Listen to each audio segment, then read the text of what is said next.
I'm hoping.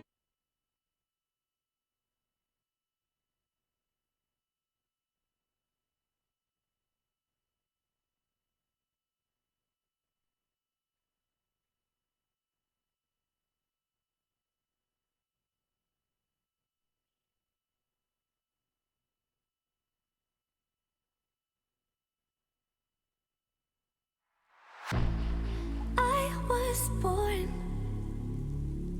like a fire in the eye of a hurricane. Always told, stay in line, be alright, better play it safe. I walk a different path, nothing can hold me back. I've passed the point of no return, something is calling me. It's in the air that I breathe. Bring me back to life again. Dancing with my fear, burning with desire. We gon' take it to the edge and come alive. Go to hell and back just to feel the fire. We gon' turn up in this place and come alive.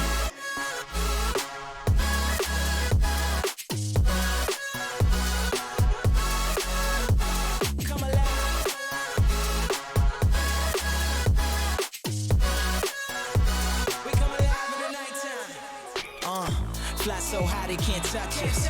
So top notch, none above us. We done came so far, now we up now. Had a vision, stuck to it, never back down. Never had much, now we own the whole thing. Spread it all around the world, watch it all change. Came alive, now they all see the greatness. Light shine so high they can't take it.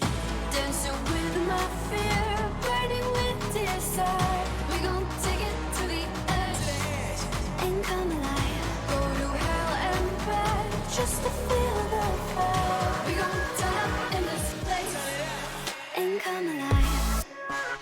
Guess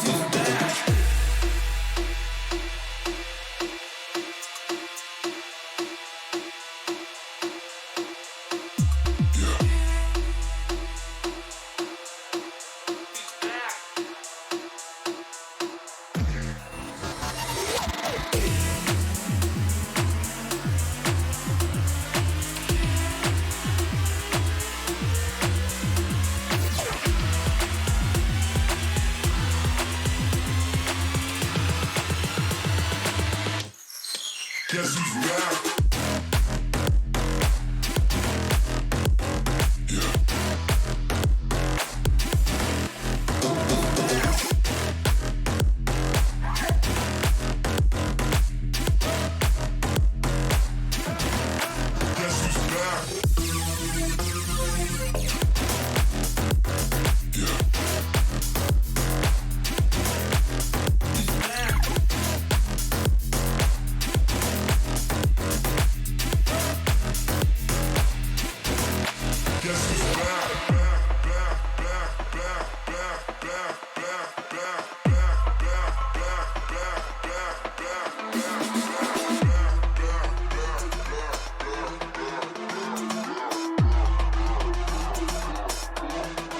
Guess who's back?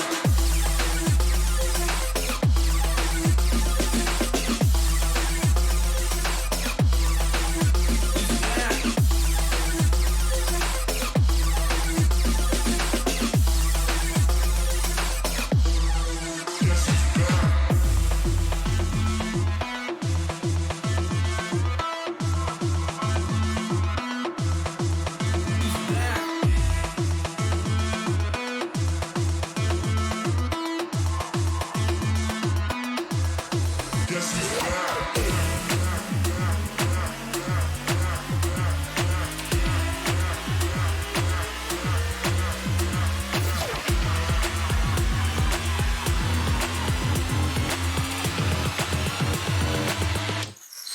Guess who's back?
I just wanna feel in the starlight. I see in your eyes. I just wanna feel in the starlight. I see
in your eyes.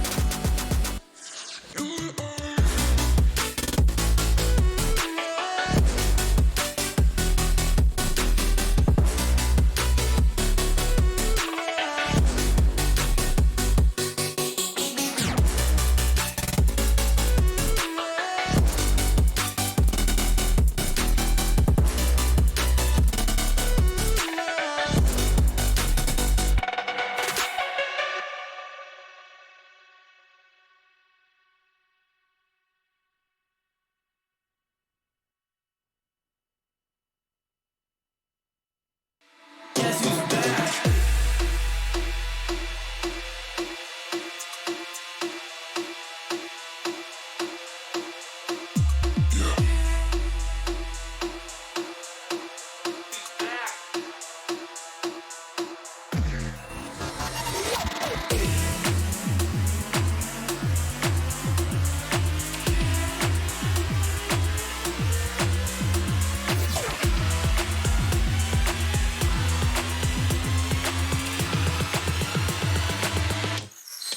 Guess who's back?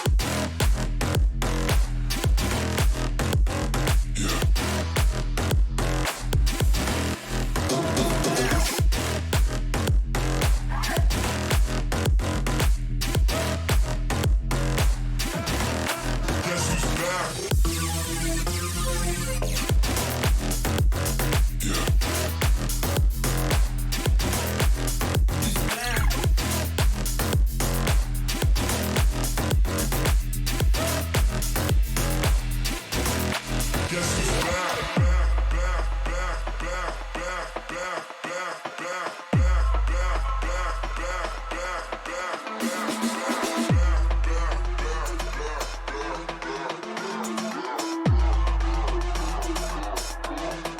Guess who's back?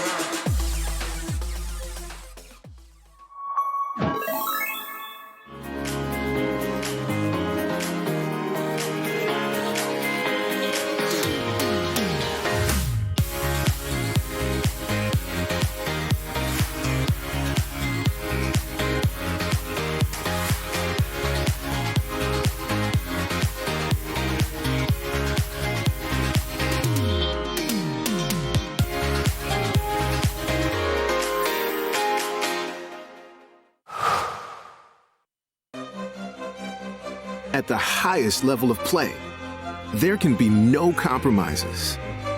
Gamers demand the highest clock speeds to give them the FPS they need to perform. Rise to the moment. Intel Core i7, the official CPU of ESL 1. Intel, unleash your brilliance.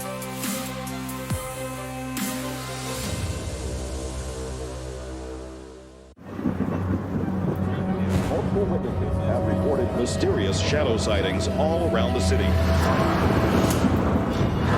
According to experts, the origin of these shadows is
This is game fuel. It's domination in a can.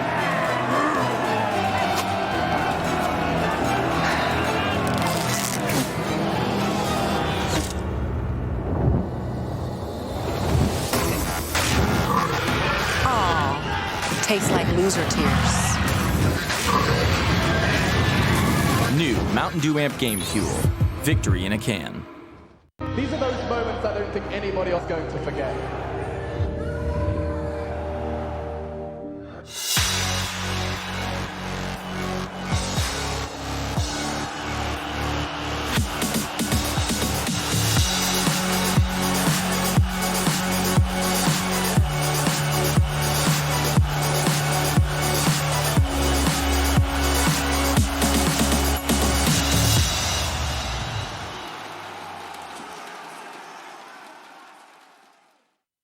ESL 1 Hamburg is brought to you in part by Intel, Mercedes-Benz, Vodafone, DHL, Mountain Dew Amp Game Fuel, Asus Republic of Gamers, Pay Safeguard, and Euronics.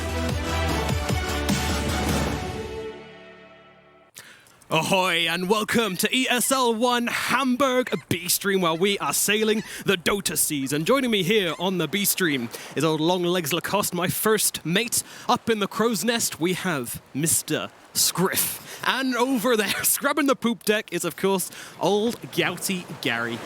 I thought we settled on Girthy Gary. No, Gouty Gary. Gouty is something which pirates get a lot of. They don't move around much. Aye, Captain. Thank you very much. We'll be sailing through wind and rain, looking out for Vikings and heading towards the Beast Coast. As who knows what ninjas, predators, pandas we might see along the way. 12 teams. $300,000 on the line. That's a lot of booty, Gary. How you doing, booty, Captain? Arr, my hearty! Yeah, it's. I don't know why we've let him do that. You know, it's freedom of expression for Nomad doing a beautiful little intro. Thank you so much. Look, he's stretching, he's flexing. Yeah, he's got it going on. Enjoyed that. I enjoyed that. You know, it's a strong start to the stream. You know, going straight in there. Lacoste. You've been on the road. You've been traveling a lot. You've been covering a lot of Dota 2. More than any of us, I would say. For a reason. I'm just kidding. I mean, I just came from Dream League Season 12, where we saw a lot of good Dota action. We had some unknown teams to most of the viewers, where Demon Slayers actually caused a great upset. And several upsets. And I mean, they almost took the whole thing home, but unfortunately, just one game away. That moment in the grand final when you're like, are they going to 3-0 Alliance? Are they going to do it? Like they're 2-0 up and you're thinking, whoa, who are these guys? Where have they come I think it just shows that anyone can play Dota. I mean, don't... Like... Go ahead. It gets thrown out a lot, but they felt like wings. Like it wasn't TI, but they felt like the way in which they did it, it felt like wings, right? After every single game they won, they seemed so much stronger. Yeah, just kept on progressing. Almost every single team which was now in DreamHack were going to be like, well, they're looking really good, but they did lose to, Demon Slayer. It's going to be something which is constantly coming up, I feel. We're talking about the teams. Let's have a look at who is going to be playing here in the different groups. Over on Group A and Group B, which are you guys most excited for? I definitely am looking forward to Group A. This is the group of death, even though it's A. The only kind of unknown team is Vikings. Every other team I'm looking forward to seeing. Also Flying Pandas. You don't know what to expect from these teams. Is it flying or fighting? Is it fighting? I mean, we had flying penguins. We had the fighting papagas. Is it fighting pandas now? What the hell are they? All Just right. FP. FP. Eternal Envy can't make up his mind. Honestly, I can't disagree that Group A is the group of death. I have to agree with you on that, just looking at the teams. But I think I'm looking forward to some of the matchups in Group B. TNC, one of my favorite teams of all time. The new Liquid looking reasonably strong. They've got a lot of coming back to do after Dream League, though, like you've been saying, was maybe a disappointment for them. But we've got Dream League and then Hamburg, 2 back-to-back events to kick off the season. This is warm-up time for a lot of these teams before the DPC even properly starts. Group B is the list of the teams who lost to Demon Slayer at the Dream League. I don't know, but then you've got Gambit and Quincy Crew in there as well. These are two teams which have a lot to prove. I mean, Gambit possibly becoming the new kings of CIS after Virtus Pro decided to struggle to get into this one. I'm not sure what to expect from Gambit, though. This is the newly formed team. The previous Gambit had some consistency. That's the problem with the CIS scene. And the Quincy Crew, they lost to Mail. They brought in a new player, changed their roles back to feel more comfortable. Mm-hmm. Saberlight. Yeah, Saberlight from Hippomaniacs. 19-year-old boy from here in the EU. Man, I'm so excited to watch that guy play in a really all-star lineup in Quincy Crew. But that doesn't mean no more Sumail. There's a team that were quite lenient on their offlane. It's certainly going to make a big difference. But, new team, so still plenty of adaptability. I think it could even be considered a strength. So out of the games we've got coming up today, we've got Alliance versus Beast Coast, Vici Gaming versus Beast Coast. Then we've got Quincy Crew versus NIP, and then TNC versus NIP. A lot of great games. I mean, it doesn't even feel like we're on the B stream here. These are fantastic matches. Oh wow, I'm all really excited for them all. But which one is number one for you, Gareth? Of the games today? Out of the games we're covering today, yeah. If you say mine, I'm just... What do you mean yours? If I say I already yours? I already have one on my mind. Ooh. Mine's the TNC game. All right. Yeah. That's not... I like watching TNC. I think they've always been like a spectacular team to watch, and having someone like March now kind of captaining and leading the team, it's exciting. It's really exciting. I'm definitely looking forward to Beast Coast against Vici Gaming. I want to see, is Beast Coast still consistent? I want to see the TI9 performance from them, and Vici Gaming swapped things around a little bit. They lost Fade. They have a new player on position 3 because Yang couldn't make it. What was his name? Zhao Yu? Yeah, Zhao Yu, and I mean ROTK is still there, so that's a huge buff for them. I mean, speaking of ROTK, Alliance and Loda, you mentioned something about them at Dream League. Yeah, Loda was not there at the Dream League. I think he just wants to take a step back, let the players do their own thing, and it was successful. I mean, he probably has some say in maybe after the draft, but he was not there at the Dream League. That's really interesting you say that. I mean, we've always considered Loda to be kind of the driving force behind Alliance. The fact that he wasn't here, and he's probably not going to be here, or do we know what his involvement is going to be in this tournament, Lacoste? I have no info on that, but I believe he's just going to not be active part of the team as a coach. More of a backseat? Yeah. We'll see what happens. All right. Well, one more question then about the games we've got coming up today. Which game is going to be the most convincing, and which way is it going to go? Ooh. Gareth, you're looking a little bit contemplative, so I'm going to throw it over to Lacoste first. Who's going to get crushed, Lacoste? Give it to me straight, Doc. Who's going to get crushed? It's a tough one. I think we're going to see a lot of even games, especially in the Group A, which we are covering. So it's TNC NIP, right? As the fourth game? As the last game, yes. I think that's going to be the most convincing for TNC. I think all of the other ones are super close. Very That's a bold prediction, Gary. Yeah, it is indeed. All right. Well. I think comparatively, the other three are so difficult to distinguish. EU hater, I see. After EU hater. Yeah, I can understand why, coming out from Britain and all. What? I was brought up in Southeast Asia, man. All right, gentlemen. I forgot about that one. We do have our first game coming up, but just like using Surge and running through Nether Toxin, we're going to take a short break. What's your style?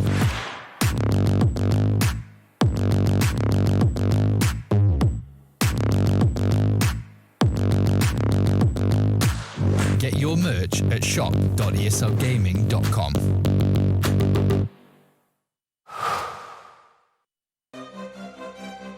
At the highest level of play, there can be no compromises.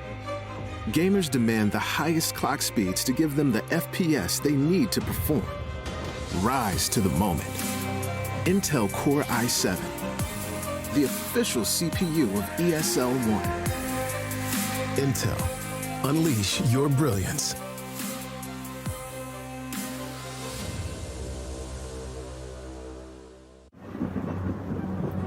Multiple witnesses have reported mysterious shadow sightings all around the city. According to experts, the origin of these shadows is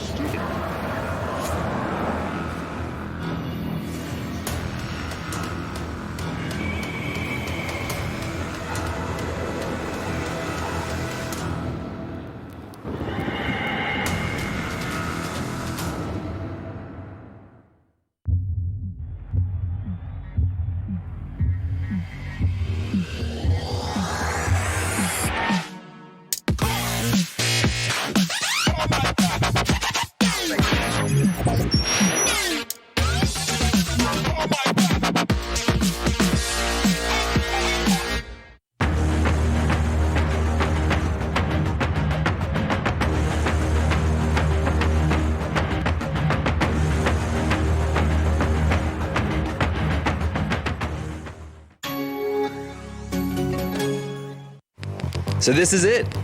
This is where it all started. The great business of DHL. You remember when we still use these? We have all come a long way since then.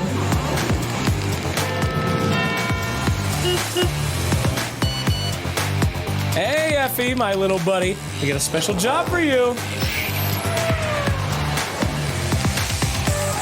And this is only the beginning. Life is made up by special moments that touch us. A touch of genius, an inspirational touch, and a touch of magic. Some touches are simply unique. Euronics, a human touch in a digital world.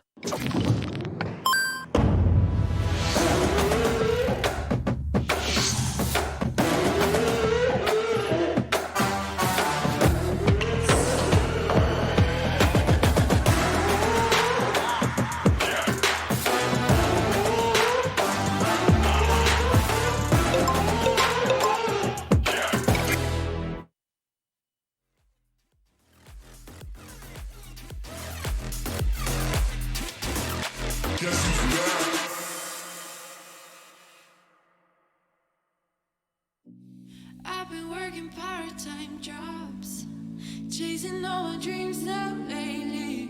No matter if I try too hard, nothing's ever enough, baby. No, I don't care too much. I don't care too much. As long as I can keep you by my side, I don't care too much. Welcome back to ESL 1 Hamburg, where we are looking to get started with Alliance versus Beast Coast. Alliance, of course, a team we've seen a lot of recently, and Beast Coast we've seen very little to nothing from. Do you think this favors Beast Coast Lacoste? I think we know how Beast Coast plays. Like, they are gonna have Hector getting all the farm on the map. We're gonna have Crysla creating space for this team. You have also Whisper on the off lane, who is really active as their off laner, and I'm really looking forward to see what they can do. You don't mention that. That's a classic. You know, you don't mention the two supports. You mentioned core hero player, core player, core player. You're a bastard. You're a charlatan, Lacoste. All right, tell me things about Schofield and Stinger. I mean, Stinger. Both of them are just so selfless. You like a support player is. Unlike core players, they give to their team, they never take. Well, they're playing around Hector. They it's more of a give Hector everything. Give Hector every single creep on the map. When he gets that Radiance up, mostly he's going to be playing those strength heroes like a Lifestealer, like a Raid King, of course. Some of the, I'm not going to call them, but the higher tier level carry players were looking at the patterns after TI to see how is this guy so good? How does he get so much farm? Yeah, absolutely. One thing I think is also really important to get back to the cause, though, is the lanes, right? Because we know how Beast Coast play. They want their carry to get everything, but Alliance, they are really dependent on 33 and having a good lane and controlling up the game. It directly affects their win rate, depending on how good of a time 33 is going to have in that off lane. I have to disagree there a little bit because 33 during Dream League had some really bad games. It's what we call tactical feeding, where he went 0-5, but he knows how to come back into the game. And his synergy with Nico Baby is extremely good. They know how to play together. They move around the map, and even with him having such a bad start, they managed to make a great comeback. Especially one of those games, if you watched it, the Earthshaker plus a Morphling, so they were just basically playing 2 Earthshakers. It's pretty sick. Yeah, I think potentially Limp in the draft is their kind of weak point, because they do favor early picks for Nico Baby. The Gyro, these carries like that aren't bad to pick first phase. 3-3 second phase very often, but even when they are last picking Limp's hero, they don't often get him that immediate auto win in the matchup. You think about his tiny performances during Dream League, he's getting Blink Dagger at a reasonable time, but there just seems to be a disjoint between his signature heroes like TA, like Tiny, and the rest of the team and how they play. Yeah, they even picked some TA during the Dream League. His Lina is back. I think the problem he is facing, he's one of the strongest laners in Dota, and even Sumail said that. So the thing is, he sometimes makes mistakes in the mid game, like where he needs to be, his positioning, but he's going to crush the laning stage for sure. It's kind of the mid game synergy with the team, right? The timings, you mentioned 3-3 Nico Baby, they hit their timings, they know what they're doing. It seems Limp is not necessarily on the same page as the rest of them.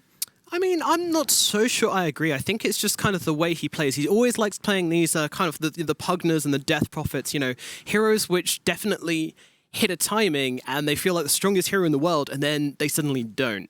And that can feel very jarring when you're watching the game as a viewer. You're like, what's this guy doing? He was just like, he was like 12-1 at one stage, and now he's like dying and feeling away loads of gold. But I think it's kind of a result of the drafts, right? He can also make DP look kind of flashy. You don't expect anything to come out of that hero, but using triple Spirit Siphon, yuling himself up in the air, just buying time for his team to get there. It's about those little things and efficiency.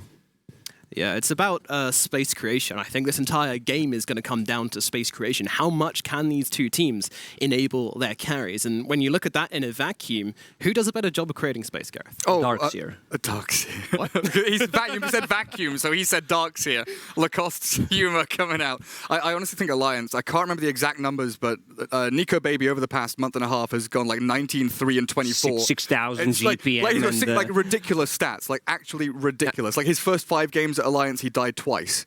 Yeah, it's insanity. He has had sublime performances. Yeah, I thought we're not going to even talk about Nico Baby, considering that everybody knows how good he is, right? the guy's insane. Like what he does, and he's extremely mechanically skilled player. So I saw some of the dodges during the Dream League where.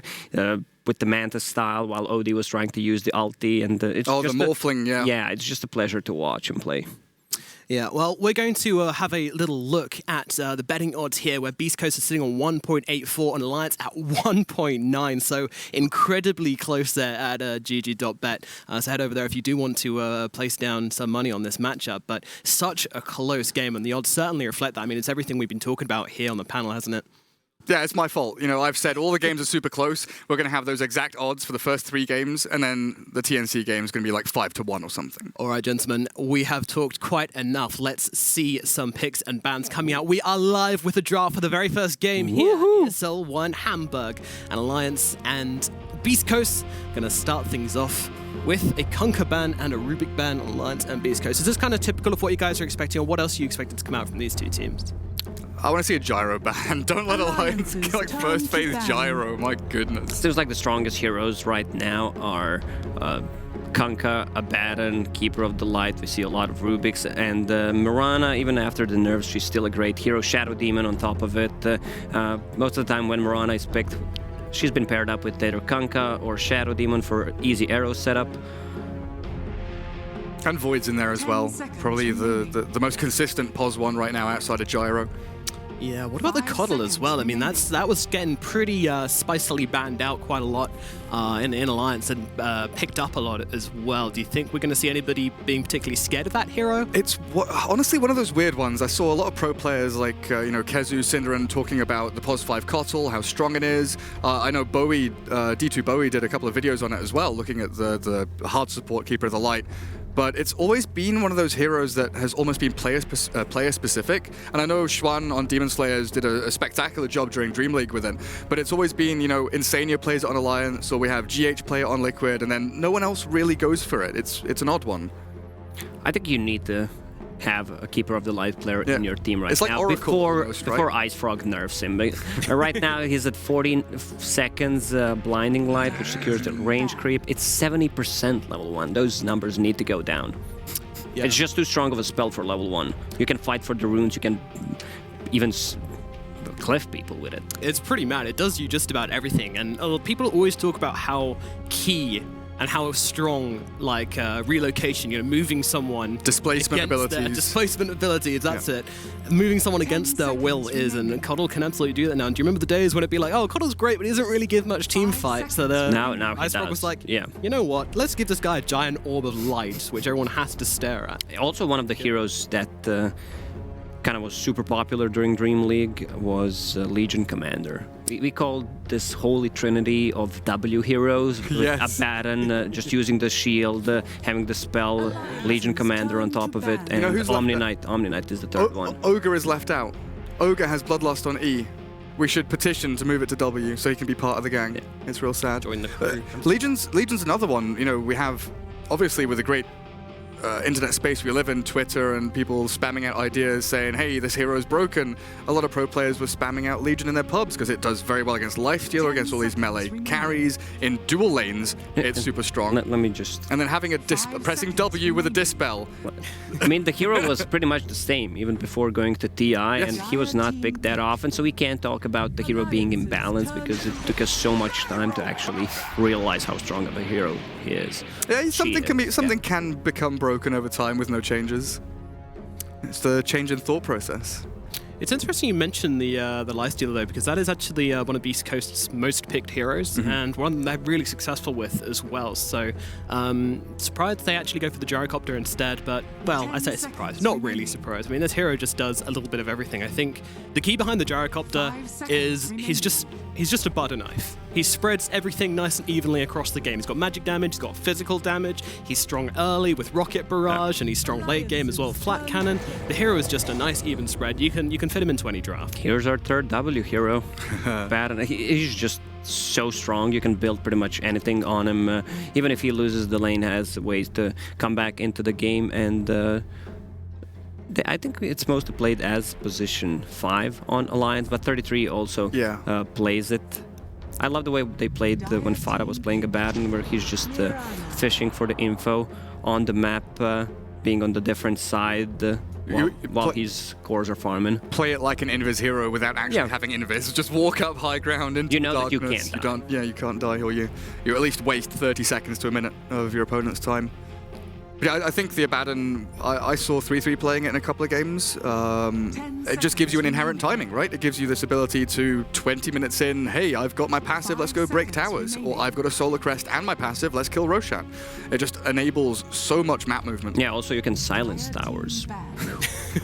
Love that. I mean, that would be kind of interesting if it made like Fortify not work or something, but it doesn't. It literally does nothing, so it's just cool. Split shot should not work when it's silenced. Yeah, definitely. It seems like an odd opening though, doesn't it? Like Abaddon and Mirana, when you just think about it alone, there's no setup for the arrow, there's no kind of synergy between the two, but then it also means the enemy now can't pick Abaddon, which is a very common counter pick to the Mirana to wake people up from that arrow, so... Ban Legion! Yeah, but they do go in for the Coddle, Beast Coast, so I'm glad that hero we're talking about loads does get picked up and not make us look like idiots, thank you. Yeah, with the Beast Coast. Mirana Abaddon, we've mentioned Abaddon has two or three roles you can go into. Mirana has 2 or 3 roles she can go into theoretically. Yeah, we've seen mid Mirana as well, not that effective. No, it really always isn't. needs an extra item. But I think the main thing is here, Mirana has disengage from, gyro cooldown, from rocket, from Will-O-Wisp. You've got this save from Abaddon as well to get away from homing missile. These big teamfight ultis from Beast Coast really do have to land very, very smoothly. Is that a Legion ban? My eyes are failing me in my old age. Yes, it is. It is indeed, don't you Excellent. worry. Yeah, so they're really getting rid of these, the wake-up spells, the splash of water, the slap on the face. What, the Na'Vi from Zelda? Hey, wake up! Wake up! Oh, Yeah, I do you don't not know get what that you're talking reference? about, 'cause You never of the- played Zelda Ocarina of Time? No. Damn, dude. I played Dota. We know. Dota literally... Okay, what... Fine. I've had some dark times where I only played Dota for 13 years, didn't play a single game. Now I started playing some, but still, Dota is my favorite. And someone's like, hey, Lacoste, you want to come do an event? And Nah. it's like, oh, wait, the outside exists. Cool. You want me to go to China to do an event? I could play my video games. At home. That's a good Juggernaut ban.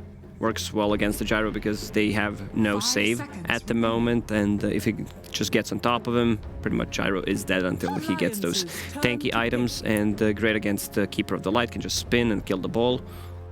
Alright, so they realize that Puck...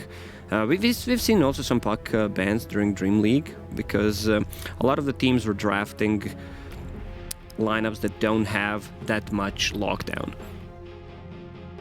Like, you don't have a reliable stun, something low cooldown like a Centaur, like a Sanking, even though some of the teams, especially Demon Slayers, like that Sanking pick. And it's much harder to pick an individual hero that deals with Puck than it is to deal with Ember or Storm or something like that. True. Also, the Mirana absolutely hates being leashed. Absolutely hates being put on a tether. Yeah. She's nobody's bitch. She wants to bounce around and be free. Jakiro, probably Alliance's most solid POS 5 fighter. Ogre, you could argue maybe, but I don't like Ogre as a hero, so I'm going to say fuck him. Jakiro's better. He's so dull. We're swapping this I'm panel going to after. press Bloodlust on my carry, and then I'm going to walk into the enemy and... use Fire Blast multiple times. Okay, he gets fun when you hit, 40 minutes into the game. If it's a POS, I'm talking specifically POS 5. I think Ogre is fun in general, but played as a support... boring. I'm surprised. I don't know. I just thought the similarities between you and him would have created a bit. You'd think so, but I don't know. When I play POS 5, I play Oracle or Jakiro or heroes that push buttons. Yeah, that's interesting. I feel like most people's first hero is Jakiro. Weirdly, is that the same? It's just like the dragon. I think looking Lich through the heroes, you're like, oh look, a dragon. I think from our generation, Lich was always Maiden. Maiden and Lich were considered the beginners' heroes. Yeah. But that was when Lich had sacrifice. You just please, just go and sacrifice a latent creep. That's all you have to do for a whole minute. Just one creep. Whoa, that's a new hero. Oh, I guess they were trying to maybe block, because Ember Spirit is such a great pickup. I assume one of the teams is gonna pick him up right away. Now maybe Alliance is thinking about not picking it, because no reliable stun, and Nyx Assassin just destroys Ember Spirit. But it's funny how we were talking about, heroes that can individually counter Storm or Ember Spirit. Nyx Assassin is literally one of those heroes. It feels like Nyx is one of the losingest heroes of the past couple of months. He either doesn't get picked or he doesn't win when he does get picked. Yeah. Or he doesn't get picked at all. Yeah. That's my take on the hero. Tell you what, we have some new technology here in the studio. We have some Ultra HD high-tech display systems engaged for this stream, so I think we should put them into use. Gentlemen, could you please rate this Nyx Assassin pick from 1 to 10, please? Let's wait for this pick to come out. That's kind of cheap. That's 1 out of 10. I give it a 2. Ooh. Is that 215? Harsh rating. Do we add them up? 215. Yeah. What? 215. Oh, 215. Oh, I see. Jesus. No, that's not. Is how that not how it works? That really isn't how that works. Oh. But nil point. No faith in the Nyx Assassin, it seems, here on the panel. But the Bloodseeker, this has been a little bit more of a popular pick from a lot of people. Such a strong hero, and people realize how to play it. If you get Q in the laning stage, you don't deserve to play Bloodseeker. That's how it is, because Bloodrite is such a great spell. Pure damage. It's pure damage. You're securing the range creep. It's AoE. You can when it's maxed out, it's so easily to fight, especially around the runes. And I mean, level 1, what is it, like 160 damage or something insane? Like, is it some dumbass? It's not. Let's not. I don't know. It's around 120, I think. Million damage. Yeah. And this is a great pickup. We talked about it. No reliable stun. Doesn't care about Bloodseekers. Ulti can just zip away. Right now, I think Alliance should go for something that groups up, and because they can't fight against this Storm. If Storm Spirit is going to have a great game, they want to be grouping up, going together, and I feel like something like a DP should fit their draft. They need some tower damage, because Jakiro isn't really reliable tower damage in terms of... Jakiro, he will get 1, maybe 2 points in that Liquid Fire, and it's going to be position 5, so that means he's not going to get much levels. I want to change my answer.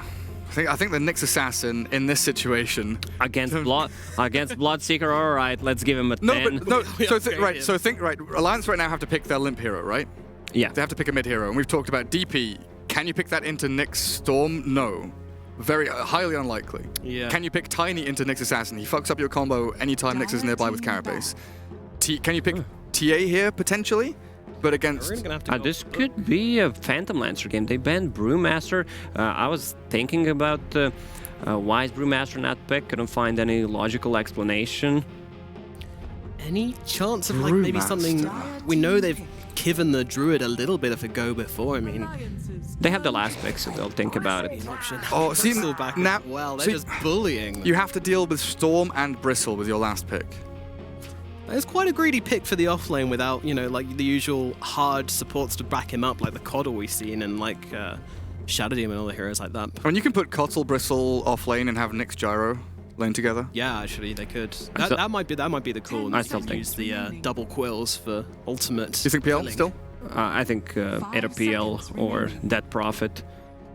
But for Alliance, with PL, it's kind of a gambling situation where they could be ran over, considering how fast of a lineup Beast Host has right now. Man, I want them to pick Lina, but the Nyx is there.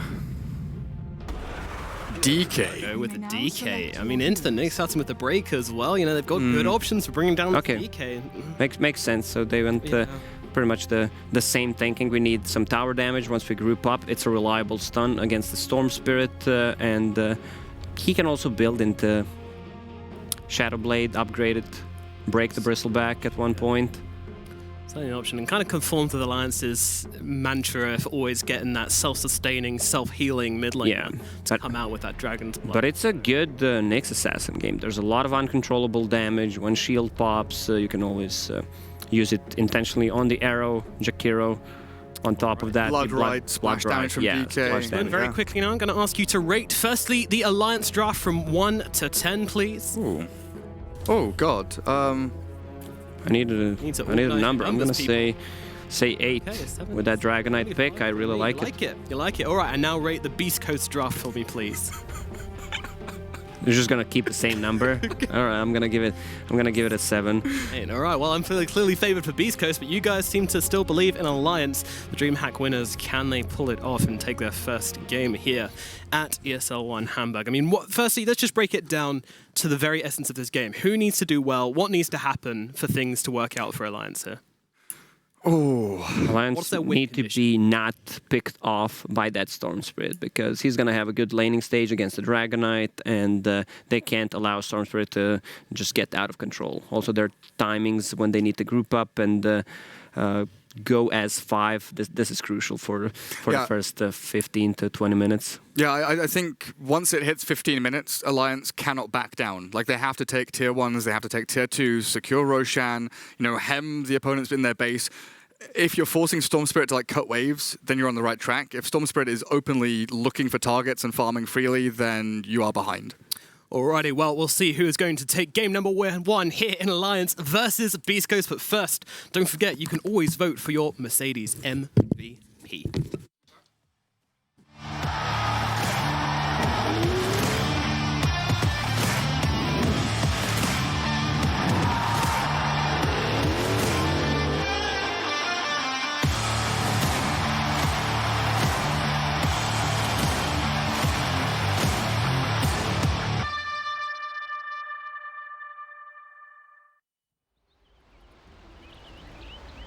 hello, Lacoste. Hello, it's me it's and you. us once again. Howdy. Yeah, we're into casting mode now.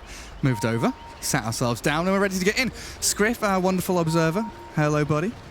The little wave of the mouse, love it. So, Alliance up against Beast Coast, game 1 of this best of 2, and already Beast Coast setting themselves up for a bit of a battle down bottom rune spot.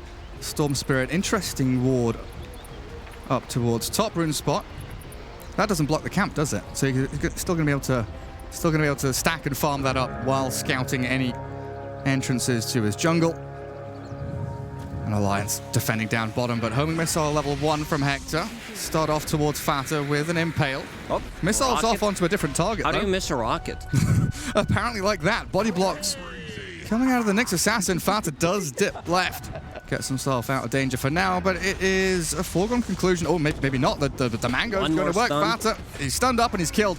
And Nyx Assassin, if you can land your stuns like that, beautiful hero. 2 out of 2. I'm going to keep counting. Boots first on Nyx. Oh, he got the first blood. He deserved it for sure. And DK mid up against the Storm. Limp versus Chris Luck. Secure that range creep. Nicely done by the DK. Already starting out with his braces. And we look towards top. Whisper. So they've safe laned the Bristleback up top, all on his lonesome for now. And it looks like Beast Coast keeping 3 heroes down south, dealing with 3-3. Double stun, actually clips Hanskin in the back with a blinding light in. The homing missile there. Does he have another shield? 3-3. It's ready. The arrow comes out and they turn back onto Schofield, but Stinger has the body blocks to keep 3-3 out of the battle. Still, what an awkward turn of affairs. Yeah, I'm wondering if Schofield will go back or he's just going to suicide. He's really low on HP. Seems like he will run back to the base. He should TP out to another lane. 7-0, 7-0, mid lane, pretty much a farm trade, right? No kill threat unless someone else rotates in. Exactly. There's no way one of these heroes kill each other unless someone makes a huge mistake, or maybe Storm Spirit somehow gets Arcane Rune, gets Region Rune, then starts playing more aggressive. But right now he's really limited on mana, just wants to get to that bottle, needs 50 gold to get it. Oh, they're dead even there. I'm going to try to make another play onto 3-3. Blinding light back again. That displacement ability, we talked about it on panel, so powerful, and with a stun to follow up, they take him down. Hanskin, oh, he's got no leap. Oh, Schofield boots, there we have it. Wow. This aggressive Troy lane, man. Cottle, oh, he's going to die to tower before the Abaddon gets there. No XP for you. That's a really nice play from them. Also, Nyx Assassin as a pick, I kind of doubted it, but so far so good, even though he's only level 1. Meanwhile, on the top lane, Fata. Whisper? Both of them, double kill? Oh no, he's not going to get it. He's not quite going to get it. Nico Baby TP's back to his tier 1, but he's still very low on HP. 3 tangos remain, but Whisper is 1v2ing a Bloodseeker Jakiro lane. He's using a lot of mana now. He also has a bottle to keep the harassment going. I like the build. Very nice. I talked about the build on the Bloodseeker, but in this situation, Blood Rage is okay because he wants to have some extra damage for last hit since he's in 2 versus 1 scenario. What were your exact words? If you take Blood Rage level 1, don't play Blood. Nah, man, Nico Baby played like this during Dream League, especially on the Bloodseeker. Yeah, it's become one of his signature heroes in a period where Bloodseeker just hasn't felt like a hero. Limp and Storm. 19-3, 17-1. Still pretty even, but Chris Luck has burnt through the majority of his regen, while Limp does still have that Dragon's Blood. As bottom lane, that tri lane yet again. Grouping up, finding 3-3, because Hanskin has left the lane. He's gone on a bit of a wander, rotating in towards mid, trying to find anything just to alleviate the pressure. Like 3-3, he's TP'd back down to bottom, and he's immediately being dived. They're still chasing, they're trying to find him. Hector has a 1-1-1 build, which means even more stun, or he can set things up for Abaddon. 33 just hiding. What a spot. Hey, takes a creep. One last hit. Homing missiles coming his way, though, with the Aphotic Shield on. Illuminate and Stun connect onto him, but the Abaddon, seemingly tanky enough to weather the storm, turns. Whacks into Schofield a couple of times, but they've got the blinding light just to delay that push forward. I like how 33 used his Aphotic Shield straight away when it was off cooldown for the first one to pop, and then Nyx's assassin was dropping really low. He just wanted to assert the dominance in the lane. Even though he's 1 versus 3. He does recuperate some of that. So Chris Luck DD down bottom. Up towards top, though.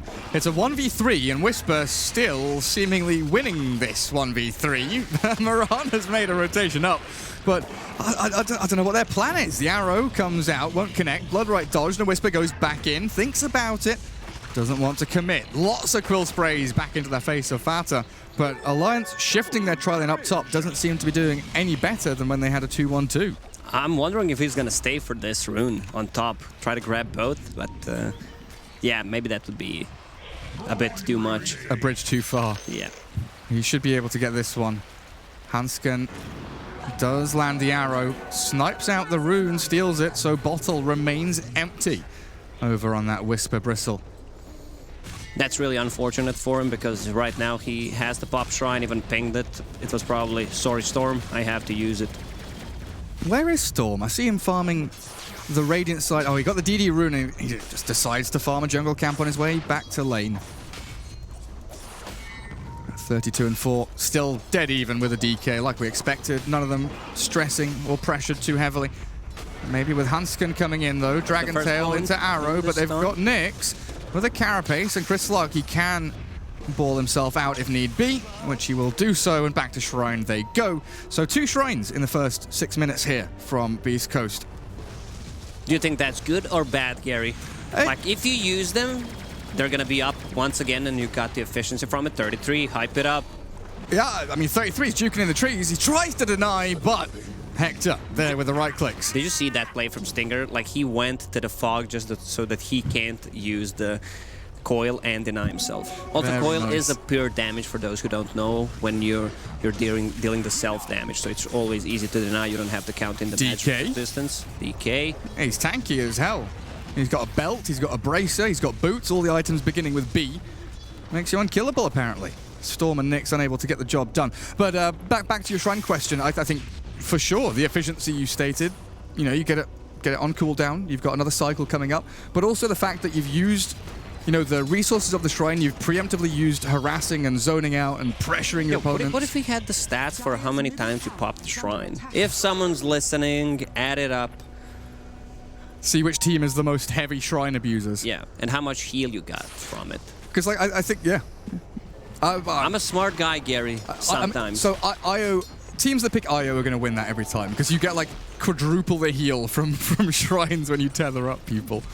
It's pretty insane. But the fact that you're using shrines almost aggressively rather than falling back and using them defensively feels good for Beast Coast, I'd say. They have a firm grasp on this map. 2K lead, 6-1. Bristleback now has the buddy system in place. The Nyx assassin just sat behind him while Alliance continue tri-laning around Nico Baby. You talked about it on panel. They create a lot of space for this Nico Baby carry. On a Bloodseeker, he needs it, especially this game. He's having an okay time, not the greatest. Is level 5, 1 point in Bloodright only. He's going for that drums. It's kind of a standard build. Gives you an extra mana to spam your spells, an extra movement speed on top of it. Bottom lane, Keeper of the Light dropping fairly low, but someone just stopped the TP. Double bracer on 3-3. That's the best item in the game. If Still. you haven't noticed. Yeah. Oh, baby, look at this. That's a juicy old stack. So the tri-lane top, I've neglected to mention that they have been building up bank, but Schofield is here to leech the experience 4 ways. Mirana, Jakiro, Bloodseeker all sharing this medium camp that Nico Baby takes out. And you can't notice that because you have your own allies leeching some XP. Usually if you're solo, you notice something is happening. Like, maybe now you'll know, but even then you don't expect a Nyx to be invis standing right next to you. A large camp will get taken out, but nice Dragon Tail with the arrow follow through. Hansken has set up a kill here onto Chris Luck. And Limp can maybe transition this into a solid amount of tower damage, maybe take the tier 1 down to about half HP. But Alliance picking it up. Yeah, right now Alliance did few rotations, which they kind of benefited from. Second Dragon Knight ulti will deal some damage to the tower. He really does not care about any harassment coming out right now. 4 points in Dragon Blood plus a bracer, pretty much unkillable at this point unless they bring numbers. They need Gyro Storm +1 to kill him if he's full HP. So Nyx is just here basically soaking up all the creep waves that come his way. So Bloodseeker, Rupture use first rotation from Nico Baby. And now likely they keep the Bloodseeker bot, give him the safe lane farm, put 3-3 up towards top. Now that I'm thinking of it, you know what's the strongest hero against Hector? Bloodseeker. Because he always TPs to farm, and his TP will never be ready. That's really smart, actually. I mean, yeah. How do you beat Bloodseeker? You TP away. How do you beat people that TP away? Buy Boots of Travel first item. Ooh. I don't know, because that's the way Hector plays. Like, he always TPs to a shrine. If there's a 1.5 creep wave approaching, he's gonna use that TP. Yeah, he's bouncing around the map consistently. Bristle back. Nice ice path from Fata. We'll be able to open up a kill here onto Whisper. It's now steal it. A long, arduous effort, but 3-3 will clear it up. And in the same breath, Chris Luck has found Hanskin. So a trade there, at least for Beast Coast. But it feels like Alliance are, building up this pressure.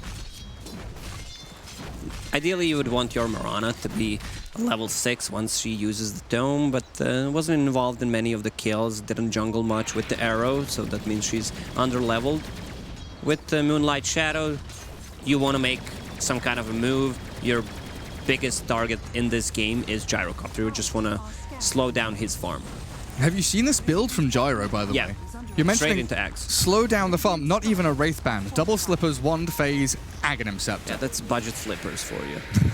Budget Wraith Bands. Budget Wraith Bands. Yeah. No Ring of Aquila this time around. Rupture onto Hector. He does not have a TP. You've called it, Lacoste. You know him inside and out. So Hector under the tower will fall, and he'll move on to the Keeper of the Light now as well. Nico Baby, somehow, with the help of Fata, gets the takedown on Kotl, while Schofield has to bail away. And again, it's just Alliance left and right. Bot lane, they're slaying. Mid lane, Limp is laying it on thick. Chris Luck, he's trying to trade back into the DK. It just isn't worth his while at all. Yeah, maybe with the Nyx coming in, though. Vortex into the break and the stun. The arrow flies on in, but the Nyx tanks it up, so the DK is the target of choice, but the saves from 3-3. Oh, the Will-O-Wisp has caught the two of them. Limp has bounced back into it. The Macropie dealing with Chris Luck. The fire burns him alive, and Alliance potentially have turned this one with Nico Baby swinging in from the right-hand side. Takes out the Bristleback. He can look for more. He's hungry. Thirsty for blood. Nico Baby's Bloodseeker wants Stinger, but he's stunned up. Blinding Lighted again, and Hector with a rocket barrage. Homing missile in. Bloodseeker's down. He dived too deep, Lacoste. That was a bit too greedy from Nico Baby. Even popped the drums plus a phase boost. Why Everyone are they was pretty tipping much on 50% HP, but you don't necessarily need to go at tier 2 tower while tier 1 is still standing. Even though we saw some kind of a sick plays from him coming out in the previous tournament that we just had in Sweden, and that's the way he plays. Why are they tipping Limp at the end? I don't get it.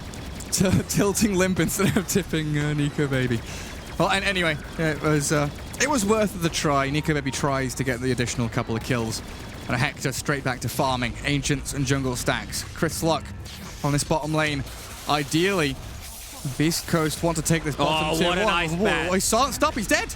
That's the silence. I don't think he was thinking about it. Usually you don't think, yeah, Baron's gonna hit me 4 times and silence me, and I'm gonna get hit by an ice path from Fog.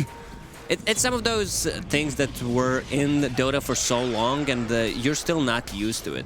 Oh, wow. Yeah, that caught me off guard as well. I'd be crybabying too, Chris Luck. Deary me. Limp and Hanskin up to top. They want to try and shove the tier 1 there. Just looking at this map, it just feels weird. 13 minutes in, neither of the side lanes have lost any of their tier 1s. Only that mid tower has fallen so far. Also, in that previous fight on the mid lane, when they killed the Dragon Knight, Nyx Assassin's Vendetta applies break, so that's a big deal when you're playing against a hero like a Dragon Knight. Absolutely right. Get rid of that armor and HP regen. So Alliance, they will convert. They will get a tier 1 at long last. No equal pressure from Beast Coast down bottom, unfortunately. They're all farming their own jungle as a 3-stack. There's Bristle. There's Storm. And Dragon Knight might have found a target. Oh, is Nyx invis? Nyx is invis, so Nyx sees the DK coming in. That's what's happening. But they sentry down, they stun the Bristle. Hanskin gets the arrow, but Schofield, he's trying to slip away. Nice impale. He's dragging them on a merry chase here. If he dies, he doesn't mind too much. He's baited 4 heroes in, and a neutral creep gets the kill. The extra damage. Bloodseeker popped the Blood Rage, used it offensively. Unfortunate there for Alliance. Sucked in as Stinger. 33. How is he so speedy? Phase boots plus level 4 passive. I was talking about the 20-minute timing, but it looks like Alliance are ready much, much sooner. All he needs is one hit. Get close with the phase boots, slow him down, and he's dead. He did not want to fully commit. Use Will-O-Wisp to save himself there. I think it's a correct choice. Because right now they're in a... If you look at the net worth, it's pretty even, but it feels like it's all Alliance right now. They need that farm on Hector. He just finished the Aghanim Scepter. It's still sick timing on Ags, 15 minutes in, on top of the network. Bristleback just bought a Vanguard, so if they want to take a fight right now, it's fine. And Storm, most certainly not an early game hero, right? You definitely want to get into that mid game, 25 plus minutes, ideally to just get itemization going. Yeah, Alliance should keep fighting right now because they have this Abaddon who has 4 points in shield. Dragon Knight just bought a Blink Dagger. Ideally, you would want to get a kill on Storm Spirit, just slow him down. Like, Storm isn't even really... Well, he's trying to push out waves and farm, but he's not cutting waves. He doesn't feel comfortable really showing anywhere on the map, and he might get bottom. Whisper. It's a Bristleback. He's tanky. And they've got the Nyx Assassin here to look for 3-3 and Fata. They're in that hidey hole in the trees yet again, and 3-3 will try and bail.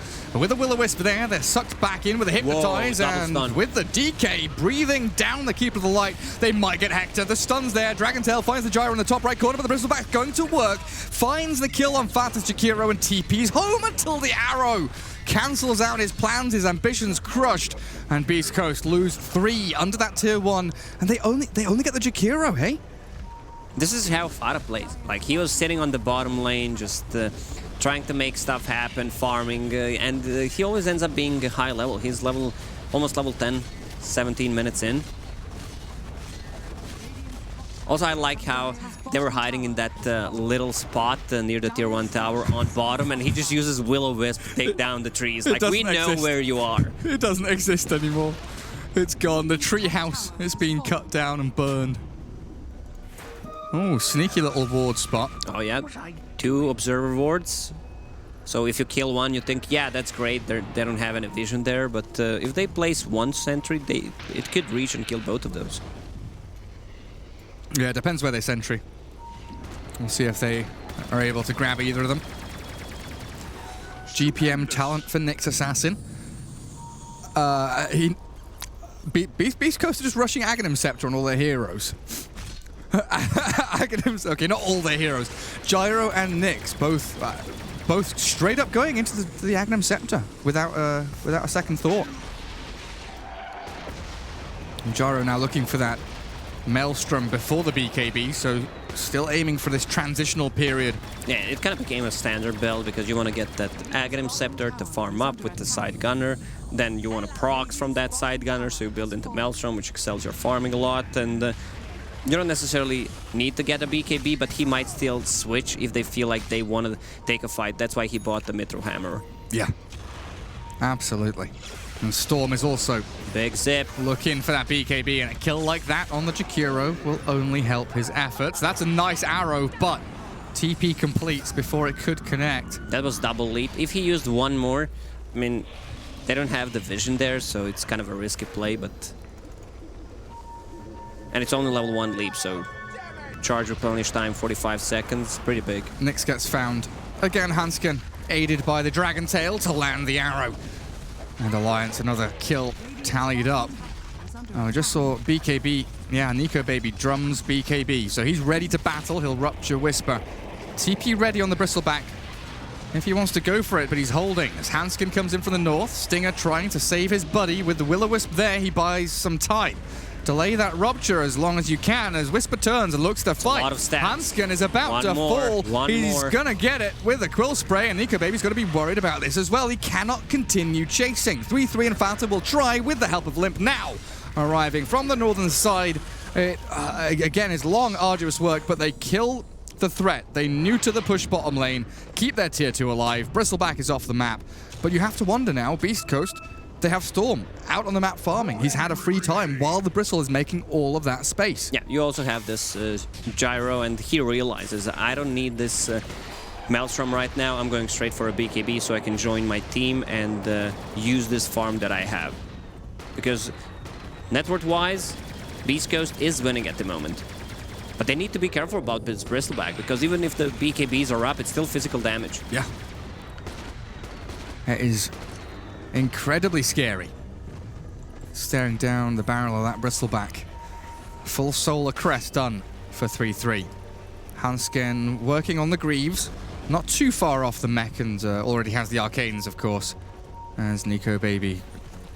The regular Maelstrom after BKB. You know, Bloodseeker, similar function to the Gyro, right? You've got so much attack speed, you want some kind of proc mechanism. And yet again, Nyx Assassin under the sentry gets caught out by this kind of shallow warding from Alliance, holding that shrine area, holding this high ground, and it gets pinged out.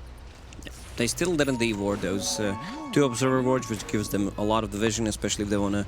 And they feel safe in that area because they still have a sentry ward and observer ward of their own. I like this, that Storm is going for Lincoln Sphere. Instead had BKB queued up, but I don't think that would be a great choice because your mana pool right now is really limited and you're using the BKB charges. And, you know, as far as setups go, it's Dragon Tail, right? Dragon Tail Arrow, Dragon Tail Ice Path, so as long as you are able to block the Dragon Tail, you should be okay for the most part. A very nice TP from 3-3, and potentially the ability to fight bottom. Blood right. Oh, he found it's Gyro. It's going to be there, and they've got the stun, the rupture, everything in. Gyro, Bristleback being pummeled into the ground. The Will-O-Wisp does absolutely nothing. Nico Baby looks for the additional bonus kill. Cherry on top. The double kills there for him, and he might even get the triple. Whisper, he's sticked, he's wandered, he's walking his way out, waddling back as the Bristleback will not be where he ends. 3-3 is unstoppable now on this Abaddon. This is exactly how Alliance played in the Dream League. They know when to fight, when to fall back, undefeated in the group stage. The only team that could take the games off from them were Demon Slayers, and there's another arrow. Limp is creating so much space with this Blink Dagger. Yeah, absolutely. Not sure they can take the Roche right now because they were fighting at the tier 1 tower. At bottom, Dragon Knight ulti is running out, and he's going in for the damage. 30 damage on Dragon Knight. The extremely high level, almost level 16. Yeah, and this is that, you know, you mentioned the kind of 15 to 20 period, the window for Alliance. They need to keep going. Don't take your foot off the pedal. Whoa, Chris Luck. Okay, the Lincolns, the reveal of it. Forces out the Dragon Tail. He's still toying with Limp here. I just don't see the goal for Beast Coast. What is the purpose of this? They force Alliance back. I guess they defend their tier 2. Move down towards the bottom rune and grab a haste for your Storm. Gyrocopter, Maelstrom, nearly done on top of that BKB. So are we looking for like a smoke play from Beast Coast? Do they try and move out and make something happen? Or are you in a position as Beast Coast where you hold your high ground, hold your ramps, and hope that Alliance slip up somewhere? They have this Storm Spirit, which is one of the most annoying heroes to play in the late game, so right now they don't need to take a farm, but if they can, Storm Spirit and Nyx Assassin could play together. Right now Alliance is playing extremely well, just going as one unit. Because they know, if we move, Nyx Assassin plus Storm will pick us off. Now with the Vlads on 33, where is it? It's flying, that's going to be some extra damage, plus a lifesteal and Solar Crest. The Beast Coast, they could know about this, but Storm Spirit, Ice Bat's not gonna save him there with the Lincoln Sphere, but now they know. Dragon Knight. There's the jump on Nyx. Bristleback is there with the Will-O-Wisp, and they're trying to focus down faster, but the Invis, the Moonlight Shadow, and no reveal from Beast Coast means they lose Storm and Nyx and more to follow. They're trying to chase down the Kotl down to the bottom right. Another Dragon Tail from Limp connects in. Whisper TP's home. He's safe and sound back at home. Limp with a double kill, though, and yet again, 3 casualties for the price of 1 Jakiro. Yeah, Jakiro just throws his body there after he uses the spells, please kill me, and they do that. He even bought back. I don't think it was necessary, but that's the kind of a play you want to go there, especially if they want to buy back. Now they secured the Roche, got that Aegis on Nico Baby. Well, now that I'm thinking of, Storm Spirit was having a lot of issues in that fight, actually using his spells and zipping because of the ice path, and there were some really good arrows that hit him twice. Oh, the sustain. Yeah, you talked at the start of the show. Meta. Sustain meta, yeah. We've got, what, Mech on Mirana. We've got Vlad Solar Crest. We've got so much here with the Dragon Blood on top of DK. They're just not dying. Everyone's half HP, but they're all being sustained up. And Chris Luck, he's run out of mana, so he's run out of damage. No mobility remaining. Does get chakred back up, but he's silenced by the Abaddon. 3-3 has kept Chris Luck out of the fight for a long period, but now he's got no choice but to fall flat and die unless Nico Baby, he's got the gyro. Look for more, Chris Luck will fall, and this might just be the beginning of the end for Beast Coast here in Game 1 because the Bloodseeker is out of control. One more hit should do the trick, he's got him as well. He's healing up. Ice Path into Bloodright, Whispers are gone, and Nico Baby, this is your game to run now. And Beast Coast, absolutely nothing left in the tank. Yeah, this Keeper of the Light needed to take care of Storm Spirit, gives him mana, but with that Aegis, every single time Dragon Knight form is up, Alliance wants to take a fight. They even took a previous fight without the DK. Seems like this game is still not over. Only 5,000 net worth lead because Beast Coast, they know how to farm, especially Hector, but it's not looking good for them. Now that Dragon Knight is level 18, the slow for the Storm Spirit plus the Gyro and most importantly Bristleback, that's a huge cripple for them. Yeah, and full Greaves now coming out. Oh, Schofield Courier might be able to snipe this one. Hey-oh, he doesn't have his Vendetta going. He might hit it twice, or not at all. It's difficult though. And they've already made a move into the battle. Gyrocopter gets his BKB off at half HP, but he's already been destroyed, brutalized by Limp and Nico Baby. Hector's gone for 50 seconds with no buyback. Chris Luck in the back looking for targets. This is a defense, a hold by Beast Coast. They do take down the Aegis. Limp has Blink Dagger, there's the Dead Storm. And Limp, he's so tanky. He's already there finding a couple of kills in the back. Nico Baby respawning after the Aegis. Stinger down, Bristleback, last man standing. Oh, he's not. There's a Nyx Assassin burrowed into the ground. He's stuck his head into the sand like the proverbial ostrich does. 3-man stun, beautifully done. But then what? But then what do? You run away, you get stunned up, you get caught, you get killed, and this is where you probably call game. I mean, they'll still have a tier 2 tower on the bottom. They lost 2 sides, 60 seconds without the Storm Spirit. It's not looking good, but they can play this game for one more fight. Whisper. There's been so much of this, right? Whisper has been 1v3ing, 1v4ing, 1v-Xing. Bristleback trying his damnedest to hold on to what remnants remain of Beast Coast in this game. But Nyx Assassin, in the midst of it all, 1v5ing. Not really going to work out, and the BKB from Gyro is about to end, and Alliance might think about turning. They've got shields, they've got heals. They've got the ability to run away. Nico Baby wants in. They've got the Gyro caught and killed, all tucked up and dead. Beast Coast. I think Whisper just wants to have a bit of fun now. Yeah, it seems like they are thinking about what they're gonna do in the second game because this one's over for sure. Let's see what Stinger can do. Stinger and Storm. 2 versus 5. They can buy back Bristol. They can drag this game out for another 5 minutes. Do you see any hope for Beast Coast here, Lacoste? Are you just going to say no? It's going to be straight no from me, Gary. I knew that was coming. Yeah, your tier 4s are falling. 3-3's got the curse going. And these buildings absolutely destroyed. Throne is exposed, and there we have it. Good game is called. I mean, it was pretty straightforward. Alliance hit their timings. Beast Coast just fell flat after laning stage, didn't they? And that will be that. Game 1 goes the way of Alliance. Yeah, Alliance. Brought to you in part by Intel, Mercedes-Benz, Vodafone, DHL, Mountain Dew Amp Game Fuel, Asus Republic of Gamers, Pay Safeguard, and Euronics.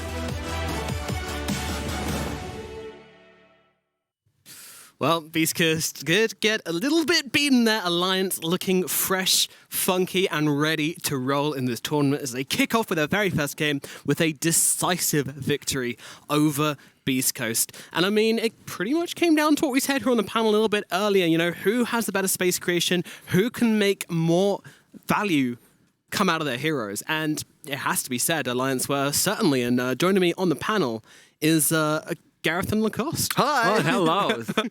Seems like we got cloned. I've stripped you down. I've taken your jacket off. It gets a bit warm back behind there.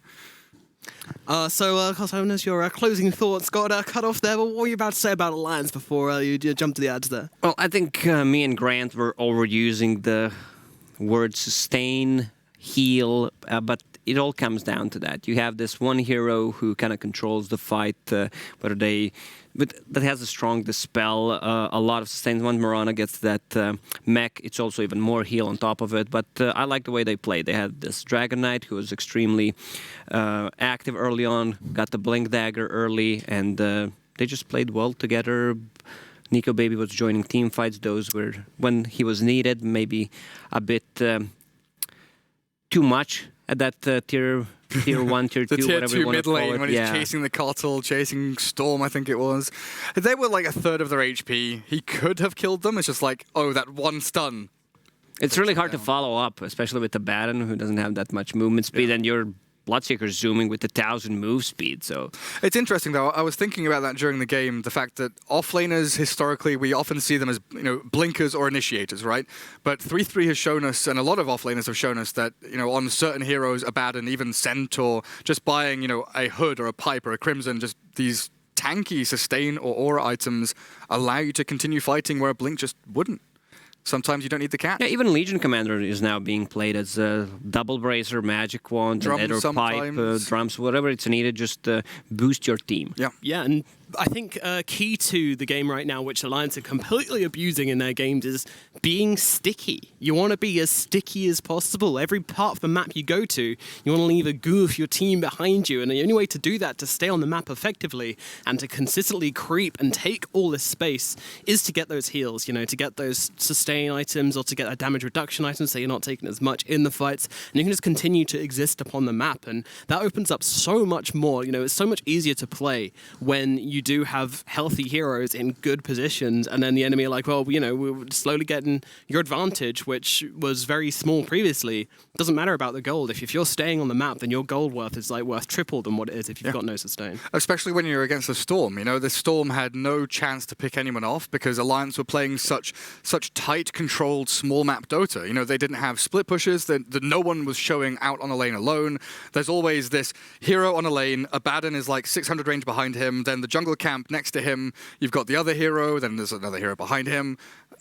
You can't go anywhere without stumbling over like 5 members of Alliance. And they're always all ready to TP with Moonlight Shadow to go and gank somewhere else. At the start of the game, I actually thought that my prediction about Beast Coast having a better time of things was correct, especially around the times when Nyx Assassin was... He had an interesting game on Nyx Assassin. He did make a ton of space just by himself, and in a way I kind of feel like he was the only one really doing that, which is unusual. Yeah, he was playing extremely well first 10 minutes, but after that, when everyone is high level, Jakiro has a lot of strength, so he needs +1 to even kill a support. We kind of flamed the Nyx pick. We understood and we saw the elements why Nyx was picked, right? It was a good Nyx pick in the context of that game, but we still see the downfalls of the hero in general, right? He is still a bounty hunter-esque hero that can go invis and scout. He can catch people potentially, but if you don't have the individual pick-off where you find 1 or 2 isolated heroes with a follow-up, you don't get the advantage from being able to scout. So you have this hero going in and like, hey, I found everyone and I've died. And you don't get anything from it apart from maybe a little bit of space for the Scan Storm. can do that. Exactly. You have Scan now. We don't need to pick Bounty and Nyx. We have Scan. Yeah, I mean, he, in a way, like, the curse was kind of his downfall, right? Like, hubris in a way where he gets built up throughout the early parts of the game, but that just means that when they're able to catch him out and kill him later on, it's worth so much more. But Alliance, they isolated what they needed to do, They were like, we need to kill this Nyx Assassin because he's the one, who's going to be giving them information, vision. They're going to be kind of stopping us being everywhere we want to be with this Nyx Assassin, so we got to kill him, we got to take him down, we got to shut down this Nyx Assassin. They did that very well, and once they started doing that consistently, it was kind of the downfall of Beast Coast's draft, I think. I mean, like, Bristol was 1v3ing top lane. Like, Whisper was going wild on Bristleback. I just wonder if they'd given him, like, a little more help, or... you think back to moments where if he'd got the bounty rune, and refilled his bottle, and he goes back into that lane with full HP, full mana, and crushes Alliance, then things could have toppled very easily the other way. But I think we have to go back and think Beast Coast, they had a snowball lineup, and they needed to snowball, not necessarily from the laning stage, but from mid-game into onwards. It's more of a pick-off lineup where you need to outnumber them once you kill one on the side lane, and then you have the advantage, which they didn't do. I mean, Alliance played extremely well, moving around the map as 5, and it paid off. Holding hands with each other. The first fight was rocky as well, but... Beautiful. The first fight was rocky, but, once Alliance started, I just realized that hand-holding was off camera. I know. Camera hand-holding, which makes it so much worse. First fight from Alliance, it was a little bit rocky, but they didn't lose their confidence. They kept on going, and I think Scriff has for us here the second fight outside the Roche pit, which Alliance was able to take. Let's have a look.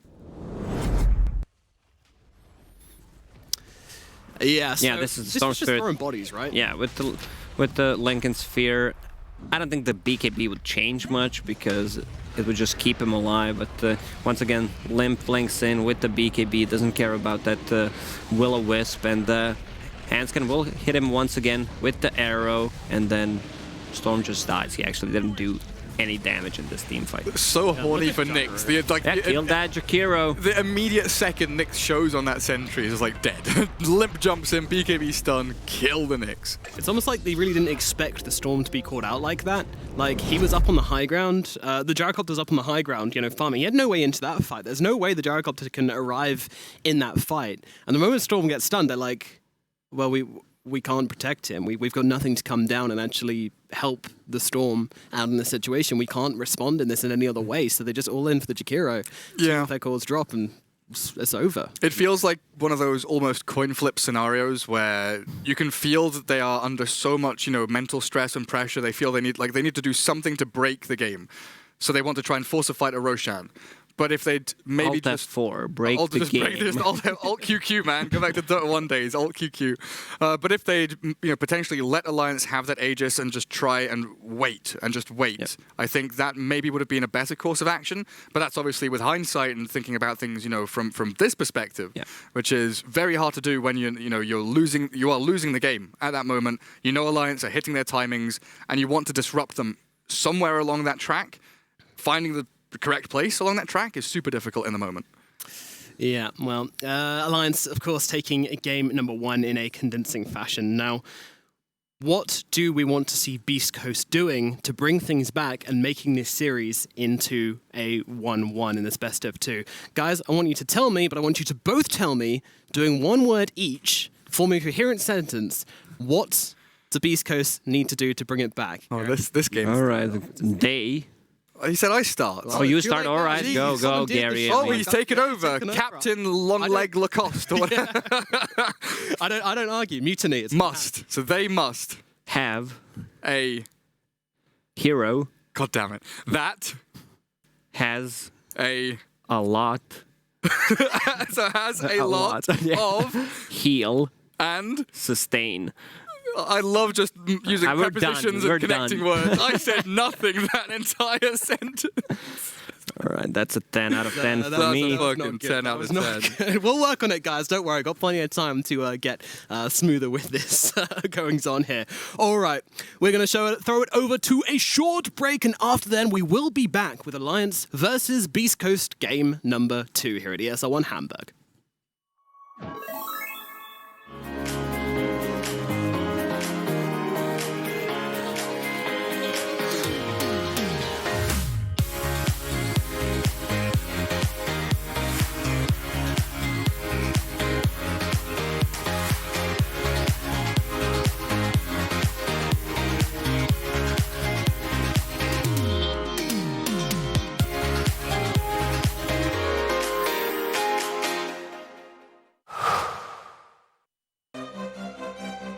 At the highest level of play, there can be no compromises. Gamers demand the highest clock speeds to give them the FPS they need to perform. Rise to the moment. Intel Core i7, the official CPU of ESL 1. Intel. Unleash your brilliance.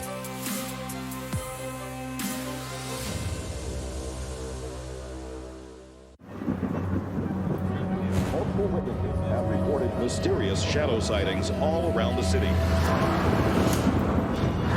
According to experts, the origin of these shadows is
This is game fuel. It's domination in a can.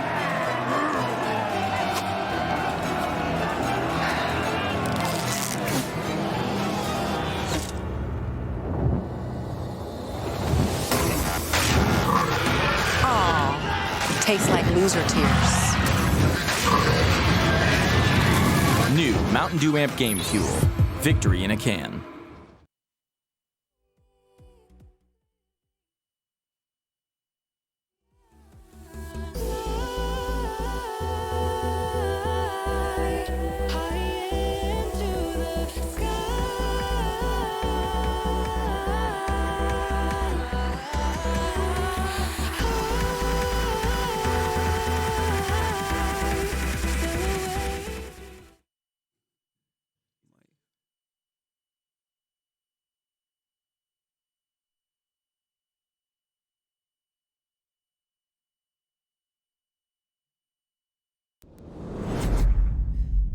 Hello and welcome back to ESL 1 Hamburg, where we are exactly halfway into a series, a best of two, in fact, between the EU Giants Alliance, currently one of the hypest teams, I would say, off the region, versus Beast Coast, who are a little bit struggling. Beast Coast? It's only game one. I don't think we can say that they are struggling. Bad. They're going to lose, and no, I'm just kidding.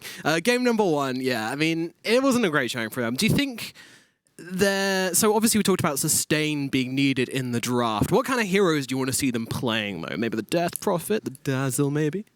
Any hero with kind of a save. I like that Tusk is kind of back, and then you have something like an OD, Shadow Demon, cycling the saves, add one more heal to that.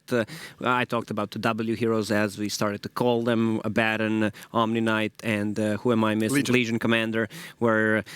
you just dispel. They throw a stun, you dispel it, you also heal. So it's tough to play into this kind of a lineup because you can't heavily commit. Yeah, it's super hard. Any kind of steroid hero just feels incredibly potent this patch. You know, we've got Ogre. I feel like we're going to start seeing, well, we already have started seeing a resurgence of Magnus. We've seen little bits of him here and there. But any of these... we have a pos one, we want them to hit a timing that is, 3 or 4 minutes earlier than they normally do. Hey, we're going to pick up these steroid heroes, these sustain heroes, and we can hit that timing, especially when your opponents, if they're drafting towards that 20-minute hit onto objectives, you want something to match that pace. Absolutely. It's all about trying to find the tempo, trying to find their momentum in this game. Now, we have the draft live for game number 2. And are we going to see any changes in the bans, in the picks, or anything like that? I think we certainly shall. Tell you what, guys, if you guess a pick correctly, then you might earn yourself a lovely golden star. You have only 3 golden stars? Are you kidding me?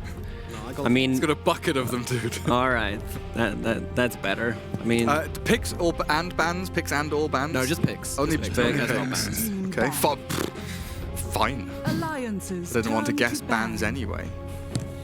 Oh, we forgot about Omni Knight. no, we didn't. I don't think we did. I forgot about Omni Knight. You definitely didn't, Lacoste.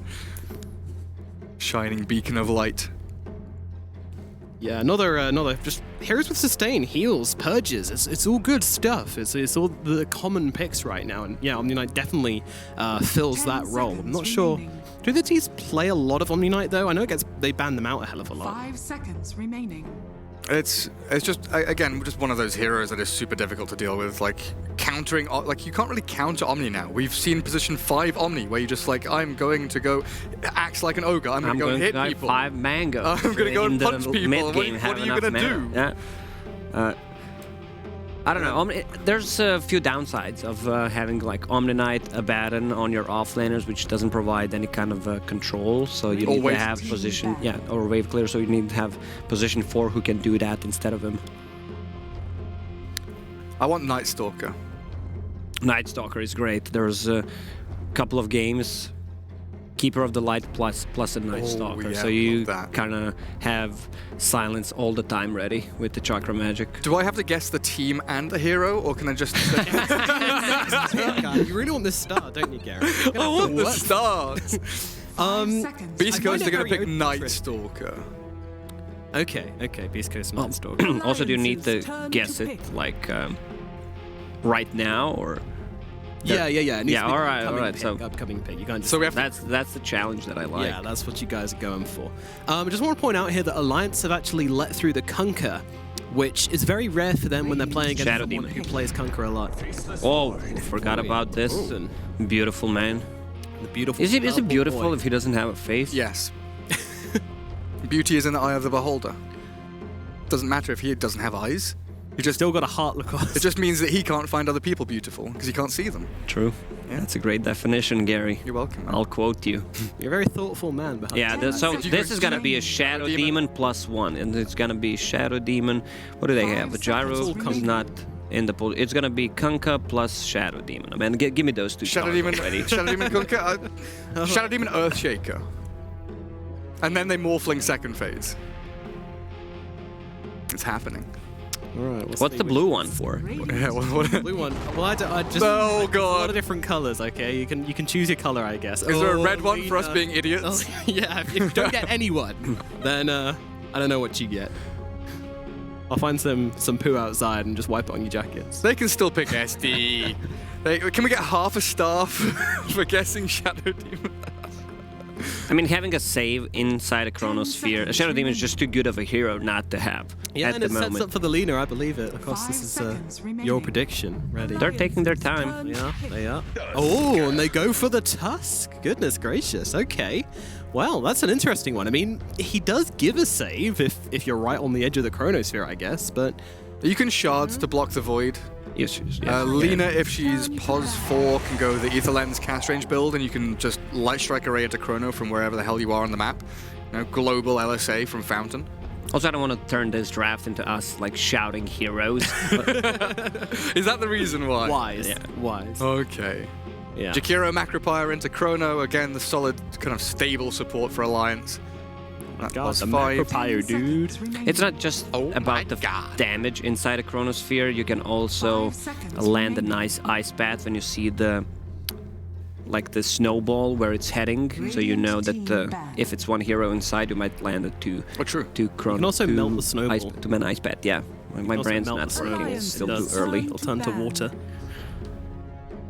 That's not true for any of our newer listeners, by the way. I'm just pulling your leg. So then it makes a puddle, and then Slardar can go in and get the status resistance from his puddle, right? Yeah. That's the play, yeah. Slardar pick coming up for Alliance 100% now. I'm glad Dota doesn't work. Do you remember when they tried to kind of move in that direction with elemental damage from... Yikes. We had like 2 From weeks. Pokemons, yeah, that was great. Oh, that was... Sunstrike is fire damage, and it does fire damage into Cinder Brew, and no other interactions work They properly. were just protesting it with one spell, and everyone lost their mind. But still talking. It was 2 weeks. And then We're still Morphling talking about comes it with now. the waveform, does 6,000 damage. I kind of wish. Maybe they should have made a mod. like elemental Dota. Realistic Dota. I also find it interesting. What do you do with a salve, guys? What do you mean? What do you do? So when you use a salve, you know, when you use a tango, you eat a tree. When you use a salve, what do you do? Drink it, I guess. I don't know. It's a salve. You rub it like salves are like it's an ointment. Ointments you rub on your body. I don't understand why everyone says drink a salve. It's a salve. You rub it. It's also technically pronounced salve. Got him. Might need to fact check you there, Gareth. Well, saying rubbing it on stream multiple times wouldn't seem appropriate. Just take the gooey green stuff out the bottle and rub yourself with it. It also makes sense that you could give other people salves as well, because that's not you feeding them the salve. That is you rubbing ointment on their bodies. That is a real thing. So in Dota we have sensual massages, basically. Yeah. So when I salve my carry, I'm just rubbing his shoulders. Exactly, rubbing in the salve, rubbing in the ointment. I needed these. I'm gonna be having at least 6 salves in my backpack from now on. There's roleplay. When that Void, was it the Void Chrono with the salve? So when he was doing that, when Slasher was doing that, he was just massaging all the boys in the Chrono. What a guy. Imagine if you had the ability to freeze time and you just went around and gave everyone massage. They're like time and freeze and they're just like, I feel so relaxed. I feel nice now. Yeah, I feel so limber. Anyway, let's finally get around to banning out the Kunkka. Are we paused, by the way? It kind of... Yeah, it's taken like 2 years for one ban. And they still have 1 minute and 40 seconds left. Can't see if they used all their reserve time. My eyes are deceiving me. No, man, what's that here? here? They've got 40 seconds left on the side of Alliance and 1 minute 32 on the side of Beast Coast. I'm looking behind. Cheating. They turned their camera right to me, like calling me out. Got him. Is that actually a Nyx ban? It is. Wow. Wouldn't dare ban Nyx in 2019. It's another ground target stun against the Snowball. You mentioned the Ice Path. And against Alina, being able to shimmy up to her, carapace out, maybe Dragon Slave, find the catch with Vendetta, always handy. But it's just an odd ban. The thing is, I don't know if Fada plays Dusk. Like, do they want to have him on position 5 or 4? Lina is also a flexible pick. It's Beast Coast Tusk, right? Yeah, sorry. You're correct, Gary. Thanks for making me look stupid. Once in my life, could have gotten away with it. If it weren't for these damn ginger kids. I definitely need something the opposite of stars to give to you guys when you mess up like this. So that seems to be happening more. Yes. Also, we're in Germany. Putting stars on people probably not a great idea. So, Ricky, huh? Oh, Ricky, yeah. Wow, they actually picked it. Oh my... What? I thought we were just going for like a wild topic change. So what about that Ricky, guys? But they actually picked Ricky on Beast Coast. Goodness gracious. Ricky is a great hero, trust me. Especially against Faceless Void. So they need some kind of They need a hero that builds into a Force Staff early on to push Faceless Void out of the cloud. Once Rikimaru gets the Fusel Blade, like, Faceless Void is done. His mana pool is really limited, and if he doesn't have enough mana to use a Time Walk, he's just dead. Is it level 15 talent, the cooldown on Smokescreen? Yeah. It's like -6 or something, so you have like smokes. You can have 2 or 3. Yes. They need Keeper of the Light, and then the whole map is purple.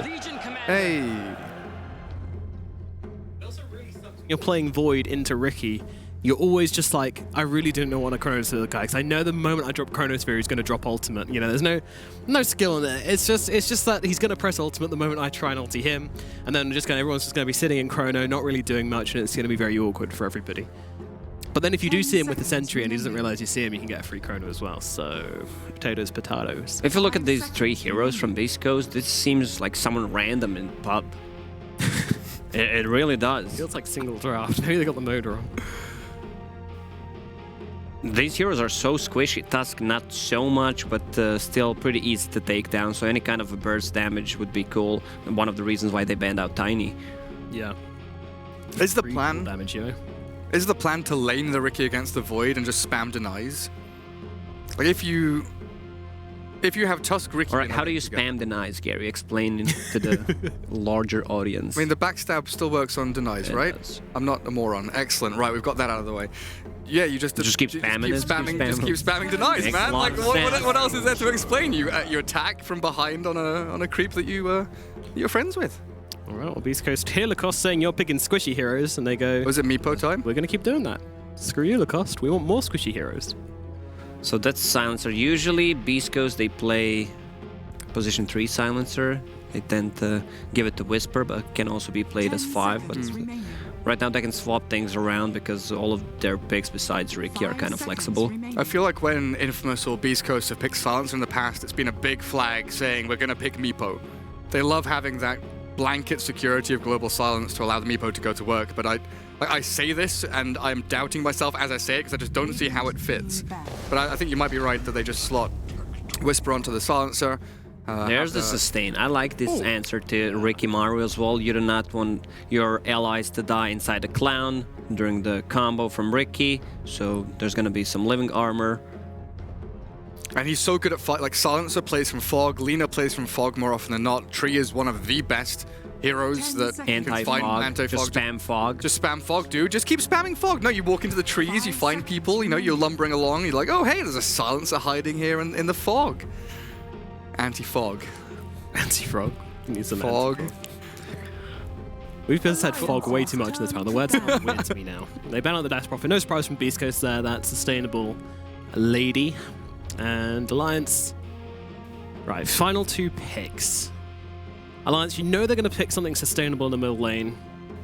The Pugner is definitely still an option for them.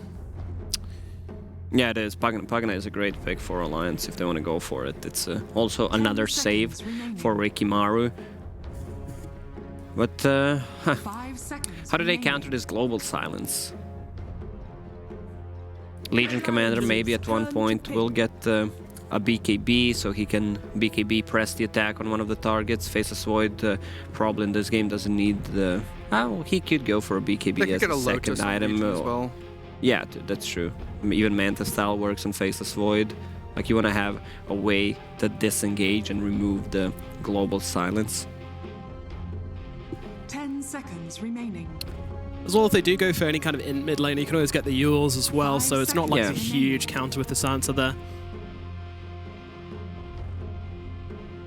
Do you need a BKB carrier for mid? Like, I'm wondering about, like, OD could go that direction for Alliance. It's not bad here. I like Pugna. Something that allows to play them a bit quicker.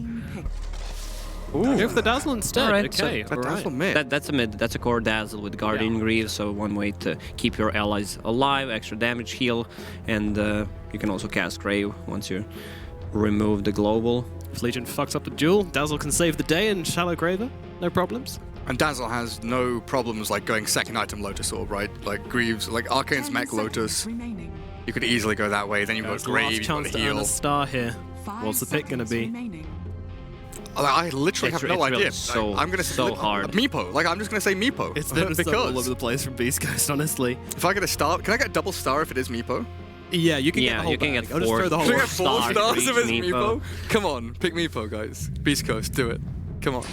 Go, that's the it's going to be the Tinker. Okay, all right. I kind of felt like something cheesy was coming up, and they are going to go with Mr. Roboto as the final pickup here for Beast Coast. That is going to round off their draft. Jensen, could you please hold up the rating? Firstly, for Beast Coast. Yikes, dude. Right, it's going to be a no from me. I mean, it's going to be a no. You're much okay, nicer I with need to your do ratings. 2 You guys are very scores. extreme. So, 2 for their draft. Yeah, and 10 for the Tinker pick. Okay. I forgot you're a horrible Tinker spammer. And now yes. for the draft from Alliance, please. I'm going to give it that's a hard. An 8 once again. No, that's a 9. It's a 9, 8. I believe... very high scores for Alliance, though. Yeah, I believe Beast Coast draft doesn't have much synergy together. You have Tinker. I mean, Ricky can provide vision, but it's not the bounty hunter with the track, and it's also a core Ricky, so you don't want to be in front just giving the vision, otherwise you're going to die. And they literally have 0 tower damage, so even if they take a fight, they're going to have issues killing the towers. They would want. I think the only condition they have is they get a ton of kills, maybe turtle a little bit with the Tinker, get him some items, but it seems unlikely. They are almost entirely in on, like, it's like, you know, CIS or South American pub Dota, right? There's that mentality of we chain kill, we get objectives through chain killing, and then we chain kill some more, and then we just keep going and getting team fight wins. Alliance are so much more like a well-honed draft that has win conditions and sustain and lane transitions and everything in between. It's a great Tinker game because they have no counter for him. but I still think that's enough. That said, I mean, Beast Coast do have their highest win rates when the games go over 40 minutes. That's when they see their most success. So maybe this Tinker can help them get there. I'm not sure, but still, I mean, how much tower defense can it really give, especially with the catch and the jump they have on Alliance? It still feels like a big, big mission to keep this Tinker alive. Well, we'll see who ends up on top for game number 2. And don't forget, you can always vote for your MVP, and they will be winning a Mercedes.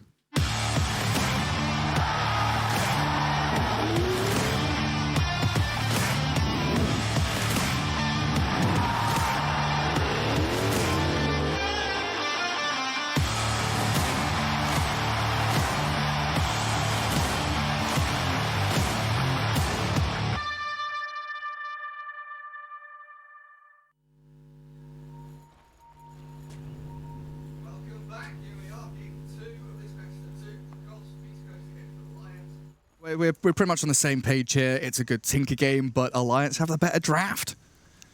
Yeah, the one thing we didn't mention is that they're playing against Treant Protector, and with this limited tower damage, how do you go for objective? I mean, that's going to be pain in the ass. We might be stuck in some really long game, Gary. Yeah, definitely a possibility. And thinking about Tinker and the game that he's going to have, you mentioned the limited amount of counters to Tinker. Very often you want a hero with vision and catch and kill potential, if not alone, just with a pair.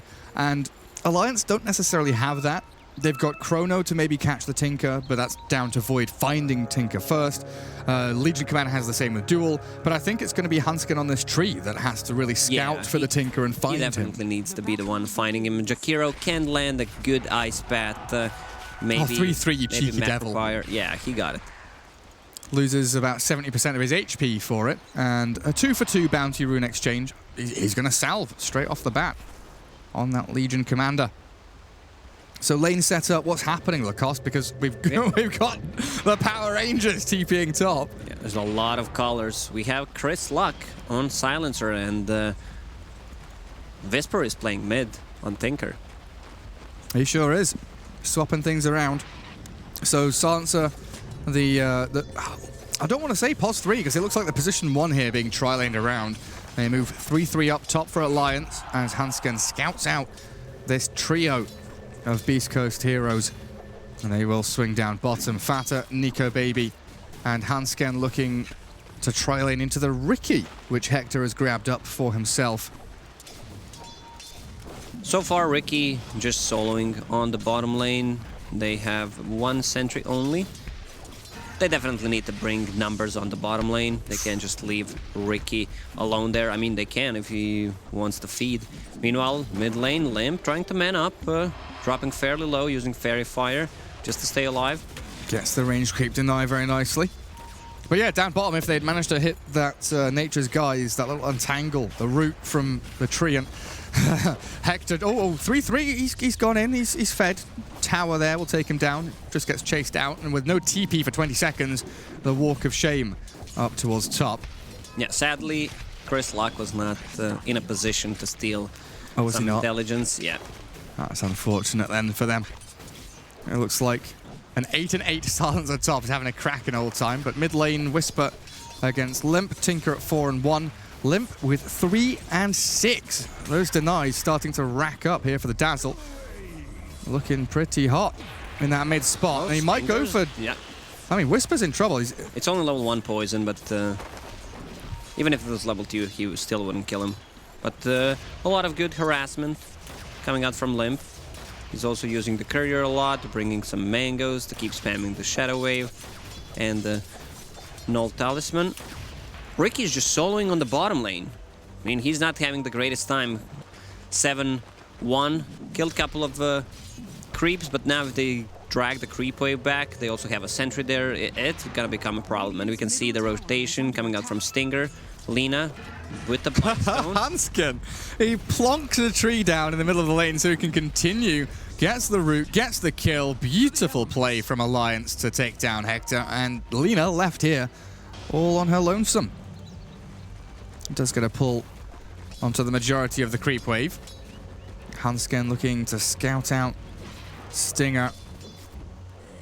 Maybe the courier. I don't think he can kill that. And Hector has decided he doesn't want to be on the actual lane itself. Comes in, looks for Stinger. Quick turn as the Lina battles into the Jakiro. Hansken's here, though. Leech Seed. The damage over time from Fata and Hansken. Too much for Stinger to handle. Orb of Venom will secure them that kill. Fata even places Sentry Ward. I don't think that's worth it. He's not gonna die. Well, maybe I spoke too soon. Get out of the range. He blocks up the camp as well, so he does manage to stop any more pulling or stacking or any wave manipulation there. So Ricky now doesn't really have a home to live in. That wave is never going to be under his control. Homeless Ricky. It really is. Out on the streets. Rotation on the mid lane. Jakiro. One more spit. Oh, Fata. Fata's going in. He had a liquid fire. Whisper now looking for Limp. We've got the poison and the heal to try and turn, but Limp doesn't have Grave. Whisper snowballed up, and there's the save. Nice play from the Tusk. Whisper still going to fall to Fata, so the 1-for-1 trade back is there. Oh, the regen. Get the hit in, Schofield. Oh, I'm not sure. Fata just kind of, yeah, whatever. I'm probably not going to get this regen for much longer. So he got a lot of gold and XP from that kill. You're probably thinking, when you're in the same scenario, oh, sorry, my carry died, but you're actually not sorry. You want that all XP for yourself and the gold. Sorry, but not sorry. Silencer, farming away like a madman. Continues 30 and 21. Chris Luck has rushed drums, no boots. Fair enough, but down bottom, Stinger with Hector playing onto the treant of Hansken, but he's popped himself back in Viz into the trees. While Fata looking for bounty runes. Unfortunately, beaten to the second one by Tusk. He's going to solo smoke. And he's aiming to go back in. Oh, he's got wards. He's got double obs, double sentry. So a warding mission here from Jakiro. And a dire scan onto the high ground. It's going to just clip onto the Lina. They've already got vision on her, though. Fata smoked mid again. They want to get the kill on Whisper. They realize it's their win condition. There's no way he lives there. Good rotation once again. You don't expect position 5 to be that active early on, but they're doing such a good job just controlling the Tinker. Also, right now, Beastcode should be stacking some camps. Yeah, all comes down to this kind of tri-lane bottom, right? Hansken is defending the void enough so Jakiro can rotate. Treant, not really a roaming hero, very much wants to be in the trees on a lane, set himself up for his plays. Yeah, Chris Luck drums rush. Ready to mess around top. How is 3-3 doing up there? 14 and 1. Not the greatest. I mean, he is being harassed a lot by silencers. He just uses his W and you can't really do anything. He has a huge mana pool, also as you mentioned, built into drums. Ideally you'd want to play around the silencer to give him the advantage, give them that intelligence, steal from the enemy. Good Cloud. Very nice, and a snowball is there to follow up onto the tree, but he's got living armor, and in a couple of seconds he's got his escape. So they're trying to take down Stinger with Nico Baby and Fata. They find the kill and Hansken survives. Off he goes, and he's still alive. Hector and Schofield looking to continue what they've started. Alliance don't want anything to do with it. And top lane, Silencer's making a play onto Legion. That's some big damage. Sick-ass play, just kidding. He's only harassing him with the glaives. He's pressing W on him. He doesn't have it on autocast. Hector, oh dear. Oh dear. Bashed up by Nico Baby and punched down by Hansken. I love the build on Hansken this game. Usually your position 4 Treants are not getting any points in the living armor, and he realizes that this is how they win, because if they make a move, it's going to become so harder, especially on a hero like a Dazzle, who already has a heal, even Legion Commander, and he's just helping the other lanes right now. I've seen my Treants go 2-2-0. Like, not even think about going living armor. 1 point is so valuable. It really is. It got buffed. It's 40 damage level 1. 40 damage block. Pretty powerful. You love the word powerful, don't you? Powerful. I tried to stop using it when I casted you because you call me out every single time. Not, Gary. It's so powerful. So Chris Luck, he's been put down on the bottom lane now. He can potentially deal with Nico Baby. I guess and it's Hansken. one of those, who wants to die bottom? Let's go Chris Luck. Well, there's a global. Chris Luck pops the drums, sprints off.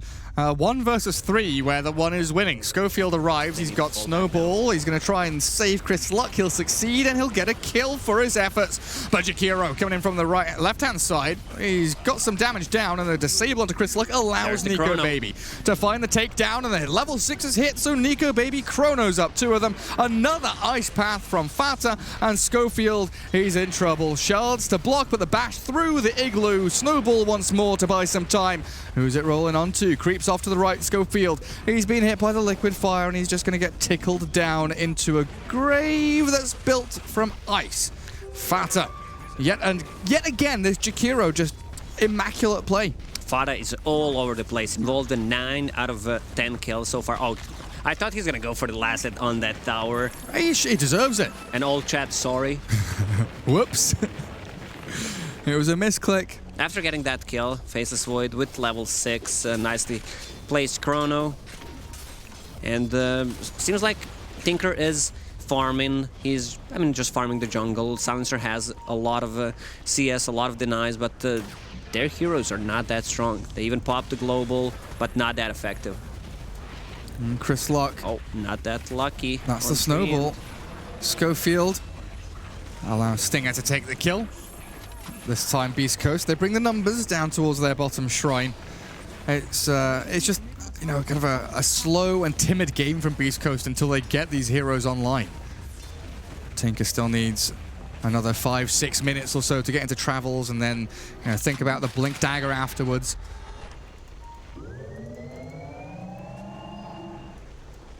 Ten minutes coming up, though. Bounty runes are ready to be battled for. Schofield readies himself down. South grabs up 1, but he's being wrapped around on. Limp and Fata.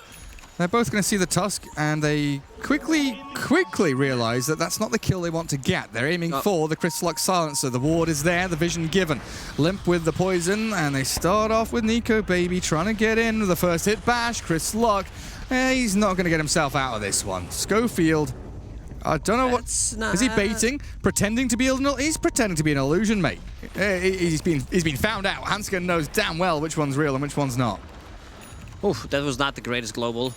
There was no team to really back him up. Lina only level 5, Tusk level 4. They still didn't bring the books. Well, they found a tree. That's what matters. Hansken.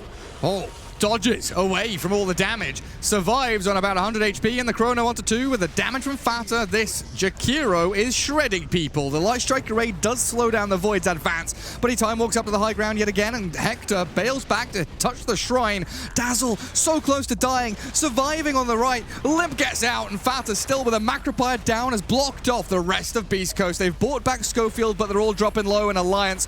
They've got the retreat plan set in stone. They need to jump away with Nico Baby. One more time walk should do the trick for him to get out safe and sound, as Hansken nearly gets out, but the pre-placed sentry by Schofield in that area sees him as he tries to pop invis.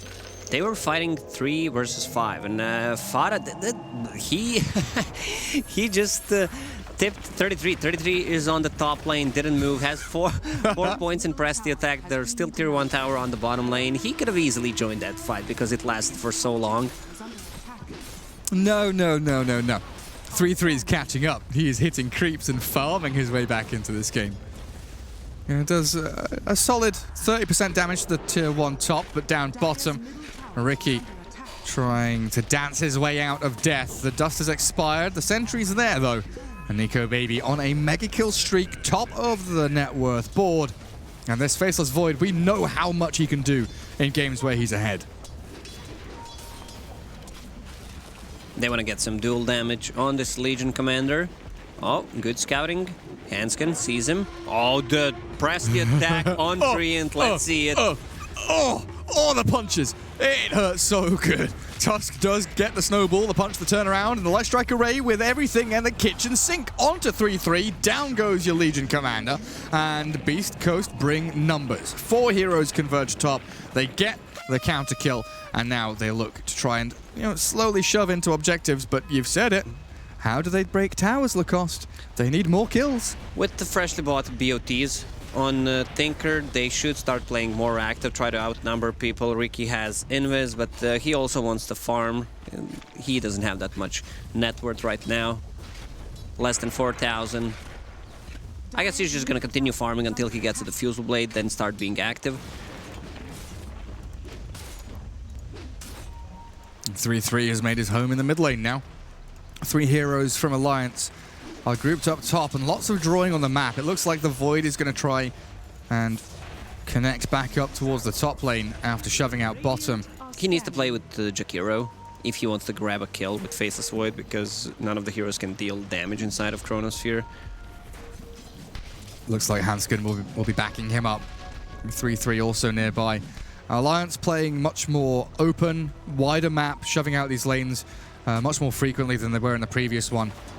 They feel like there's less need to group up as 5, right? They can make plays and pickoffs with just a couple of heroes. The bait from Hanskin, potentially opening up Good an luck. attempt. Look at this healing. Yeah, they can't kill the tree, and there's the duel, but the snowball save will come out from Schofield. Jumping onto Nico Baby. They've got the global, and you're absolutely right. They do throw it out, but the fight not breaking away the way the Beast Coast wanted. So the turn is there with the Chrono down. They've caught the Ricky. Light Strike Array is going to get dodged out by Nico Baby, but they get the important objective, the kill on the Ricky. It's so funny to watch. 4 points in Living Armor and press the attack. It makes one hero like completely unkillable. Dazzle has enough money to buy Mech also. Shadow Wave is maxed out. This is where Alliance hit their stride. Bounty Rune's about to spawn, 15 seconds time. Schofield on that ramp, looking down at the Void. Hector gets scouted out by Hanskin.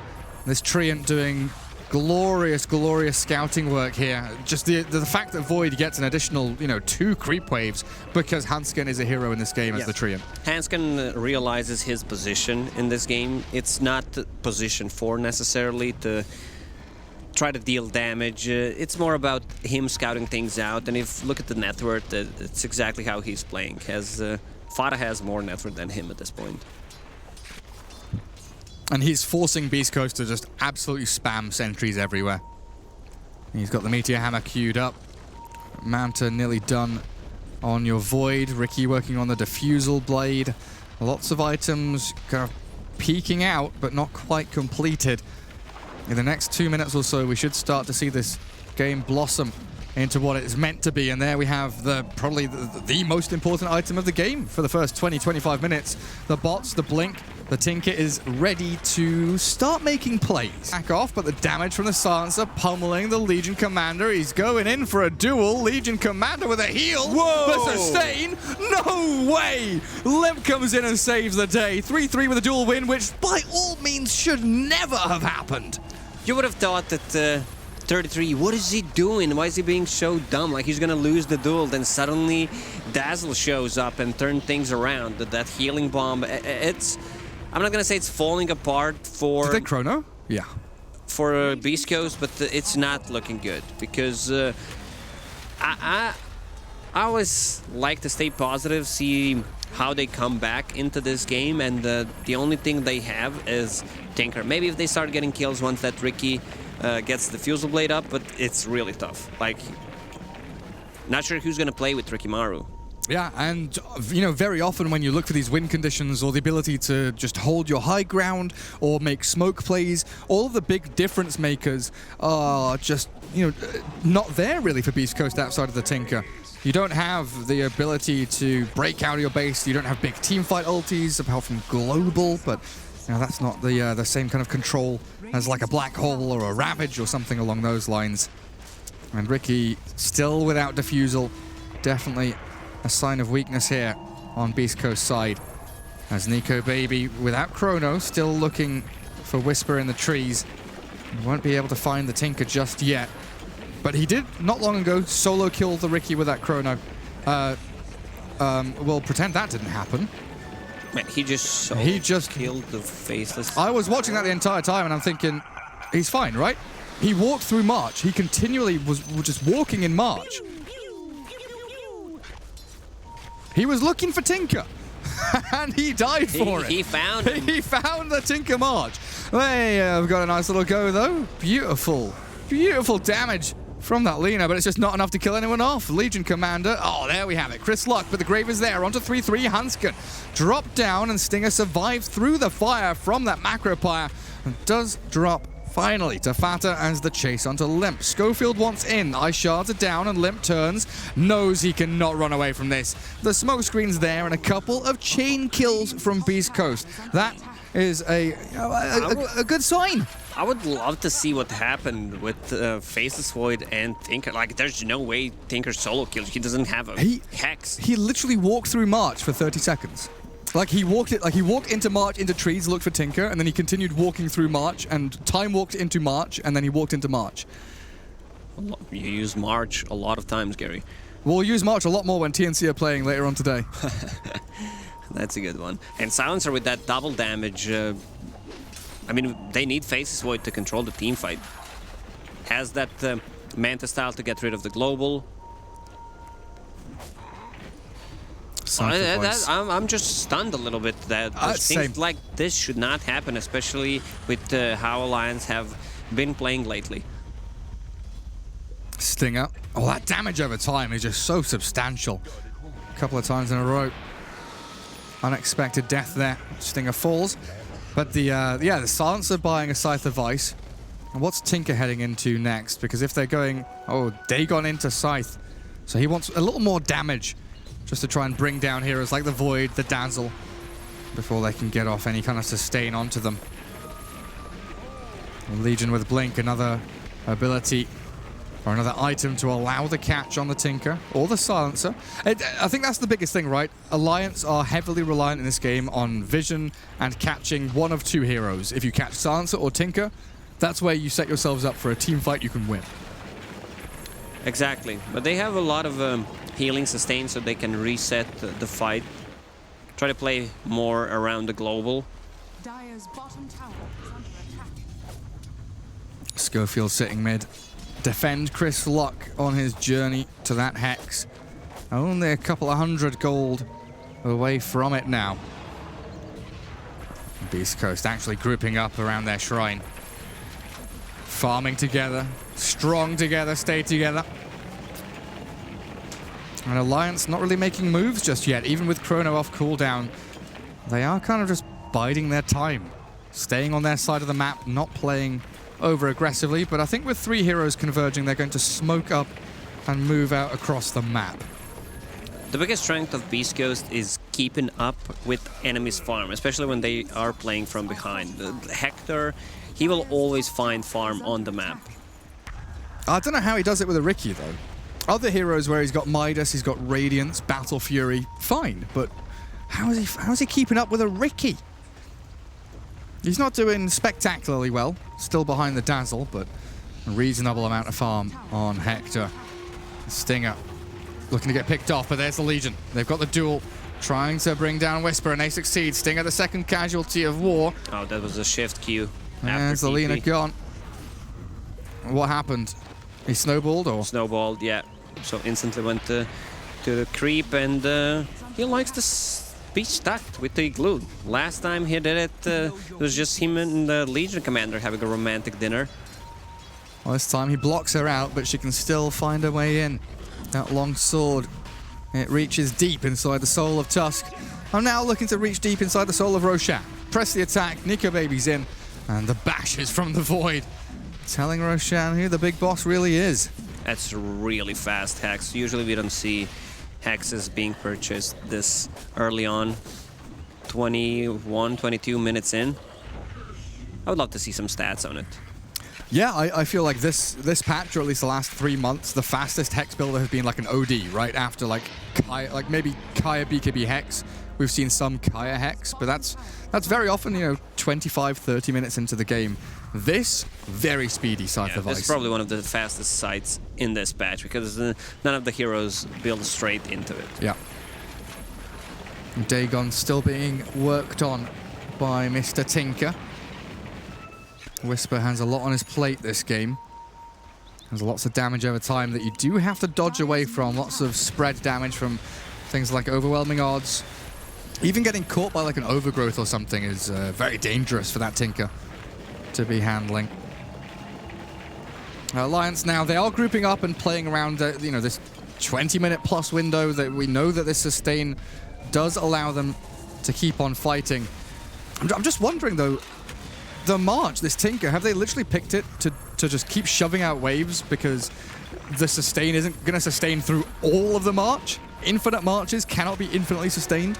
No, hello, damage. Ricky jumping in with the DD rune, trying to catch a kill. They've got the global stance down with the Glimmer Cape. Oh, the save comes out onto Limp, but not for long enough, and 3-3 follows. The way that Limp dived, the Hex into the Roche Pit Hanskin goes as Nico Baby battles into Schofield. Should find Ricky at should least be a trade careful kill. on the mid Oh lane. man, Ricky battling with a Jakiro and losing the fight. Yeah, 3-3's brought back, gets the takedown, and Alliance get a 3-4-2. And they want more. Nico Baby press the attacks up on him, and he's gone for the stars with a duel there. They've got Chris Luck. Oh, it's all Alliance now, baby. Schofield's on the run. Whisper from the high ground. He's a ward. He's a ward that does so much damage. Takes down the Aegis, and it looks like Beast Coast will be able to get back to their base, tail between legs, losing a couple of heroes, but at the very least taking out that Aegis on Void. Yeah, they could not find Tinker in that team fight, so he was doing whatever he wants. Ricky manning up against Jakiro with the double damage. I mean, Jakiro deals a lot, especially if he can get his spells off. Meanwhile, there's gonna be another fish punch. I mean, Nico Baby's gone. Laguna Blade into combo from Tinker. Down goes the Void. No saves in sight from Alliance. Nico Baby once again feeling strong when in fact he was weak. They need Chrono. They definitely need to find Tinker, a Treant Protector, just hide until Tinker shows up and then hit him, root him by enough time for Faceless Void to close the gap. Even Legion Commander, who has a Blink Dagger at this moment. And Limp definitely needs that Force Staff. Like, he needs to be able to push himself out of the smoke, out of the shards. This is going to be a big item. Man, Jakiro is so farmed. Level 16, has Glimmer Cape and the Force Staff. He's also buying all the wards. I mean, there's a reason why, because Treant Protector at the moment is not farming that much, doesn't have really ability to farm. Now with the Meteor Hammer he has to clear the creep wave. So Jakiro is taking all that farm, just using the Dual Breath and the Liquid Fire to clear up the creep waves. Still, every single tower standing for Alliance. With the Glyph and the Living Armor. Oh, Hanskin, don't go the same way Nico Baby did.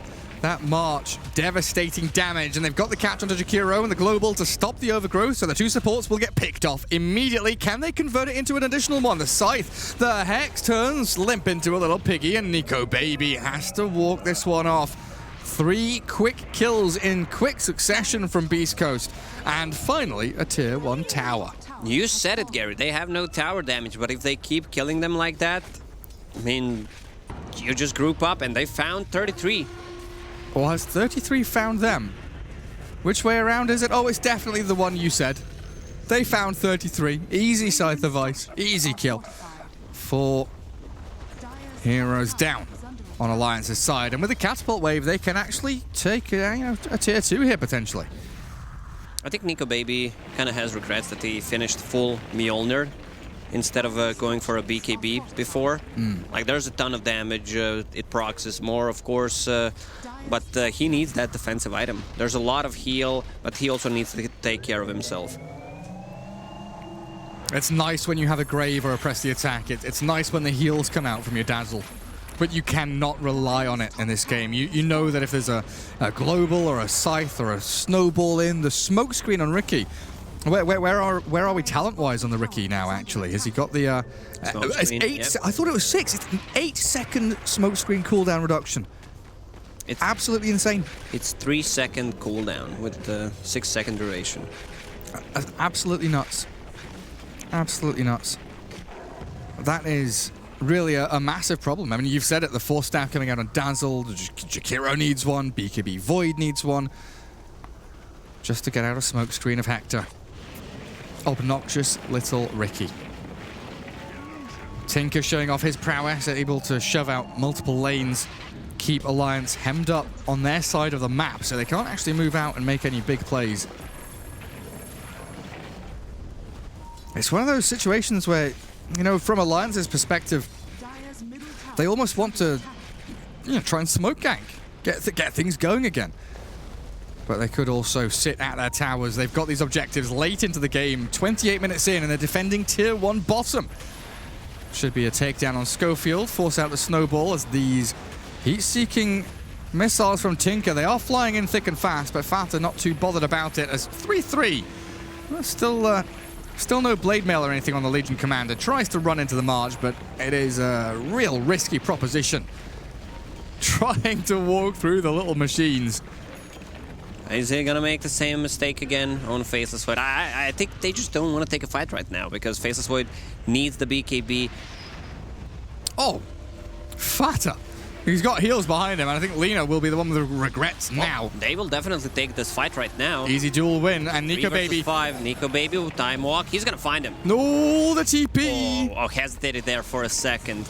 So close, so very, very close. I mean, they had Chrono, Overgrowth. They potentially had a catch on Tinker there, but they just, again, when you're dealing with a Tinker, you need the combo of vision and catch. You cannot just have catch, because if you don't see the Tinker, you can't kill the Tinker.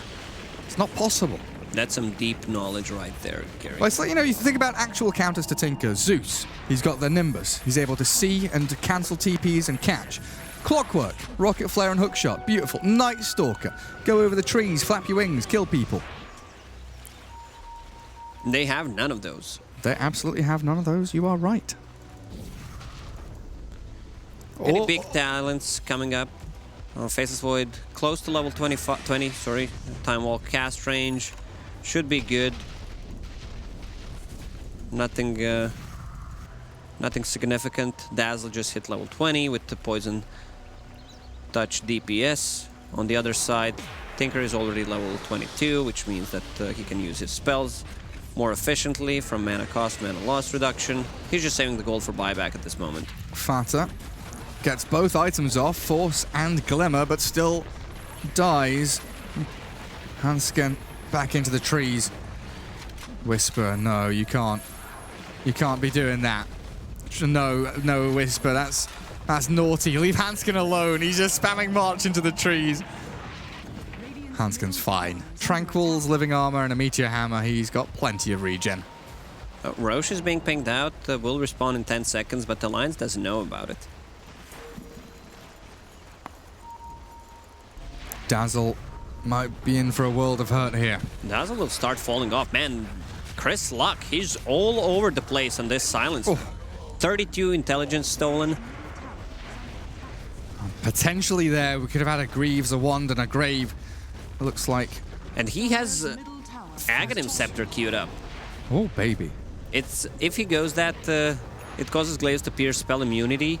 And double damage? Yeah, double damage against silence units. So they can silence with smokescreen as well. So extra damage coming out from that. Oh, nice. They've got the Chrono onto Sansa. The Global's already out. Focusing down Chris Luck seems like a decent plan if Nico Baby can actually get the kill and take him down. Chris Luck finally falls as Fata stops the advance of the Mr. Snowball. Schofield aiming for Nico Baby.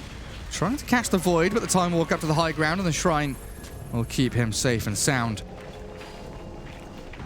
And what was that? Silencer for the Dazzle and the Legion. Blinking from Ricky with a Light Strike array to follow through. It's a takedown on Fata. Should be a confirmed kill.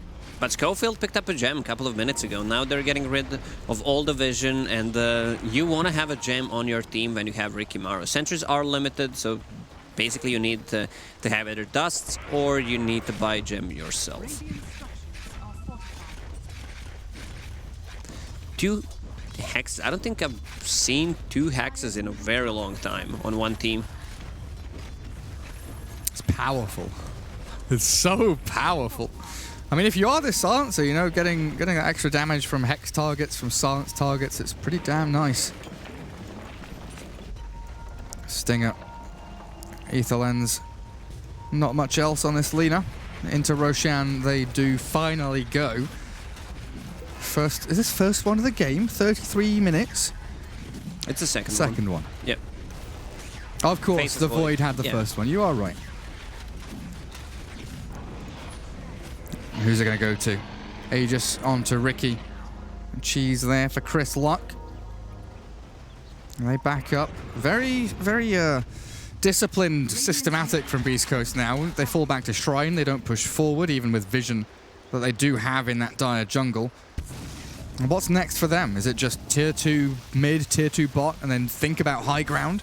Or is this where you say, right, we have to really stamp our mark on this game, get a big couple of kills, nice team fight, and end? I don't think they can group up and just try to take it by force because they're really limited and there's no heal, no earn, nothing, so they will get harassed. They need to pick off people, and they have a great lineup and items to do so.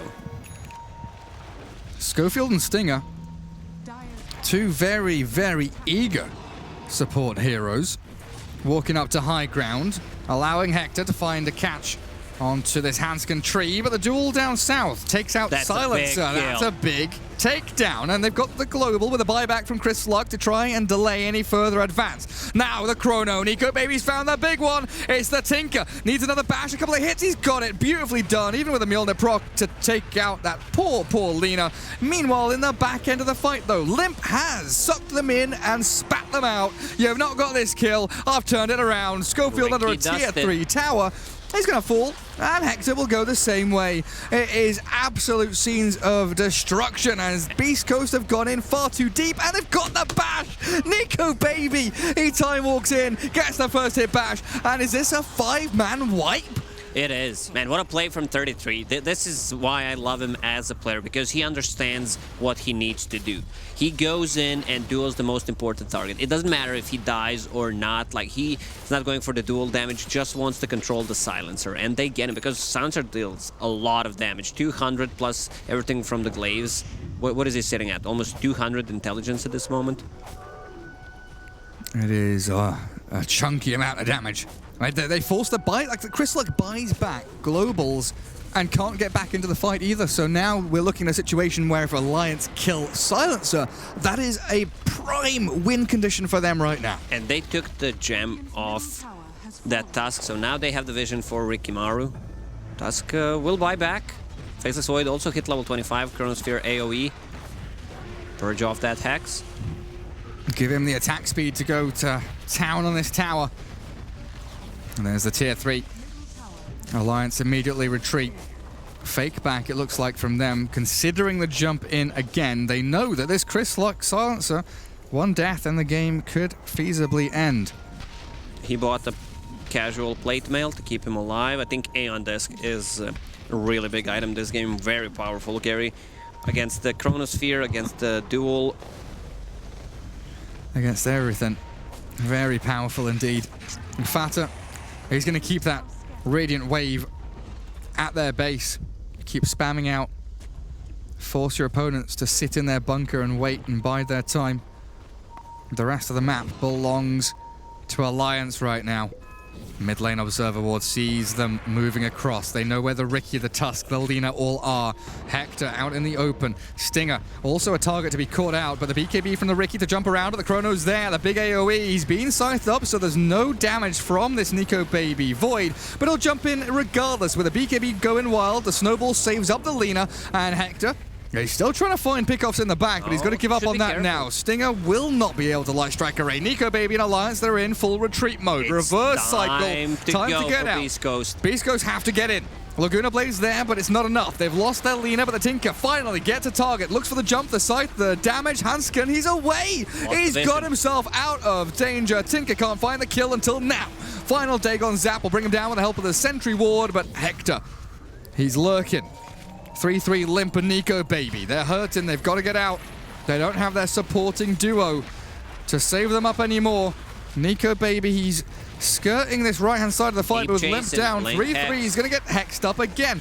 Tinker's got another rearm, another jump in, and a beautiful hold from Beast Coast. I think everyone felt that. This is one of the most beautiful things in Dota, where you can feel that they're weak and you keep chasing it. You know how strong you are. Blink hex, keep repeating it, and while others are doing the damage. And did they use any buybacks? I don't think so. Yeah. I don't believe so.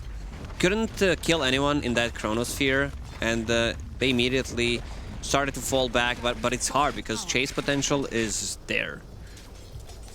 It really is. It's, you know, when you pick Tinker, it has to be. You have to have that chase, that chain kill capability, just to keep catching one target after the other. Securing a tier 2. Bottom now, Hector will be able to shove this up towards high ground, but again, we're in a situation where Beast Coast cannot breach high ground. They can't go for a tier 3 unless they have wiped the floor with Alliance, and they did. There's no buyback left. Oh, he's got to be on the, you know, on the dire side of the base, right? Yeah. Also, Tusk is level 25 because of the XP gain talent. I think he hit it before Tinker even. Doesn't go for the Walrus Punch passive. Sad story. Laser damage for the Tinker. Dagon 4, nearly up to Dagon 5 on old Whisper.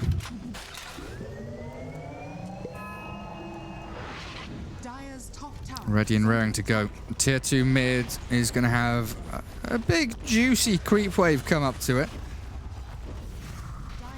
Fanta should be able to clear that one out. Just Alliance, they feel almost 100% reliant on the Chrono. If they don't have Chrono up, I don't see them having a chance to win the fight or win the game. Yeah, they definitely need to kill, I think, at least 2 people in the Chronosphere, because these hexes, if heroes with hexes survive, they'll just be chased down to that Legion Commander. Has a BKB of his own now, but gets bashed, plus the Walrus Punch. Oh, down goes 3-3. It's a decent Chrono in from Nico Baby, but can he get a kill? Oh. No, he's just healed up. Chris looks fine. He's back to full. Now the duel comes out, but it's nowhere near enough damage. They're not going to get this win. Oh, Schofield, Snowball.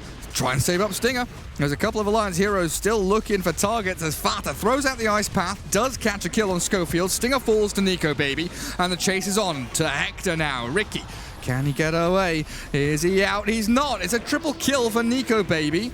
A Still real chasing. weird one. Whisper, he's going to blink himself out and TP home. He's really low on mana. Nicely placed Chronosphere by Nico Baby there. No real follow-up from Jakiro. He missed the Ice Bat on the target, so Silencer got the cheese off in that fight. Didn't matter too much because he got focused down after that. But the sustain, also the buyback from 33, also dispelling Hex. This is where we see the... Yeah, it was crucial. This is where we see the strength of a Tinker player. This is where we separate the Tinker players from the Tinker spammers. He's going to buy back and try because he is 1 versus 3. He's killed off 1. He's down to a couple more now. Alliance looking for this first lane of balance, but the Ice Path is there. In comes Nico Baby with a BKB, the whack down, and the GG should be coming now. Alliance are focusing on these tier 4s. There's no one alive for Beast Coast. Oh, Lena's coming. 4 seconds. Everyone fall back. Lena coming. Silencer's alive in 7 seconds. Can they take down anyone on Alliance? Fata focusing barracks so the creep wave and the catapults can come. Nico Baby just knocking on the door of that Ancient. They've got double catapults, massive creep wave, and the throne should be a fall-in. Stinger from the back looking to line it up, but it's the Ice Path that catches him. And Stinger's a goner. Down you go. Throne about to fall. Chris Luck, come on, baby, with a Ricky. You can do this. Jump in onto Fata. Ghost Scepter's there from the Jakiro. Hector, he's trying to focus Nico Baby, but there's bashes, there's Maelstrom procs, and there's a lot of Force Staffs. So many Force Staff to disengage and disjoint the Ricky's initiation. Throne is falling, and so's Chris Luck, the bashed Lord Nico Baby himself. And finds yet another kill and a 2-0 victory here as Alliance take the series. ESL 1 Hamburg is brought to you in part by Intel, Mercedes-Benz, Vodafone, DHL, Mountain Dew Amp Game Fuel, Asus Republic of Gamers, Pay Safeguard, and Euronics. Well, it looked like maybe there was a chance for Beast Coast there. The turnaround was pretty convincing there from Alliance, and that will be a 2-0 victory in this best of 2 for Alliance. And after game 1, I don't think that's a huge surprise. We did see a slightly better performance, but a really interesting draft. Do you think we kind of saw the elements fall into place there, Gareth? Sure. There was, 4 or 5 moments where you're thinking, oh god, Beast Coast, they're getting the chain kills, they're chasing them, they're finding them, and then you realize they get to a tower and they can't push past the tower. They maybe get one objective, but after that, it just falls apart again. They need to reset and go back again. If they had infinite moments of the catch and kill, that game's theirs. But Alliance, they're in the game. It's impossible. Yeah, I'm not a big fan of those drafts where you need to just land the kills. If you don't get any kills, you can't siege. So you, especially when, let's say, they pick up a gem, they get rid of the ward. So your mid game to late game is kind of crippled. And you're relying so much on just getting a kill, turning one kill into another. Yeah, and against a Faceless Void as well, you know, these turnarounds just become so easy when you have the Void, because you just have like, oh, well, you know, what do we need to wait for? If only there was just some big giant spell which allowed us to kind of convincingly take a couple of kills, and that's exactly what you get in the Faceless Void, and his timings are very easy to work towards as well. You know, the moment they had that BKB, they did start fighting. I found one of the fights very interesting in the middle lane, though, when they did initially get those BKBs on Alliance, when they just made the turnaround, then they come down, storming into the middle lane, as they're, you know, known for doing pretty much every time they find an advantage, putting pressure on. They pop both the BKBs, and Beast Coast did an amazing job in baiting out the BKBs, yet still somehow, I mean, that fight was kind of even in the end, but I mean, Alliance, they had no business winning a fight where both your BKBs get bought and your Chronosphere. Well, these three all got popped, and they still didn't manage to seal a fight there from Beast Coast, and that was pretty much when I was like, even though it's a very even game at that point, I was like, it's kind of over, to be honest. Like, I mean, Dota 2 is very much about give and take, right? It's a nice game. It's a beautiful game.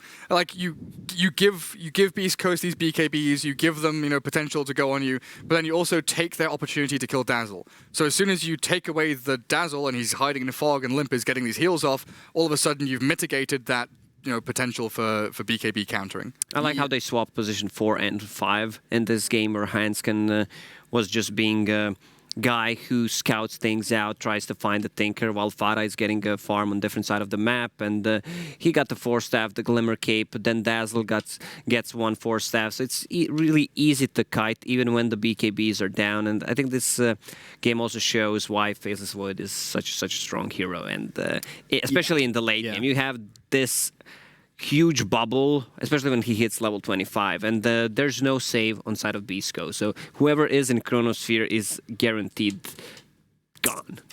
There's no way to save him. Yeah. Well, we have the scoreboard here to have a look at here and see.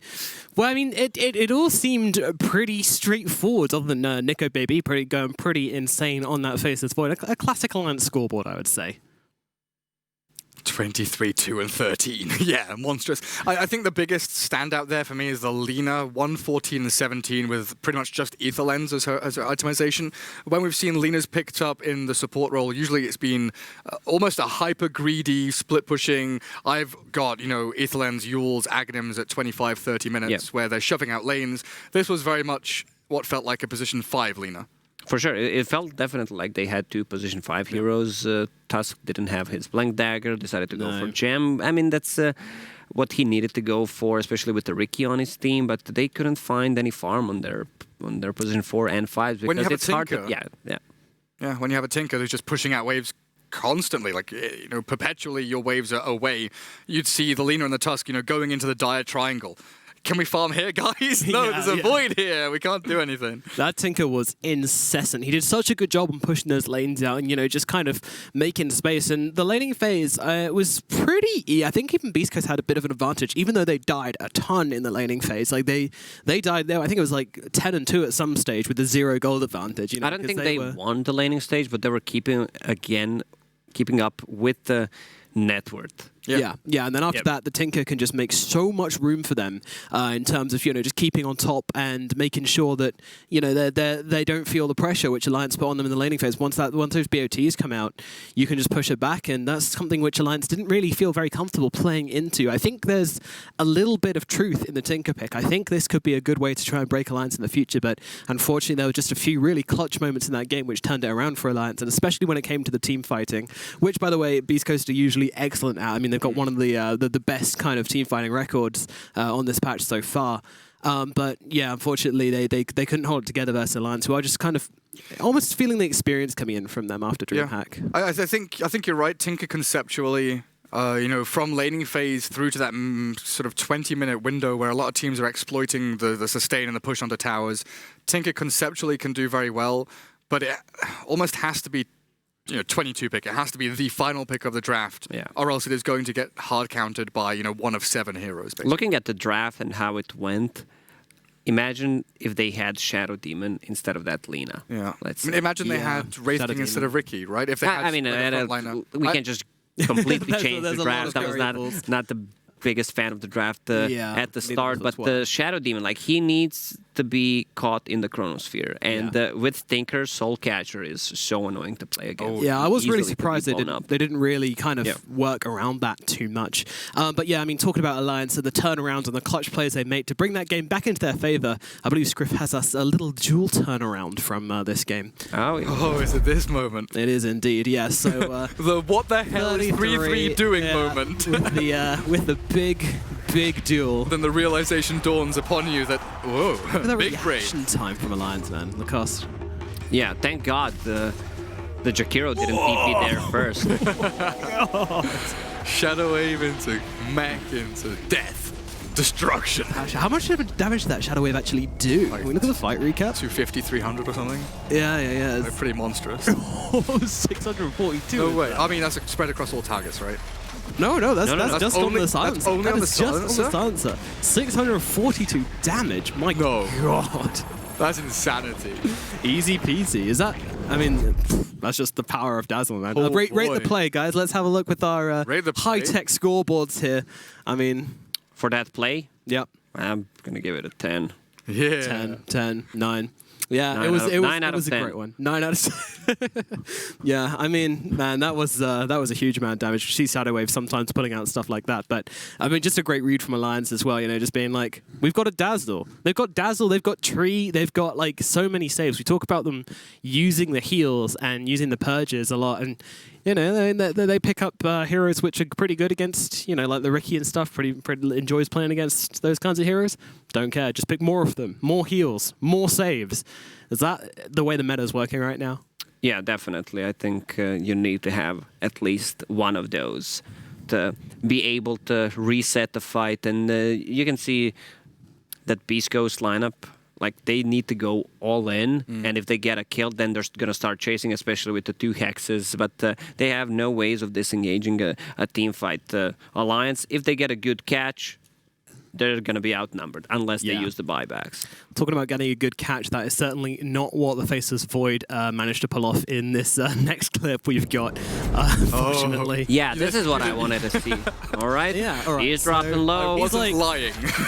Gareth, can you give us a play? Actually, no, Lacoste, give us through what's going through Nico Baby's head right now. I need to blink somewhere where there's no March. He could have used Magic Wand, popped the Manta Style to... Also, I mean, he has a Stout Shield in his backpack for a very long time. Well, interesting. In his head is like, I need to find the Tinker, I need to stop getting hit by March, I need to stop getting hit by March. At one point, you need to start thinking about yourself. I mean, get that idea out of your head where Tinker dies and... Not just in Dota 2, but in real life as well. Forget about your enemies, focus on yourself. Internal self-reflection. Can we have that play rated as well, please? I want everybody to rate that play out of 10 that's for me. That's a 10 out of 10 for entertainment. All right. I mean, it could be more entertaining if he dropped the chrono, try to find him, but failed even more. All right. Well, I give him the 0, and then we get 10 and a 9 from you two. So not quite. That was a 10 for the Tinker, not for the Void. Oh, for the Tinker. I see. Right. For just casting March. What are you doing? 22. Yeah, I mean, stealing some. I'm stealing some of. Can I have your 6s? I know what you're looking. I know. Can I have the 6? You can have my 6, but there you go, bud. You broke it, and I broke it. I mean, if we had to rate it, it would probably be this. I hope it's in correct order. Yeah, you got it. You got it. Yeah. 3-2-2. Beautiful. The classic. I mean, you could, after that Faceless Void clip, the move, you could see them actually being more cautious, and they were just farming up the items. They didn't want to take it too fast, realize that they can actually throw the game from there. Yeah. And talking about throwing the game, if you will, the final team fight, well, the biggest team fight actually of the game, the big turnaround here, which Script's going to bring up for us. So Alliance coming at the high ground here, trying to hold up as Beast Coast just kind of poking the Hornet's Nest right now. Yeah, this is where 33 jumps in and finds the silencer. They also had the vision on the hill, which was making things much easier. And Faceless Void will find Tinker +1 on the left side. It's, you know, inherently a problem with East Coast lineup, right? You see the two supports have to make the play to start things off. Yeah. The buyback into Global is here. Then Nico Baby's like, sick, I can BKB. Chrono, I found the Tinker, I've got the two big targets, and it's over. He already popped the BKB, so he was saving Manta Style for that Global after Silencer bought back, which allowed him to use the Chronosphere, and it was a full team wipe there. Even got the Aegis off Ricky. Like when your Lina and Tusk have to make the move into Darkness up a ramp, you know something along the way has gone wrong.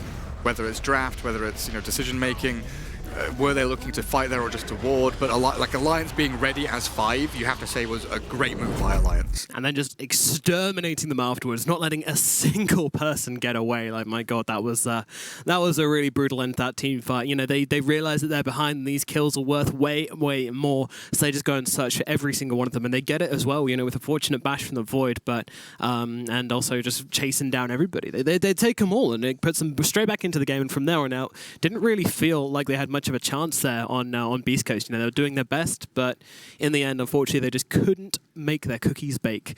And that's going to put a 2-0 for Alliance on the board, starting out this group, which is definitely how they would have liked to start this tournament for them. So that means that we are going on to our next series. Actually, before that, you know, we haven't done our summary, have we? You know what, Gareth? I'd just like you to throw in a rhyme in your summary. Summarize the last game we saw, the last series, in fact, the entire series, and make it rhyme, please.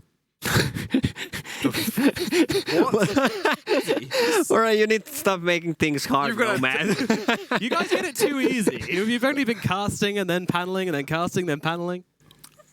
Alliance are so good, Beast Coast can't boast. There you go. There's well done. That was all I wanted. Very good, Gareth. You know what? You can get it. Give him a star. All right. You didn't get any of the picks correct, Gary, but here's a star. Hey, there's a star. There you go. He's going to put that. You don't have a star. Be very happy about it. Oh, look at that. Look at that. Sir Sadim and Sir Star. Patrick. Patrick Star. Patrick Star. Do you have any pink stars? Yeah, I've got them all. I'm taking the pink one. All right. Big fan of SpongeBob and the crew. Going to be throwing it over to a break, after which we will have Vici Gaming versus Beast Coast here at ESL 1 Hamburg on the B stream. Do not miss it. We will see you very soon.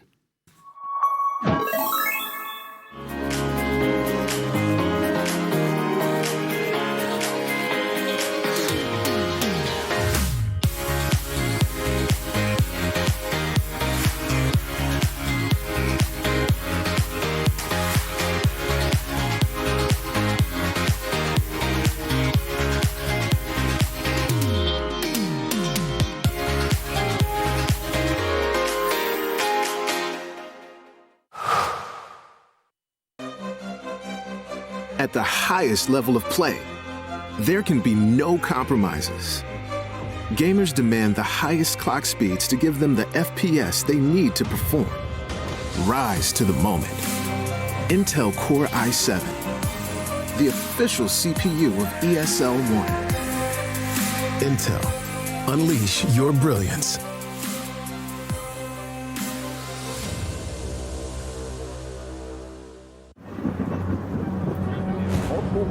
Have reported mysterious shadow sightings all around the city. According to experts, the origin of these shadows is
fuel.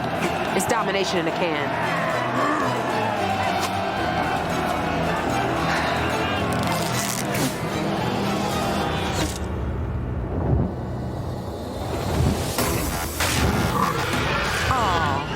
Tastes like loser tears. New Mountain Dew Amp Game Fuel. Victory in a can. We were so ready to give in, skin to skin on that baseline. Ooh, you give me that high pitch feel, baby. We shared a cigarette, that is first sight, the way you looked at me. Couldn't say goodbye, and whatever you did to make it stop. 'Cause baby, you make me feel something.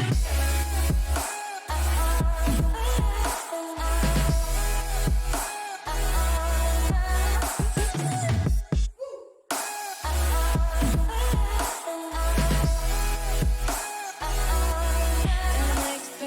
knew, we were so ready to give in, skin to skin on that baseline. You give me that high pitch feel, baby.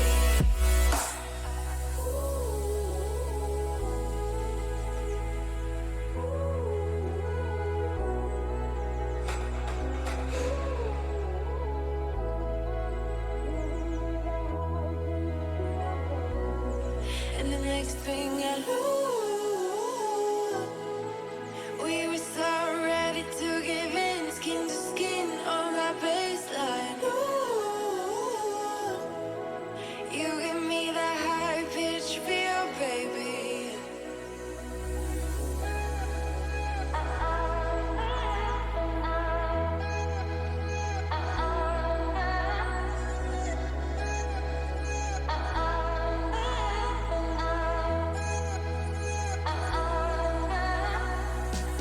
We shared a cigarette, that is first sight, the way you looked at me.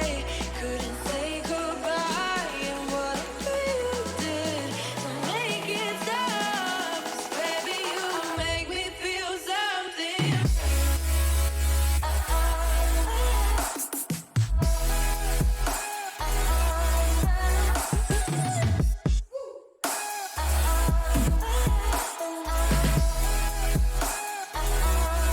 And the next thing I knew, we were so ready to give in, skin to skin on that baseline. You give me that high pitch feel, baby.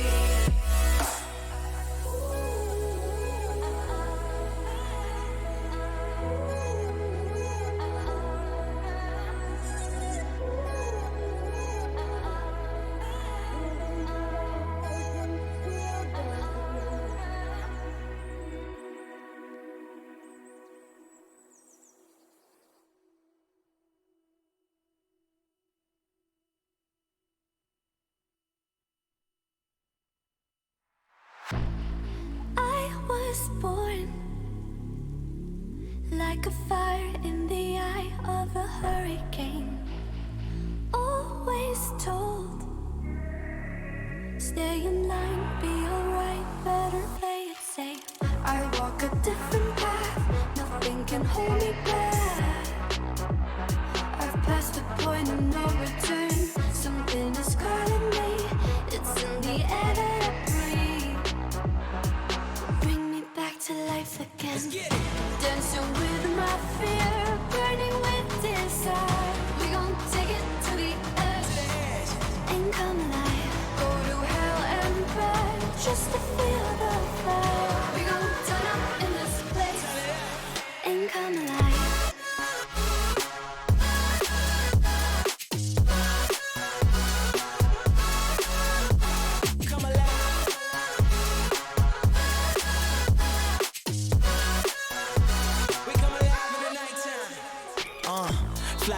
they can't touch us.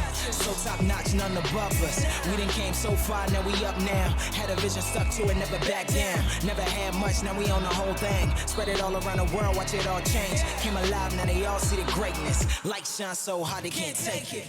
Dancing with my fear, burning with desire. We gon' take it to the edge and come alive. Go to hell and back just to feel the fire. We gon' turn up in this place and come alive.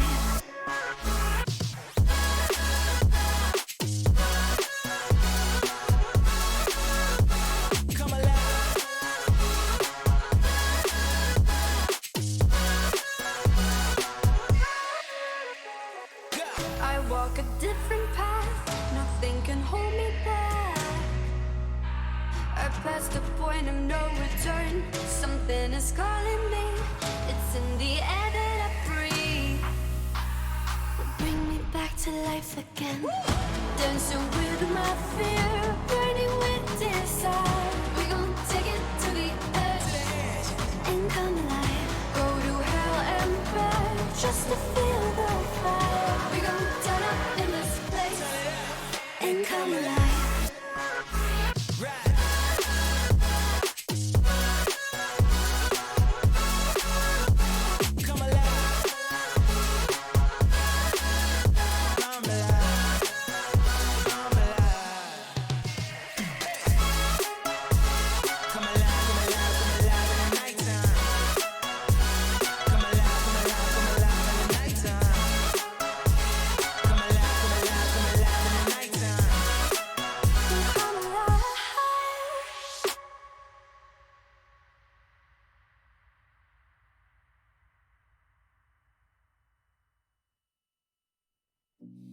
I've been working part-time jobs, chasing all my dreams now lately.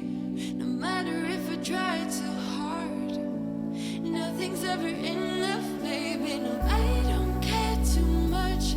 I don't care too much. As long as I can keep you by my side, I don't care too much. We got time, no rush. In your eyes, I always see there is something meant for me. In your eyes, I always feel different.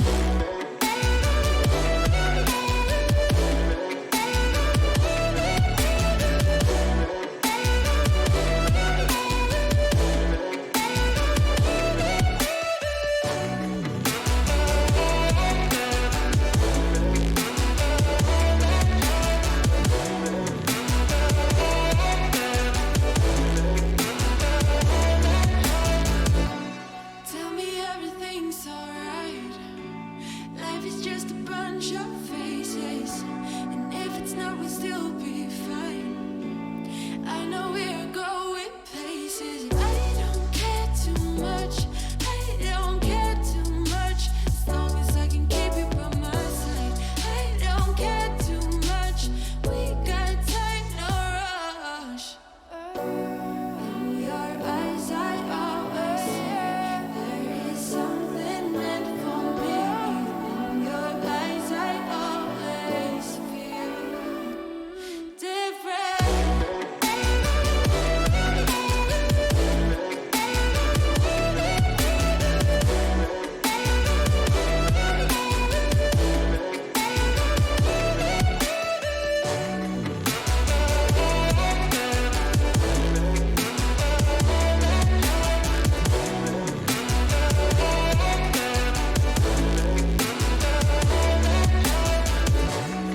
In your eyes, I always see there is something meant for me.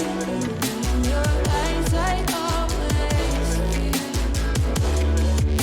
different.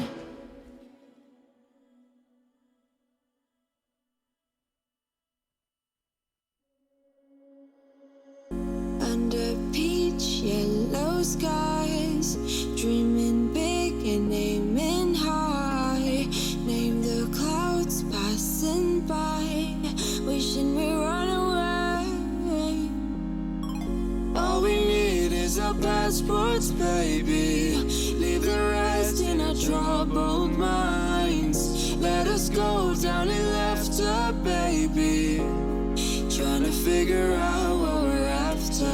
We're never heading back until we're older. We couldn't care no more, not any longer. Under peach yellow skies, we keep on searching, but we will never know what we're after.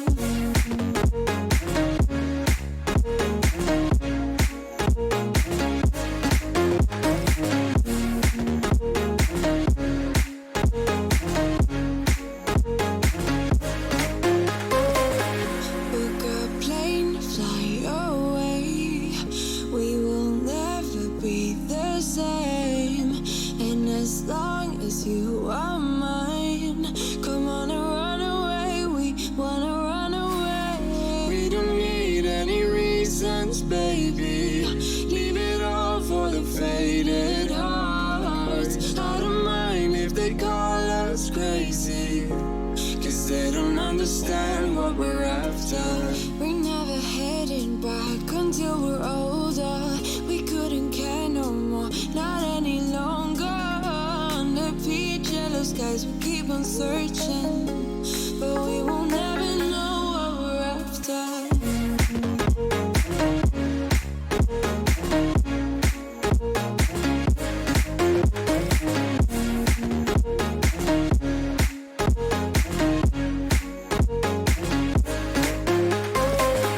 We're no kids no more.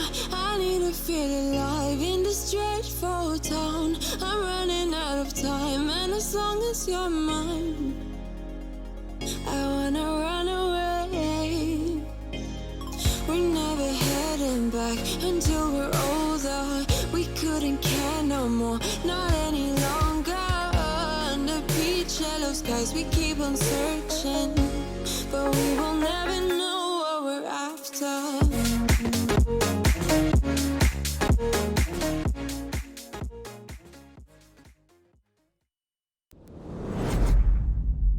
Hello and welcome back to ESL 1 Hamburg, as we are into the group stages already with one best of two under our belt, and now we're getting into our second one. It's Vici Gaming versus Beast Coast.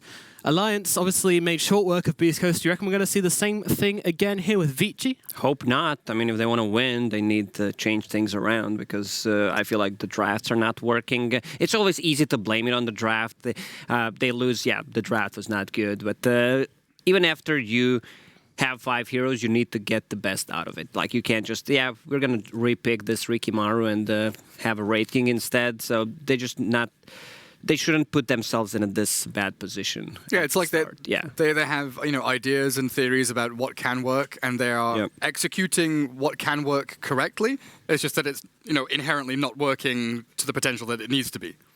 Yeah, it feels like some of the teams already figured out how to play this meta. And, I mean, Alliance came out from the Dream League. They won it. They were undefeated until the Grand Finals. And they are looking like a team that's going to become a Tier 1 pretty soon. Steamrolling. Yeah, I want to see them facing against a real Tier 1 team to see what they can do. Because the opponents at the Dream League were not the highest tier, but there was good competition because all the teams were pretty much at the same level.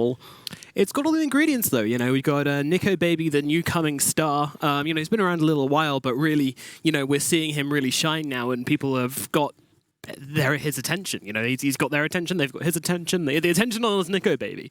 And then you've got like the experienced mind of Fada, who's now in the 5 position, backing it all up. So definitely excited to see more Alliance. However, Beast Coast will have to work things out. And Vici as well, you know, this team who have been very, very solid. You know, great showing at TI, but not really the position they wanted, despite scoring quite highly. However, we do have to address the elephant in the room, and they are going to be using a stand-in for Yang for this event. Now, I think, to me, whenever I think of Vici, Yang is one of the first players I always think about. Big fan. He's, I mean, he has always been that big space taker and that kind of force of reckoning on their team. How are they going to fare without him? It's hard, right? Because for me, Yang has always been like a more consistent, like old 11. Like, like old 11, like gets up in your face, you know, the sexy Bambo style. He like runs at you and does some crazy shit. Yang does that, but doesn't mess up anywhere near as often, or doesn't like give away his life, or he like toes that line almost to perfection. So it's definitely going to be a step up for. Pronunciation is going to be hard for us. Xiao Yu. Xiao Yu, I think it is, and yeah. PYW. PYW8. Yeah, their names are harder to pronounce. Super difficult. Honestly, Vici Gaming, you know, PYW and DY, even just thinking about the Chinese scene in general, it's something that they've done in that region much better than we have done here. You know, DY coming from Vici Gaming Potential, the academy teams. Team Serenity was PYW's previous post, and he's been on some academy teams prior to that as well. And it's nice seeing these academy players, these, you know, semi-pros, these, you know, amateurs basically being sort of coddled and brought into the mainstream. Yeah, no, absolutely. It's this is the Chinese region, you know, and I think Xiao Yu actually came in from a team called Vici.Potential, which, you know, if you want to name something as it is. Vici probably has like 37 teams. I mean, we had newbie XYZ green blue, you know, following the Pokemon naming system. What do you think Vici's are? Like potential, like pretty good, maybe. Okay, maybe. Yeah. Vici doesn't deserve salary. That's their lowest tier team. I mean, that's why Keen left eHome. It's like eHome Keen. No. We're just Keen now. Yeah. But Vici is definitely definition of tier 1 team. I want to see what they can do with this lineup. I'm going to miss Yang, and I think they probably will as well. One of my favorite offlaners, knows how to find the farm, but some new faces, some old ROTK still there, which is, I think, one of their biggest strengths. He knows how to draft, and it's really tough to draft against them. Yeah, and it's going to be super hard to draft against this new kid as well. You know, he's played, I think, 8 different heroes out of 8 games that I managed to find on him. So this guy has been all over the place, you know. One thing which has to be said, though, he does seem to like to play the tempo heroes. He likes to be flashy. But we got the Bat Rider, Earthshaker, that sort of thing. Centaur as well, of course. You know, you couldn't have a Yang replacement without someone who can play the Centaur. So I'm fully expecting something quite big and loud coming out from him, and definitely wants to try and make his impression now that he's got a bit of spotlight. But whether we'll let the pressure get to him or not is a different story. So, yeah, we'll see how they do. But Beast Coast, obviously, we just saw them play in a best of 2. Do we think that, you know, they're going to come into this series with new picks and new heroes and a new style? You know, are they going to maybe get a bit of this Legion Commander or Abaddon, these kind of healing and purges coming out on their side, or are they going to keep on pushing away at what they know? Well, they definitely should, but I feel like this team is pretty chill. The atmosphere looks good. Feels like just a bunch of guys who are having fun playing together, and they realize how strong they are if they play it correctly. So I think they can bounce back, but definitely Vici Gaming looking like a higher tier team in this one. I mean, coming back to the pressure you're talking about, there's kind of multiple layers to it, right? Where this, you know, new stand-in player, there's the pressure of playing on this team, there's the pressure of playing on this stage. But especially when you're playing as an offlaner, you need to be making calls. You know, if you are playing these, you know, Bat Riders, Centaurs, initiation heroes, you need to realize that the pressure is on you to make the call to jump people. So you also need, you know, the respect of your teammates. You need to have sort of practiced and honed your synergy, especially with your POS 4. Yeah. I think another viable comparison to make for this matchup as well between Vici and Beast Coast is actually the game time. We can expect to see a really long game coming out of these two teams, as they're both really, really high on game length averages and both really high on win percentage when this game goes over the 40-minute mark. So when it gets to the late game, you know, you could see some real kind of strong fighting. That's when both of these teams are more comfortable. And yeah, you know, slower at pretty much everything. You know, the average for taking Roshan is 25 minutes. Vici, their average is 28 minutes when they take Roshan. And Beast Coast, their average is around 26.5 minutes. So, you know, these teams like to play it slow. Then they're not akin to Alliance and a couple of the other teams who try to kind of push and put on loads of pressure. Well, Beast Coast, they know how to play fast with other 4 heroes while Hector is farming. So they need to enable Hector, give him some space, just make them busy for the first 15 plus to 20 minutes, and then Hector joins, and at that peak, they're the strongest. Yeah, I'd like to see more lane swaps. It felt like in that previous series they were very stuck in the mud trying to match what Alliance were doing. You know, they're faced with a tri-lane, so they have to match the tri-lane versus the tri-lane. And these are things that you don't necessarily consider going into the draft or proceeding through the draft. But once you hit that point and you're 5 minutes in and you're 1 to 7 down, you're thinking, well, maybe if we picked one hero different here, we could have maybe swapped things around a little bit better. It feels to me like they had a cookie cutter strat in the previous one where they had a little bit of everything, but not enough of what is hot right now.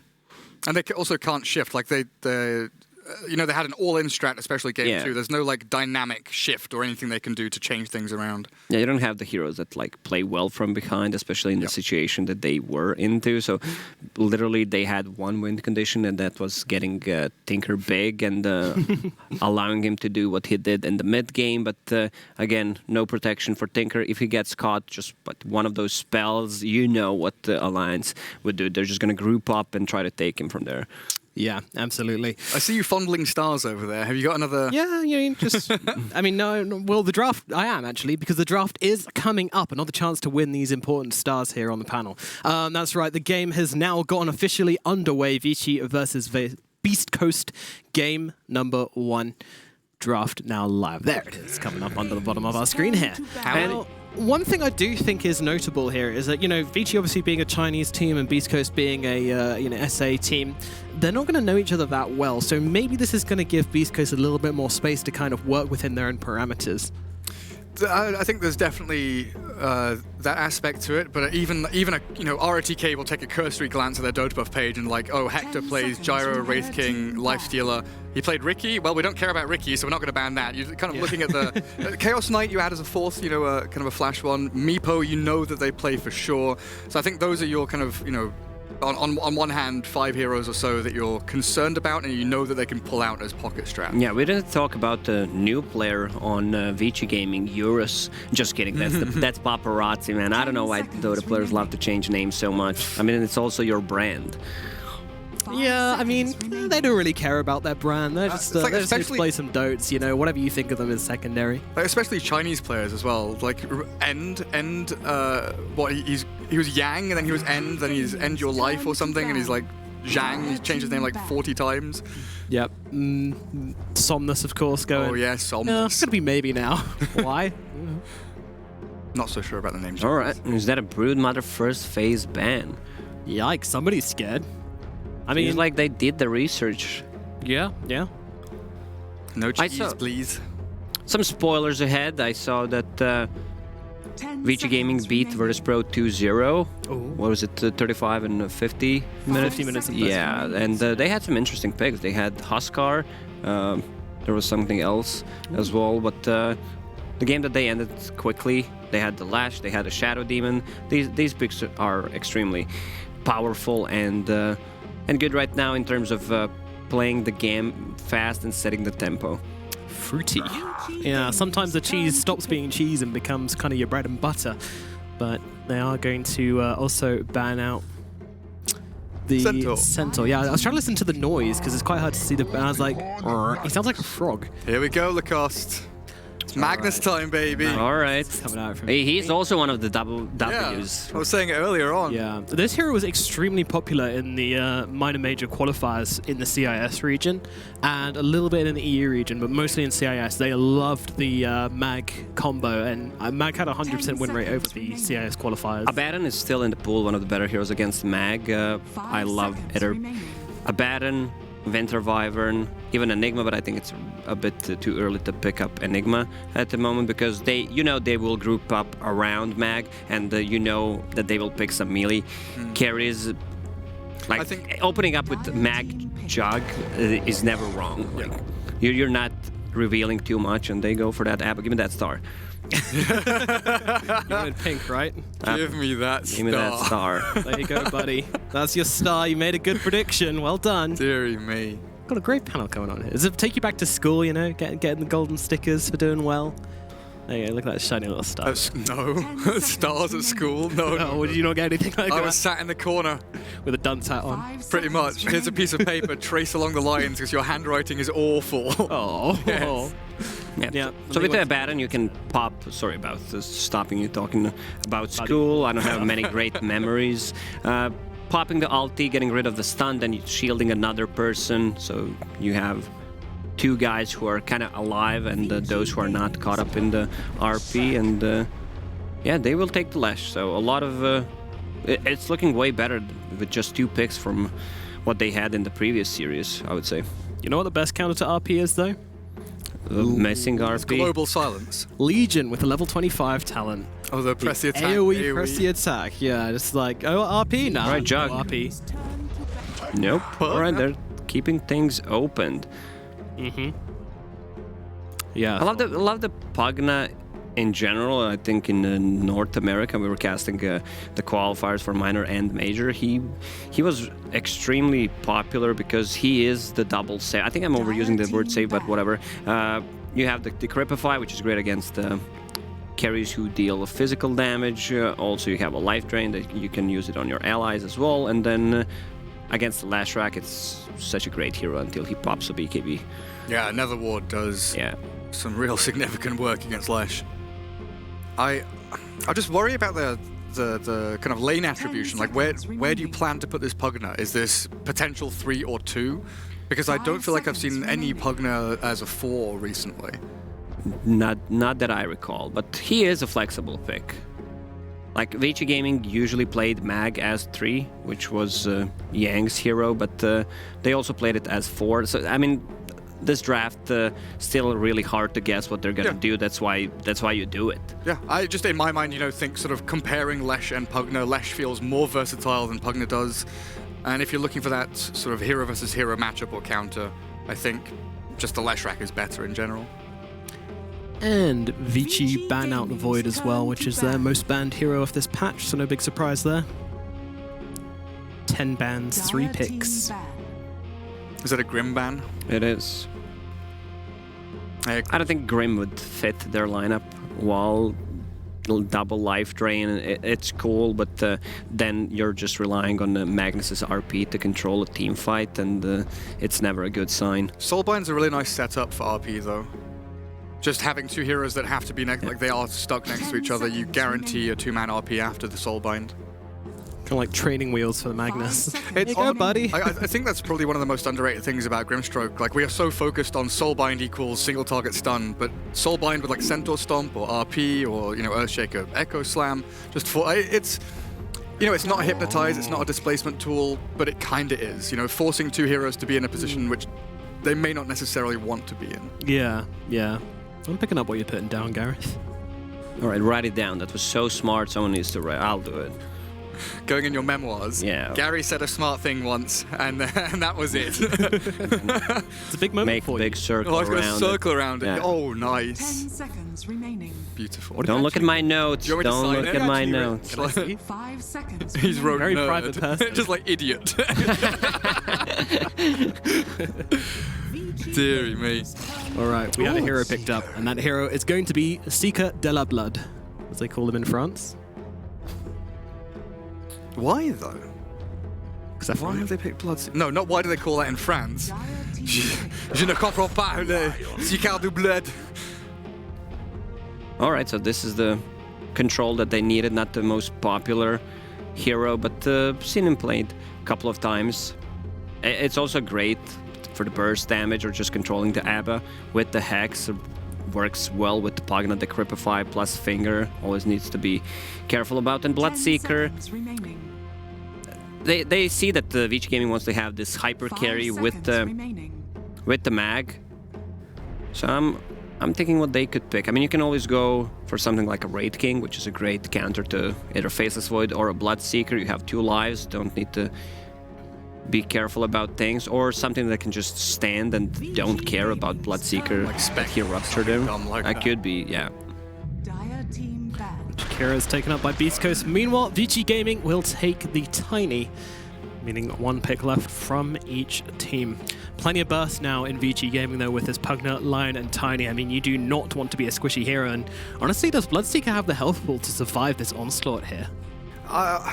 Can you explain to me, like, third picking Bloodseeker? What's the logic? Why have you picked Bloodseeker into Pugna Magnus? some AoE control, and they want to have something that has BKB piercing ability against this carry who will be empowered. I'm just not sure that's the direction. You know, we've been talking about Hector on the position 1 and needing to create space for him. I think I'd much prefer his hero picked up. And it works well with the Baton. Like, he goes in. Yeah, that's true. With the shield, but the Baton can't keep up. Like, you need to use one shield, and then Bloodseeker just zooms in. And your catch right now for Beast Coast is Rupture into Ice Path into Split Earth, or are you will Scepter on Lesh to try and catch someone.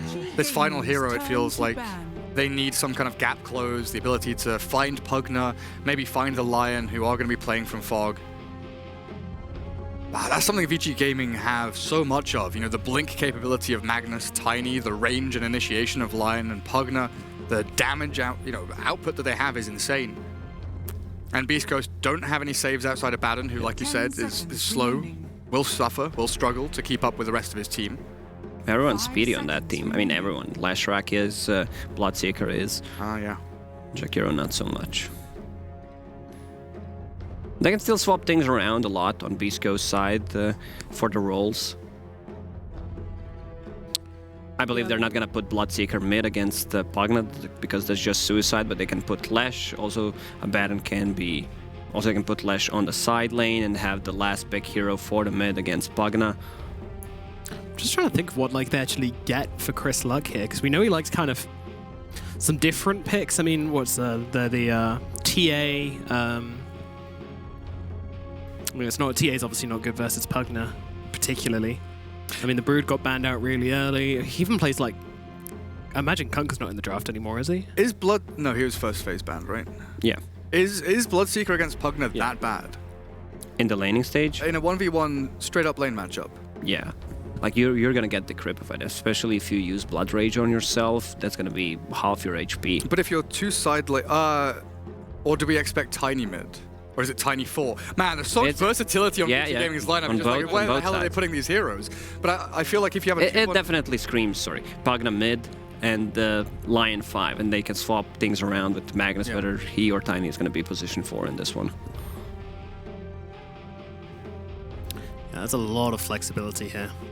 Any chance the Beast Coast go for the Slark mid? I mean, this is something they've done a few times before on Chris Luck. Feels like a pretty desperate lane, though. There's a lot of AoE damage coming out from VG Gaming, a lot of bursts, so Slark's not going to be that effective. Slark was like a particular pick against Kunkka, Ember Spirit, the melee mid-heroes that he can actually beat in a 1v1. Pugna, definitely not. I wouldn't mind seeing Spectre. Or okay, that's a good one as well. Because he can transform, be a good laner when in the ranged form. And we still have one more pick to go. What is this? This is Can you predict? This is the big old question mark. This is where we need we're old men now. We need a list of Dota 2 heroes in front of us so we can go through and see what we're missing. 5 seconds remaining. There isn't just a hero that wins the game. So if we look at this and we think potentially Lashback mid, Bloodseeker safe lane, Abaddon could be okay. Ember Spirit into the Pugna, I suppose, mid. I don't know. Let's see who picks up what. Into Tiny Lion Magnus as well. I mean, Troll with Root can deal with the Ember Spirit, especially if we see the Diffusal. Like, it's going to be Diffusal Troll, right? Your stats with Empower. Diffusal Troll against this Ember, against this Lesh has so much value. Yeah, it feels pretty nice. Yeah, and they don't... We talked about the burst. They do have a lot of burst. Lockdown, they've got a decent amount. It is going to be a hard Ember Spirit game, but I think it just gives them some like really high tempo to play here. But both teams are playing at that level, though. Both teams look like they just really want to fight in like the early mid, which goes completely against what these teams are, kind of statistically more likely to do. Yeah, I'm just looking at the heroes who picked what. So it is Tiny mid. They want to give him the farm to come online faster with his combo, get more levels, get that earlier mobility item, a Blink Dagger, and it will be Pugna 4. Yeah, I very briefly mentioned that the possibilities there. We just don't see it very often nowadays. It used to be a pretty big thing in CIS like a year ago. You'd run around Pugna, you're so speedy. You have like Windlace and rush into Vale or Yules, and you catch people, you kill people, you push towers. Similar to how Lesh 4 works in that regard. You can find a kill and convert it quite easily into objectives. Well, that is going to be your draft completed up. Now we have to get into the game. Vici Gaming versus Beast Coast. Game number 1 is starting in just a second.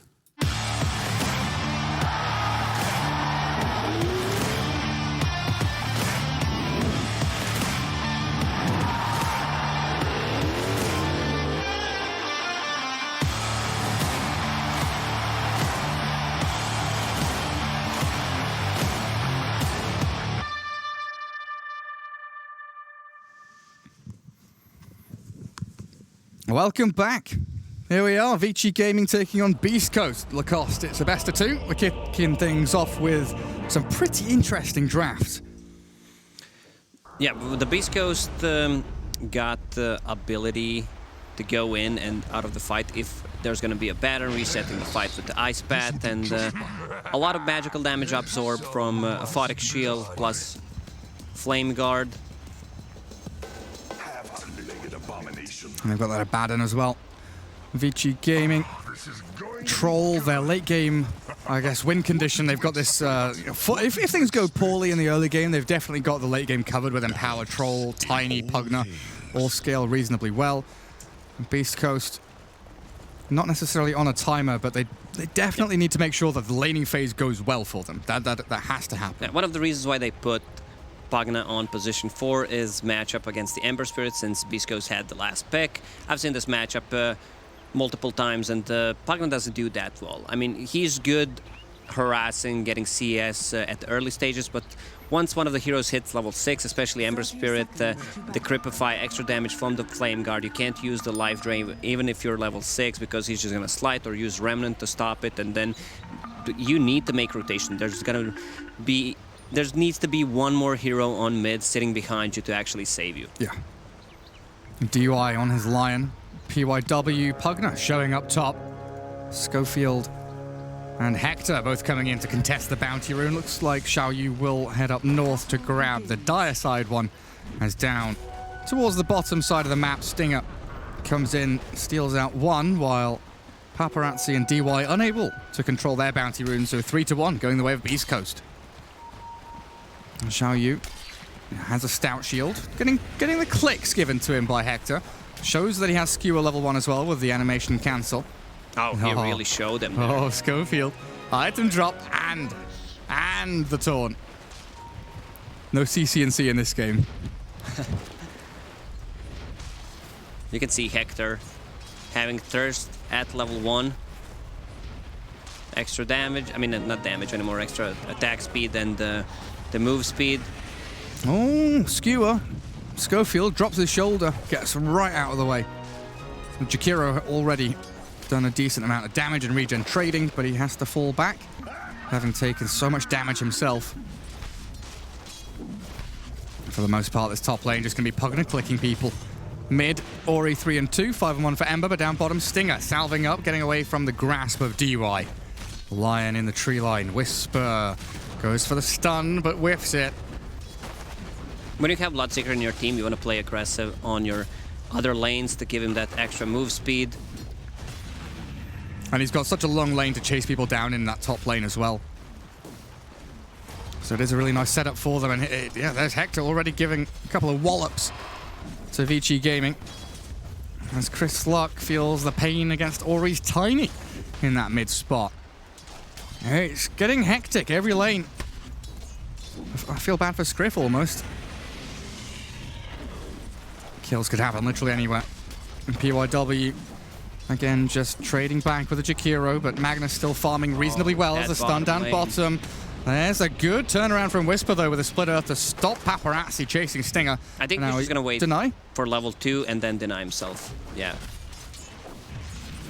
There we have it. Shield and deny. Stinger back to Fountain, can return to lane immediately after. And Whisper has a shield on him to go. I think DY should have tried to get him there, considering how low he was and realizing that he's about to hit level 2. Interesting shockwave. Misses out on the CS. Stinger takes down Paparazzi bottom lane, so he does return to lane, and they might get themselves a double. Stinger can cut the tree, get in front of DY. Oh, ever so barely, thanks to the lightning storm. And this should allow Whisper to click him down, whittle down the HP of Lion. Schofield drops top, but it's going to be DY that we see fall to Stinger. Xiaoyu and PYW finding the Jakiro at long last, but it feels fine. The Jakiro there really is just to soak damage and allow Hector to continue free farming on his Bloodseeker. Yeah, but the big kill is the one on Paparazzi.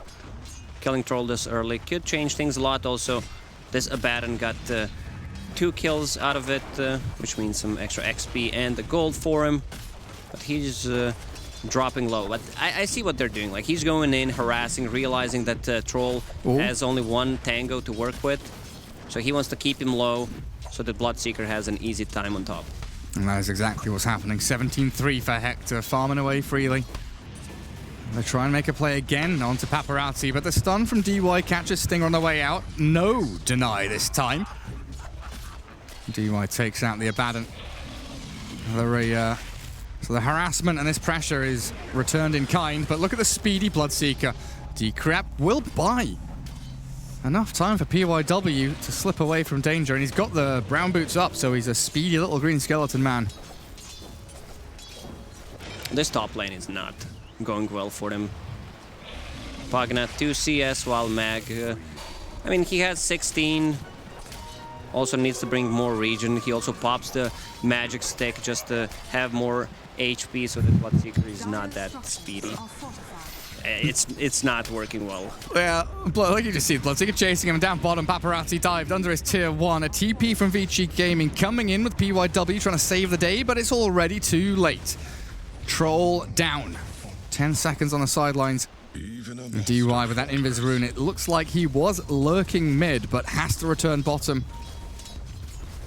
Abaddon already dips back to try and get a pull across. No, he's not going to go for the pull, so they make the move on Lesh instead. Good stun into body blocks. That Pugna damage with a Decrep slow. Another blast. Should be able to secure this one, but Whisper pops the stick, tries to stun and turn with a shield, and he's got himself, well, not far enough away. Stinger, even with that sustain and heal, couldn't keep his Lesh alive, and PYW keeps on going in for more. Oh, Stinger got the Banter rune at least before. Oh, Jakiro under tower. Oh, that's under Shrine. That's a rotation from the Tiny, though. Schofield finds all of those Radiant heroes in numbers, but a double bounty rune pickup for Hector top. They pop the Shrine. Ori healing up to full HP. Ember about to hit level 6, so if someone wants to rotate, Tiny not the easiest target to kill because of his base strength and the strength gain per level. Is this a max and power game for the Magnus, or is this a game you can take a little slower? Well, definitely max and power. You just want to give your Tiny and especially Troll Warlord, who's struggling, a steroid so that he can come back into the game. Usually Paparazzi is not the one who's struggling. Yeah, he definitely is this time, though. Whisper and Stinger laying it on. Keeping Paparazzi under his tier 1. Schofield hunting Xiaoyu, finding him near the shrine, but PYW. They are here, 2 versus 1. A little bit afraid of what's coming around the corner, though. They don't know exactly where the rest of Beast Coast are. And Bloodseeker sprinting up to top. They're trying to make a play on Pugna. They've caught him. The Ice Path, the Decrep to buy a bit of time again. PYW forfeit, though. He is dead to rights. Absolutely no way of escaping. Hector, there we go. One more tap. Tiny, Ori, yeah, he's come down bottom. That is a massive chunk of damage. Whisper with a Fairy Fire, a stick, and a heal from Stinger. It's not going to be enough, though. Paparazzi's got his number, and they get the twofer. Stinger and Whisper down, thanks to that Ori rotation. Tiny making plays. Nicely timed. He does not allow Abaddon to deny himself. TP's back to the mid immediately so that he doesn't lose any of the XP nor the gold. He realizes the bottom lane is not going well for Paparazzi, so he comes and helps him out like a true teammate. Meanwhile, top lane. Yeah, skewer off the mark, but Schofield is still in a little deep. Xiaoyu, PYW, and even DY, the Lion TPing top, lands the stun inside the trees, and down you go. Killing spree for this Magnus now. And they also get the deny on the tier 1 top. So things not looking atrocious, but you make the point. We come back down to bot lane and we see that Paparazzi is yet again being hounded, chased back to his own tower. Yeah, they realize that the 3 heroes are on top, so they start playing more aggressively on the bottom. They realize that the Lion also TP top, so he can be bottom in the next 30 seconds. Meanwhile, we get one more kill from Bloodseeker. I mean, you just TP, you know there's going to be an Ice Path follow-up, so no even point in trying to TP out. Ori chipping away at Chris Luck. No one coming in to help. Quick stun down onto Lesh. Pugner thinking about the chip damage he can do. Are they committing for an actual kill attempt, though? Whisper down to a third of his HP. There's the Hex, but the shield comes out. Stinger keeps him alive. Another stun from DY with the Battle Trance out. Paparazzi finds the takedown, but the Ember Spirit has come in. Takes out the Pugner as the Troll. Oh, the denies there from Stinger. Ori, he's got to really keep this Paparazzi Troll alive. And the Jakiro looking for an Ice Path. They've got Chris Luck, Flame Guard down, looking for the kill. Schofield about to drop, but Paparazzi, he's being tickled out by the Flame Guard. And the Sleight of Fist will give vision up onto the high ground to see DY as well. But Chris Luck just keeps on going. He's not stopping. He gets another Sleight out. And 3 heroes from Vici Gaming forced to shrine up. Tiny is high level, so he should be the one making a rotation, and there he is. He just TP'd. If someone TPs to the tower, oh, not sure if he's gonna get him. Good play from Hector. Very well done. Dire Observer Ward potentially spots that from the high ground. I don't know if they saw the TP or they saw the Tiny coming in, but good game sense, good read from Hector to actually just TP out there. And Chris Luck not looking too bad either. 3.6k net worth. A decent chunk ahead of the Troll. But in the back of your mind, you know, Beast Coast are thinking, hey, this is just like an anti-mage game. At some point, this Empower is going to accelerate the Tiny and the Troll into unreasonable amounts of farm. So you do have to consider making moves and finding the Troll doing what he's doing now, farming Ancients. Level 6 before 10 minutes. This Empower is up and he is taking these big boys down. And that's exactly how you come back into this game. With the Empower, you just need a bit more time. Tiny will make them busy. Pugna not the best hero to rotate from position 4, but once Lion gets the Tome for himself, he will have level 6 plus a finger, so with the Decrepify, that's ton of the damage, and you want to have a kill on a core. Like, you would ideally want to kill a Bloodseeker, try to slow him down. Ember is tough to kill, especially if the Flame Guard is running. So Troll is just sitting as close to the Magnus as he possibly can. Magnus pushing out top wave, will come back and Empower every now and then. Pretty dull stuff for the Troll, but like you said, that's the way they come back into this game. Go into that triangle, farm your triple camps and keep it going.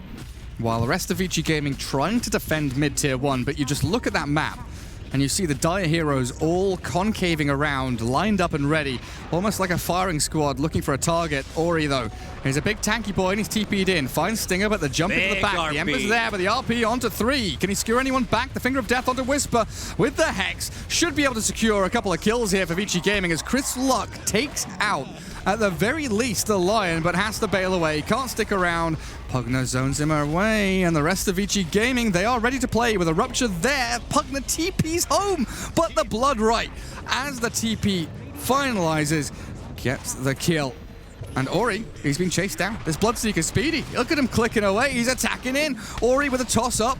Hector's got this. No, he hasn't. Skewer. The skewer from Xiaoyu gives away his life, but he keeps Ori alive. And Bloodseeker there coming in late to the party, but with all of those low HP heroes, Lacoste, he got the job done. Yeah, great RP without the Blink Dagger, but there was no immediate follow-up. If Tiny had the combo right there, he would have immediately killed all of them. Now he has a Blink Dagger, and you see Magnus trying to take one for his team, but that's a core Magnus. Yeah, that is your position 3. Paparazzi trying to juke away from Ice Paths, which Schofield is fake pumping. Stinger keeping hot on his tail here with the Abaddon. Will not be able to continue the chase. As Vici Gaming yet again bringing numbers top. Three cores, top lane by the way. Magnus, Tiny and Troll. All trying to secure Paparazzi's livelihood. Stinger, without a fear in the world, just charging forward. Look at this Abaddon. Just running at them. Can't run at them anymore, though. Tossed up, back to full HP, thanks to that borrowed time. And Jakiro pummeled into the ground by Pugna and Lion. They've got the shockwave out, and a quick little kill. Not so quick with a shield from Stinger, but a kill nonetheless. Ember Spirit, though, with a slide, he sees them all. Not quite in deep enough, and the Pugna Decrep buys a bit of space for himself. Stinger finally falls. The life drain cancelled out by the Sleight of Fist at the south side, but the Bloodseeker sprinting in. Look at him go. He wants Paparazzi. He wants that Lion of DY, and he's going to get them all, it looks like. Yet again, a skewer to save up the troll, but he's got nowhere to run. Oh, Paparazzi gets the battle trance off, but what now? Bloodright's there. They're not going to clip him. Still running forward into Whisper's magic damage, and Chris Luck with Whisper slaying Vici Gaming in this mid-game. That's a full team wipe. Man, Chris Luck and Hector. Hector is a madman. He went for phase boots and Maelstrom as first item, so with all the attack speed he gets from the Thirst, those chain lightning procs are insane. Like, this is such an extremely greedy build, but it's working out. He's 6-0 and 3. Yeah, they're timing these fights so well. You know, Abaddon runs in, tanks a bunch of spells, back up to full with borrowed time. Then you have this Lesh Jakiro kind of playing the middle ground, like no man's land, while Abaddon's deep behind enemy lines. And Ember and Bloodseeker. Ember's playing from the outskirts. He's never getting picked off, never getting found. Tiny hasn't had an opportunity to jump in because Chris Luck is playing exceptionally well. And then Hector is running in 80% of the way through the fight when everyone's on 10% HP, full move speed, full attack speed, ready and raring to go. But here we have the Avatos combo onto Jakiro. Schofield, he is down inside that ancient camp. But Vici, they get one kill. It is a support. It is the Jakiro. And now what? You have to continue farming. And then they are. They know that they need the BKB on this troll, Tiny, because he's being really active. He's not getting that much farm, especially with the Empower. Let's see if he can get him. Just pops the Abaddon. Oh no. Man. You cannot do that. Allowing the Abaddon to get the deny. Oh, with that missed coil. And now a Rupture onto Ori. A quick little Finger of Death with the RP. Finds the Ember Spirit. Nicely done. Ori turns to face Whisper, but Hector's there. And this Bloodseeker is real spooky. With a lack of disables now on this Radiant team, they know the Lion is the only one that holds the key to locking down this Bloodseeker. As Jakiro and Whisper in with a nice little splitter to catch DY, but Bloodseeker hasn't really rejoined the fight until after those stuns have been expended. Hector waits and waits and waits until the last second, comes in, gets a kill. Fair enough. Could have got more. You could see Tiny trying to go for a Lash. Usually you think, yeah, this Lash, easy food for me. But that's a Lash with not double bracer, but the triple bracer. With headdress and a magic wand. He's a tanky boy. Yeah, 1500 HP. Hector is level 15 minutes in. Nah, that's just insane. What? Manta Maelstrom done. Chris Luck, couple of remnants forward, looking for PYW, but DY and Paparazzi holding that high ground. That right there, Chris Luck is using Sleight of Fist to scout high ground. So important for Ember players to do that. Give yourself the knowledge, the intelligence of what is coming your way. And the map is shrinking. They're putting so much pressure on this triangle, so that means the troll can't really farm. He needs to be out. Yeah, you can see the drawings on the minimap. Get out of this triangle and try make something happen. Also, DY needs to play some wards. Desperately needs some vision. This tiny blink hasn't really been capitalized on fully by Ori, unfortunately. Hasn't really found any targets to quickly dispatch with.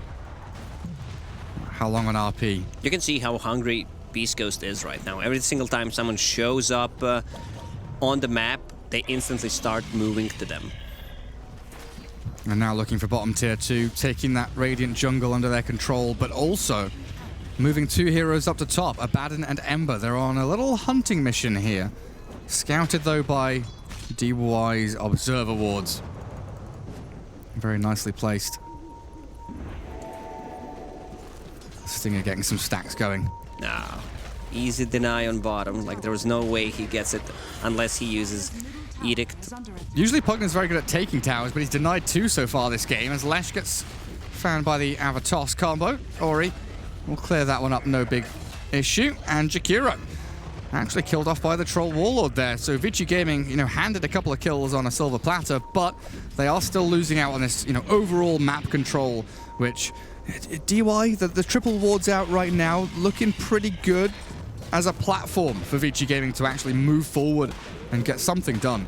Yeah, at this moment, Vici Gaming is 4,000 net worth behind, but this is a big kill if they can get it. Oh, absolutely. Insane. And they have the late game secured. They have 2 cores with the Empower. You have Magnus, so RP is good at every single stage of the game. They also got the D ward. Oh, does Ori get the courier? He does. That's a javelin gone. I don't know whose it was, but it's dead now. The Roots, though, with this Ember Spirit buying back and coming in. The Bloodseeker clears up the Magnus. PYW hounded by the Lesh and taken down again by Ember. As Stinger has opened up a kill on DY. So Vici Gaming this time, their pants are down. They're caught out by a Chris Luck Ember buyback 18 minutes in. Yeah, still has half duration on that DD. With the buyback, they need something to happen, and instantly they turn into Roche Pit, so they will... I'm not sure if they want to give it to Chris Luck because he bought back. Ideally, you would want your Bloodseeker to pick it up since he is 8, 0, and 4, but I think they're going to give it to Chris Luck instead. Just for the fact you just stated, the buyback. And there you have it, absolutely right. Echo now done on Tiny.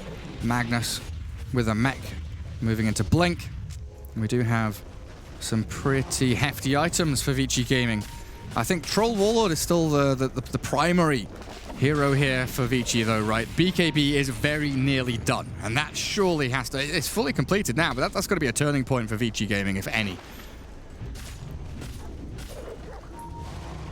In comes the Beast Coast squad. They are rolling 3 deep, 2 heroes. They could see the courier flying over the ward, so they know that the Troll has a BKB. Yeah, they sure do.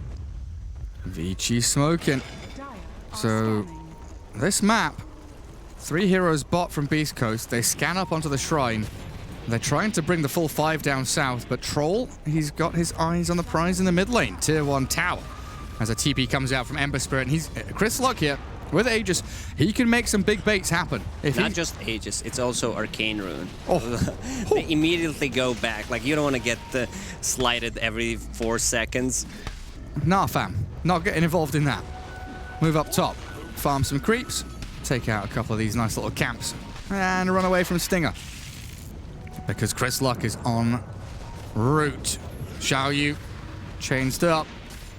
He does have the mech. He's got a TP. Stun from Lash just connecting at the very end. Whisper finds maybe 2 kills here. DY stuck around a little too long. They already used the skewer, so couldn't fall back on time. Instead, I think they should have just suicided the Lion. Try and give save. him something, yeah. Try and save Magnus, yeah. And Courier should be up for Beast Coast soon, and that Maelstrom will be done for your Ember Spirit then. This has been very, very smooth from Beast Coast. You know, they are very much moving as this pack, this unit. They're doing... Oh, DY. With the all chat. Showing them that he knows. Are you kidding me? It feels like Beast Coast I don't want to say, you know, like playing like Alliance, where, you know, they've kind of just warmed up, they've clicked, they're playing like they should be playing. You know, they're playing a couple of heroes showing on lane, a couple of heroes sitting farming offset from them, and then one hero maybe elsewhere on the map. As Ori just goes straight on in, picks off Schofield. Oh, Paparazzi, if you can find Whisper here, this is juicy. Nice Finger of Death for the heal and the sustain. Whisper's kept alive for a little bit longer, but the BKB from Paparazzi allows him to secure the kill until Chris Luck, he's aiming for it. He wants it, but he can't have it. The BKB lasts too long, and with Xiaoyu going in with a connection onto 3, but no follow-up, Vici Gaming have maybe messed up. Beast Coast allowed in, the doors unlocked, and they walk straight through. Ori with the nice initiation once again gets that Jakiro before the fight starts. He's extremely farmed right now and deals a lot of damage. Look at him with the Empower, 300 plus damage. On top of Echo Saber, that's 600 physical damage in 0.2 seconds. Unbelievable. Plus a combo, of course, the magical one that he has. Unbelievably powerful. Yeah, exactly. And he's not too far away from BK. another Arcane Rune for this Ember Spirit. They want to take another fight because, as you said, Arcane Rune on Ember Spirit still, minute and a bit more on that Aegis. Plenty of time to make a play. Vici Gaming, they are all together. There we have it. Ori not only kills one, but takes the Aegis with him. 2 down. Ember Spirit will try and move forward as the Rupture's thrown out onto the Tiny, but no follow-through with that Jakiro gone. And Leshrac down bottom. Beast Coast are out a little bit too far there.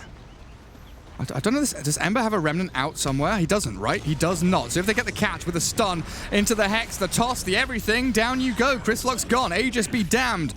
Stinger needs to borrow time and run away, but I believe he is also an absolute dead man walking. Double kill for Eurus. There's Paparazzi finding some beautiful kills.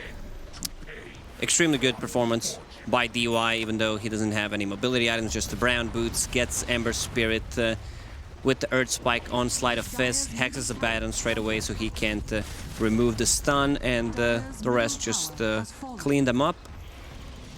I believe this game, in the late game, it belongs to Vici, because Troll Warlord is going for a correct build. I saw him having Basher at one point, but stacking status resistance and healing up from Satanic will keep him alive. He can man up against the Bloodseeker, and all these stuns from Ice Path or Chains, Leshrac will not last long enough. Yeah, especially going, agi items or stat items with Empower. Feels real nice. I did expect, I said on panel Diffusal Blade build here, but I'm fully down with the Sanjiasha Satanic with the BKB to go along with it because you have Empower. You can talk about items in general, but it really depends how the game develops. If he had this, let's say, 4-0 start, he had some stacks to clear after, he might have gone for that. Drums Diffusal or something, go for the tempo items, but this feels absolutely right for the Troll Warlord in this spot. 25 minutes in, Bounty Rune's about to spawn. Give the old Empower to the Troll yet again. And Beast Coast, they're not scrambling, they're not afraid just yet. Still waiting for that moment where Bloodseeker really does feel that he's able to chase people down, maybe find kills on Troll.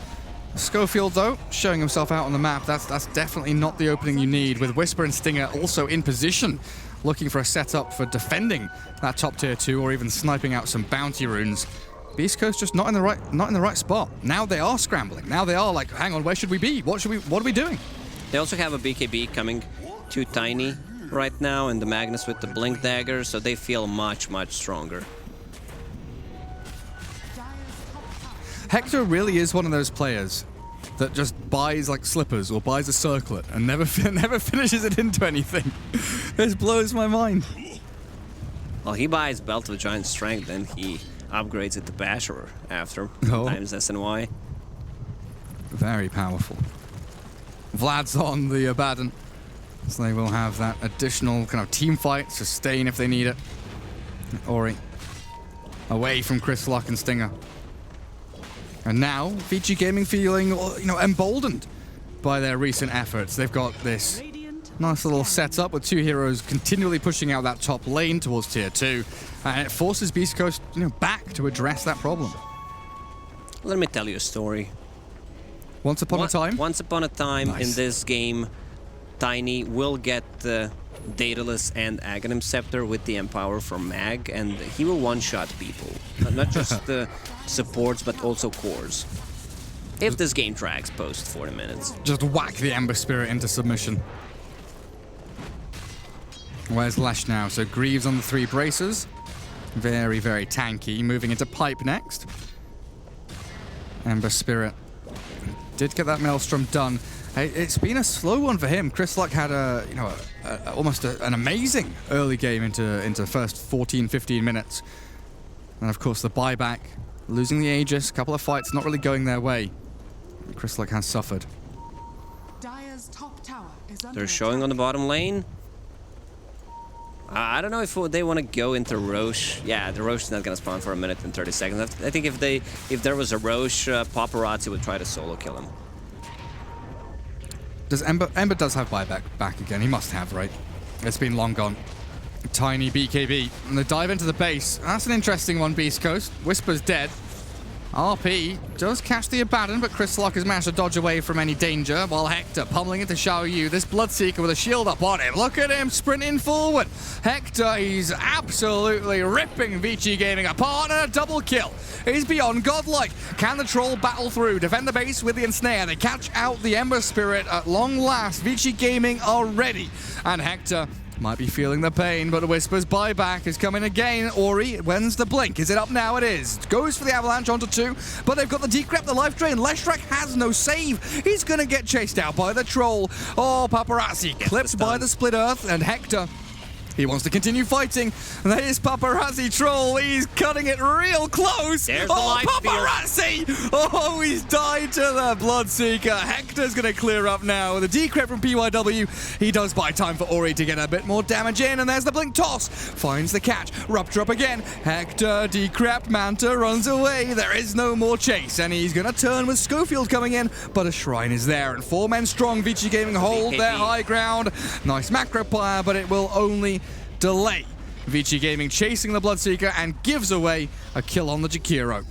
Yeah, he paid the price there for Bloodseeker not to die. Also, but this fight lasted for so long that Bloodseeker popped ulti twice on Tiny. The way this fight started, Tiny with the perfect toss back on Ember Spirit, so Ember Spirit didn't do anything live. I mean, Lion used the Hex and stun on him, and almost died once again. Yeah, very, very close to getting skewered back there, but this time had a remnant to jump to. Lincoln's up on Bloodseeker. He wants that Mjolnir and then into Basher. Ori tries to catch Chris Luck, but a swift remnant off. That Sleight of Fist will be just fine for the Ember Spirit. Hector looking for a rupture onto Pugna. They get the blood right, but the Glimmer Cape and the run off to the right. There's the rupture now, and they should have chains to cancel. Oh, they've got the damage to cancel TP, I guess, is fair enough. Who needs stuns when you can kill? This Bloodseeker is getting out of control. Also has that Lincoln Sphere to protect him against the Ether Lion if he decides to initiate on him, toss back. So they need to invest a lot of resources, a lot of spells to actually try to remove that Lincoln's. Ori absolutely cannot kill that Lash in a 1v1. BKB TP expended. This is an opening. This is an opening for Beast Coast now. Roshan's alive. They could think about shoving mid lane, bot lane into that kind of pincer movement where they've got 2 angles towards the high ground of Vici Gaming. And it looks like they will focus their efforts down bottom. And as Vici Gaming get a couple of bounty runes top, continue farming on the troll. But here comes the horde of angry, dire heroes. Oh, he popped the BKB. Wow. Immediate fallback. Mistake? Or on purpose? Must have been a mistake. He was putting static charge on himself. Accidentally BKB'd. The charge on BKB down to 7 seconds. He absolutely did. And now he's a static hero stuck in place. That's Chris Luck gone, dead, obliterated by the troll, the Magnus. And Beast Coast, another opportunity wasted against this Vici Gaming lineup. After they used BKB on Bloodseeker, they should have fallen back instantly. Instead, they sticked around, tried to make something happen, but without the BKB, he's not gonna fight. And now, Paparazzi is in the Roche pit. They're using a scan, which will show that they are. I don't think they can actually defend this one. 3v5? They're way too far away, and Chris Luck doesn't even have buyback at this point. That Roshan's already dead. Not a chance for Beast Coast to contest. And we should have RP and Battle Trance coming up in not too long. 1.5 minutes or so on RP. Battle Trance in 40 seconds. So with that Aegis, we should get at least, a couple of big team fights from Vici Gaming. Is this the swing point? Is this where Vici are like, now we're strong? Because it still feels like they need another item or so on each hero. Well, Troll is ready to fight. 40% status resistance with the lifesteal will keep him alive, almost 3,000 HP. Tiny is about to finish off his Daedalus, and this is where the game kind of breaks. One way or the other. Comes down to vision, smokes, initiation. And a Daedalus. Oh, it's big. Daedalus on Tiny. Now, we did see a smoke picked up by DY, so it looks like Vici Gaming are the ones that want to make the first move. If Beast Coast split out across the map too thinly, they could be wide open to a Vici play. Was that a blink back by Xiao Yu? Looked like he wanted to blink forward there. Maybe double tapped it, but they've got a rupture onto DY. Troll just runs straight on into the middle of all of them. He doesn't give a damn. Stinger's going to get rooted up, but they've found Whisper with a BKB on Troll and a finger from Lion. They zap him down with Magnus Shockwave, and Stinger has to turn tail and run. Off goes Schofield, run away, bail out of this fight, because there's no way you stand your ground and fight into this. Go, Beast Coast, get out of there. Hector, he's fighting into Ori's Tiny. Look at how fast he's going. Ori zooming, but there's the blink toss. Catches him out, gets the Echo Slam down, but it's a triple kill for Paparazzi on the right-hand side as Tiny's trying to focus on the Bloodseeker, but he cannot grasp onto that slippery devil. Yeah, you don't want to get close to Troll Warlord once he pops the ulti, especially when there's an Empower on him. Didn't even use Satanic in that fight. Like, Paparazzi is the unit right now. Absolute unit. Yeah, how do you deal with a troll? It just feels like this. You don't have a hero who can man up and fight him. Ori is about to kill Hector. Just keep on going, wax him. Oh, he needs one more hit, but he's not going to get it. TP out from Hector, off he goes, but in the meantime, your middle lane is being dismantled. Paparazzi and PYW. Double P. Bloodright and Split Earth. It's going to keep the range racked alive. Congrats. Dire's bottom tower is under attack. Tiny, 3 hits on the tower. It's going to take 5 to kill it on the bottom lane. You should have said 3 and not said it. Scriff wasn't watching. Scriff knows. We're on the he would have called you out for it. Nice little catch on the Schofield. PYW scuttles away. And we do still have BKB Aegis Satanic on Troll. He turns. He's rooted up the Abaddon. He's got to focus down Bloodseeker, keep him held in place as this Tiny jumps into the back end. Finds a pick off. Schofield down. Whisper does take out Xiao Yu, but look at Bloodseeker. Okay, Hector. He's found a couple of kills now, and this is dangerous looking, but Ori and Paparazzi with the remnants on top of the Troll, they find the Aegis. With Ori getting that toss up and BKB, he's able to potentially hold this ground and fight with the Troll. Avalanche toss up into the air, the Troll onto Whisper. Away we go with the ensnare, but the Troll just doesn't have the damage. He's got so much sustain and tankiness, but no damage. He can't kill Whisper. He's being kited around with the searing chains of Ember Spirit and Paparazzi. He's going to Satanic back up. All right, he's got a few more seconds in and Battle Trap is going. But he's rooted inside the Bloodright. He can't get away from this. Well, someone help this man. He can't get away from this. No, with a Glimmer Cape and a Decrep, they've bought him time, and PYW somehow keeps him in line. I'm getting the Thompson flashbacks. I think he was one of the first who did this stacking status resistance, and he kept doing it for 2 minutes. They were chasing him, can't kill him, refreshing BKB, then Satanic, then ulti, just cycling those abilities, and now with the Butterfly, good luck hitting him. Dear Lord. You could see that he doesn't have that much damage when Empower runs out. Yes, that is absolutely right. When Tiny's dead, when Magnus is dead, Troll can stay alive perpetually, it feels like. Pugner right now with Ethelend's Glimmer Dagon. This was a 4 Pugner, right? Yes, it was, Gary. But now it's not a 4 anymore. Chikiro yet again out in no man's land, and Ori is there to slap him down into the grave he deserves with a remnant forward. They're looking for Xiao Yu, but he's got himself to the low ground. Bloodright and Rupture up on him. He wants to RP. He's thinking about it, but he holds out. He's got DY to back him up. That's why. Oh, Lion's there with a Hex and the stun. Ori with a combo, and down you go. Sit down, Ember Spirit. Class is over. You are dismissed. To the principal office with him, and now they will go to, and they might actually go through the mid lane and just go on the, well, mid is being pinged out. Let's see who has a buyback at the moment. Ember Spirit, no buyback. He needs 100 gold, but they don't know that. Abaddon can buy back, and he may just have to buy back because tier 4s are being focused here by Vici Gaming. 37 minutes in, the Abaddon does buy back. They've cleared through Bloodseeker Illusions. And Vici Gaming, they changed course and they shift up to top, looking for a secondary tier 3 instead, but a Hex to start things off. DY with the Impale and a toss on the Stinger. Slow down that sustain. Oh, the RP, it catches too. That's decent enough. Xiao Yu there with the pickoffs and the Troll with the damage. They've caught out Stinger, Whisper, gone and goner. Beast Coast, not much left as Hector is trying to weasel his way into a backstab play, but the Bloodseeker has been... he's not really got an opportunity there, has he? He's been found by Ori, and that will be the end of that. Throne is falling, Paparazzi and game one. will just finish off the throne at this moment, dodging every single spell, and that's a GG, Gary.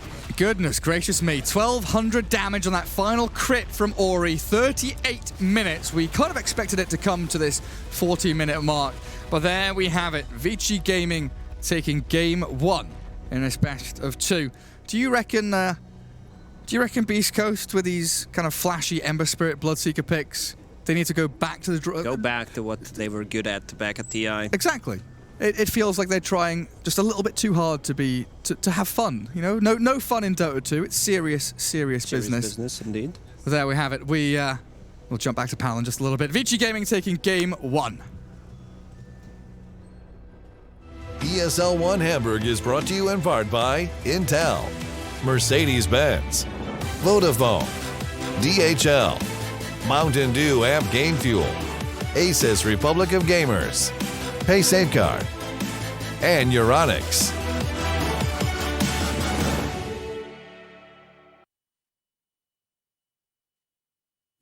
Hello and welcome back to ESL 1 Hamburgs. We just got finished with Beast Coast versus Vici Gaming in what was a very close game right up until the end. Backwards and forwards, and kind of, no one really seemed to have a real clean grasp on the game until it was all over, and that's it. That's how you win Dota, I guess, guys. Yeah, I was wondering, Vici Gaming, it was so close when Troll got Satanic Sanjanyasha and we had Tiny with, Blink Daedalus. I'm kind of there thinking, yes, they have all these items, but with the fights we've seen so far, they haven't quite had the edge.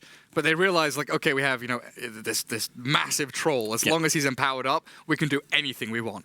Breaking the high ground is still the hardest thing in Dota, even with Telesh in your team. And I think that tossback also cost him the game. There's one more mistake where BKB is used by Bloodseeker, and you're giving enough space for your Troll, who's farming with the Empowered, and also Tiny. Tiny was massive in that game because you have Echo Saber, you have Empowered, you just toss a tree, you might get a double kill with it, especially when there's Daedalus up. Yeah, and for a hero that spent the majority of his game chasing a Bloodseeker around, he still managed to farm really, really effectively.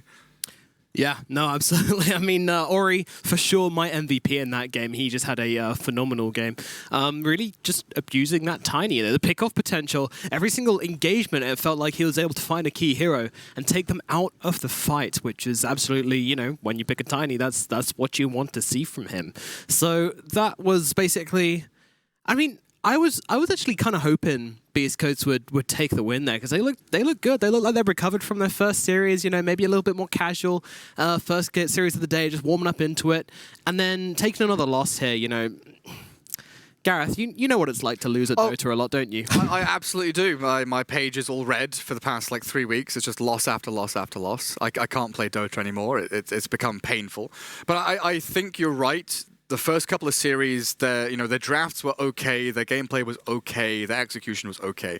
This game, the draft's decent, it's kind of a step up. Draft is a little more okay, it's decent-ish, but I think the map movement and execution they had was much better in this game. It definitely was. Where they're playing, wider, but still having this buddy system where they're able to help each other out. But Vici Gaming, I'm still not convinced, even though this is their third game, first on our stream. I want to see more of Xiao Yu and PYW. They lost that top lane really hard. There were problems, but I mean, that Magnus, man, he came back pretty hard in the mid game. He had some amazing plays. Oh yeah, some clutch plays where he got the RP onto 4 heroes, and then the get down, Mr. President, heroic skewer to save out Ori there. I mean, that was really important. Ori was then able to come back and didn't take too hard of a loss and keep on picking people up. It's so important to keep that momentum alive as a Tiny, and I feel like that was kind of enabling him to do so. Oh, when you said clutch plays, I thought that you were going for using Empower on 2 of his cores, and that's it. I mean, that's all you need to do. Yeah, it kind of feels like, hey, new kid, yeah, welcome to the team now. Play Magnus and get to it. But no, seriously, what did you think of this new offlaner, Gareth? Solid. Like honestly, we talked about pressure and stress factors, and all of the kind of boundaries you have to overcome when you play on a team as a stand-in. He felt solid. It seemed like he was making the right calls. He needed some assistance from DY. That moment where he was like, get the F out of the trying, go to top lane, go and do stuff. He needs a nudge here and there, but overall very consistent, right? There was no massive mess ups. He was always on the same page as his team. Great. Well, Eagle Eyes Scriff, of course, has got a replay available for us off that moment with those 2 great players in this one team fight here. So you see Magnus creeping in from behind whilst the rest of his team is sitting in the front lines here. And look at that. Absolutely spicy. That was a great RP, but no immediate follow-up since Tiny already used his combo. He's just in there. Nice little lineup. Brawl in there, but Vici going look like they're taking the fight, but then they've also bleeding a lot themselves. Yeah, it just, this whole back and forth throughout this game. You've got the in and out of Ember Spirit, you've got the magic damage of Jakiro, and very often you're just stuck at like Tiny Lion stuck in Macropire for like 30 seconds of like several fights where they're just chain stop or ice pathed.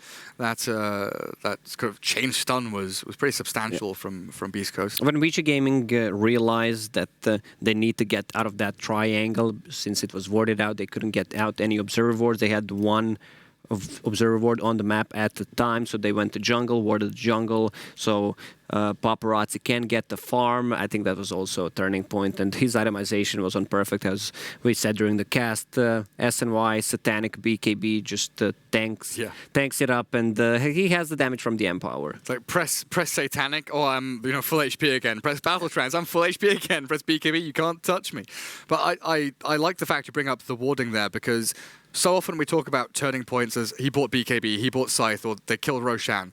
But that moment where he double warded Dire Jungle and then warded mid lane as well to ward Roshan. So they controlled Roshan, they controlled farming area, they controlled the ability for 2 heroes to sit top. Yeah. Because they had the Pugna and the Magnus sit top and just hide in trees, shove out wave, and they knew whenever someone was coming to gank them. And that just opened the entire map for them. I like to talk about the timings, the item timings a lot in Dota, and there are 2 things. If you are playing from behind, how to itemize with your team, and when you're playing from ahead, how to itemize to stay ahead. And in this scenario, there was like no good synchronization on their side because they were already playing from behind, but with the correct item build, they managed to make it back into the game. Yeah, and mostly that troll, just going for this Stellar's resistance, which made the hero feel so strong. We do indeed have a clip of the troll just living. Just living. I mean, literally. You said all the Magnus did is empower, all the troll did is live. We know right there, obviously, but afterwards, so... I think he didn't want to toss the troll there. Just buy some more time for the troll, tossing back the different target, but... Oh, and this ends with so the Pugna had Glimmer Cape as well, and honestly, the amount of times POIW was able to save someone with Glimmer, because Beast Coast would never, they never had Dust that game, and they only used sentries to deward until almost the very end. What's clutch to mention here, sir, is that he realizes that he's only going to get 1 or 2 hits off inside that ultimate. He very much says that, I know they're going to kite me. So instead of saving his Satanic, as most people would do, he just uses it straight off the bat, Satanic straight away, and then he heals up to full from those few attacks which he gives out, and that just allows the fight to keep on going, and then the Pugna comes in and saves it us. It confused me. During the fight, I was like, oh, he's popped Satanic, and he said he's popped ulti, and I thought, am I wrong? But he popped both. He popped both of them. Yeah. Well, I think they would have chased there if Ori didn't buy back. So, also... Gotta give some credit to Ori. Sometimes buying back is enough. You don't have to do anything after it. I like what Chris Luck buyback 13 minutes in. Yeah, that was really nice. It allowed them to go take Roshan, got them a really good team fight. But even though in the moment the action of buying back is nice, it's an Ember Spirit who doesn't want to buy back, and you're still delaying your timings. Yeah, well, Vici just having a lot of fun there, and that will put them in the 1-0 situation. Beast Coast, they're having a bit of a losing run right now, 3 games in a row, not going their way. Can they bring number 4 back and at least take home a win today, or will they end the day 0-4? We'll find out very shortly after this short break. What's your style?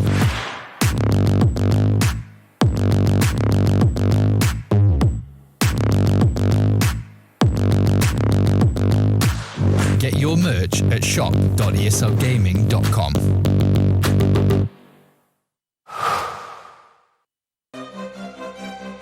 At the highest level of play, there can be no compromises. Gamers demand the highest clock speeds to give them the FPS they need to perform. Rise to the moment. Intel Core i7, the official CPU of ESL 1. Intel. Unleash your brilliance.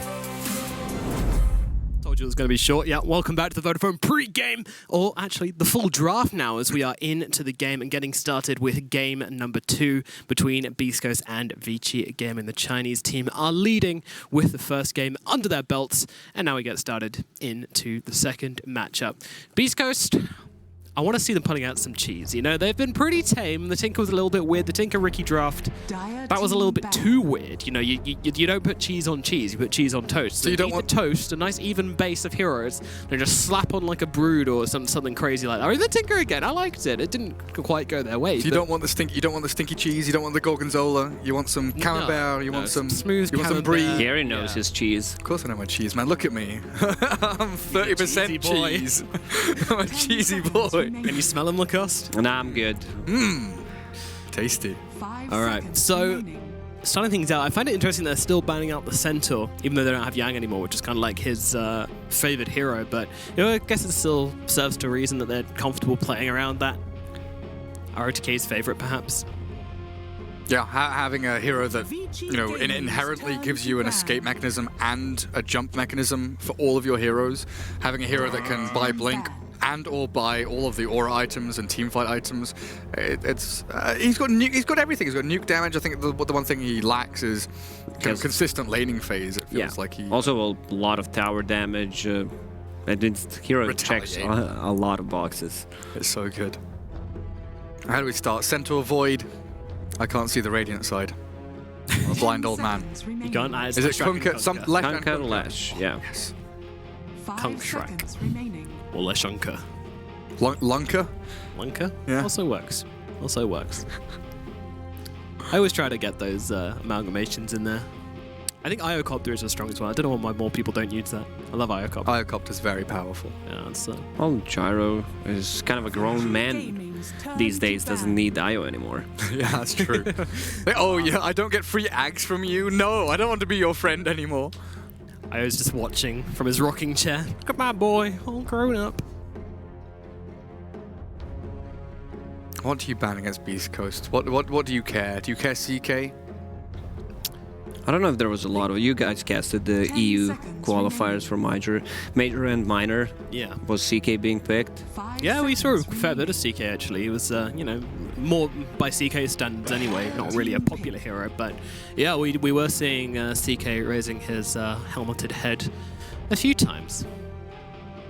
And everyone copies the builds that Armlet does. Heart. The Midas Armor or Midas. Yeah, like Midas Armor Heart. I think most people go Midas to start things off. Depends. If you're having a good time, sure. But if you want to keep up, maybe if you're having a decent amount of farm, then just having Power Treads, Armlet, and Heart is good. I want to see a Chris Luck TA. That's what I want. Just first pick your Jakiro. Just pick it. You know you're gonna pick it. Oh, well, that's a bit spicy. You're wrong. Tiny will be the first pick from Beast Coast, so valuing Ori's Tiny apparently. They're like, damn, this hero's pretty good. He's destroying us. Let's take it for ourselves, see if we can work our magic with the... And that definitely can be played against 3 different roles. You can have Schofield grab it, Whisper, Chris Luck, mid, off lane, all 4, quite easily. I think they prefer to play it as position 4. 5 seconds remaining. Gives them I mean, Tiny's such a versatile hero, even after all those nerfs can be played at multiple roles, and you always have that toss back. To be honest, I was expecting a toss range to be nerfed. Oh, it's Magnus again. Little Maggie Waggy Doodah. Getting those empowers, getting those RPs. Man, it used to be in Dota that when Magnus is picked, you could just ban the heroes that he would empower. Yeah. Because people's hero pools are like so small, right? You'd like, okay, Juggernaut or Lifestealer or something like that. Now, every single agi carry, even strength carries, are viable combos with Magnus. Witch Doctor. All right, I would love to see some Wyvern here. Once again against Magnus, heal is great against Witch Doctor. Like, there's no particular reason to like go for Witch Doctor, and we can talk about why was he picked and give him a star. Oh, give him my star. You earned it. Kind of a yellow one this time. So Witch Doctor is more of a, I guess, just a pick. You need to show your position 5, provide some sustain. He's a hero that scales well. It doesn't fall off, especially because of the Maledict, and that ward always feels good. And if you're fighting in those clutch positions around the Roche Pit, Cask, you know it's going to be super effective. So I'm getting different colors of the stars, huh? Yeah, you know, mix it up a bit. Wouldn't want it to be too boring. This match is nice with my tie. It does, actually. This is going to be really bad for me in a couple of days' time when you've got 13, 14 stars. Yeah. I've got 1. I got the first star. That's what counts, yeah. Right? Do I give myself stars back? Nope, right? absolutely not. Should. Oh. Okay. Not permitted. All right. 10 seconds remaining. You can ask the producer if he'll give you some stars. Yeah, can someone come and put a star on me if I get it right? 5 seconds the hand just comes out. Sneaking in from the side. There we go. We can green screen it, I'm sure. They banned Raid King. I love the thinking from Vici Gaming. They know Beast Coast is 0-3 at the moment, and they will fall back to something they feel comfortable with. Get back into that rhythm. Yeah. Especially just like, Wraith King is one of the most rhythmical, farming pattern-oriented heroes that hits a certain timing that you are consistently going to get there.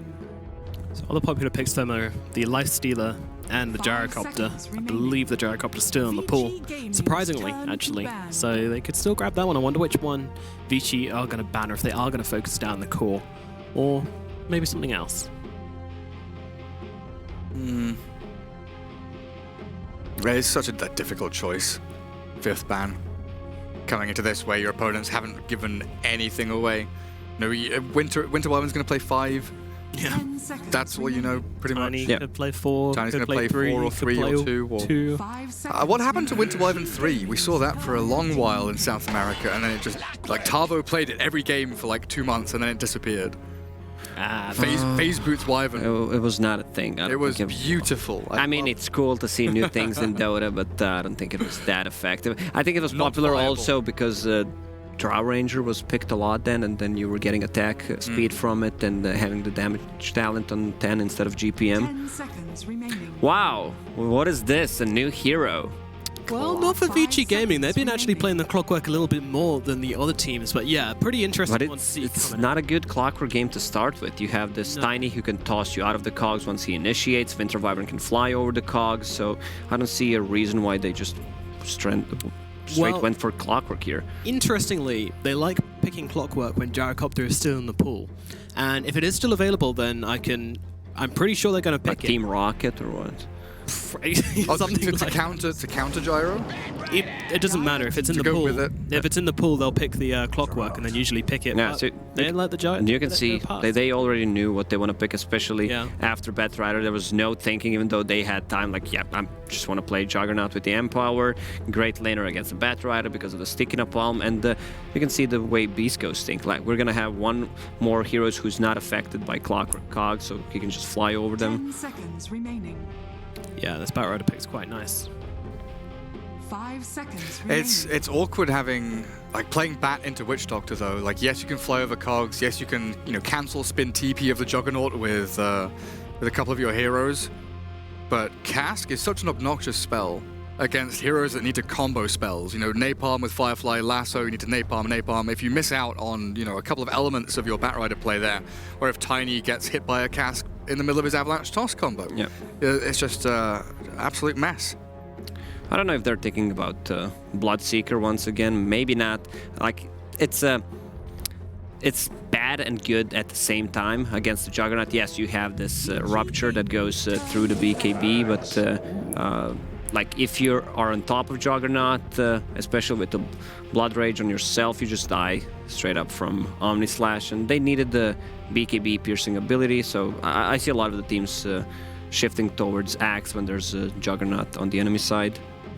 Yeah, always very nice. 3 melee heroes there as well, so the Axe going to find a lot of value. Yeah, and it's also 3 melees against Winter Wyvern. Yeah. And no natural Yules carrier on VG Gaming to mess up that initiation either.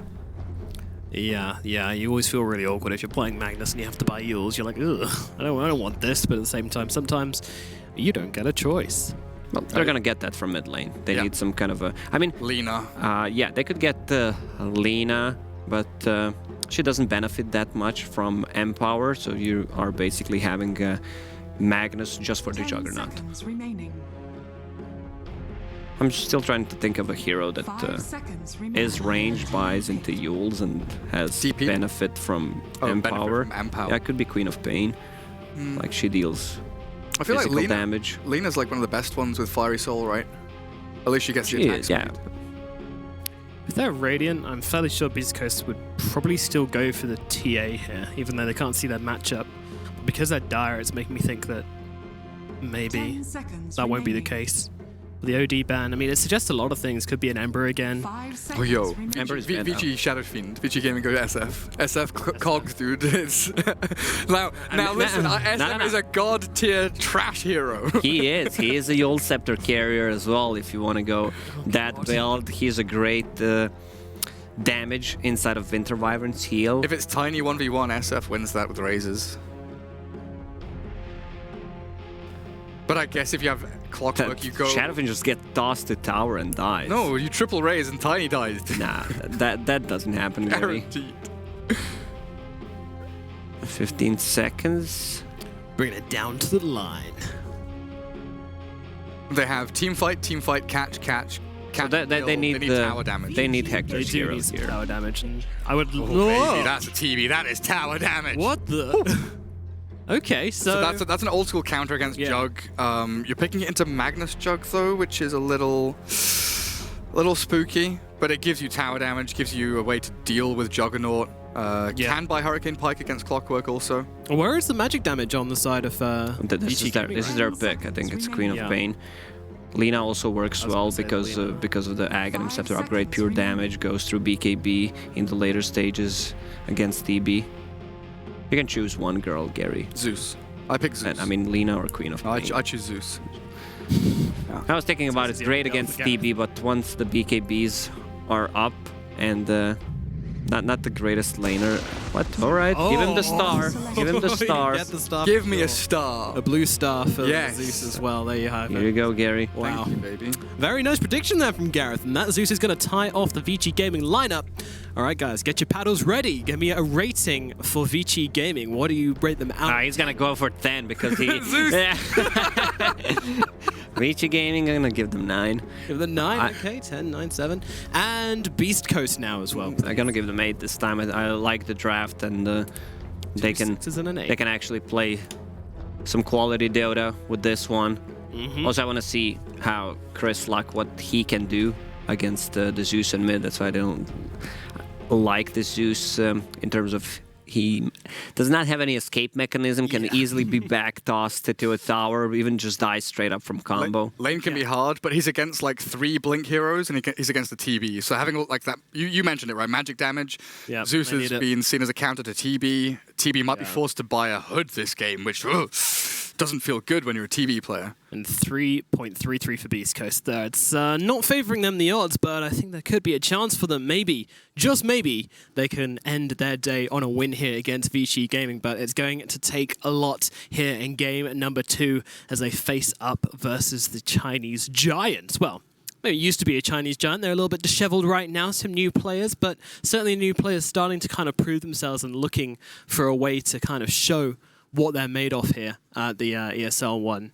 They're going to the major, aren't they, Vici?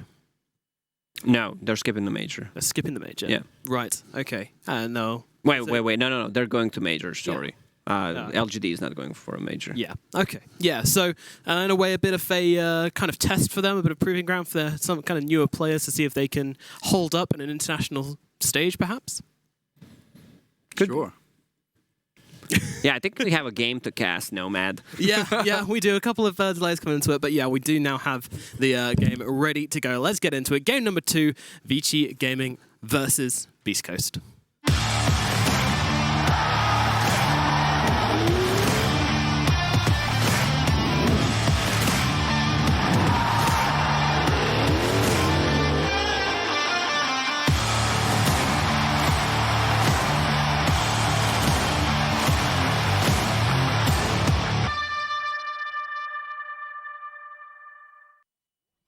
And we're back. Here we are into game as Beast Coast take on Vici Gaming in our second one of this 2-game series.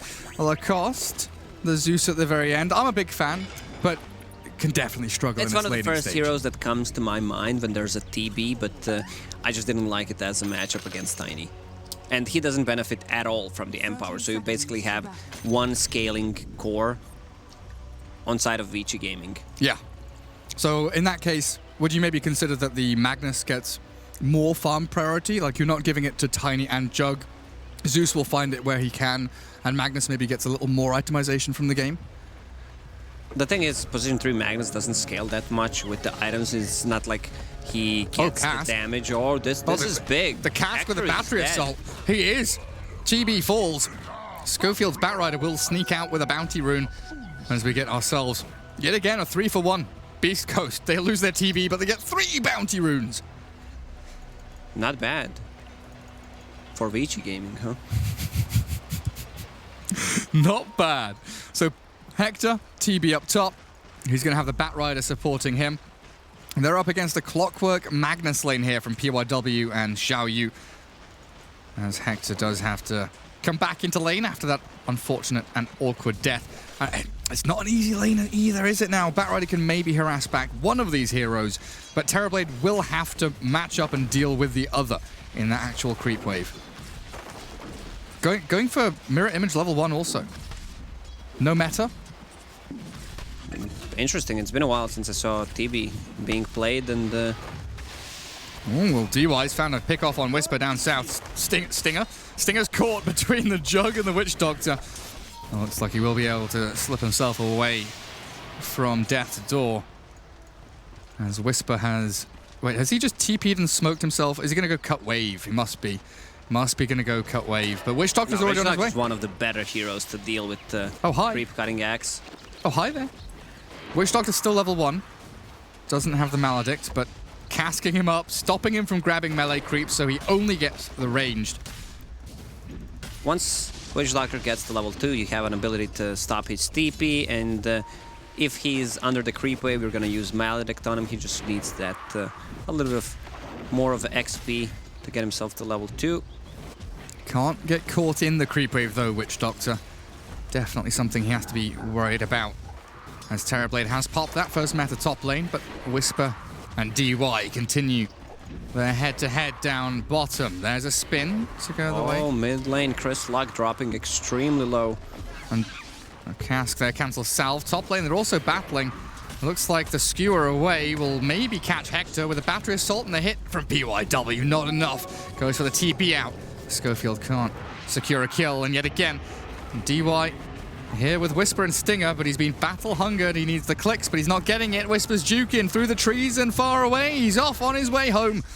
Perfectly happy now to go and deny himself to a tower or so.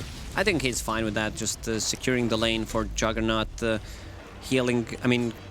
harassing Axe a lot, and Winter Wyvern, which means that even for a minute, the bottom lane's going to be free. How does TB die and then go top CS? That's in, DY, hello. Does get the kill on Whisper.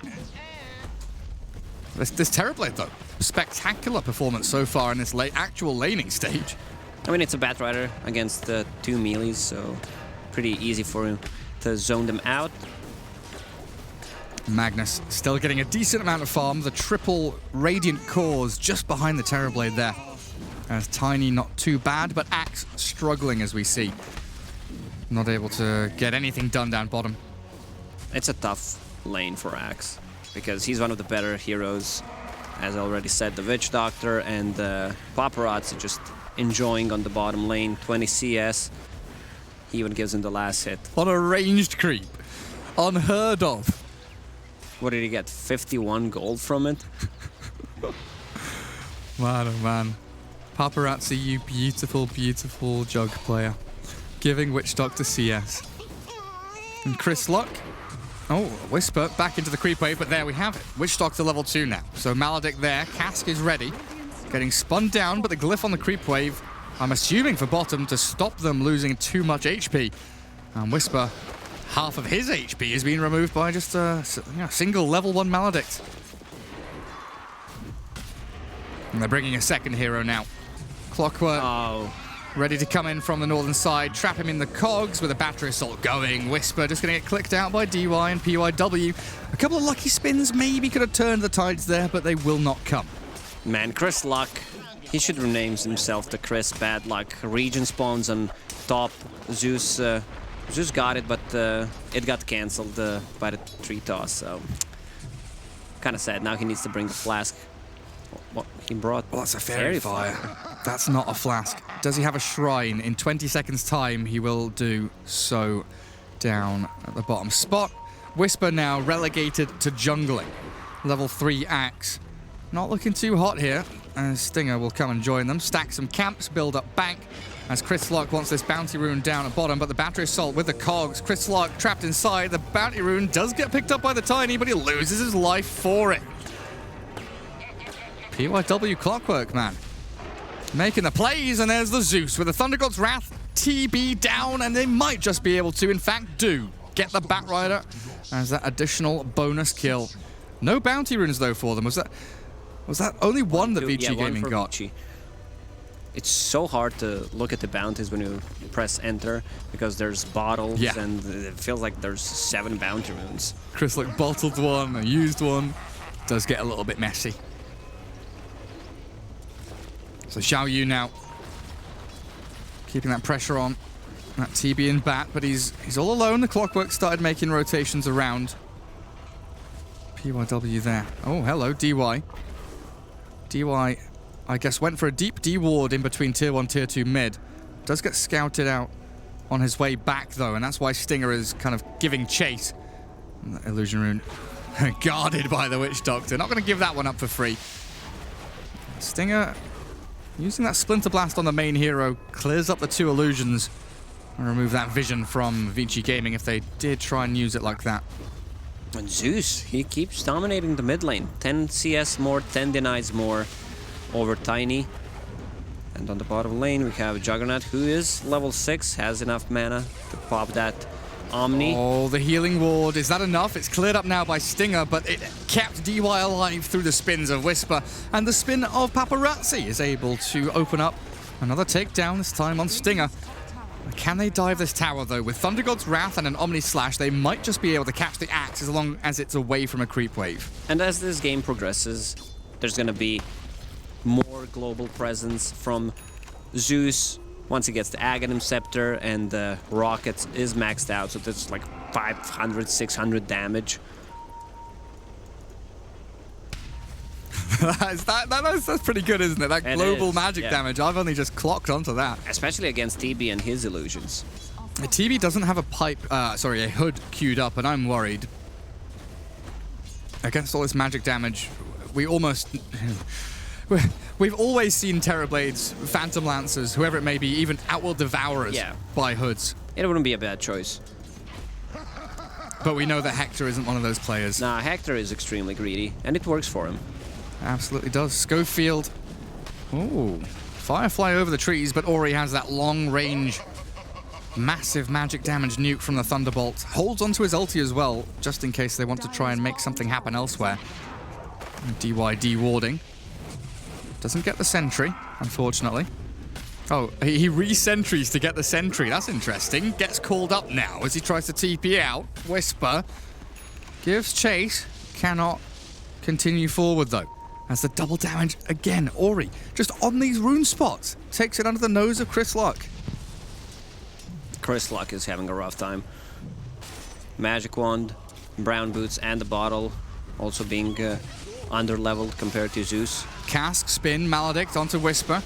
Give them the heal and give them the Thunder God's Wrath. They've taken down Axe for a 1-for-1 trade. Winter Wyvern coming in now with the help of Bat Rider, Sticky Napalm. But the healing ward sniped by Schofield as Paparazzi ones up for an Omni Slash to bounce in onto the Bat, but they've got the heal. Jump onto Stinger, the Cogs, the Spin, always good. The magic damage spread across the two of them, and they can't click him down. Were they not focusing him, or did you just have enough heal? They don't have enough right-click damage. I mean, it's a Juggernaut with 14 armor against the two supports who have low base attack time. And he got another spin off this crown also that he bought, is keeping his mana pool sustainable to use spells multiple times. And those one charges, they've been racking up. Yeah, that as well. Really nicely done. 12-2. I didn't even realize it was that big of a difference. 3,000 lead currently here for Vici Gaming as that graph just keeps climbing upwards and upwards.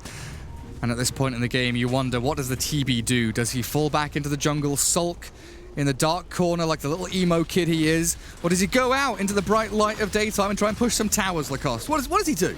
Jungle. Emo kid jungle. Fair enough. Well, that's where he's going to make I'm looking at his the home. spell amp from Zeus by having 3 null talismans and his normal intelligence. It's 13.6%, so not that bad. Yeah, almost plus 10 from the nulls. Lightning Bolt, 400 damage. I love the alt click. Like, I'm so glad they added alt click. Alt hover for tooltips and all that good stuff in Dota. I'm so glad we have alt on our keyboards as well. Yes, I mean it's a beautiful alt tab.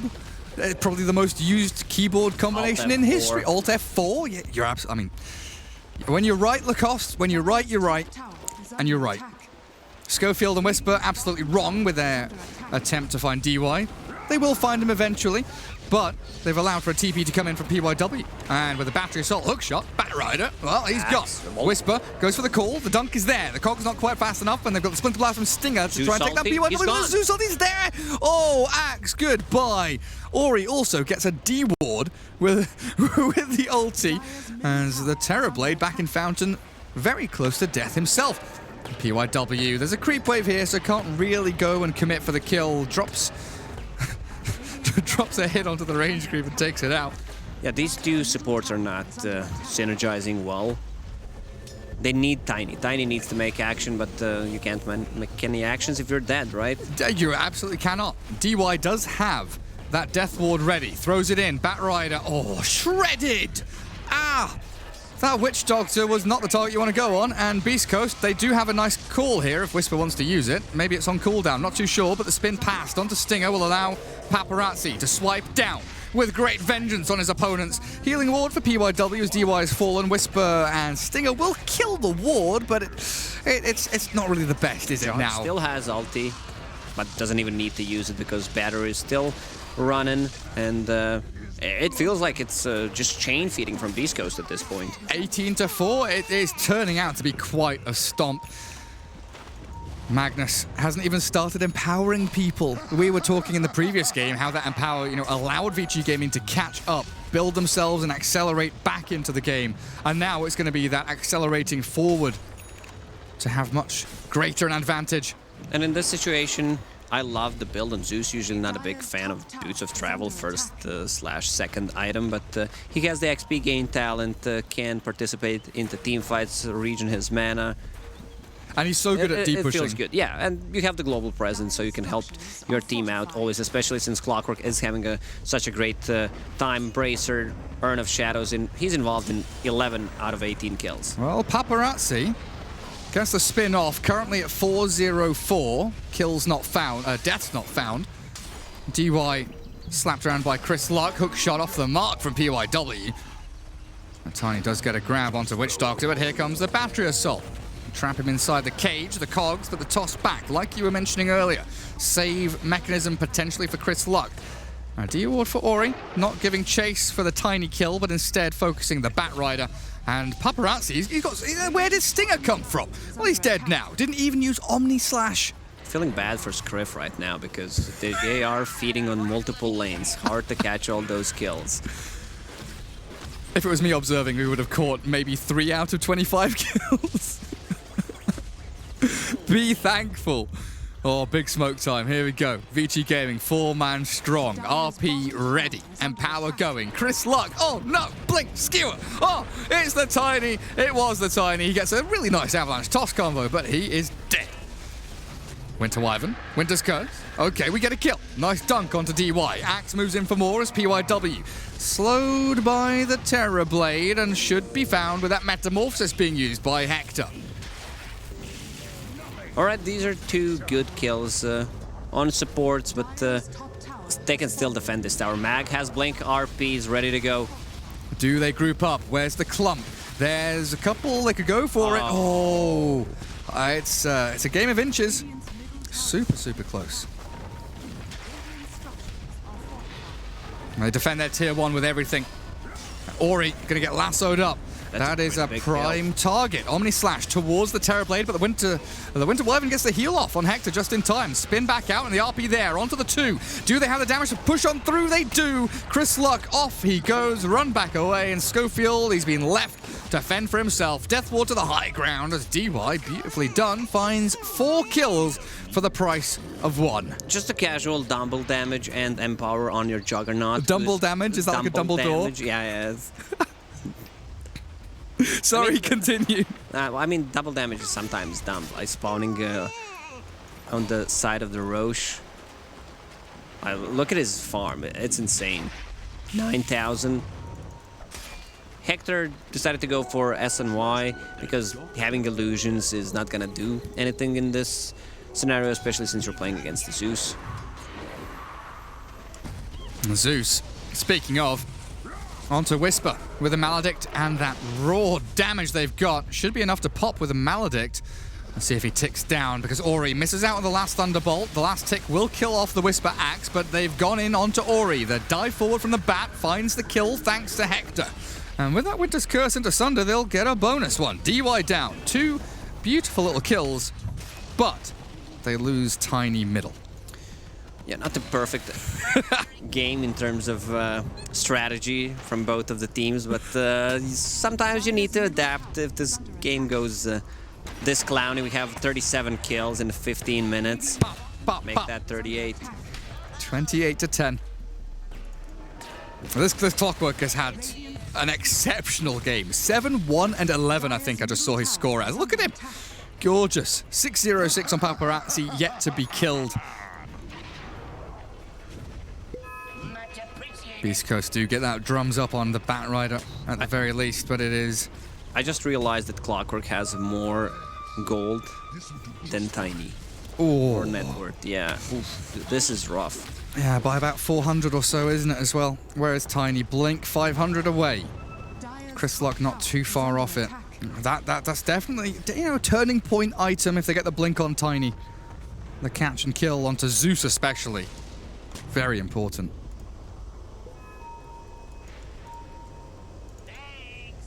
What's Ori up to now? So Ags being worked on after the Boots of Travel.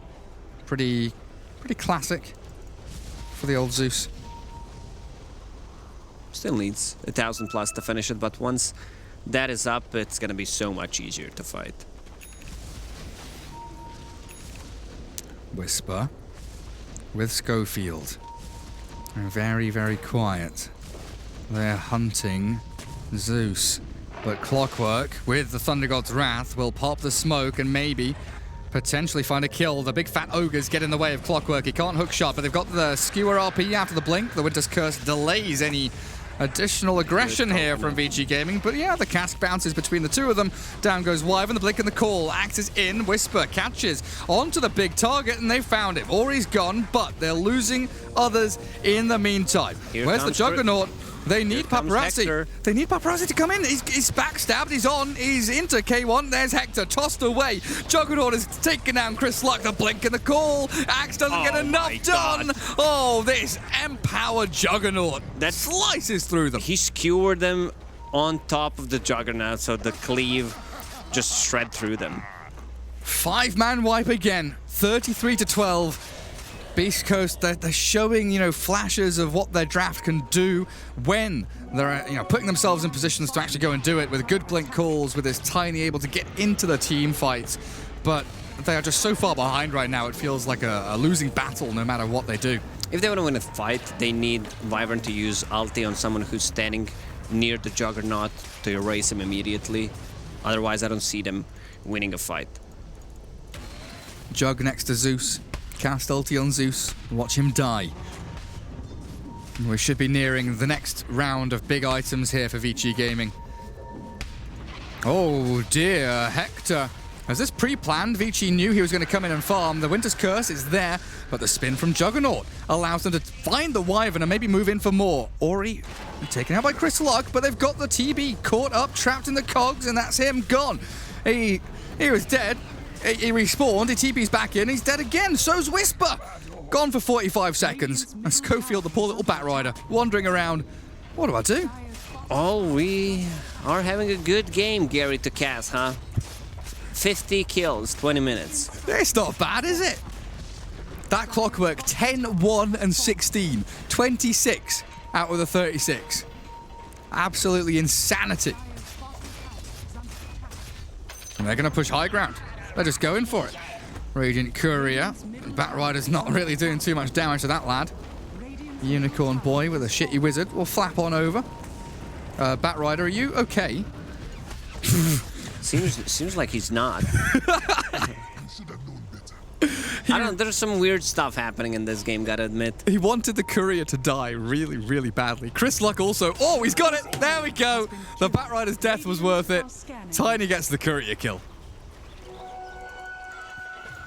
This is how you itemize against these stunners and especially Axe. Axe is a great counter to Juggernaut, so you need to build status resistance once again. He goes for SNY, tanks up, and the lifesteal. Even if he gets Blade Mail, you're not gonna die during the call. Yeah. Already has the Butterfly as well, so SNY, Butterfly, Satanic next. And all of this is ramping up that Empower damage. Zeus. Where are we now? Aghanims complete. Eon Disc queued up as the next item. I love it. He can't die during the call. He can't die during Winter's Curse. That's just going to keep him alive. If TB gets caught in a Nimbus, he's got no hood, no BKB, no way to really survive through the onslaught of damage. And they've scouted out Schofield. There's the Nimbus, and he's gone. Just immediately dispatched with. Sent to the Nether Realm. As Vici Gaming have the healing ward to keep their push going, Paparazzi feels yet again unstoppable. 16k net worth. They are leading, and they're gonna go high ground again, potentially. I like how you swapped it to potentially after they back down a bit. It's beautiful, isn't it? Yeah. Because they see Whisper. They're like, no, we're not going to go high ground. Let's get more kills. Let's get more kills, and then we can go and kill Roshan. Let's kill Tiny, and then we can go and kill Roshan. We'll kill someone bot and mid and top and back down to bot again. It's an Old Spice commercial. Stinger gets the Winter's Curse down. That Maledict tick in with the big Thunder Lizard, the Wait, purple how did that monster. Shot miss? I don't know. I didn't see it. Because it's on cool. Maybe I'm just seeing things. I don't know. It's on cooldown. It missed. There's because something happened on my screen, Gary. I swear to God. It missed because they didn't cast it. That's why. PYW, really? Blink. He needs to have something to catch them, and let me tell you, like he dropped a magic stick. Oh, nice. In the Nimbus before. Oh, who? The bat? The bat. Yeah. So the Clockwork killed it. Get wrecked. I'll never forget my first game against Hani in like Dota 1, and he went Blink Clockwork, and I had literally never seen this in my entire life. He went like 26-0, destroyed everyone in the freaking lobby. Clockwork with Blink, super good, but it's just such an expensive item for the hero. This is do or die. Look at Schofield items. What's 1, 2, 3, 5, 7 branches. This isn't Midas mode. You can't win by doing challenges. Nimbus on the Chris Luck takes it with an inch of his life, and PYW has found Stinger with a blink. Call onto 2. The spin is required from Paparazzi to get him out of danger, but it's a quick one. 4 dead, and Hector is the last hero remaining on the map here for Beast Coast. PYW's got another blink and a cogs. Battery Salt tanked up and soaked by one of the illusions. but Ori's there to steal the kill. Oh no, he allows it. He allows it. PYW needs to get to a 20. Is he at 20 bomb? Has PYW dropped a 20 bomb in this game? Oh no, it's 14, 1 and 19. When it's time to call it, it's time to call it. So like 10 minutes ago? I mean, they're just having way too much fun. 20,000 net worth lead, 23 minutes in. Once it hits 1K per minute, the game just ends automatically. So why hasn't it? Is it bugged? What's the win? The win probability. Still need one more. 99%. Oh, we need one more 1,000 net worth to match the minutes. You are correct. Satanic now for Paparazzi.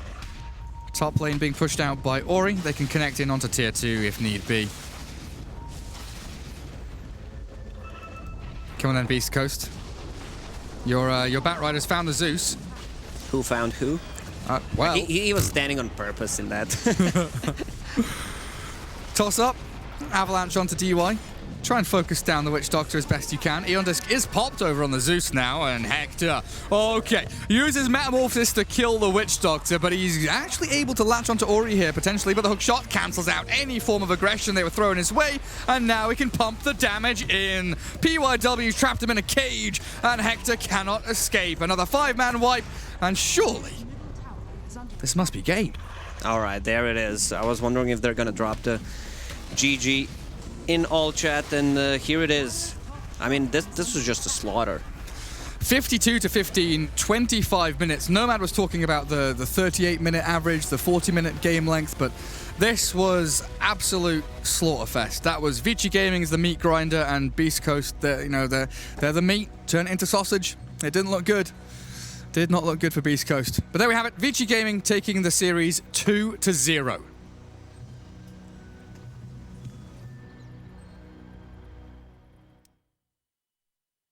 ESL 1 Hamburg is brought to you in part by Intel, Mercedes-Benz, Vodafone, DHL, Mountain Dew Amp Game Fuel, Asus Republic of Gamers, Pay Safeguard, and Euronics.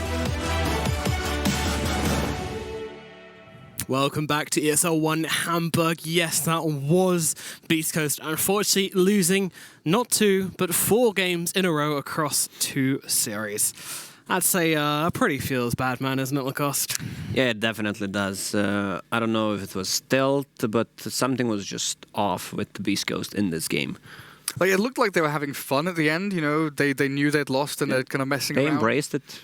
But getting to that point where, jumping off the cliff and realizing that it's all downhill from there is not a good spot to be in. 2 series in. No, absolutely not. And how do you think this makes them kind of feel for the rest of the tournament? You know, obviously it doesn't feel good, but do you think this is something they can now go, well, we lost 4 times, which means we learned 4 times? You definitely got to learn something. Otherwise, you played for nothing. I don't know. This is a good quote. Yeah, I know. I'm writing that one down because you're right. Moron. But the group stage, they've still got a decent way to go.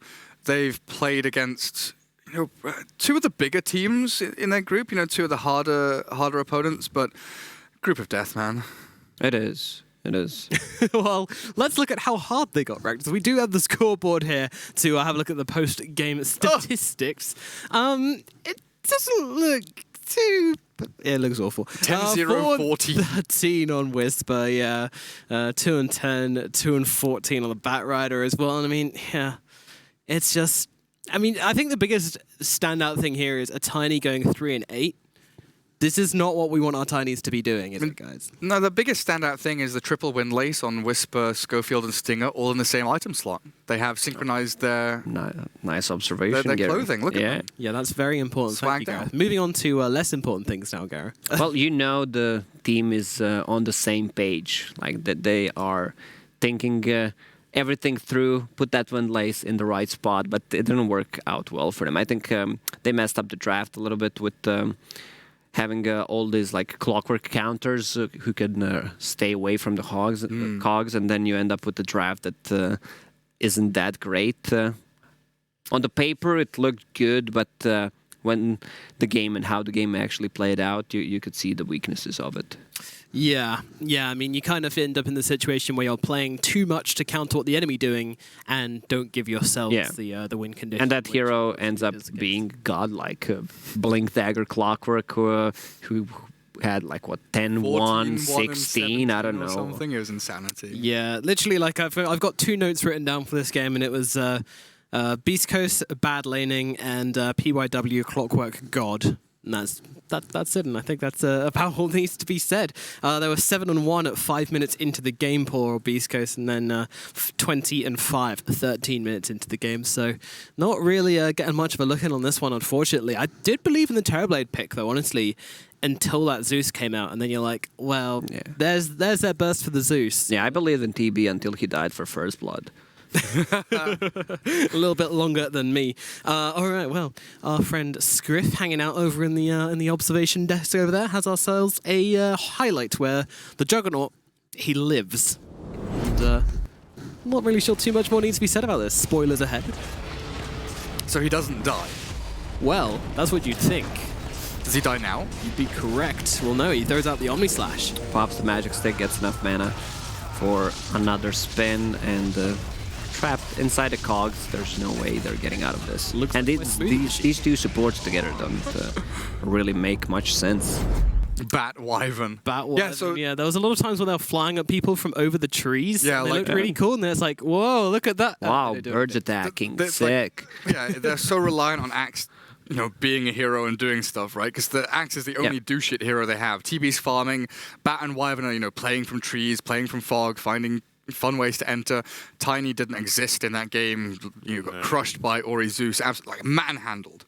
I've got to go and watch that back because Zeus triple null against Tiny, and what Zeus was like 30-17 and Tiny was like 21-6 or something, like insanity levels of CS destruction in that mid lane. Yeah, but not every team fight was that well clearly cut. We did actually have a couple of close moments, and here's one from around 17 minutes into the game when things looked like it was possible for Beast Coast, but again, Vici Gaming just with the micro plays turning things around. I don't want to say it's easy to make things look okay when you're all-inning, but it can be, right? When you set yourself to all in on something and your opponents aren't ready for that all-in, you can find small advantages. Yeah. But when your entire game plan becomes, we must all-in every time from here on out, and VG Gaming realized that, it falls apart pretty quickly. Yeah. And I mean, that was after they just won a fight, Beast Coast. That was after they'd just been able to take a win. They go to try and push, and then VG Gaming, they just come back and they don't let them take any objectives. They defend everything with everything they've got and allow Beast Coast to get nothing. Yeah, when two teams are even strategically, and That's all right. And if they have the same game sense, it's the game score should not be like 60 kills in 20 minutes. I mean, it shouldn't. No, it just straight up shouldn't. Well, unacceptable. It is. Well, this is a close fight here in the 17-minute mark. So as they battle it out to try and find themselves a win here, Beast Coast, as I said, they do get close to Terrorblade. He was hitting damn hard. Hitting who? Hitting who? Jungle creeps. I don't think there was anything that Terrorblade could do in this game, considering how other lanes went. Like, they lost all the lanes. He needed to fall back to jungle. Tiny was not having a great time, so that means that none of the supports can make a rotation, and no one can buy enough time for him to do stuff. Yeah. I mean, that's the thing, right? You put your Terrorblade in the jungle, you try and give him the space, but all this time, here we are. Here's our highlights. So, yeah, once this Terrorblade actually comes to the fight with Metamorphosis, he can do a ton of damage. And you see him just jogging over to the fight. I always think he looks so hilarious with his running animation. And he's just got like a wealth of heroes with the jump in from the axe as well. I mean, so close to being a Beast Coast just wipe, but wow. Like, you all in on the Zeus, you kill the Zeus, you kill the Witch Doctor, and then what do? Oh, where's Juggernaut? Oh, right, Juggernaut exists. He's going to come and 1v3 us now and absolutely handle his entire team fight. See that? The Magnus actually comes in at right the last second there and gets the Empower just before he starts Omni Slashing. What a god, actually. Very nice. You can't Omni skewer Slash. now? You can't be empowered when you get Omni Slash. Look at this. Oh, and cleave. Cleave. Slow motion, chop him down, buddy. That's it. That is what we like to see. Good stuff coming out from VG Gaming, just playing the fights on the absolute precipice, but coming out with a victory in game number 2. Fantastic stuff. Well, coming up and looking at our next series we have today, the next matchup we have is NIP versus a Quincy crew. And then after that, I believe it's NIP versus TNC. Thank you very much, Gareth. Just looking around for my notes here, but yeah, TNC. So 2 games coming up. Let's see if, I mean, you know, the 2 games we had to start off with, both from Beast Coast, didn't really look so hot, but NIP probably in a better position. What's the closest game out of these 2, TNC or Quincy? I didn't see too much out of new TNC, so I can't judge them. I was watching Quincy crew play in the minor and major qualifiers. They didn't look too hot. And now that Sumail is out, I know that Sumail is at Hamburg. I don't know if he's going to be coaching or he's just there attending, but he's definitely not playing since they took the Saberlight. So this one could be close, NIP against Quincy crew. All right, Gareth, what about you? The TNC. You want the closest one? Yeah. TNC NIP probably going to be the... No, it's going to be TNC. My God, my brain. NIP Quincy Crew is going to be closer one. I think the TNC one's going to be TNC handling NIP. Handling NIP. Yeah. Wow. Okay. Touching, bad touch. Okay. Yes. All right. Let's cut here then. We are going to throw it over to a short break, after which we will be back with the 3rd series of the day. It's a best of 2 between NIP and Quincy Crew.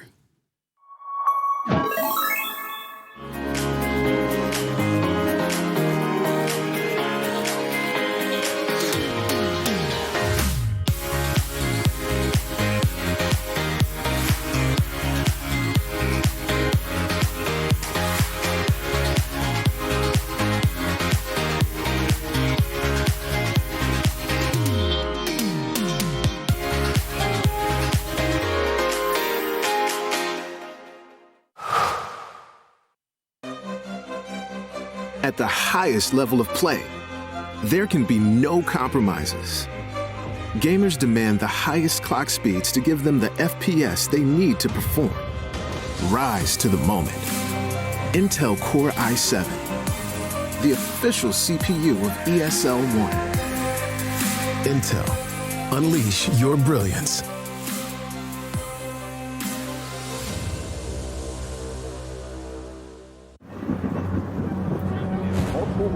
Have reported mysterious shadow sightings all around the city.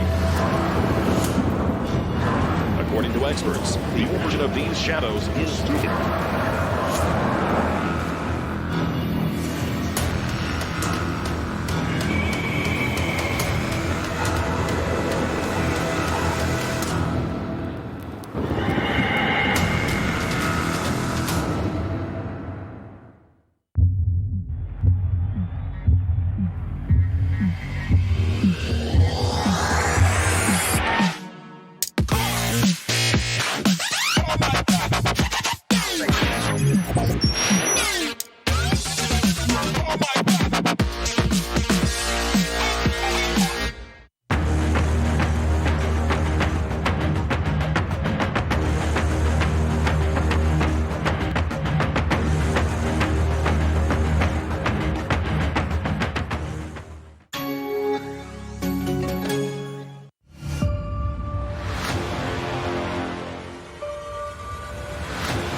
It's game fuel. It's domination in a can.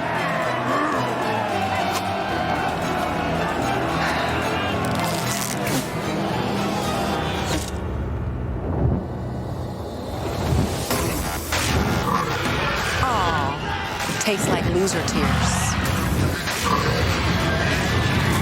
New Mountain Dew Amp Game Fuel. Victory in a can.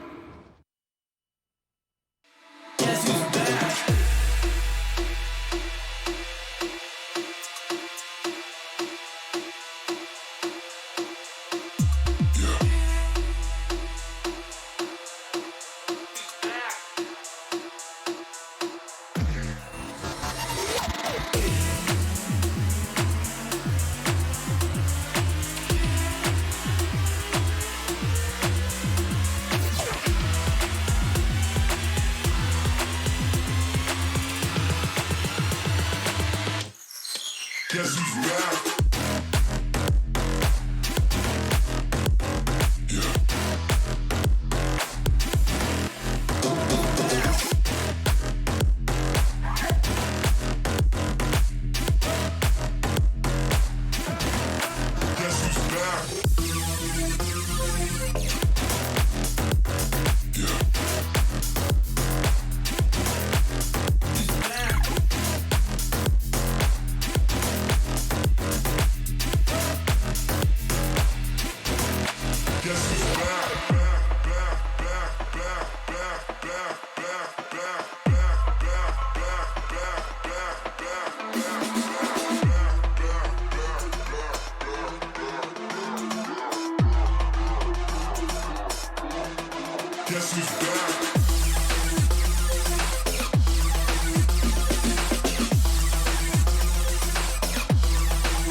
Guess who's back?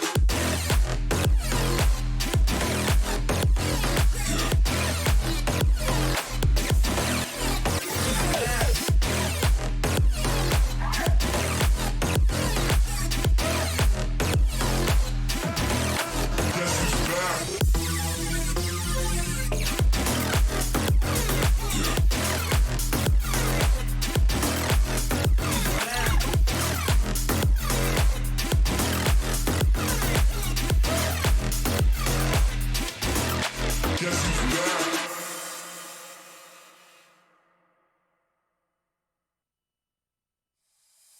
It's been the road less traveled, all alone. Feeling my body leveled on my own. I can just feel it, no way to stop it. The sounds of the music so through my bones. I can just taste it, no need to fight it, 'cause I'm out here staying. It's life to my soul.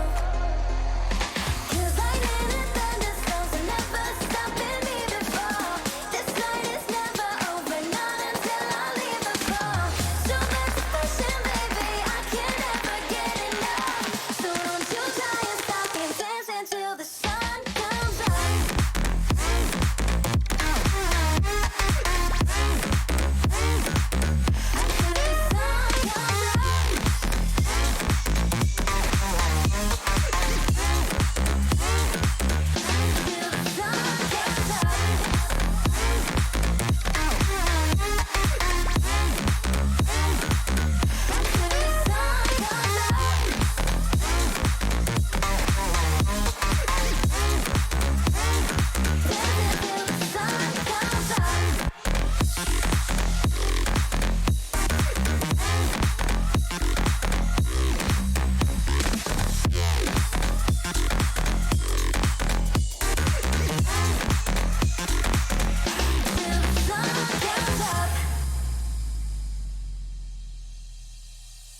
It's been a road less traveled, all alone.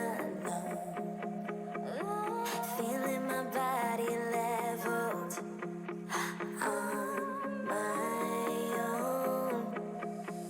I think I'm up in heaven, 'cause you were hell. I gave back my freedom, made me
I've been working part-time jobs, chasing all my dreams out lately.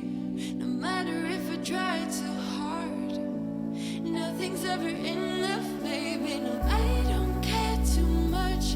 I don't care too much. As long as I can keep you by my side, I don't care too much. We got time, no rush. In your eyes, I always see there is something meant for me. In your eyes, I always feel different.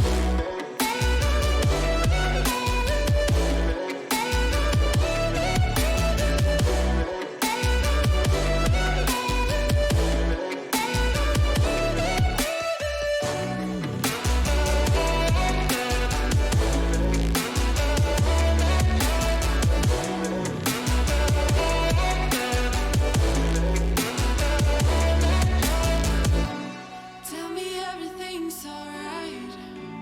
Life is just a bunch of phases, and if it's not, we'll still be fine. I know we're going places. I don't care too much. I don't care too much. As long as I can keep you by my side, I don't care too much. We got time, no rush. In your eyes, I always see there is something meant for me. In your eyes, I always feel different.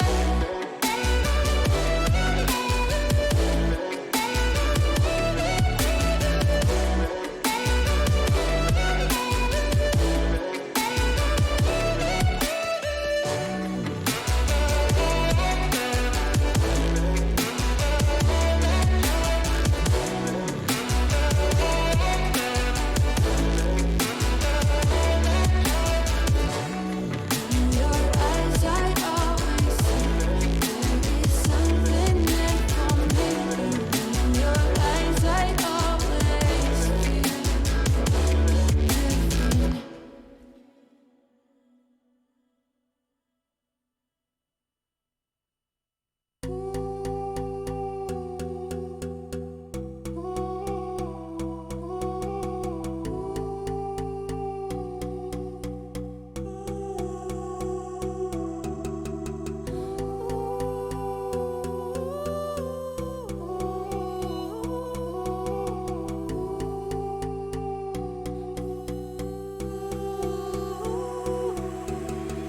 We can't stay, so let's run away. And we shouldn't wait, not another day. I'm so in love, can you see my love? What you mean to me, living in a dream.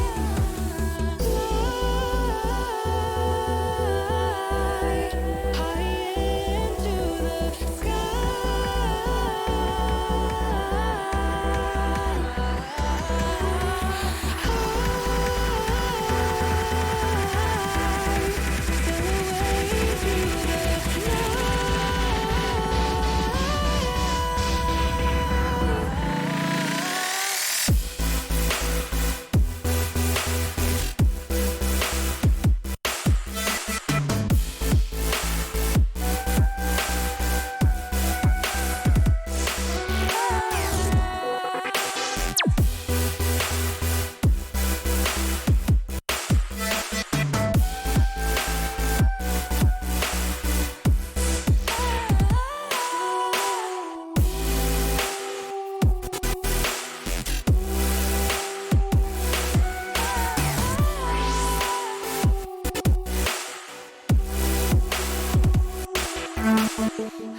like a fire in the eye of a hurricane. Always told, stay in line, be alright, better play it safe. I walk a different path, nothing can hold me back. I've passed the point of no return, something is calling me, it's in the air that I breathe.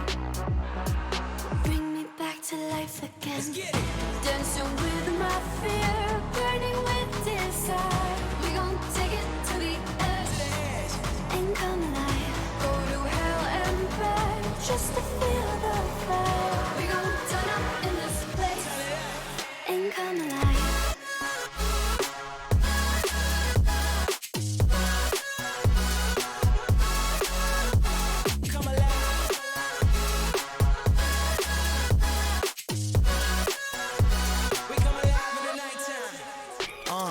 Fly so high they can't touch us. So top notch, none above us. We done came so far, now we up now. Had a vision, stuck to it, never back down. Never had much, now we own the whole thing. Spread it all around the world, watch it all change. Came alive, now they all see the greatness. Light shine so hard they can't take it. Dancing with my fear, burning with desire. We gon' take it to the edge, ain't come alive. Go to hell and back, just to feel the fire. We gon' turn up in this place, ain't come alive.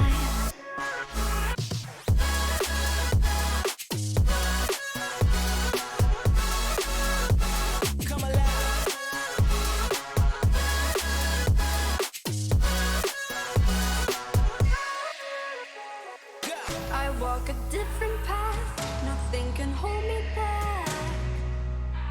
I've passed the point of no return, something is calling me, it's in the air that I breathe. Bring me back to life again, dancing with my fear, burning with desire. We gon' take it to the edge, ain't come alive. Go to hell and back, just to feel the fire. We gon' turn up in this place, ain't come alive.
I was dancing on my own when you spilled that ramen coke on my t-shirt.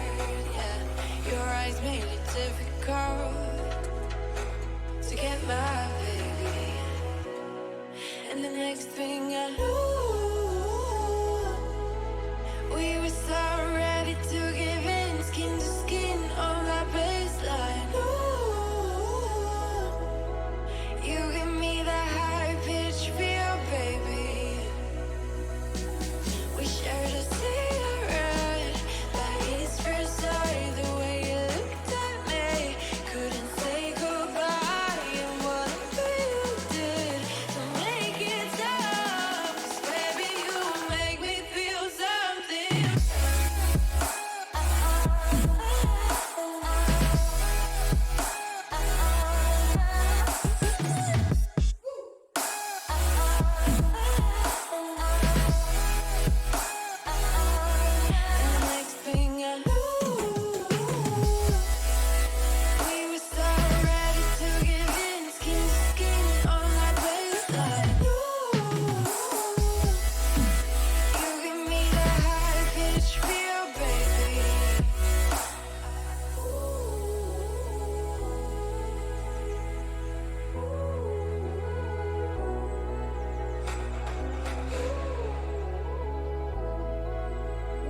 And the next thing I knew, we were so ready to give in, skin to skin on that baseline. Ooh,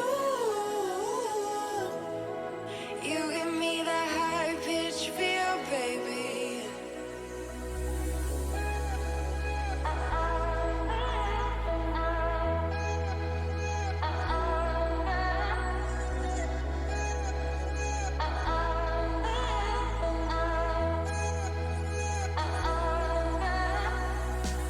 We shared a cigarette, lights first sight, the way you looked at me, couldn't say goodbye, and what you did to make it stop, 'cause baby you make me feel something.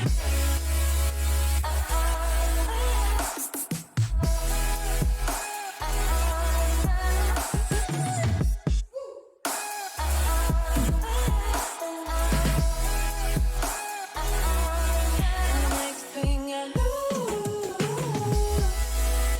we were so ready to give in, skin to skin on that baseline.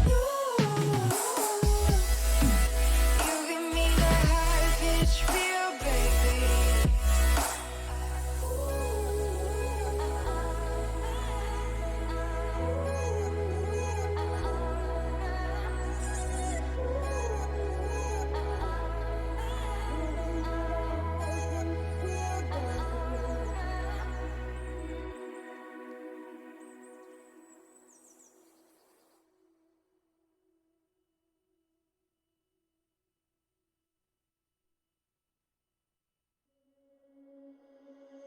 Under peach yellow skies, dreaming big and aiming high. Name the clouds passing by, wishing we run away. All we need is our passports, baby. Leave the rest in our troubled minds. Let us go down in laughter, baby. Trying to figure out what we're after. We're never heading back until we're older. We couldn't care no more, not any longer. Under peach yellow skies, we keep on searching, but we will never know what we're after.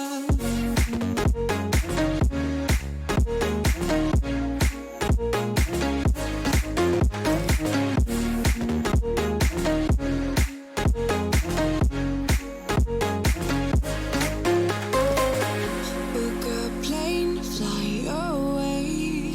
We will never be the same. And as long as you are mine, come on and run away. We wanna run away. We don't need any reasons, baby. Leave it all for the faded hearts. I don't mind if they call us crazy, 'cause they don't understand what we're after. We're never heading back until we're older. We couldn't care no more, not any longer. Under peach yellow skies, we keep on searching, but we will never know what we're after.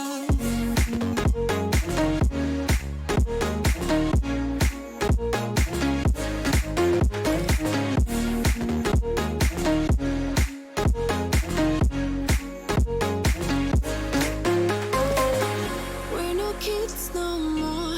I need to feel alive in this dreadful town. I'm running out of time, and as long as you're mine, I wanna run away. We're never heading back until we're older. We couldn't care no more, not any longer. Under peach yellow skies, we keep on searching, but we will never know what we're after.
What's your style?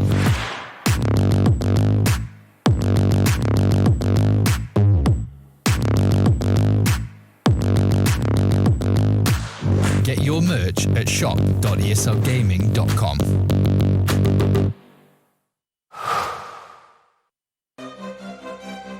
At the highest level of play, there can be no compromises. Gamers demand the highest clock speeds to give them the FPS they need to perform. Rise to the moment. Intel Core i7, the official CPU of ESL 1. Intel. Unleash your brilliance.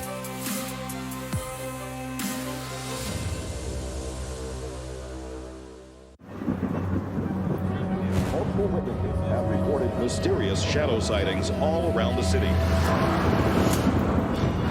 According to experts, the origin of these shadows is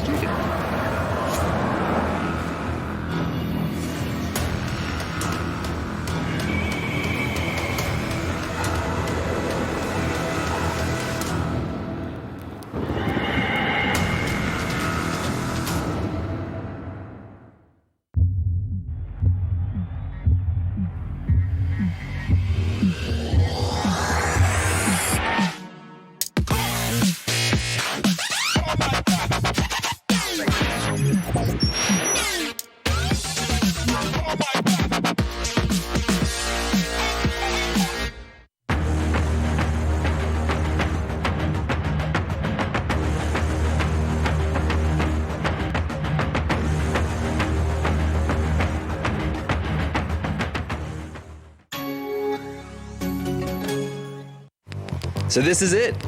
This is where it all started. The great business of DHL. You remember when we still use these? We have all come a long way since then.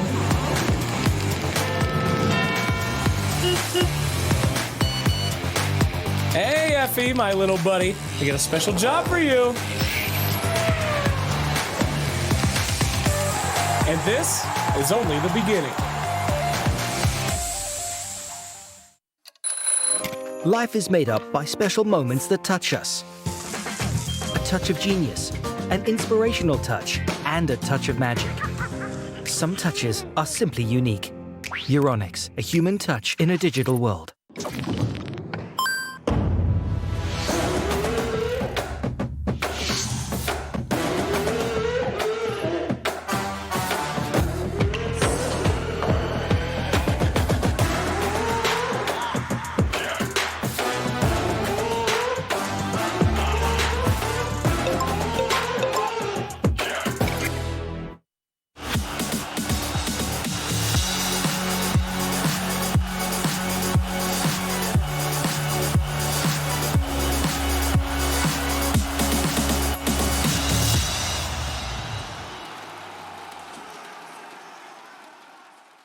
What is left? What is right? What is down? No, what is up, everybody? And welcome back to ESL 1 Hamburg, where we have made it halfway through the day. And we can now look back on the rest of the matches. Lacoste and Gareth are joining me here on the panel over on the B stream. You guys, you've been having a busy morning casting away. What was your favorite match here on the B stream? The last one we just did, where it was like 80 kills in 25 minutes or something. Yeah, exceptional Dota 2. Fantastic. Fun. Would you rate the last match for me with your paddles? Your favorite match? I want you to rate it out of 10. I'm gonna do a random shuffle and give it a. It came up as a 6. Oh, 6 is fine. That's yeah, above average. I think that's it is. Yeah. Wow. So your favorite match of the day was a 6 out of 10. No, in the grand scheme of things, you know what? Favorite match of all time, you know, TI3. Oh, okay. Something like that. Big That's scale. a 10. A big scale. It is a big scale. You're a realist, aren't you, Gareth?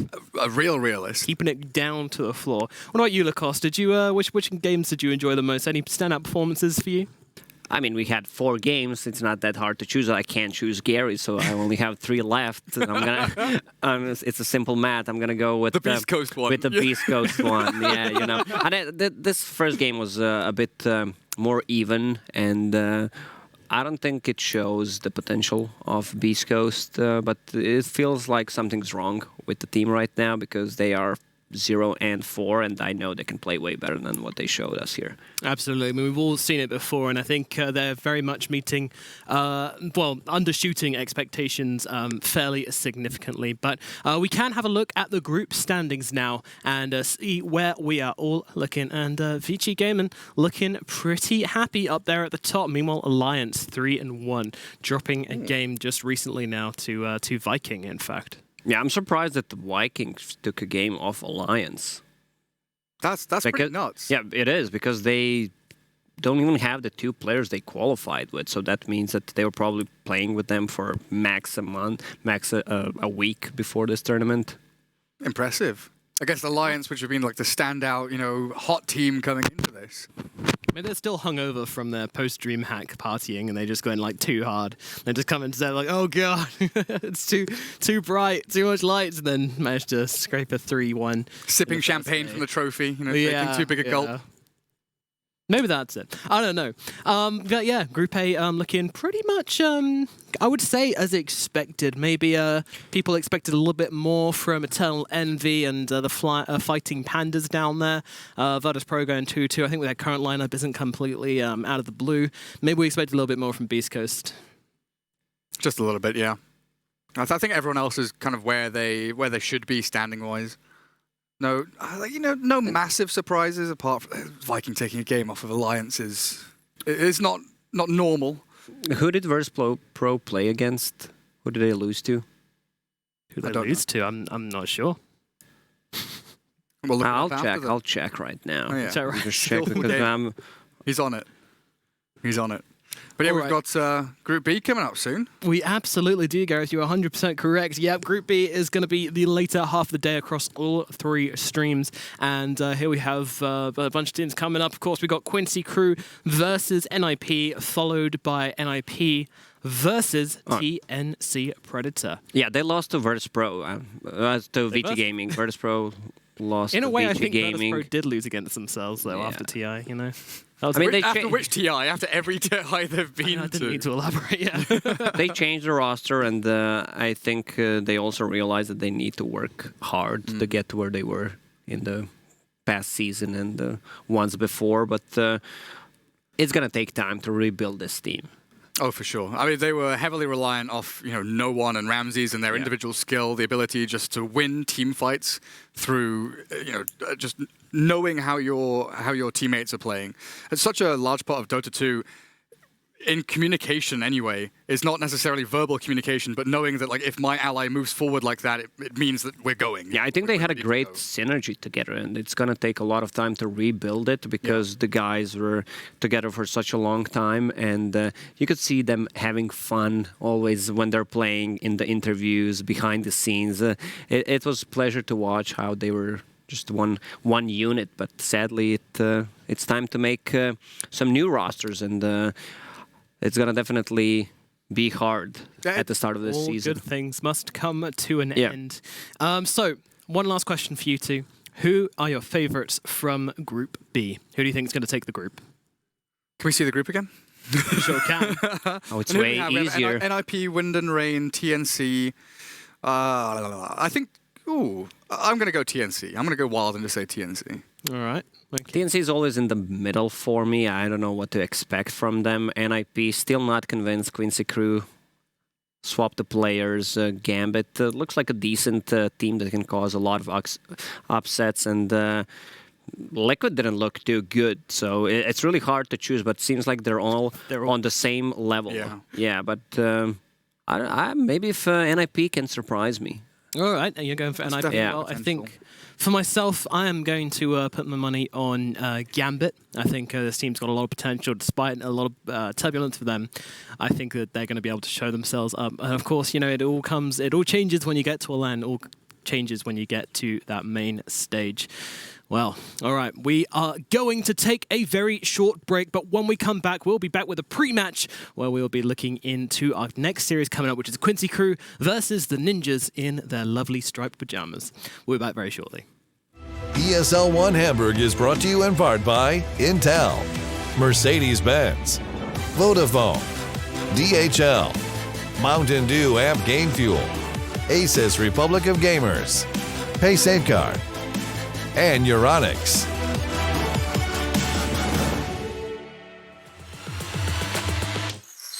Guess who's back?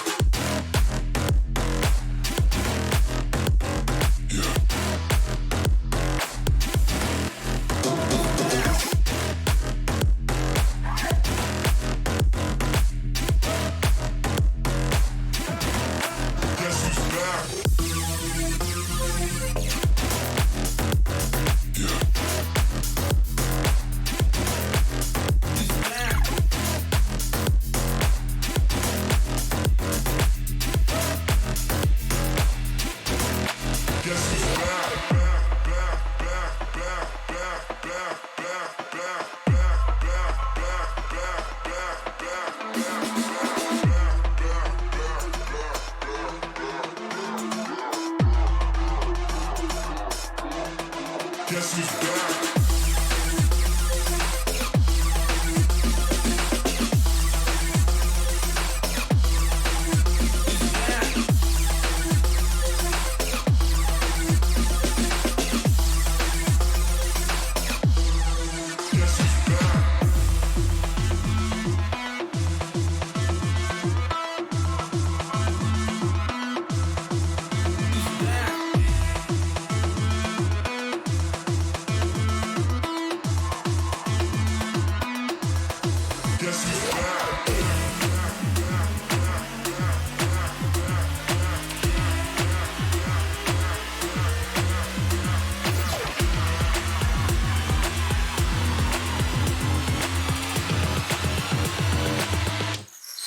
Guess who's back?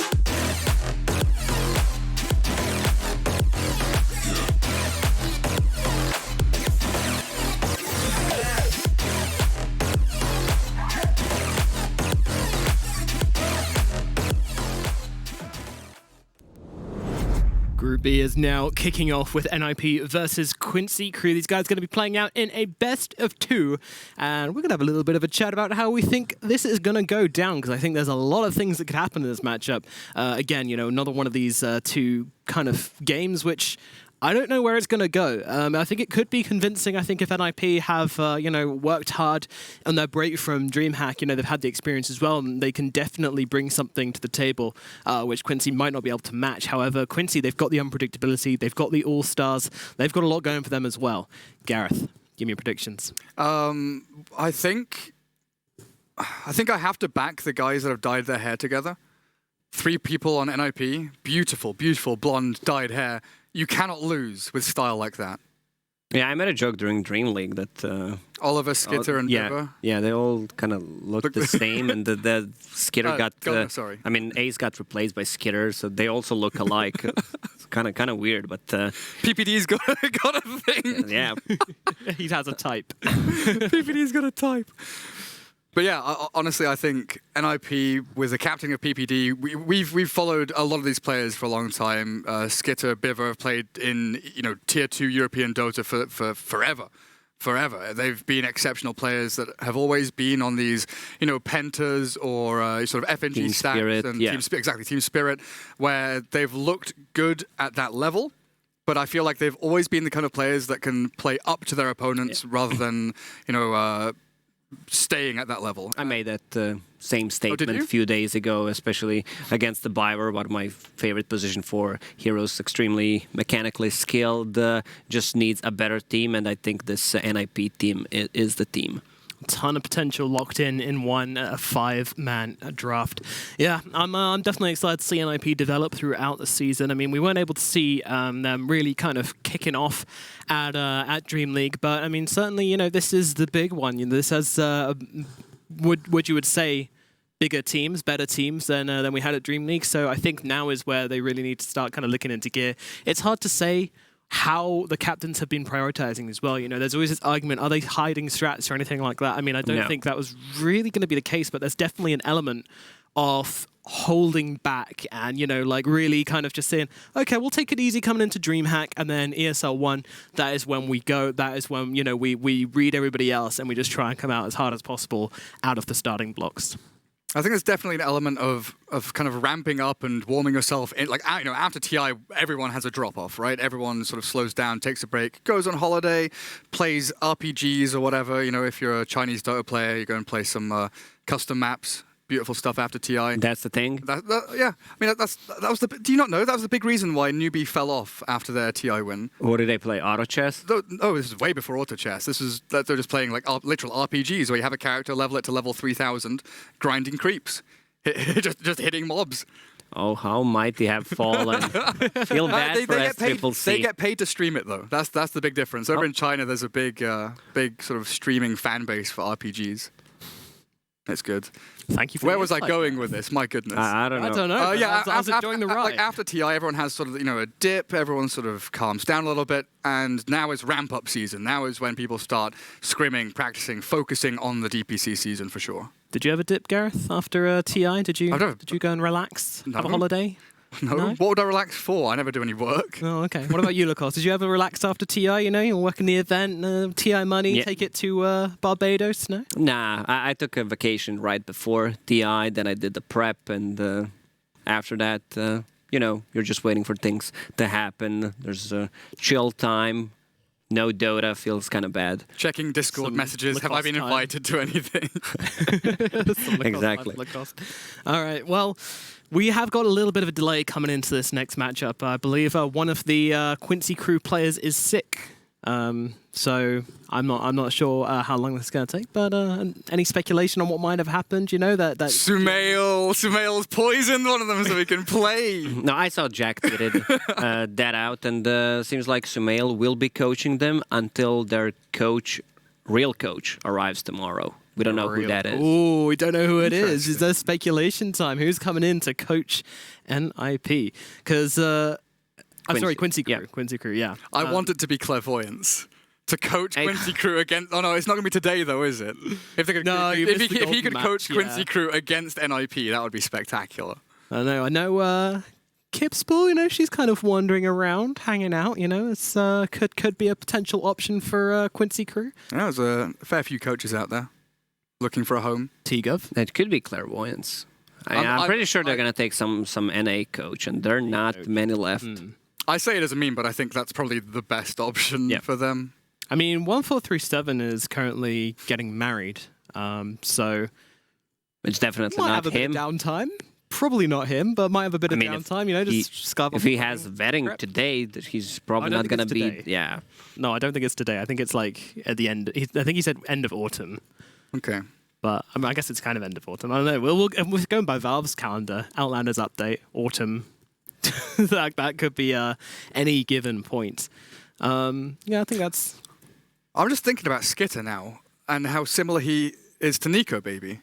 Like their journey and like finding a team and finding a captain has been super difficult for them. Nico maybe had to go to Southeast Asia to actually get himself on the ladder to find a tier 1 team.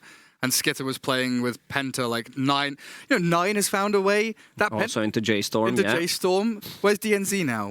He was playing for Singularity. Yes, they're all finding teams. That's the lineup, right? The 5 players. DNZ, X-Penta, DNZ, 9, Skitter. Yes. Was it Biver? Yes. And +1, I don't know. And +1, goddamn, who was it? 9 mid, Skyter, Skitter, whatever, POS 1. DNZ was 5. Biver was 4. Their 3 was a Centaur player. A Centaur? That doesn't narrow it down. Doesn't ring a There's bell. a lot of Centaur. God damn it. I feel really bad now that I've forgotten who it was. We'll just stay here in silence until one of us gets What are you going to think about it? A long contemplation time. We'll never get there. We'll never get there. But yeah, these like highly mechanically skilled carry players that have, you know, vast hero pools where they play everything from like, you know, Wraith King to Bloodseeker to Spectre, you know, mid game, early game, late game, whatever you want to do. And having a solid captain behind them just makes them shine even brighter. All right, well. Lacoste, who would you say is the best free agent in Dota right now? There's not many, it has to be said, you know, with the new season coming about, everyone's kind of lapped up all the players which were remaining. Anybody who looked remotely hopeful has been recruited into a team right now. But does Fade have a team? Yes. Yes, Asta? He joined Asta. Oh, yeah. Z-Freak for me. Z-Freak's a very good call. It's been a long time since I saw Z-Freak play. There was a time where he was one of the better position 4s in the world, but he didn't find a team. Well, I can't really say that he's best position 4 in the world because I haven't seen him play against in the scene. So that's not a statement that I want to put here. But definitely a skilled player that can make a lot of space and a greedy player. I love those position 4s who got a lot of farm, but I think he's on a vacation and will come back in December. If I'm not he said he mistaken. had a few offers, but none that were at the level at which he wanted to compete. Yeah. So he's definitely taking a break now for at least the first major or so. Yeah. You got any other options? Oh, I know Ace is currently with Askamani, the Danish stack, but I'm not really sure if that's a permanent thing or just kind of like a way to have some fun. But they looked all right in the qualifiers. What about Sumail? He doesn't have a team. He's not a free agent, though, is he? He's still like under EG or something. Yeah, he should be under EG's contract. Yeah, so not quite. Yeah, but he does not have a team, so that's my pick. That's cheating. I'm gonna pick my free agent as a guy that's not a free agent. All right. So before we get into this match, I would first like you guys to rate each of the teams as well. NIP, on a scale of 1 to 10, how do you think they're going to do at ESL 1 Hamburg? 3, 2, 1. How are they going to do at ESL 1 Hamburg? They're going to come 8th. 8th place? 8th place. Oh, okay, we could do it placings. I'm going to go with 7 for NIP. 7. But they could cause an upset, do the lower bracket run. Okay. And where do you think the Quincy crew is going to place? 9th. It's a tough one. I'm going to go with 6. 6 for me, 6th and 7th. Okay. Alrighty. Well, the players are still, unfortunately, not quite ready yet. Some complications going on. So what we're going to do is we're going to have a short ad break. We're going to take a little relaxation, find out what's going on, and hopefully we'll be back with a game in not too much time. Thank you very much. Bye. We were so ready to give in, skin to skin on that baseline. Ooh, you give me that high pitch feel, baby. We shared a cigarette, that is precise. The way you looked at me, couldn't say goodbye. And whatever you did to make it stop, 'cause baby, you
blue skies, dreaming big and aiming high.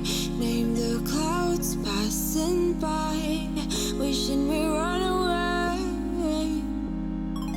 All we need is our passports, baby. Leave the rest in our troubled minds. Let us go down in laughter, baby. Trying to figure out what we're after. We're never heading back until we're older. We couldn't care no more, not any longer. Under peach yellow skies, we keep on searching, but we will never know what we're after.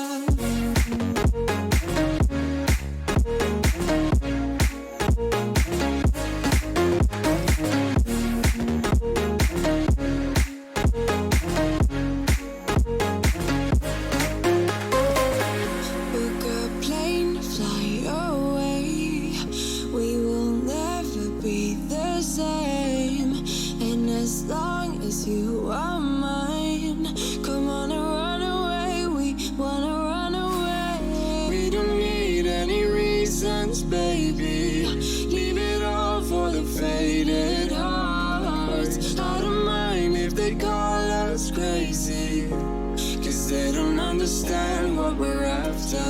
We're never heading back until we're older. We couldn't care no more, not any longer. Under peach yellow skies, we keep on searching, but we will never know what we're after.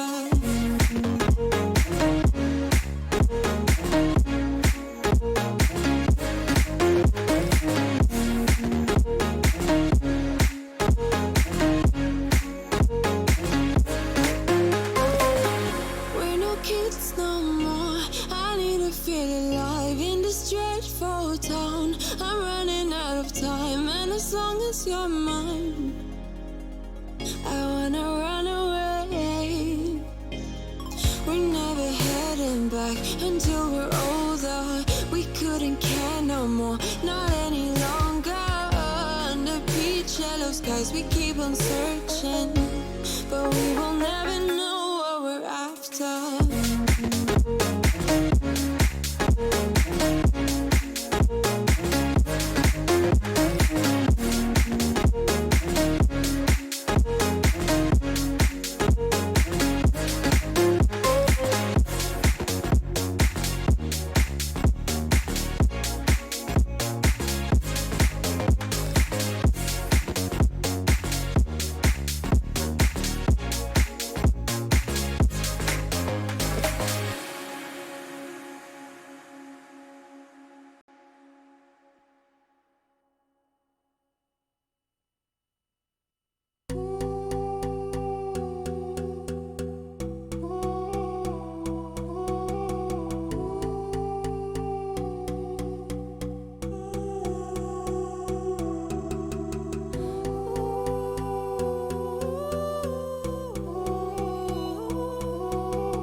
ESL 1 Hamburg is brought to you in part by Intel, Mercedes-Benz, Vodafone, DHL, Mountain Dew Amp Game Fuel, Asus Republic of Gamers, Pay Safeguard, and Euronics.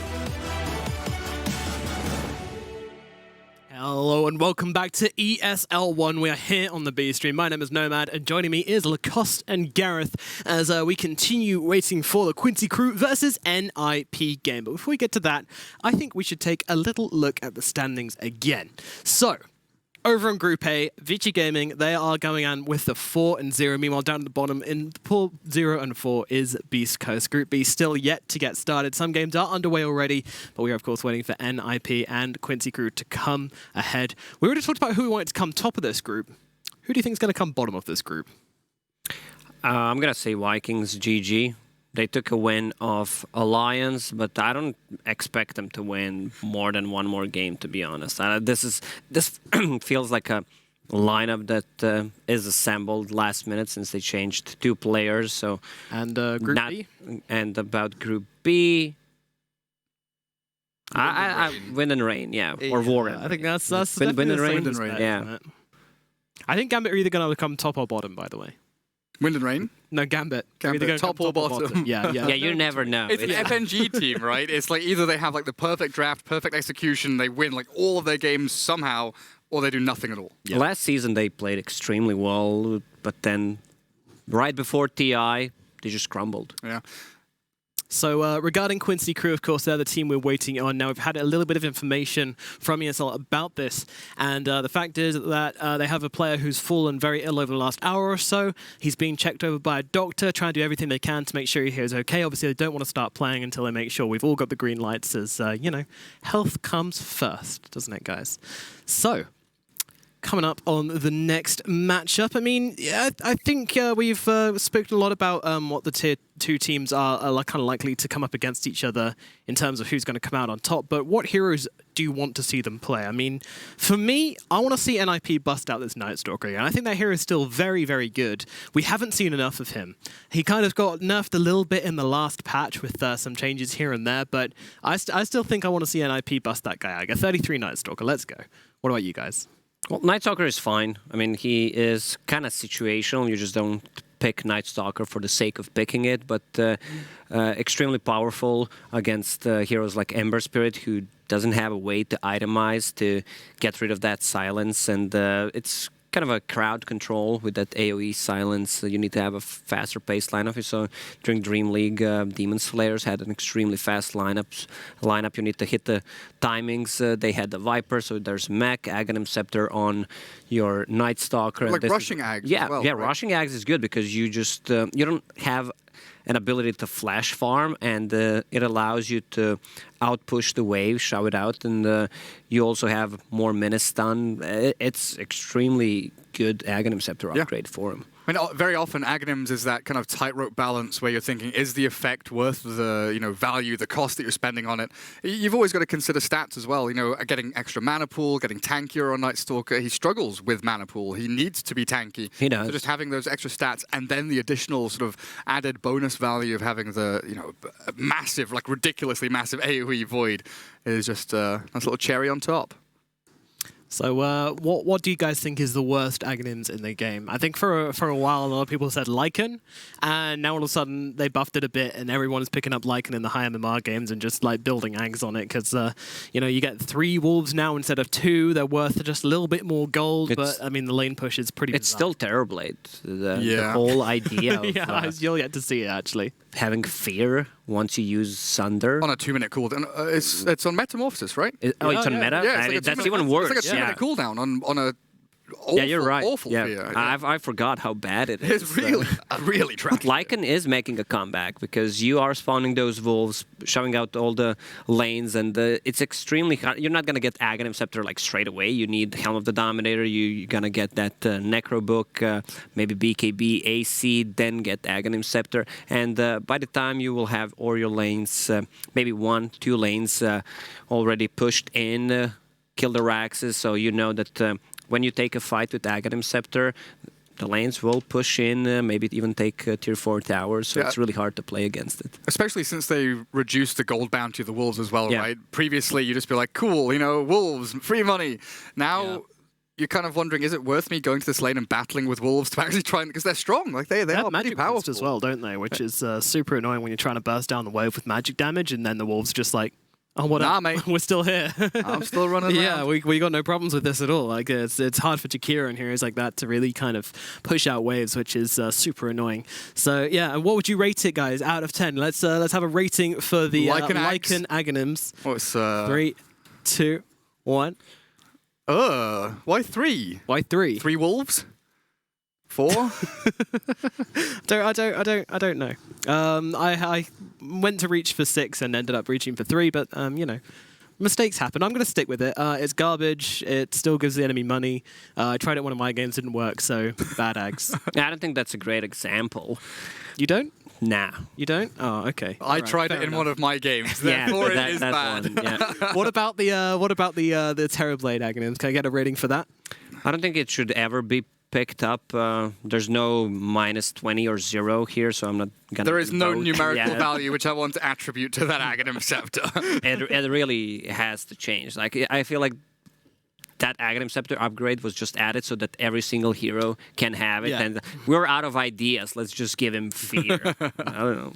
I feel like I'm yet to see it, but I really feel like if you had like 4 heroes with Aghanims and then Roche drops an Aghanims and Terrorblade's just like... No, I'm not touching that. It's better not... I believe that it's better not to have it. Yeah, I mean, you don't want that fear. You don't want people running away from you. I think there were a couple of people on Reddit talking about how you could change it and put the fear on the level 25 talent instead of the Sunder talent.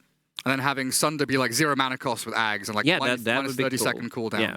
Like buff Sunder with Ags and then just... Yeah. If you want fear on Metamorphosis for whatever reason, Ice Frog, just put it on a talent or something. You know what would be sick, so you can choose to like go the other way. You know what would be sick though? If you could... the combo with Dark Willow, right? You know, with Mars, sorry? You had that combo with Dark Willow on Mars where they'd put down the arena, throw the fear into the arena, and everyone would just walk into the Arena of Blood. Add a Terrorblade into that. You've got like a full duration of Arena of Blood where they're just walking into the side of it. Is that a possible application? It still comes back to the crux of the matter. Why are you picking Terrorblade, right? Like, why are you picking TB? Do you rate TB as a hero in general? I think it's a really tough spot for TB these days to fit in. But if there's a TI coming out, if there was a TI coming out in a couple of months, TB would still be back. Like some of these heroes always find a way to sneak into certain lineups before big events. Yeah, Shaker's another big one as well. Yeah.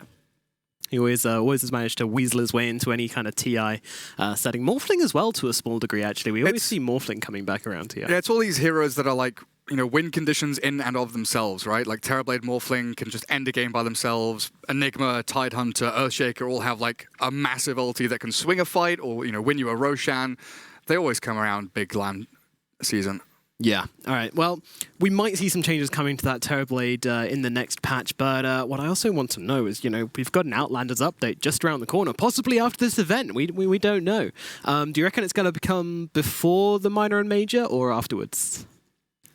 Before. It has to come on. Really? It has to come before. I beg of you. Stir the soup before?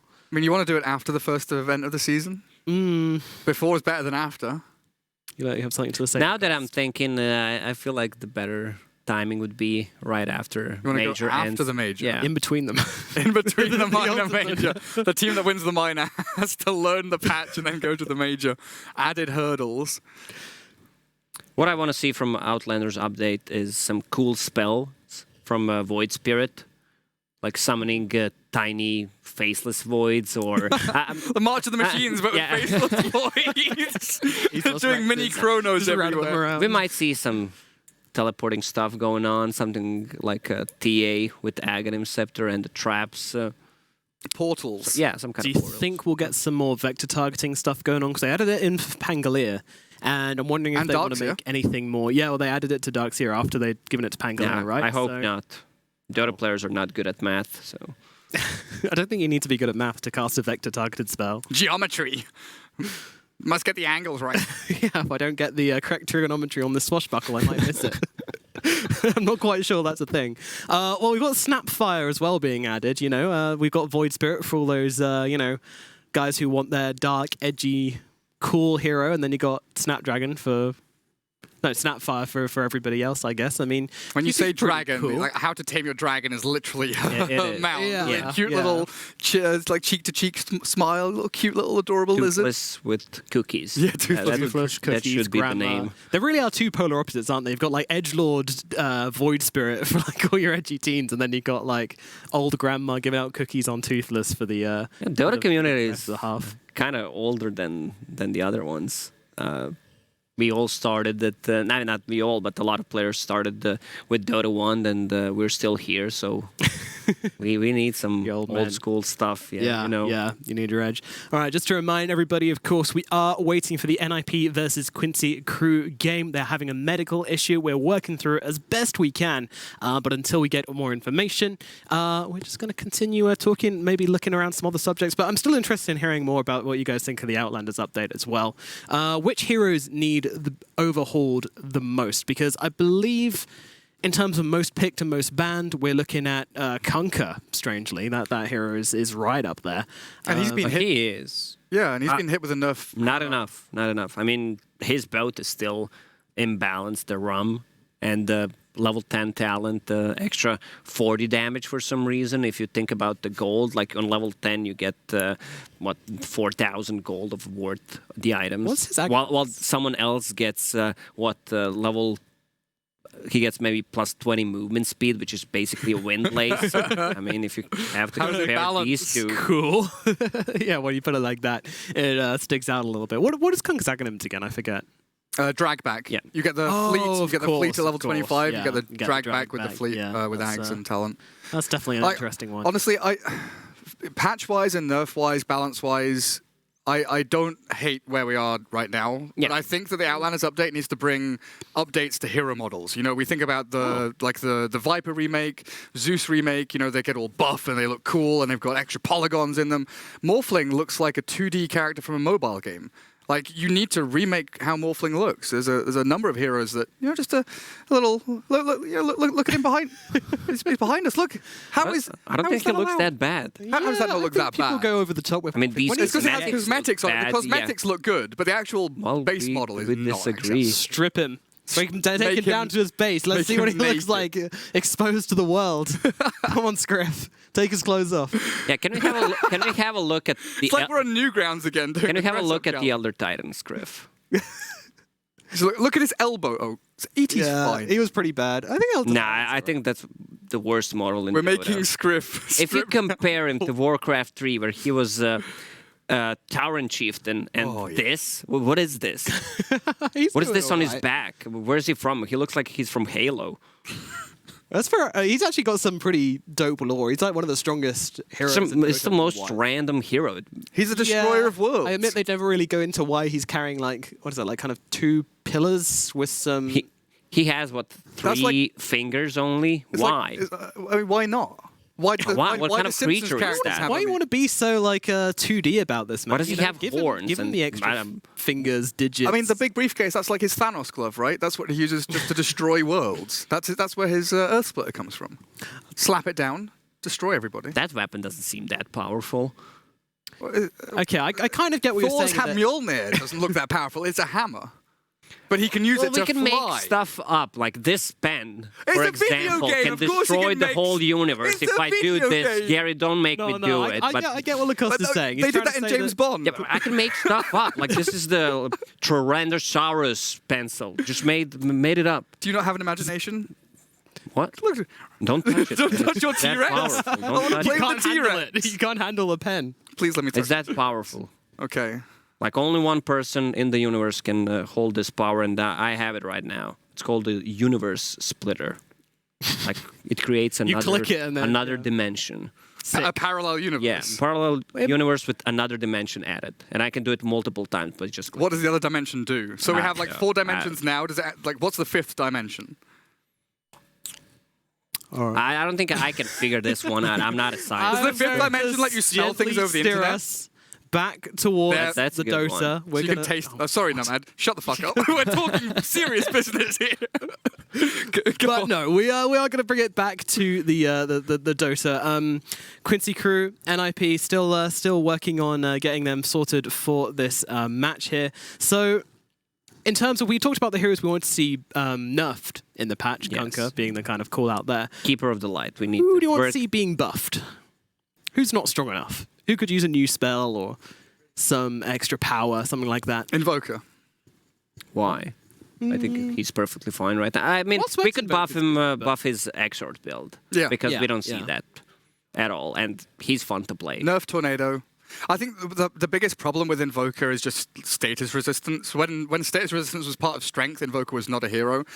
Now, Sanjin Yasha, Satanic make it difficult for you. You know, BKB used to be the only way to deal with Invoker combos, but now having status resist against Tornado, you land at a different time and you can't land EMPs, all this nonsense.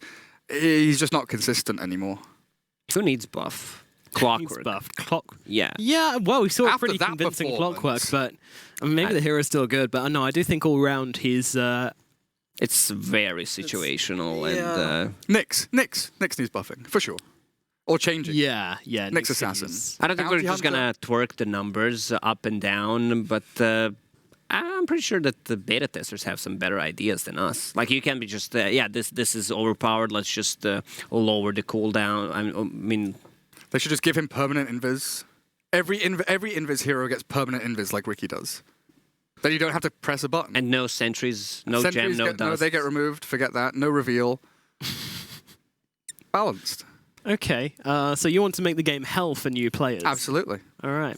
They're talking about improving the new player experience as well. How would you go about doing that? Yeah, we need some Dota advertisement for sure to attract the new players. We need some tutorials, how to do stuff.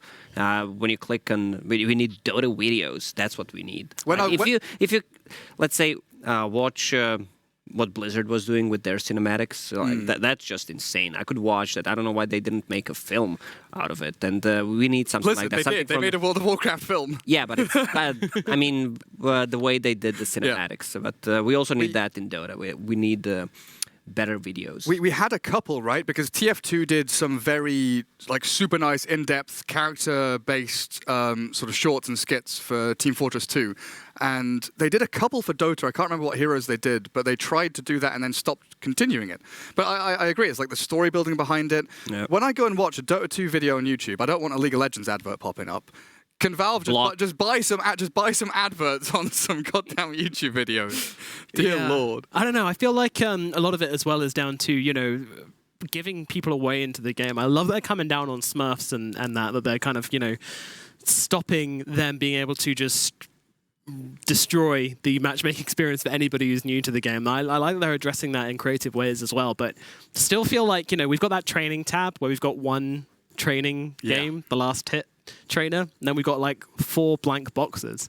What happened to the tutorial, the Dragon Knight, the Dragon Knight tutorial, where you cross the bridge and then it bugs out and you can't go any further anymore because it broke? People are playing that and then they're going, all right, sweet, I'm ready for my first pub game, and then they get some dude just swearing at them the entire game. Like, where's Dragon Knight? What's going on? I read the interesting idea, what to do during queue times. Just play Pudge Wars.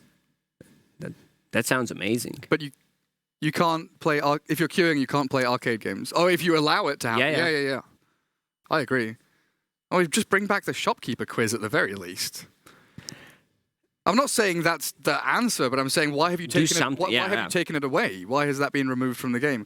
But yeah, just having content, just having stuff in that Learn tab that's been there for 5 years and nothing's been added to it. Yeah. Even just a link to Purge's "Welcome to Dota, You Suck," or a link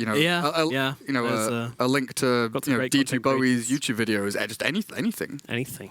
All right. Well, I do have an update on the situation here with NIP versus Quincy Crew.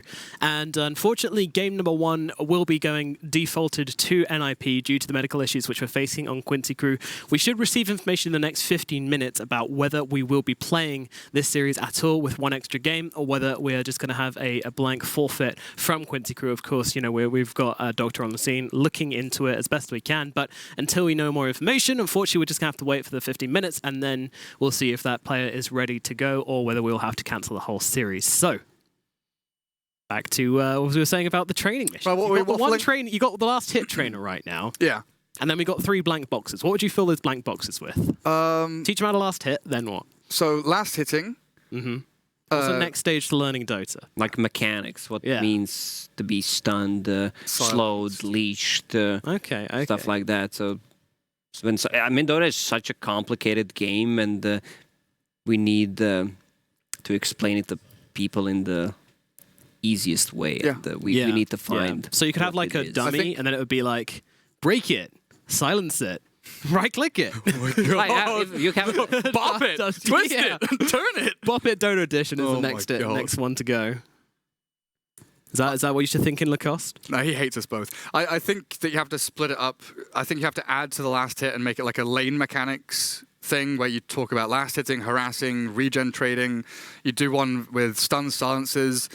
I don't know if you do one about like team fighting, but you need to know jungle mechanics as well. You need to know what pulling and stacking is. That is like an inherent part of the game. But there are just so many. There are so many. We should like have advanced for like new players who just joined the game and have it all explained. Yeah, okay, that's what we're. Also, we need some free items as well from Valve. Like, we need some man, I miss that so much. When you end a game and that end game screen pops up and it's like, player has received a chest, player has received an item. Oh, like free items, free items. I love those. There are too many players now. We've lost out on our chances for free items. They don't want to give free stuff. I got some common gloves the other day. Oh, did you? Yeah. After my game, I got given some common gloves. That's pretty sweet. I enjoyed it. A very thrilling experience. After like 100 games played in a row, you know, I finally get some gloves. So, do you collect an item? I did actually. For the longest time, I collect the gloves of the Admiral. I think I had about like 35 of them before I kind of gave up. What is it with Kunkka items? I know at least like 15 people who either collect the Seafarer's shoes or the harpoon thing for Kunkka. Like those two, I don't know if they're just so common that everyone just has like 20 of them in their inventory or something. Are they waiting for prices? Just waiting for a price. Yeah, they're 3 cents now. In 2 years, I can get it for 4 cents. It's going to be so good. Yeah, I'm doing the same thing with my artifact cards. Now they worth 3 cents, but in a couple of years, they're going to be so rare. So rare.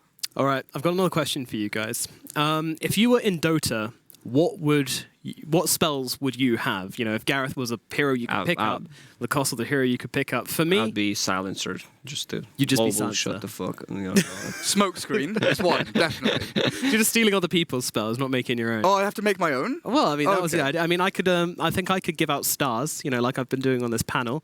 I could give stars to my teammates. You know, make them feel good about themselves, make them perform better. Kind of like a buff type thing. You know, stack them up as they go. I think that's. I don't know what would improve. Maybe movement speed, attack speed. I mean, I can feed my teammates some spicy curry, and they get sweaty and angry, and that makes them stronger. Do a vape cloud that hides me, that makes me invis, and makes enemies miss attacks on me. And makes enemies angry. Very invis angry. and taunt at the same time. Invis and taunt. Attack me if you dare. They just get led around the map and they don't know whereby. Well, I've got to have a passive. I can't have 3 active abilities. Not enough mana. Not enough mana. I don't know, man. What's my ulti? What's your ulti? So nap time. I just go AFK for 14 days. You just uncontrollably go to sleep for 2 minutes, but level up like 3 times. Not game. Responding to DMs spell is my ulti. Lacoste, what about you? Do you think you would have any spells? What could you do? What would I want to do, or what would you want to do? Live your best life, bro. Man, invis. That feels good. You can do whatever you want. And so you're bringing the spells into real life now. Yeah. Okay. Reincarnation as well. Yeah, that's always. I don't think that's a good one. I don't. Depending on how the life quality. Imagine if you had a really bad life, then then you have to live it again. You're 8,000 years old. Society has crumbled. You're living in a dystopian universe where no one else is alive, and you die for the final time, and then you respawn. And there's still nobody. If as long as you jump, killed yourself again as quickly as possible, then hopefully the cooldown wouldn't be there. So. But this is, let's try. I'd like, obviously global teleport would be pretty sweet. Just teleport around the place. That's an easy one. Divided We Stand's an interesting one. People have different ideas on this one. There's more of you to do whatever you like to do. However, B, it might be a little bit jarring to have multiple U's, feel pretty bad to have multiple U's running around. Wouldn't feel very unique. And also, if one of you dies, if one of you starts smoking, you're going to be real pissed at that guy. Do you control all of them from like a central hive mind brain, or are they individual characters? Yeah, I think you would. No, they'd all have their own independence. They have free will. You can generally kind of tell them what to do, but they all have their own kind of characters, and if you don't tell them what to do, they're going to go off and do other things. And I would have had stick in a palm as well, just because. Just because. Yeah. What? So you just go up behind them like, boo, and you're like, Lacoste, was that? Yeah, that. he taps you on the shoulder, puts napalm on you, and goes around your back. Wait. And then I go in with. And you go in. I do the vape cloud. You come and sit in the vape cloud with me. Jesus Christ. Yeah, I mean, Thunder God's Wrath would be an awful one, I think. Just randomly electrocute everybody else in the world. What about like Nature's Attendants or something, or having little Nature's Prophet treants or little pets? How far would the healing go? I would have had a spell that summons bees. That's what I would have. Summons bees. Save the nature. Yeah. Nice. Our bees are dying. Not even to attack anybody. Just just to have more bees. That's tranquil as fuck, bro. Nice. I like that. All right, just to reiterate, we are indeed waiting for NIP versus Quincy Crew.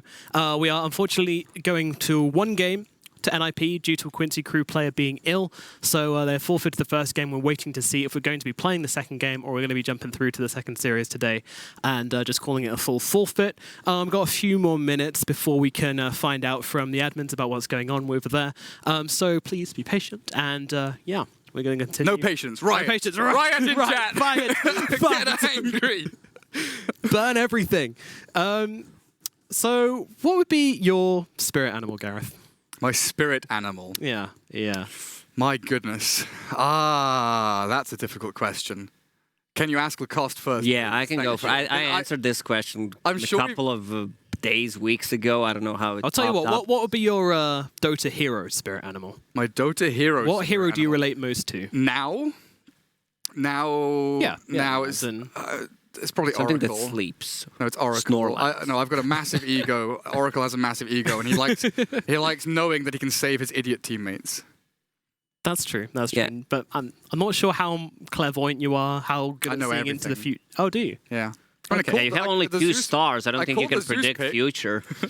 Can I have some more stars, please? Well, my spirit animal is Komodo Dragon. You know why? Because that's the Twitch chat. Lizard. Oh yeah, the thing you I like the on most. every single time every you single come time into I Twitch join. chat. It's always a Komodo. I want to see some Komodos right now in the chat. It's a sloth. I'm a sloth. Okay, it has to be. That's your animal. You're right. It's a sleepy, dopey, very, very single-minded, driven, purposeful creature, but not so fast. Interesting, because the hero I was going to go for my spirit hero would be Shaker, who is kind of a sloth. He is a sloth, isn't he, Shaker? But yeah, I just kind of feel like, he's pretty chill, mellow dude, but then, when shit starts hitting the fan, he's going to be there on the front lines and he gets it done. He's like not one to sleep on any action that's happening. So I kind of chill through my life, and then things get exciting. I turn up, Who's the dankest stoner hero in Dota 2? Dazzle, Witch probably. Dazzle. Dazzle, Shadow Shaman. They have some good Tinker stuff. and Kunka have pipes. We don't know what's in them. I mean, any hero can build a pipe, to be fair. Sure. Yeah, but if you build pipe on Zeus, I mean, that doesn't make much sense. True. I mean, I guess Zeus, he's on a cloud, so he might be the highest hero, so if you want to take it from a technical standpoint, then maybe Zeus. He's not higher than like a Viper or something. Or an Undying with Aghanim's BKB Bloodlust. But Undying can get goddamn. That's who I want to be. I want to be Undying with Aghanim's and Bloodlust and BKB. Just 20 times larger than anyone else. I like it. Actually, just one thing I enjoyed about ability draft as well is getting to steal decay on other heroes, and they're just having like huge other heroes walking around, just like rocking up. DK was the best as well because if you get DK with his ulti, and then Decay as well, like, and then BKB, he just goes absolutely massive. Full screen DK. Huge. What if we add Bloodbound contract to that from Underlords? Man, Bloodbound contract is so good, dude. Oh, that's all I play now. Like, I don't find Underlords that fun. I'm waiting for the new patch to come out. This current patch, I'm done with it. So I'm just spamming Bloodbound every game, no matter what happens. I get a Warlock any time in the first 5 rounds. I sell shit, and I'm going in on Ogres and Warlocks. Can you get more than 2 now, or no? No, it's still 2, but you can have like as many as 2 is the words fail me, but the synergy bonus is 2 units max. All right, but you can still have like 5 ogres. 7 like the best thing is like having like 4 level 1 ogres and like a level 1 warlock, and then having like a level 2 shadow fiend with a contract on him. 7 units die around him. Don't care. The shadow fiend's hitting for like 3,000 damage. Wrong game, guys, but it's Dota 2 related. So is Artifact. Let's turn this into an Artifact stream. I know literally nothing about Artifact. You never played it? I played less than 10 games. We played it we played a year ago. Yeah. Production is literally threatening me right now to not talk about Artifact for whatever reason. So I guess talk about MTG Arena instead. Someone over there has invested a lot of money in Artifact, and it hasn't gone well for them, unfortunately, I guess. All right, so say you get home this evening, you open your mini fridge in your hotel room. Which rune would you most like to find there? Invis, to creep around your hotel. Do they last the same amount of time as in Dota? So, like, if you get an Invis rune... In minutes, yeah. So, like... so you have, like, an hour or something for Invis? Yeah. I already have Invis, so I don't need it. Then why are you Invis? How do bounty runes... Because you asked me which spells I would have. Oh, okay. So I already have Invis. Yeah, don't go for Invis. How do bounty runes work? Do they, like... For how old you are, if you're 30 years old, you get 30 times more money. You get nice. Yeah, I'm doing bounty runes. I'm doing bounty runes. I don't care. I don't know, it's versus supernatural powers, though. I mean, even just what? Like a double damage rune? What and am I I going to do get with a double damage, and I take your bounty. What? You can't take my bounty. I have consumed the bounty. The money is in me. With double damage, I'm pretty sure I can take it out. For fuck's sake, man, leave me alone. I mean, what else would... Like, what do you do with a DD? What do you do with a haste? I would take a double damage, and I would go and fight Lizard in a 1v1 and beat him. Just to be... True, I need more than double. Lose. I need more than double, maybe. Just to say that I've beaten Lizard, but yeah, come and think of it, I think he might be double as strong. Like, what could you do in, like, 40 minutes with an illusion rune? I just feel like efficiency-wise, bounty rune is like, money, thank you, in my hand, little man. Yeah. I'm trying to think of something with the illusion rune. Arcane rune? What can I do with an arcane rune? Does that work on humans? What if haste made you faster at what you're doing? So you could be like, all right, I've got haste for an hour, so I could go. So I can lose at Dota faster. Great, amazing. Blast out a bunch of emails, maybe. I don't know. Watch porn faster? Like, where are you going? We spent a long time avoiding that subject, even with the illusion runes, but you finally got there. Well done. What about arcane?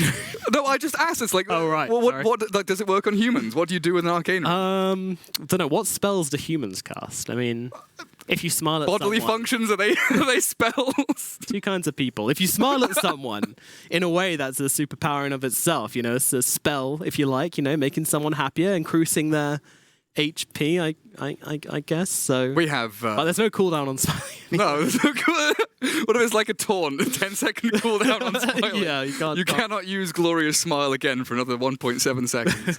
Glorious smile. All right, so you're going. I'm sorry, look, it's okay. You'll be done with us soon. You got bounty. You're going for. What double damage? Double damage. Yeah, I'm going for DD and taking Garrett out and all his money. Fuck's sake. All right, guys. Well, unfortunately, I have just received the news that Quincy Crew will be unable to play. Therefore, NIP do take the default victory 2-0 over Quincy Crew. So there will be no game being played between them. And yeah, hopefully wish the best of luck to Quincy Crew and getting nice and healthy, whoever it is who has fallen ill, unfortunately, on their team. But hopefully everything works out okay. NIP will take the 2-0 victory, and we will be throwing it over to a break where we will wait for our next series. See you shortly.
dancing on my own.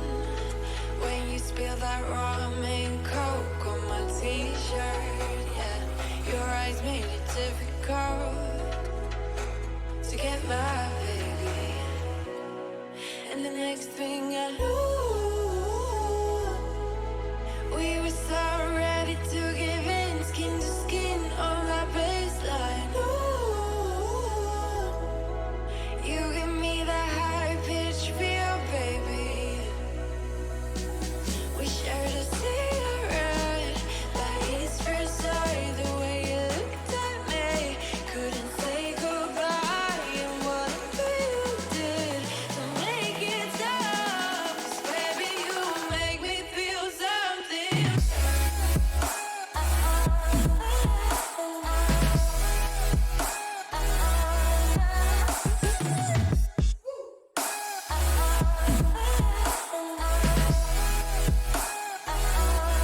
And the next thing I knew, we were so ready to give in, skin to skin on that baseline. You give me that high pitch feel, baby.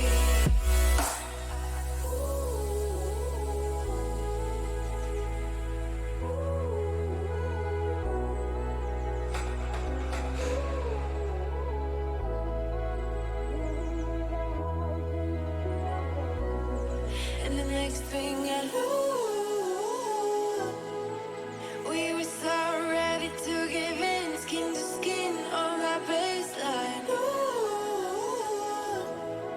you give me that high pitch feel, baby.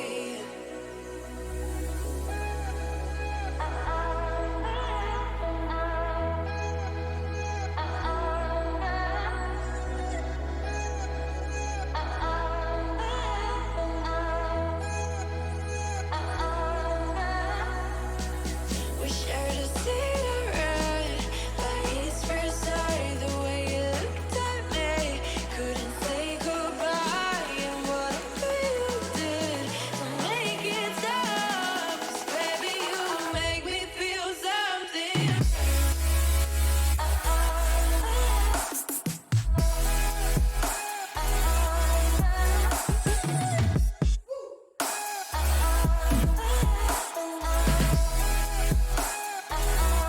And the next thing I knew,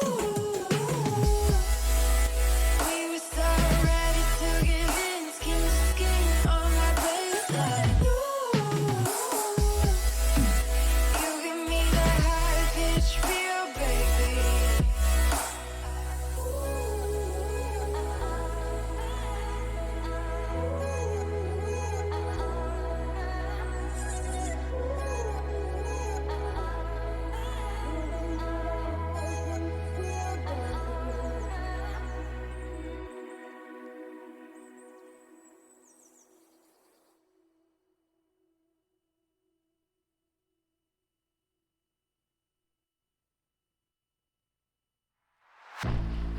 I was born like a fire in the eye of a hurricane. Always told, stay in line, be alright, better play it safe. I walk a different path, nothing can hold me back. I've passed the point of no return, something is calling me, it's in the air that I breathe. Bring me back to life again. Dancing with my fear, burning with desire. We gon' take it to the edge and come alive. Go to hell and back just to feel the fire. We gon' turn up in this place and come alive.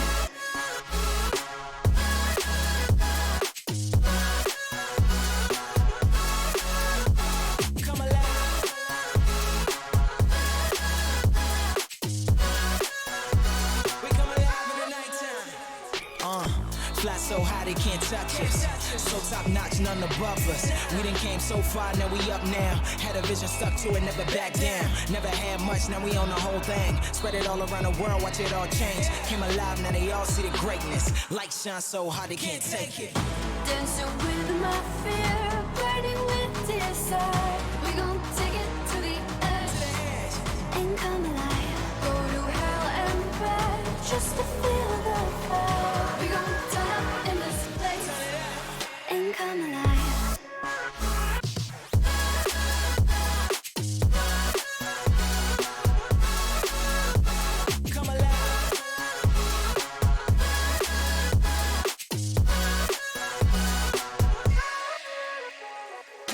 I walk a different path, nothing can hold me back. I passed the point of no return, something is calling me. It's in the air that I breathe. Bring me back to life again. Dancing with my fear, burning with desire. We gon' take it to the edge and come alive. Go to hell and back just to feel the fire. We gon' turn up in this place and come alive.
wishing we run away. All we need is our passports, baby.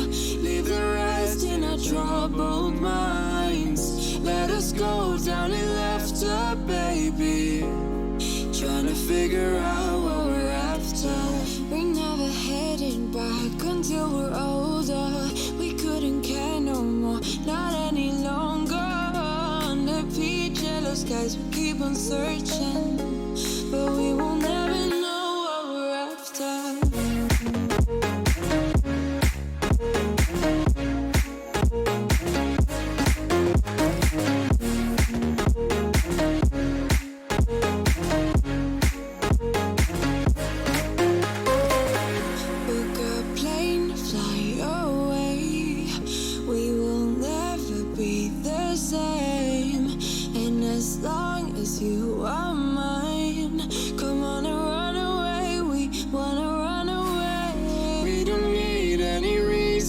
Baby, leave it all for the faded hearts. I don't mind if they call us crazy, 'cause they don't understand what we're after.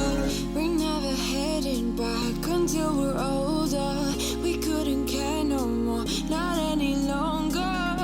Under peach yellow skies we keep on searching, but we will never know what we're after.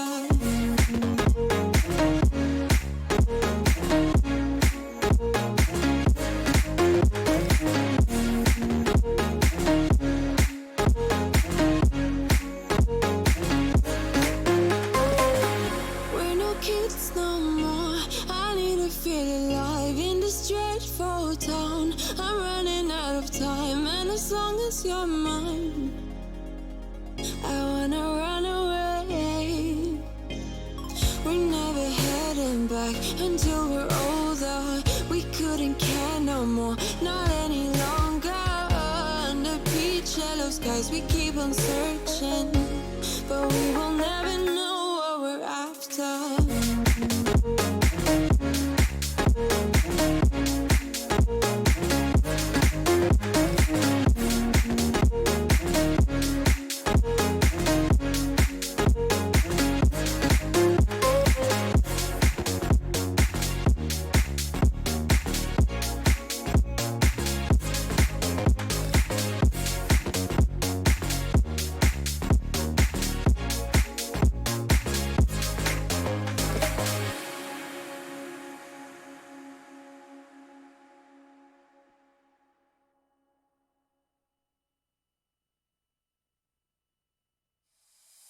It's been the road less traveled, all alone.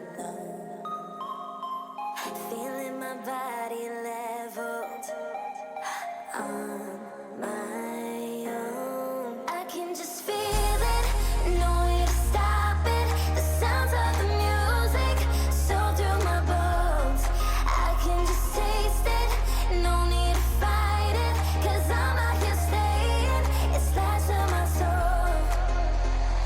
'Cause lightning and thunder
Guess who's back?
I've been working part-time jobs, chasing all my dreams now lately.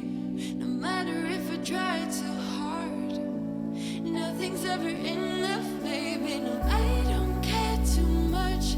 I don't care too much. As long as I can keep you by my side, I don't care too much. We got time, no rush. In your eyes, I always see there is something meant for me. In your eyes, I always feel different.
was dancing on my own when you spilled that ramen coke on my t-shirt.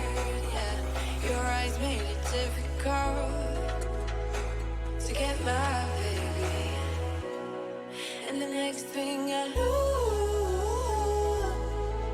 we were so ready to give in, skin to skin on that baseline. Ooh, you give me that high pitch feel, baby. We shared a cigarette, that is for sorry. The way you looked at me, couldn't say goodbye. And whatever you did to make it stop, 'cause baby, you make me feel something.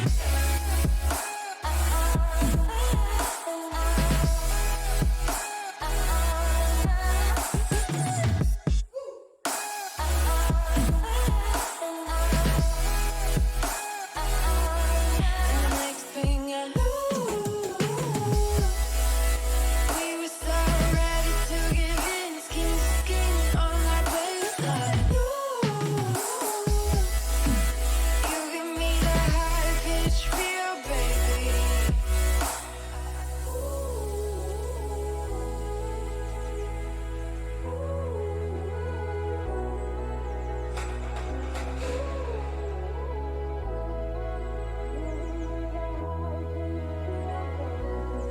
And the next thing I knew,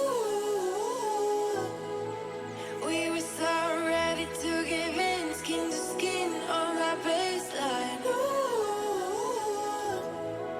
you give me that high pitch feel, baby.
skies, dreaming big and aiming high. Name the clouds passing by, wishing we run away. All we need is our passports, baby. Leave the rest in our troubled minds. Let us go down in laughter, baby. Trying to figure out what we're after. We're never heading back until we're older. We couldn't care no more, not any longer. Under peach yellow skies, we keep on searching, but we will never know what we're after.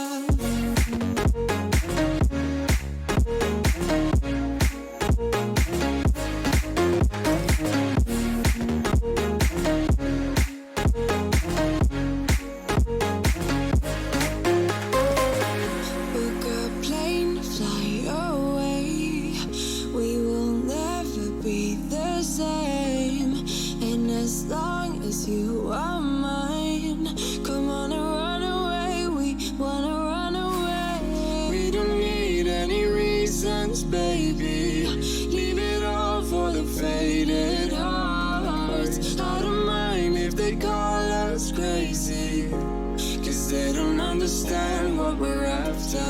We're never heading back until we're older. We couldn't care no more, not any longer.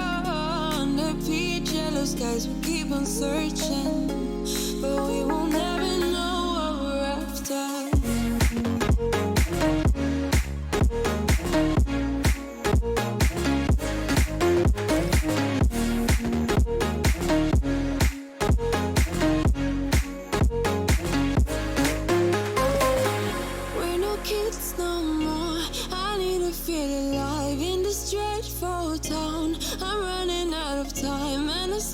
You're mine, I wanna run away.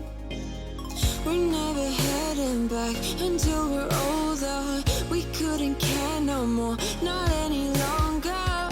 Under peach yellow skies, we keep on searching, but we will never know what we're after.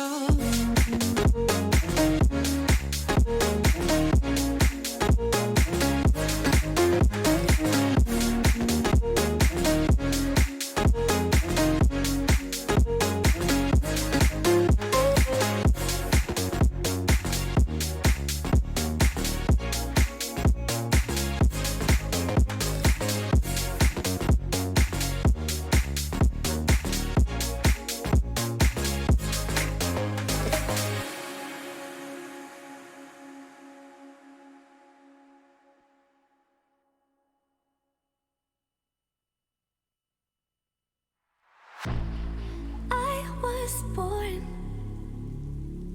like a fire in the eye of a hurricane. Always told, stay in line, be alright, better play it safe. I walk a different path, nothing can hold me back. I've passed the point of no return. Something is calling me, it's in the air that I breathe. Bring me back to life again. Dancing with my fear, burning with desire. We gon' take it to the edge and come alive. Go to hell and back just to feel the fire. We gon' turn up in this place and come alive.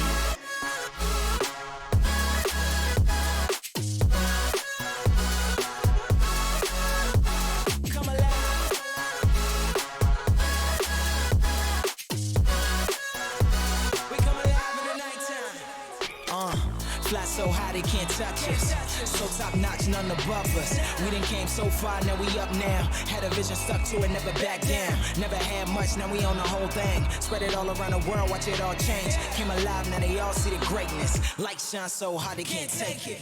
Dancing with my fear, burning with desire. We gon' take it to the edge and come alive. Go to hell and back just to feel the fire. We gon' turn up in this place and come alive.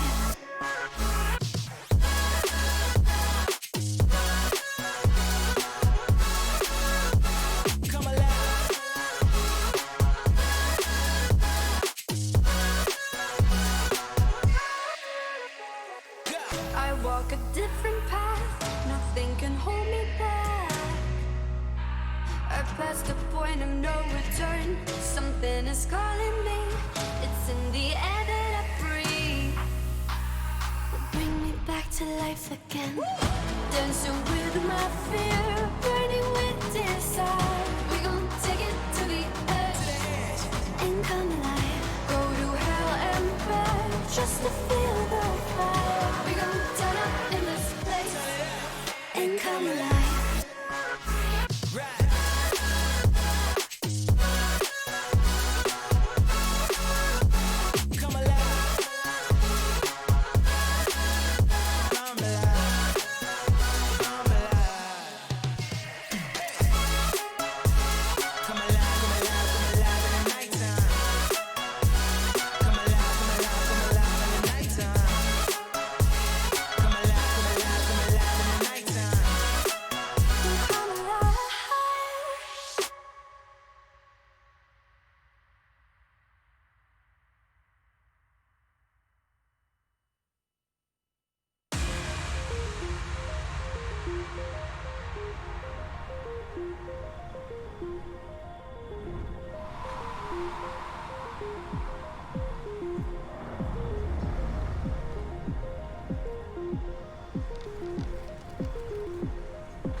Guess who's back?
ESL 1 Hamburg is brought to you in part by Intel, Mercedes-Benz, Vodafone, DHL, Mountain Dew Amp Game Fuel, Asus Republic of Gamers, Pay Safeguard, and Euronics.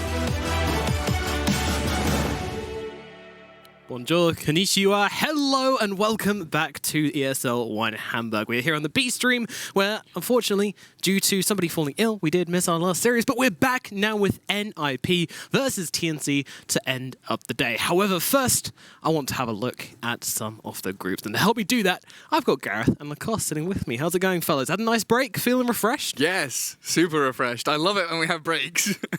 Lacoste, you're looking very... Yeah, I wanted to watch more Dota, but unfortunately one of the players got sick, and we want to wish him fast recovery. We don't know what's happening, but... No, we don't really know anything that's going on over there, but we do know that we have an updated group thanks to the games which have gone on, so let's have a look at that. NIP, of course, with the 3-2-0. TNC also doing a fantastic job of bringing down Liquid with the clean 2-0, and then Wind and Rain and Gambit actually going 1-1, which I think is the most interesting result in this series, because not many people would have said that Wind of Rain were capable of taking a game off Gambit. It was the first game they played, maybe just getting into the stride of things, but still a little bit of a surprise result there, especially with Wind and Rain kind of with a broken roster. Yeah, this is the new Gambit lineup. We saw them in the qualifiers. They're looking good, but still I think they need more time to grow. This is not the lineup from the previous season where they could be paired up against any other teams. Maybe not Chinese teams, because Chinese teams were just pretty much dumpstering Gambit throughout the whole season.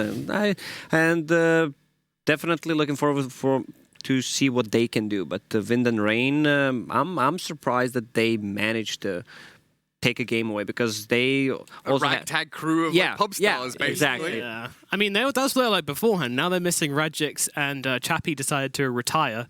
So even before that, they had the Ellis Ash squad, right, with Faye, Ellis Ash, and they all retired. Yeah. They had a solid kind of tier 2 roster there. So it's is Wind and Rain like a halfway house for retirement now?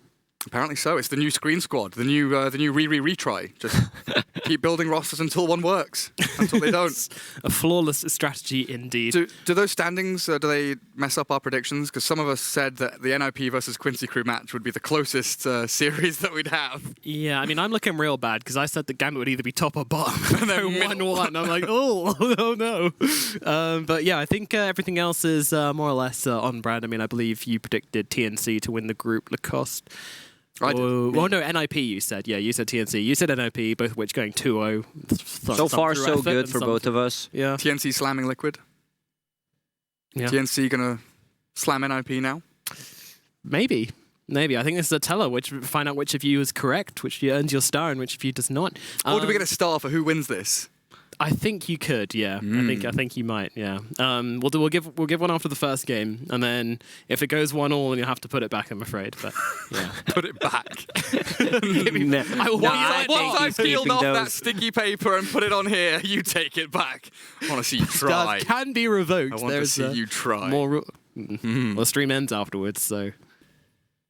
I know where you sleep, and you don't know where I sleep.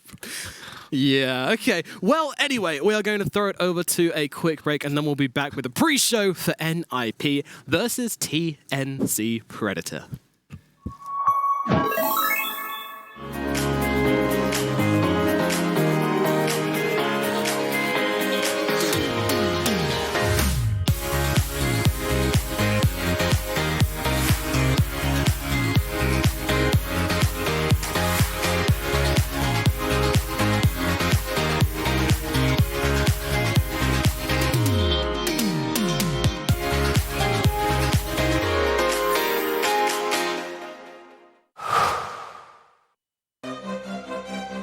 At the highest level of play, there can be no compromises.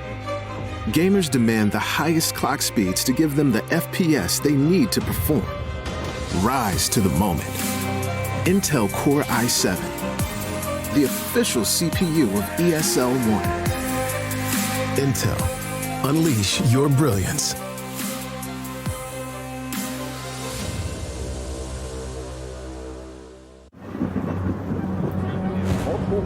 Have reported mysterious shadow sightings all around the city.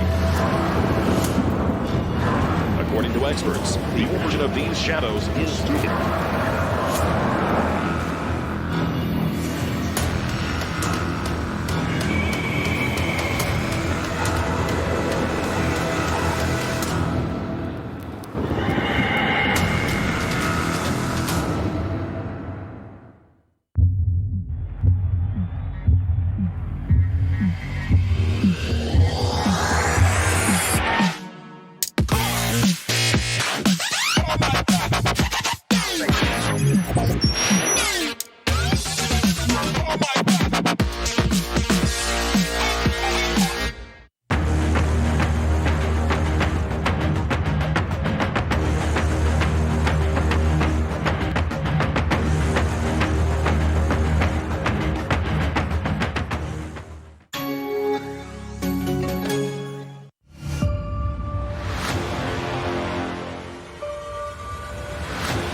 This is game fuel. It's domination in a can.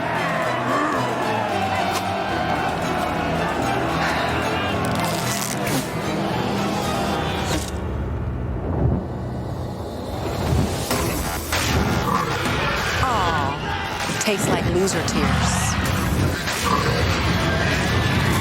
New Mountain Dew Amp Game Fuel. Victory in a can.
And welcome back another time to the ESL1 Hamburg B-Stream. My name is Nomad. Joining me is Gareth and Lacoste, and we're getting very excited because we've got our final series of the day. Now it's going to be NIP versus TNC, possibly the closest match of the group, to be honest, in my opinion. I would just like you to refer to us by our correct names. Long Legs Lacoste. Long Legs Lacoste. Girthy Garrett. Gouty Garrett. Girthy Garrett. You are not I am changing history here. Anyway, NIP and TNC. I mean, thoughts on NIP? You know, what comes to your mind when you think of this crew? I don't think they were satisfied with their result at the Dream League. They came third, yes, but they were only 6 teams there. So also PPD didn't look really happy after they lost the Demon Slayers. I think a lot of the teams there who lost to Demon Slayers weren't happy, including Liquid. Even Alliance dropped the 2 games in the grand finals. But NIP, I still think they need to find their gameplay. Like, you can see their strength, and I would love to see Universe being on more like tempo controlling heroes instead of playing just this W hero, Omni Knights, Abaddons, healing people. I want to see some acts. I want to see some action happening. Some catch, some team fight. Some way to jump in. Yeah, I think for me, looking at TNC and this kind of newer roster, you know, AU and Cuckoo both leaving, joining Geek Fam, bringing in KP and March, who have such a wealth of experience, you know, not just in the region, but globally, you know, playing in China, playing in North America, playing in Europe, and having kind of a mild-mannered captain to lead you, I think, for a Filipino team can be quite important as well, because we've seen the kind of culture clash where, you know, American captain or European captain goes over and not necessarily heavy-fisted, but comparatively, culture-wise, can be a little bit jarring. But having March, who is a driving force, but also is very mild-mannered and calm with the Filipino boys, I think is going to bring them to great heights. Yeah, it's all about that leadership style. And do you think PPD offers a similar kind of leadership to NIP, or is it, would you call him calm? I know he's kind of calm in a different way, right? March is kind of like, so it doesn't matter what happens, we're just having fun. If PPD is kind of like, that's what we know from the talks. We were never playing a serious game, a competitive one, while one of those were actually captaining us. So it's hard to guess. But if we judge by the type of the person that PPD is, I can see that he's saying is probably, this is what we're going to pick, this is it, and no one's going to argue. Like, he's probably going to ask, what do you think it's better here? What's especially for the mid lane. Like, you want to ask your mid laner about the matchup, what he feels more comfortable playing against, especially if you have the last pick, but he is the one. He talks about the strategy, the movements on the map, etc. So what do you think about the change for NIP then? Because 33 was a hugely kind of respected offlaner. Some people say that he kind of never really grew past his potential, into his full potential, should I say. Universe, now, he's tried and tested, but some consider to be kind of slowing down, getting towards the later stages. So do you guys think that Universe is an upgrade from 33, or do you think it's just different in different ways? What do you think he brings to the team? I think it's just different. Like, 3-3 was always that wild card. You'd randomly pick a Brood Mother and he's playing mid-Brood, buying Pipe and Medallion, or he's playing a Lone Druid in this hero matchup where you could just throw 3-3 into a situation and you can trust him to play that matchup because he knows what he's doing, and you give him potentially the last call in the draft as a pick to try and wildcard your way through the draft.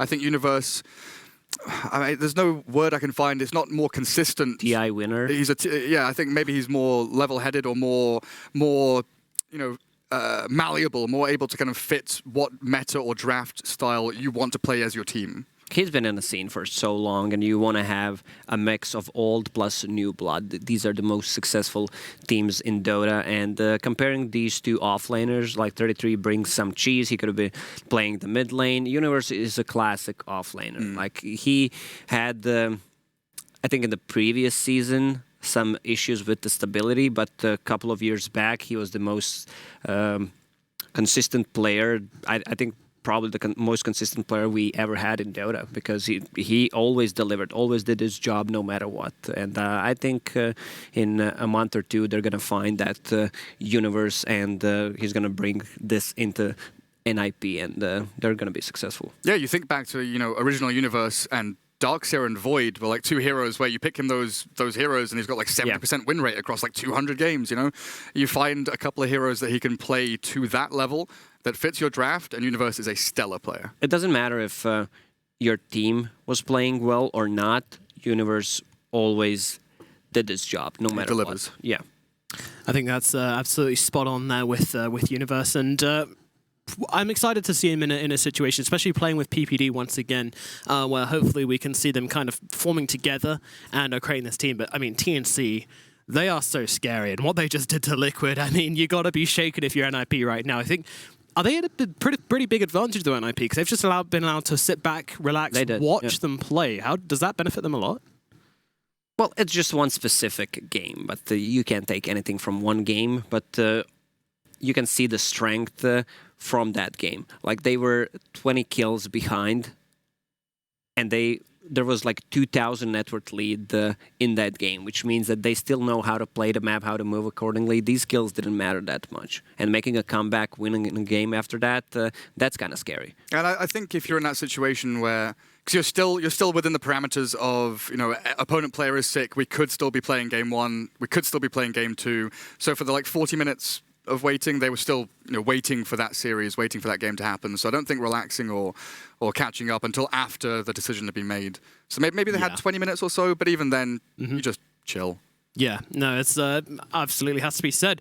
A lot of different variables to take into account. GG.bet, of course, have already taken those into account and formed some odds here. 1.39 for TNC, 2.85 for Ninjas in Pyjamas, so favoring TNC pretty heavily, as kind of expected here. But of course, head over to the website if you do want to place down your money yourself, as we do have the draft now available, and we can have a look at what heroes are going to be thrown down and picked up. What are we expecting in terms of bans, gentlemen?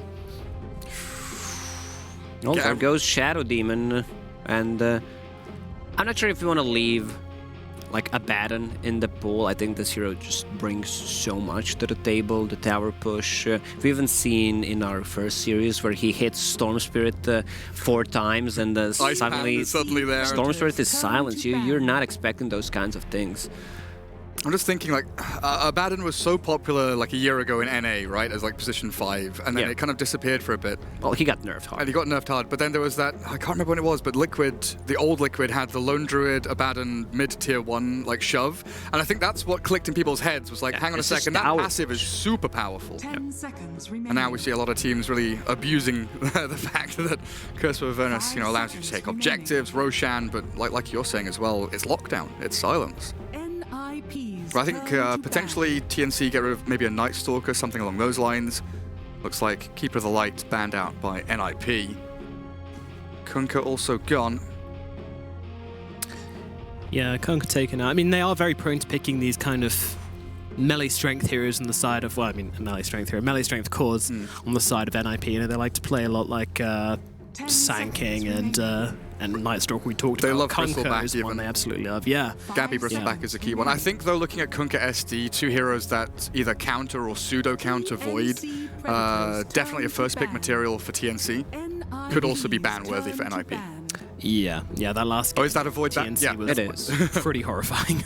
Yeah, usually NIP opens up with something like a Gyro, Shadow Demon, but Shadow Demon is banned in this series. They also love to have Crystal Maiden, so they can spam out the spells, play more aggressive on the side lanes and the mid lane, of course. Basically all 3 lanes, huh? That is all of them, actually, yeah. 1, 2, 3. So much mana. Very good at counting. I'm so glad that Biver's now playing like a position 4. When he was playing this kind of 5 support or 4.5, it didn't look really good, because I remember back in the day when he was playing Tusk and he'd go Brown Boots Necro 1 as Tusk and just run at people and kill them with tag team. Like, he has some beautiful ideas about the game on, you know, timings of support heroes, which we very often forget is a thing. Yeah. We talk about core timings, hitting their items, taking tier 1s and objectives, but having a support that gets a Glimmer or a Force Staff or has, you know, a position 4 Shadow Demon with Aghanims against certain heroes you want to break. A lot of these timings can be important depending on what positions they're in. Yeah, and recognizing not just the heroes' power spikes naturally, but also the heroes' power spikes within the game they're playing is something which Biver is constantly impressed with.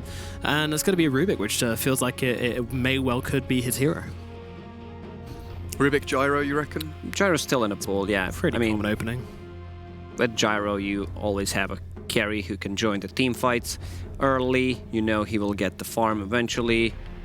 It just seems like a really good pick. But there's the Abaddon still in the pool. They don't want to risk anything. So, okay, your carry is going to have Bloodlust. We're going to take Bloodlust with the Rubik and give it to our carry as well. This is an extremely fast OD pick. First phase. It's been a while since I saw it. They're just throwing it down, aren't they? But yeah, OD will be the second pickup from TNC, which is going to be very scary with that Ogre Magi backing him up there. As that means you've got your Bloodlusted OD. And you've got Astral to deal with Borrowed Time. Yeah. At the end of Borrowed Time, you're Astral and he dies straight after. It is a very early pick, and the flexibility of NIP to switch the Abaddon from 3 to 5 is still there, theoretically. It is an option for them. It's a great Rubik game, though. If you steal Astral, you have something to set things up, or just another save to cycle with the Aphotic Shield. But it's also nice that you pick up the OD in this position when you're drafting here, because it means that you can now ban out the OD counters perfectly happily, and there's no chance where the NIP's just going to steal it from you, because they are going to be the next ones to pick. Usually the OD counters are something like a Broodmother, which they banned out. Pugna, we even see snipers being picked. Yeah, we've seen If a there's little bit. not enough gap closers. Fellow here, how's it going, buddy? Sniper. We actually had any of these guys. Oh, they got Rubik down here as well. Now all they need to pick is Ursa, Axe, and Nature's Prophet. Not happening. Poor Ursa. Poor Ursa. Yeah, he's probably one of the ones which needs buffing a little bit. He's struggling down there in the dumps.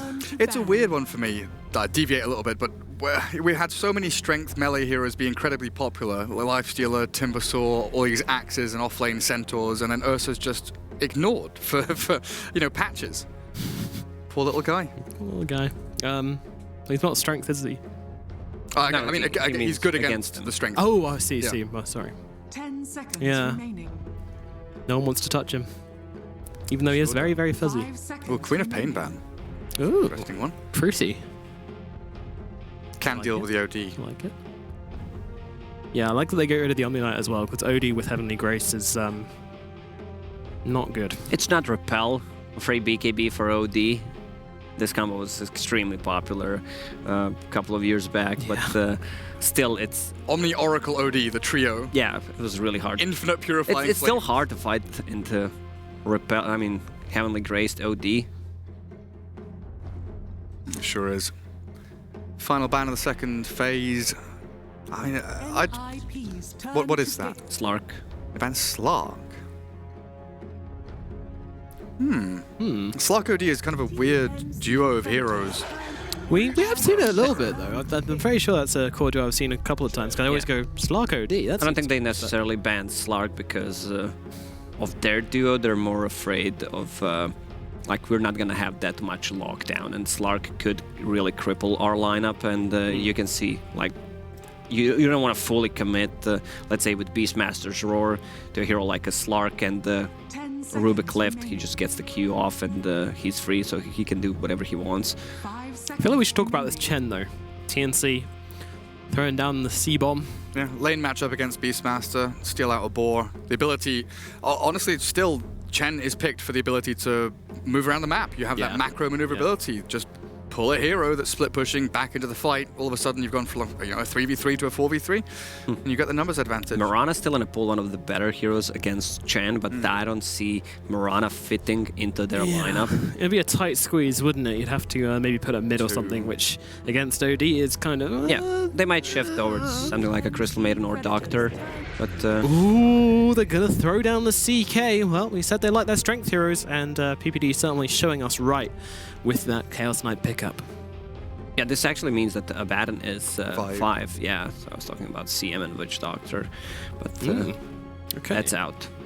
So mid laner left for NIP to pick up now, it looks like, and TNC, they are looking for a carry and either a 3 or 4 position, depending on where its Ogre Magi wants to go. So the CK primarily, displacement ability against OD. One of the things he struggles with, especially with a build now where he doesn't buy Force Staff, doesn't buy Blink, we very often see this kind of Kaya into Hex, maybe with a BKB thrown in. Having Reality Rift to force OD to Astral himself in the middle of a bunch of illusions and then force him to buy a Blink or a Force Staff messes up his timings just by being in the game. I like this. I really love TNC's draft with the Night Stalker.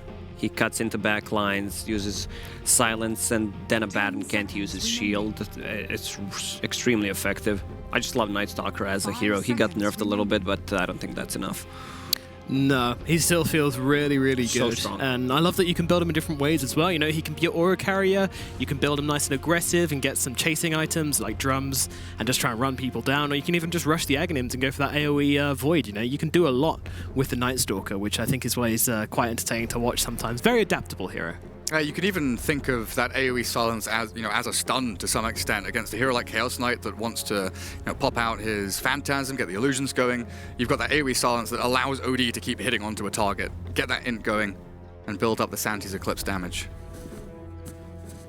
So we need a safe lane pos 1 for TNC, and we need the lane matchup mid for NIP to deal with the OD. What's a carry you're afraid of? TNC Predators turn to They're ban. afraid of being pushed, so they ban out Lycan because this lineup is looking really scary. You have Night Stalker who hits his timing, is ready to fight around 20-minute mark. Same goes for Chen. OD will have 2 items by then, and they don't have any deep push besides Rubik Fade Bolt. They might just pick a Gabby Bristle or something like that, honestly. They could, yeah. They've had a long time to prepare for this OD pick. Do you think they've done enough? Like, it was second pick, and yet I'm not sure how well they've dealt with it on NIP. They've given OD some fear. There's Roar, there's the Reality Rift, there's tons of stuns here from NIP. But the damage is extremely limited. Yeah. Like, it's... burst. Like, they might just have to pick a Lina, something along those lines. That they need some kind of burst damage for sure. Yeah, something that has magic burst, but also has the lane capability to be in lane against an OD, right? You don't want to be picking, you know, you can't pick Ember or Kunko or any of these kind of melee heroes. It's too dangerous for you. Because you can't, because you can't lose the matchup mid. Yeah, that is true. Well, one of them's banned, but you know, any melee mid is kind of out of the equation, especially when you've already got a Baden Beastmaster CK. Yeah, so now they ban that Pugna that we talked about. It could actually be just Bristle, and they still have OD as. Oh, hello. Wyvern, which wait means... a second. Ogre 3 then. Ogre 3, Ogre? Yeah, it is. Wait, so it's Wyvern 4, who's Chen the carry? 5. Could be Night Stalker as a carry, and then we have TNC looking to shake up their milkshakes a little bit here. So, NIP, you got a conundrum placed in front of you. Will the puzzle pieces land in the right place? That Wyvern pick is so sick against Beastmaster CK. Yeah, oh my god, I can't believe it. He's gonna muller himself, and they're gonna go for the Death Prophet to finish off this draft from NIP, and that'll be a mid laner. Gonna DP is the plan. Is it enough? NIP cannot falter. They need that first 15 minutes to be like immaculate for themselves. They need towers, they need objectives, they need the first Roshan.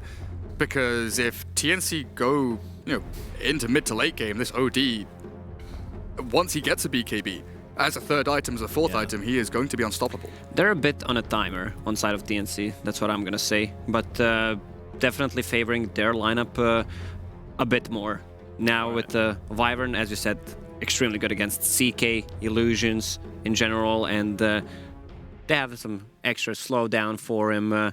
Looking good, but DP for NIP is running up their lineup very well. But I would still give it 65 to 35 just by judging by the draft for TNC. So you feel like NIP can go late game better than TNC can? They can, yes. Okay. DP, CK, they scale so well. CK is going to hit his timings around 40-45 minute mark. After that, he kind of starts to fall off. But I missed who picked up the... who's playing the carry on TNC? Which hero is it? It's Night Stalker. It's Night Stalker. It must be Night Stalker, right? Wow, okay. Not Ogre Madjo, oh well. Ogre 1. There's no Mason in this game. You can bloodlust yourself, it works excellently. No. But yeah, I mean, obviously the Night Stalker as the carry is going to be quite an exciting matchup. I'm looking forward to it. TNC versus NIP starting just after this announcement from Mercedes-Benz.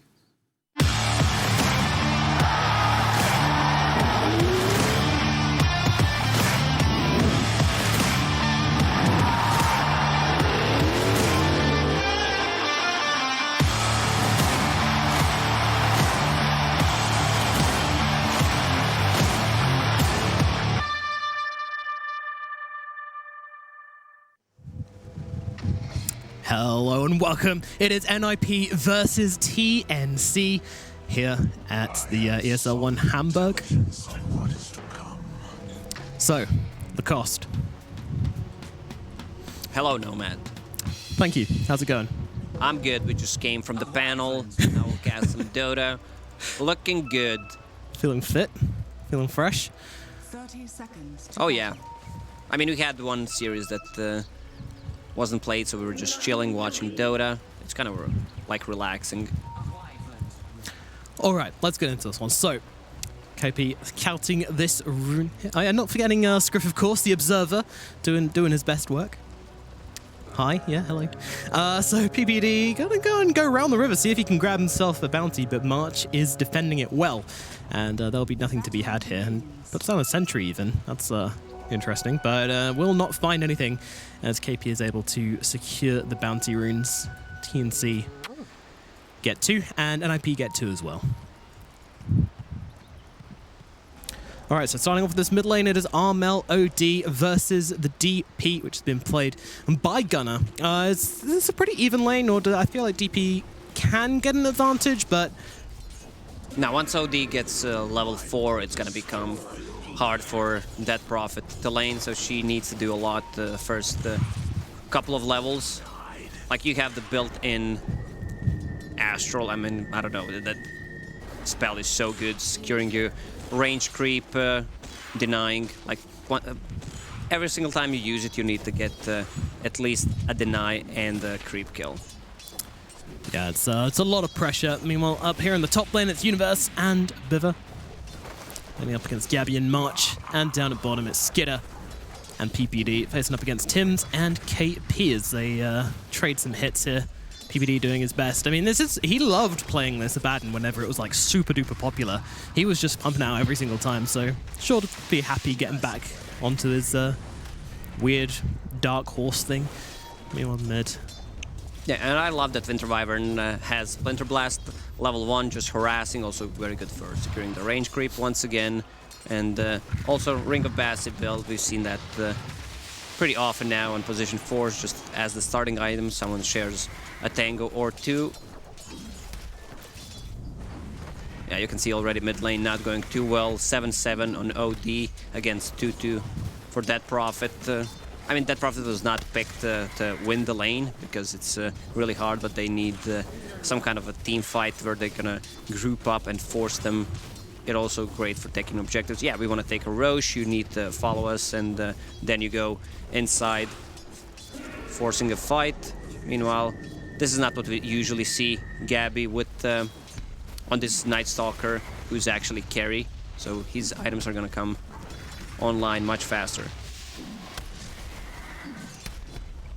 Trying to last hit as best he can here, but there is a lot of pressure coming out onto him. Meanwhile, in the top lane, Viver and Universe push him back using these balls. March, he's trying to sneak in and steal them, but can't quite get in range for it. He's really trying hard. There we go.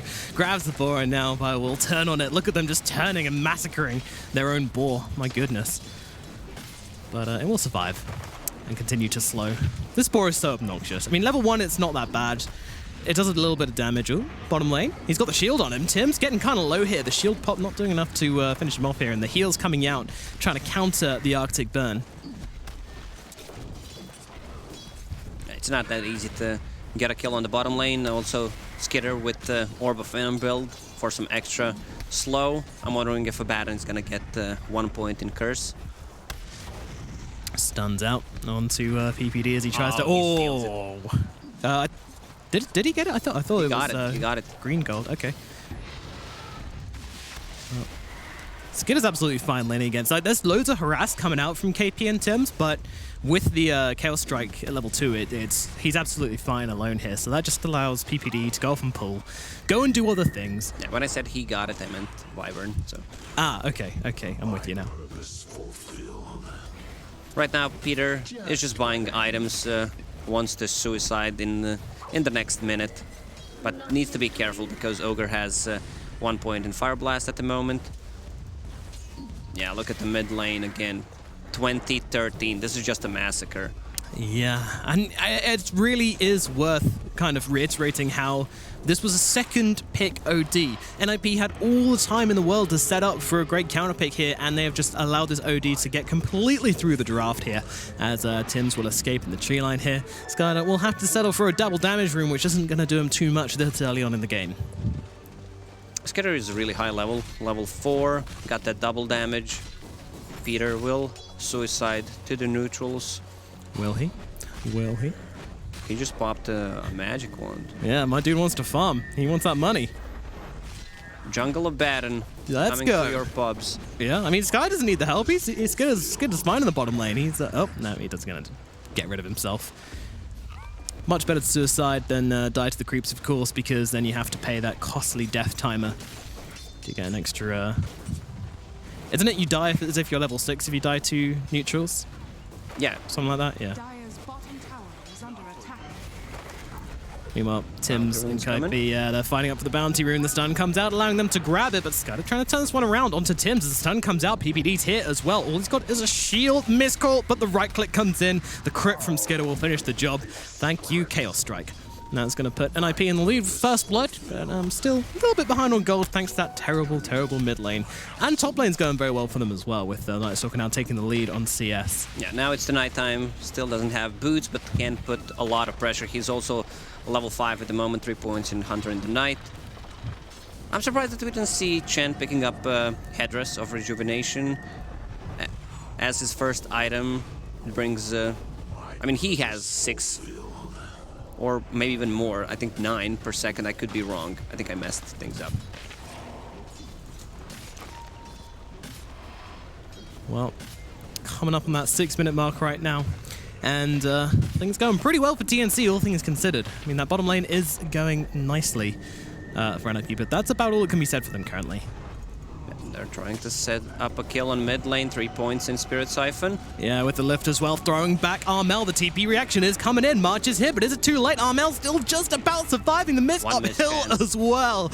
Oh, that is pretty fortunate. But in the backlines, there's one more coming in for this. I think that was PPD there. It certainly is. He's got a haste rune. He's looking for a kill here, but I'm not quite sure he's going to find it. Trying his hardest to chase down Armel. Will settle with just getting down that deep vision and get himself out to safety.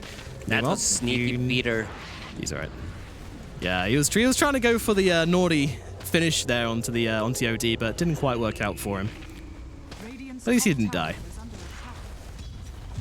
Thanks, Haste Rune. So, Gunnar just doing his best. I'm surprised. I mean, can you go to the jungle as Death Prophet? Nah, I mean, it's it's not that efficient unless you have some kind of stacks. Meanwhile, in the mid lane, Night Stalker making his first move. Oh, Gunnar getting hit hard. Santi's Eclipse being dropped down as well, but PPD comes in, heals him up. Gabby could be the one in trouble, actually, as Biver comes in, lifts him up, throws him back. Meanwhile, Gunnar jumping around the trees. Armel, though, just blailing into PPD. Can't suicide himself off. So that is going to be Tim's grabbing that kill. The only casualty in this middle lane, though, much better than the Death Prophet going down.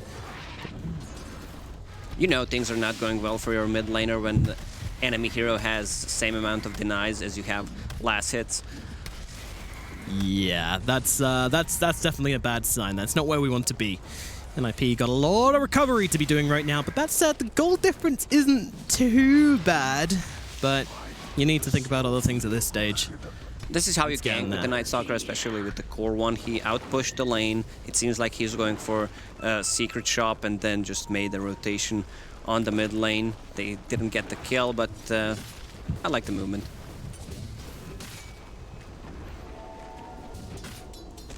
I mean, what timing is NIP looking for, kind of?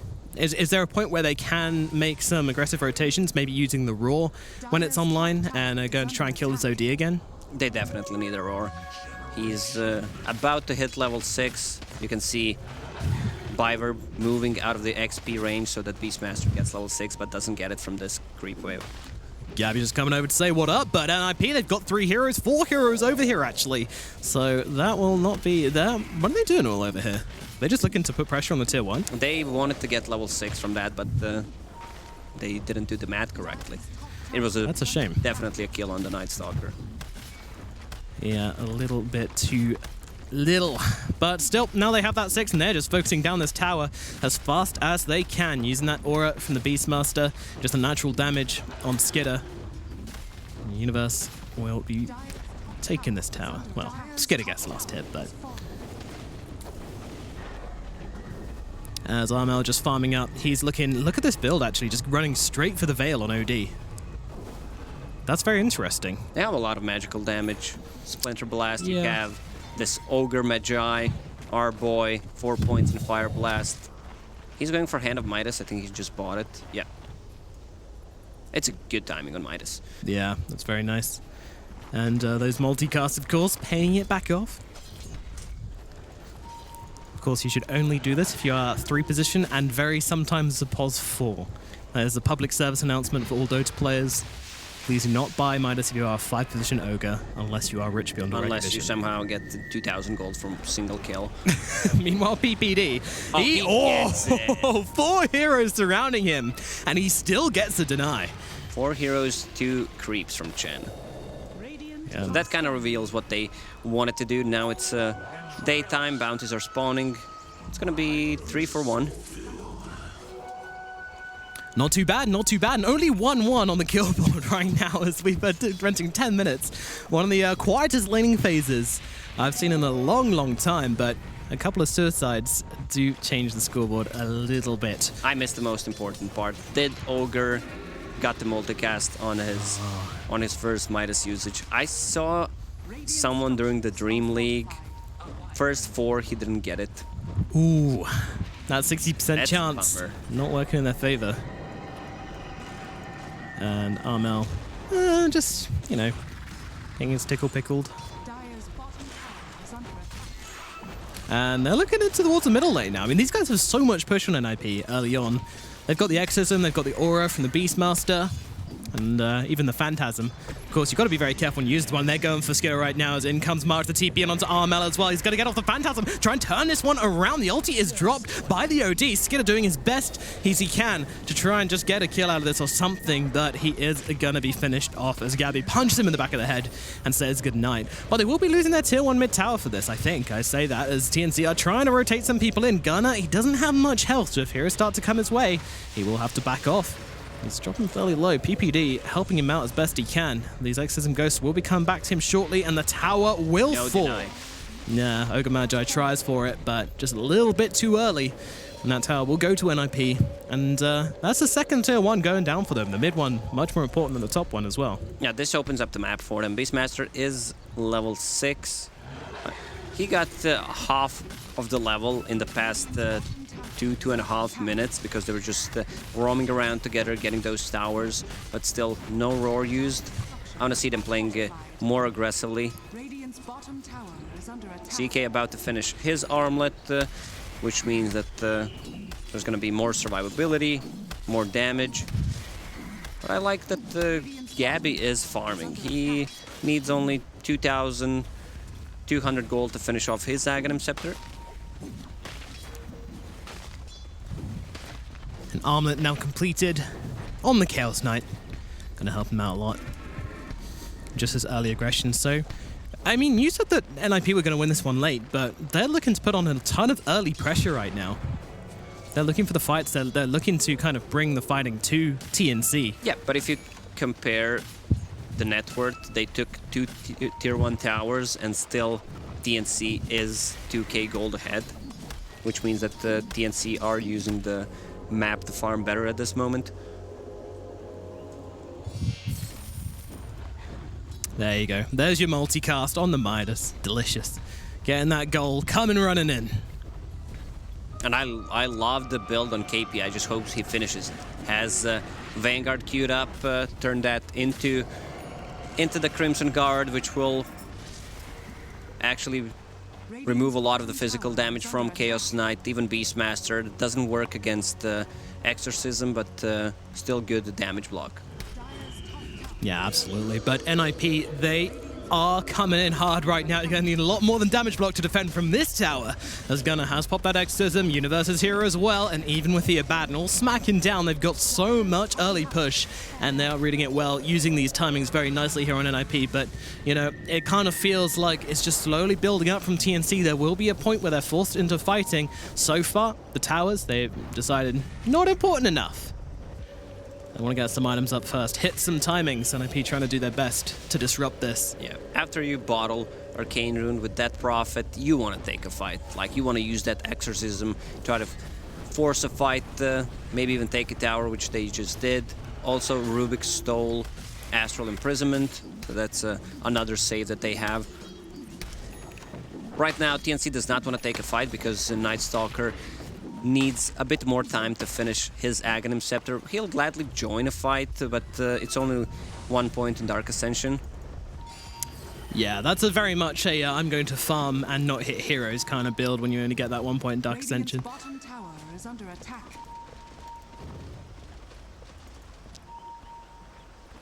Wait, sorry, I'm confusing Dark Ascension with Hunter in the Night. That's the fella. There you go. But yeah, definitely maxing out Hunter in the Night. Thank you, Scope. Yeah, okay, back to the game. TNC grouping up into a smoked NIP. They're waiting on the high ground. The silence comes down onto two of them, throwing the Ogre Magi, but this is a tanky old target. TNC, they've got all the time in the world if they want to come in for this one, but the Roar coming out onto the OD. They're changing targets right now, but a fantastic curse, holding back Gunner, taking him down instantly. Now the follow-up from Armel as he's just dealing the damage. He's just not dying. He's surviving through the whole damn thing. He's actually going to win the fight. NIP, they're dropping like flies. Oh my god, they get absolutely annihilated here. TNC, they just butcher them. NIP was supposed to be the stronger team in this, but I mean, that Winter's Curse, my It just turned nighttime, so this is where Night Stalker would love to take a fight. And they threw in Ogre. Look at me, I have a Vanguard, try to kill me. There's an Astral right on time.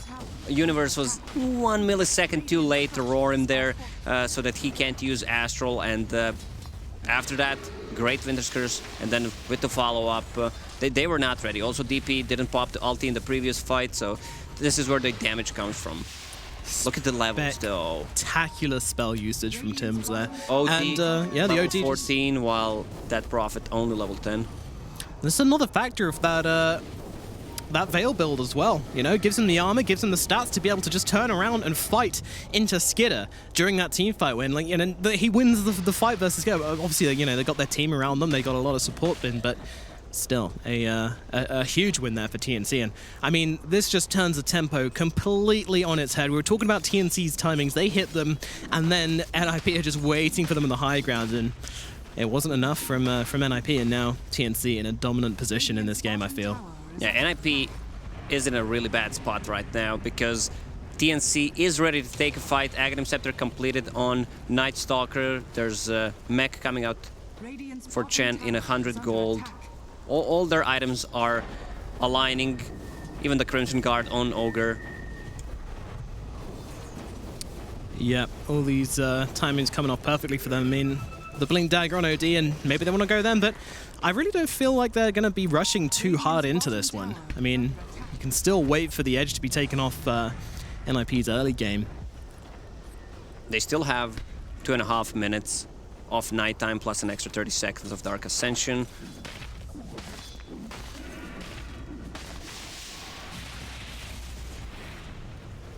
So where do you go from here from NIP? Do you try and find action now? Do you see if you can wait out the night and come through in the morning? The dawn maybe brings the justice for them?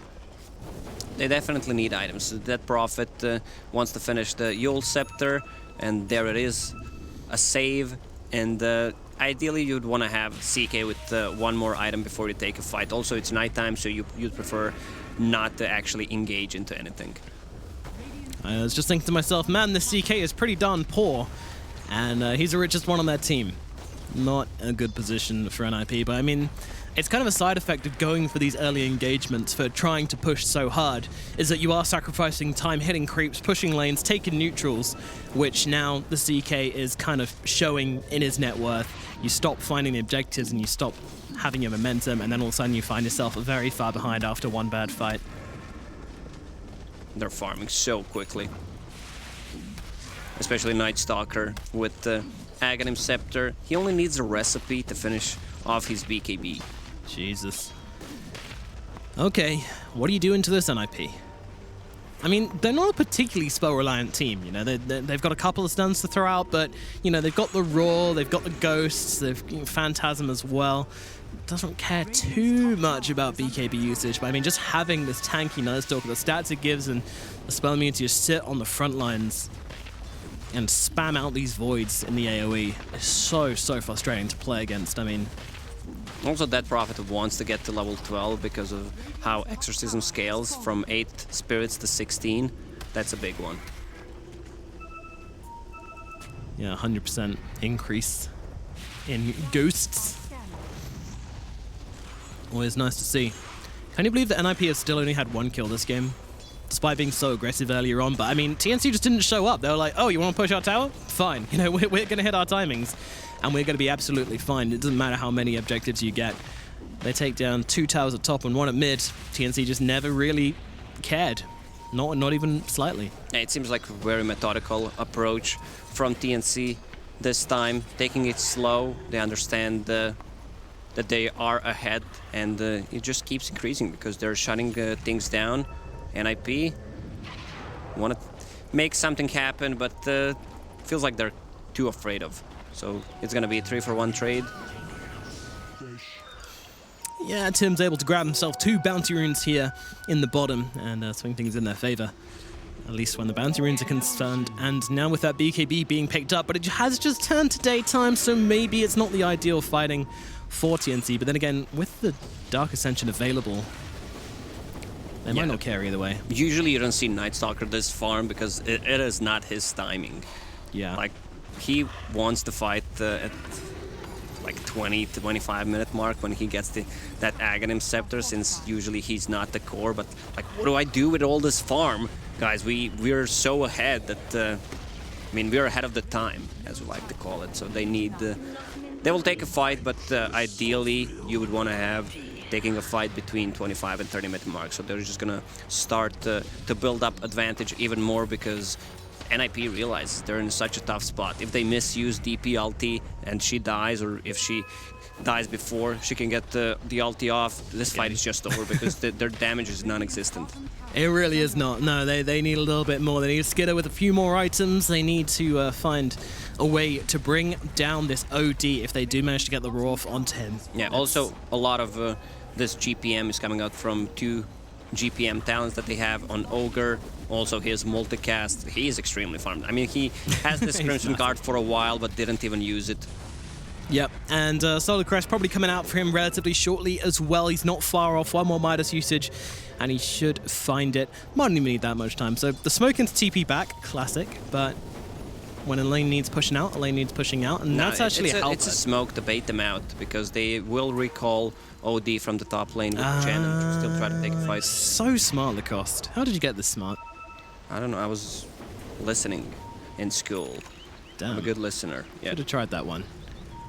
Well, OD, BKB finished off. Halbert is up on the CK, so that could limit some of the damage coming out from Armel.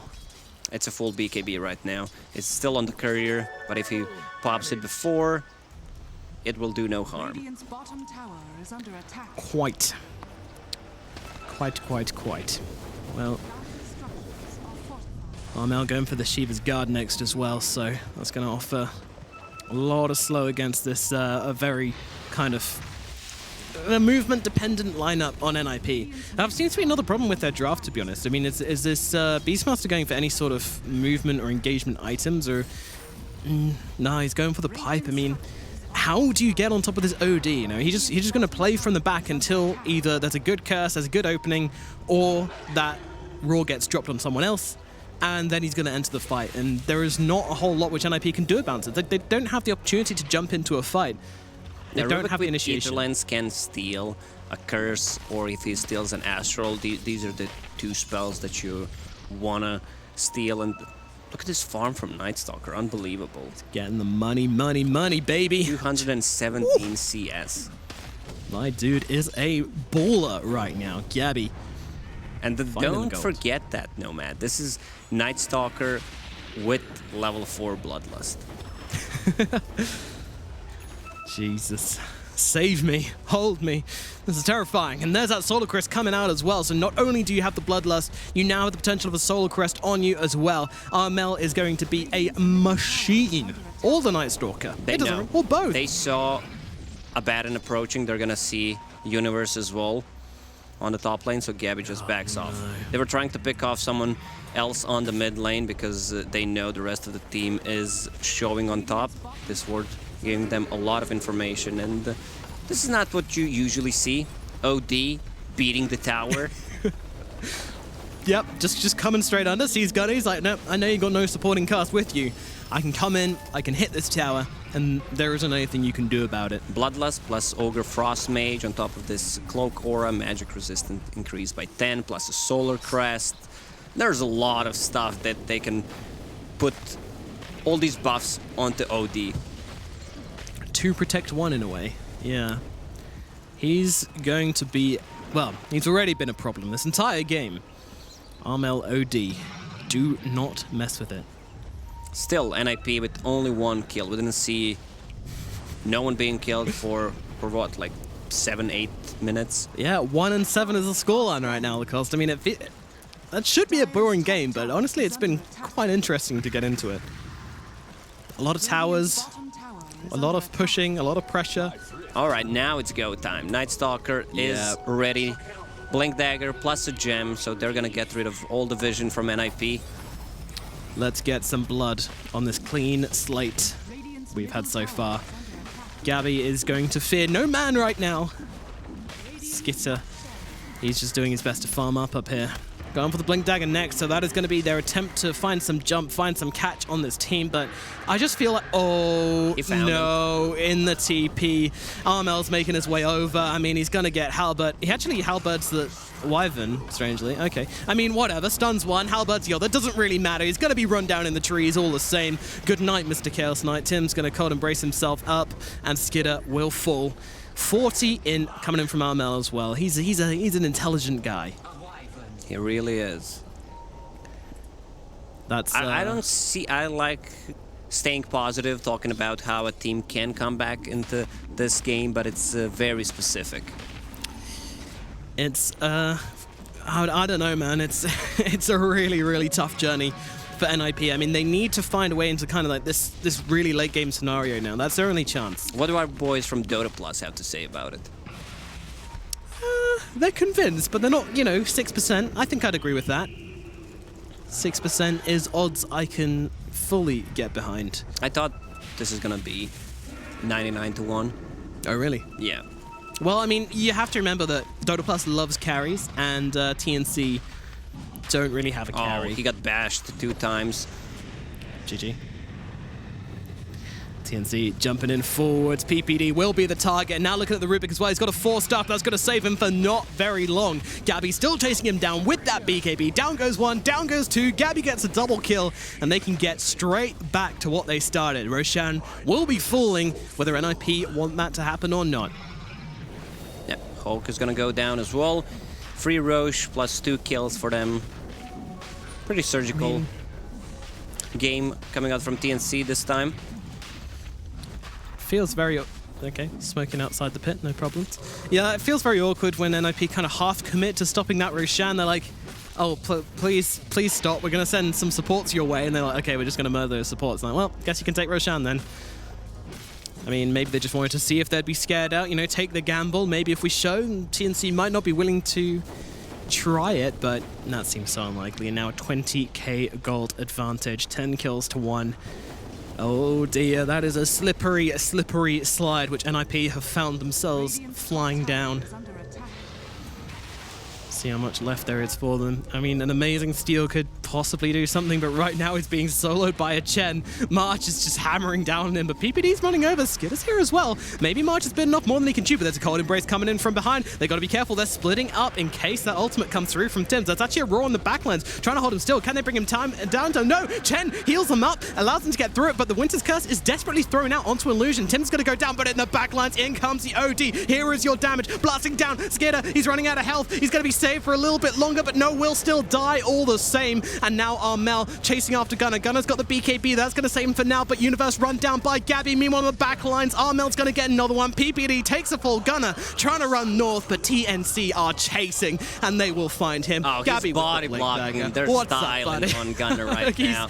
Gunner is trying to just taunt his way through it. The Ghost will come back all in. The int. 72 intelligence at the moment. They used everything they had on Winter Wyvern. This is what they need to do. The roar comes onto Wyvern. They try to focus him down before he can get anything off. He has Boots of Travel, so he buys back, comes into a fight. I don't think he needed to do that because they were already winning, but still, you can see that the concept that the NIP has right now is just not working, considering the fact that they're 23,000 network lead behind.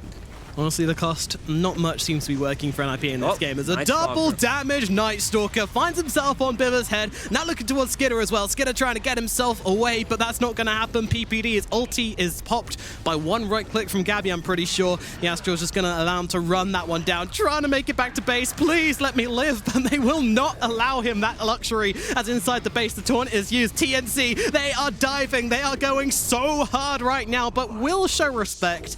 At the very least, get themselves themselves and not die to Fountain. I mean, I don't know how much respect you can call that, but actually, KP's pretty low on the backlines here, but they're going to try and save him. In with the cold embrace. The disarmament comes out onto the OD. They really want to try and just bring down one hero. Give us something, please, say NIP. But TNC keep a tight line and do not let any kills come the way of NIP. Just cycling those saves. Winter's Curse, Cold Embrace, plus Astral. They can't fully commit, and now it's gonna be 4 for 0 bounty runes. It's tough. Like, Dead Prophet is in a really bad spot. She got the BKB, which is the item that she needs to get her spells off in a team fight. Dealt some damage, but there's really no follow-up.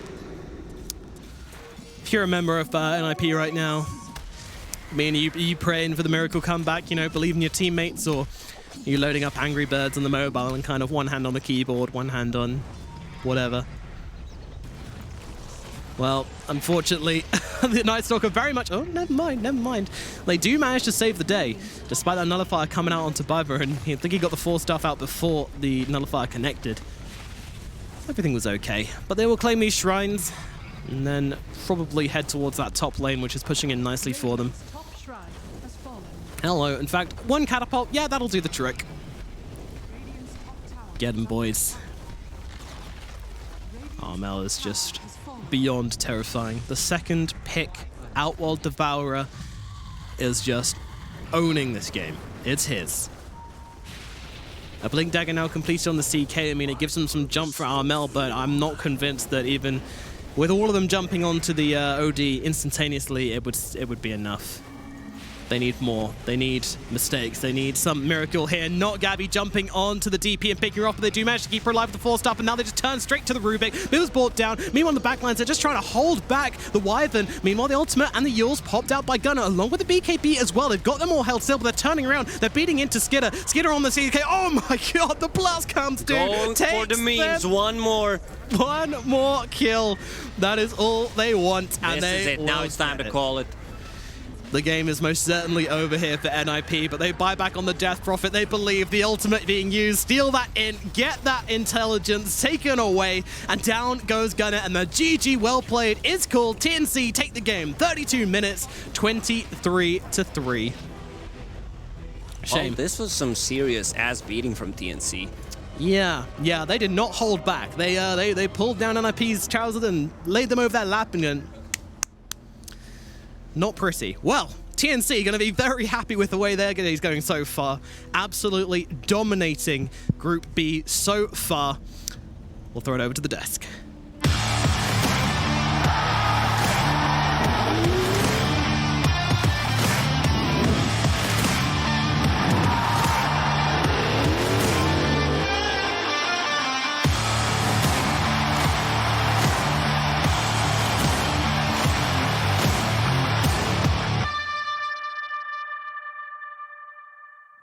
An absolute spanking by TNC, destroying with that Night Stalker position 1. Beautiful game. We didn't end on a 3-2-2, but 3-2-3 is close enough.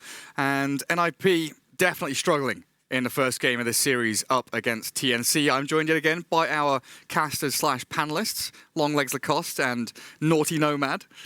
Naughty Nomad. Gary, what did you think of the game? Did you enjoy it? I loved it, man. I was taking down timers for team fights, and the first 15 minutes was me going, well, I got nothing. It's 1-7. There's nothing that's happened. And then, bam, a team fight where it's a 5-man wipe. Bam, another 5-man wipe. TNC just destroying NIP. Yeah, they were not holding back there whatsoever. I mean, that was just absolutely brutal. And, you know, you can kind of tell when a team is relaxed when they're, you know, they're not just playing with deadly precision, but they're also kind of, you know, the body blocks onto the DP, you know, finding the other kills as well. They were having some fun with that game as well, which is really nice to see. Yeah, I love the discipline coming out from TNC.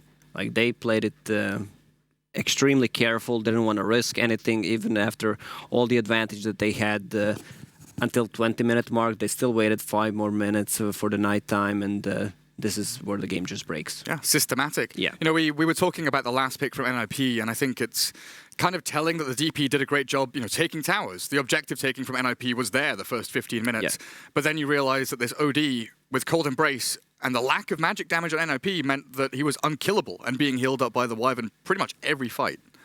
I mean, I really want to know what happened in that draft, because I saw it unfold, and we were talking about it, and there was a point in the draft, you know, I think just before the last pick, where I was like, guys, there was an OD second pick. There has been no responses. There's not enough burst. You have a little bit of lockdown, but you really don't have your answers to this El Devourer here, and he just got a free lane. He got a free game. There was very little. Like, what happened there, Lacoste? Good question. I mean, Skitter was on a signature Chaos Knight. He was. I think they felt that maybe the call was from Skitter saying, pick me CK, I can deal with OD. During Dream League, we had an interview with Skitter, and he said that CK is not a good hero now. Oh, really? Yeah, he did that. Guys, let me just double check. Yeah, no, definitely still not a good hero. We'll see how they all manage to score up against one another with a scoreboard here. I have a feeling that we're going to see a very scary KDA on our Mel. 6-0. No, not scary at all. But 12-0 on Gabby. I mean, between the two of them. And shout to KP as well. 0-0. What a score! Sick. I felt that the KP was boring at one point. Like, guys, I'm just using Midas. I'm not getting any of the kills. Let me at least use a Crimson Guard. There wasn't even a chance for him to use it. I'm going to buy a Solar Crest so I can at least point and click at something somewhere. Someone's going to get buffed or debuffed. Yeah, don't worry, guys. I'll pop the Crimson Guard. We're in danger. But it was very much this 4 Protect 1 around the OD, right? You've got the Cold Embrace and the Winter's Curse to disengage and heal. All the sustain from Ogre with the steroids of Solar and Bloodlust. And then you've got Nightstalker, who's literally running at the backlines, making sure that Rubik, Beastmaster, can't stun the OD. There's no response for this Nightstalker at all. Like, he could have do whatever he wants in a team fight. Yeah, all day. We've been saying we wanted to see the Nightstalker coming out. I mean, I said, There he is. from NIP, but yeah, I mean, TNC just come and show us why that hero is still strong, as Lacoste keeps mentioning. It also shows us, you know, how much of Dota is kind of an experience and feel game as well, because you know, like you were mentioning in the game, Nightstalker's timing is usually 5, even 7, 8 minutes later than that. The timings were too good, so they couldn't synchronize.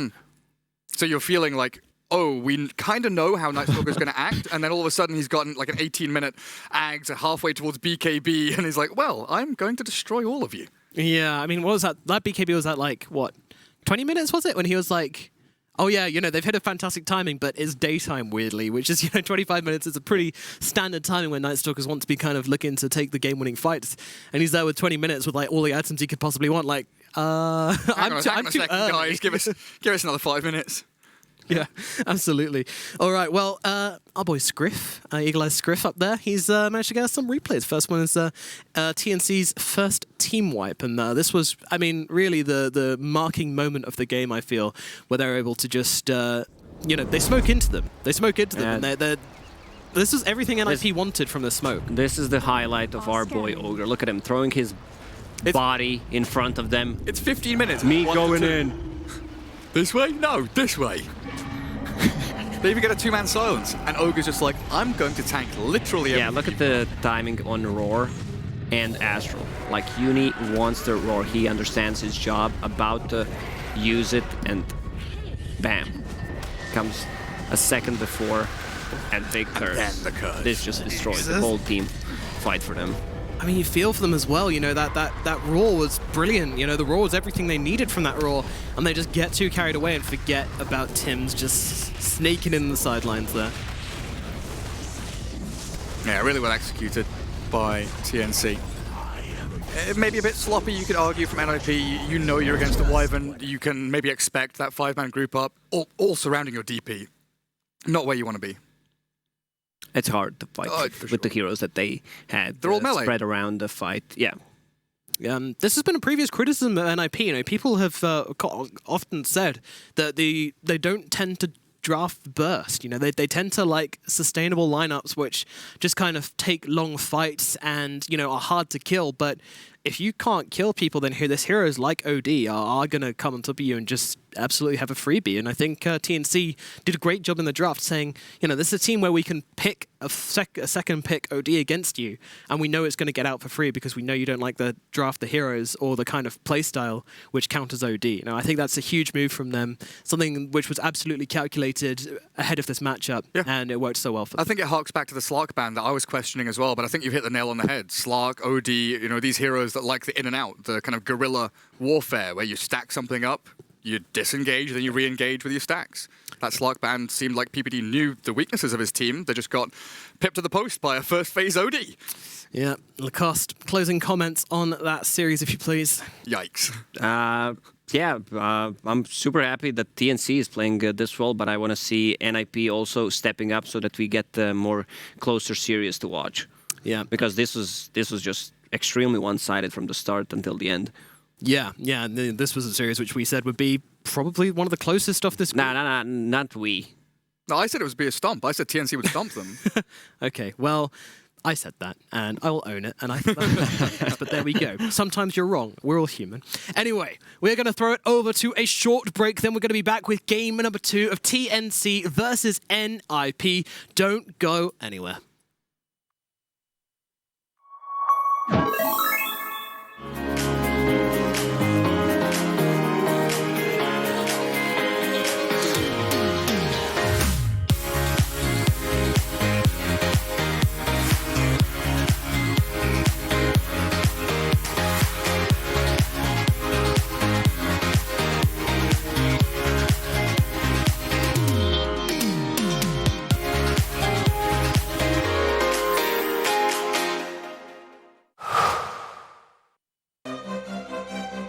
At the highest level of play, there can be no compromises.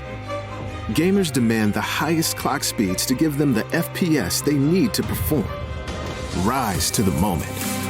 Intel Core i7, the official CPU of ESL 1. Intel, unleash your brilliance.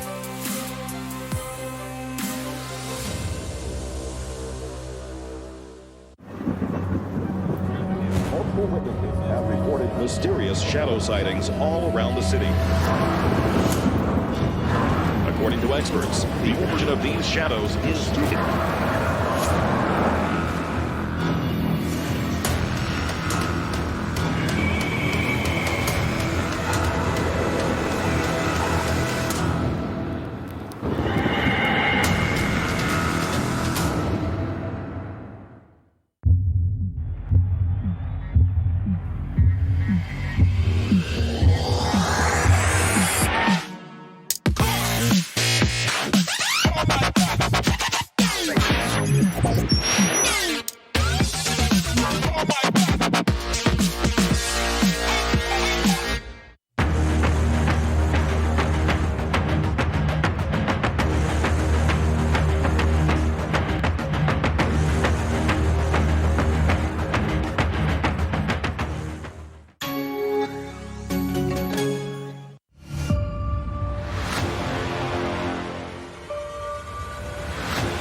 It's game fuel. It's domination in a can.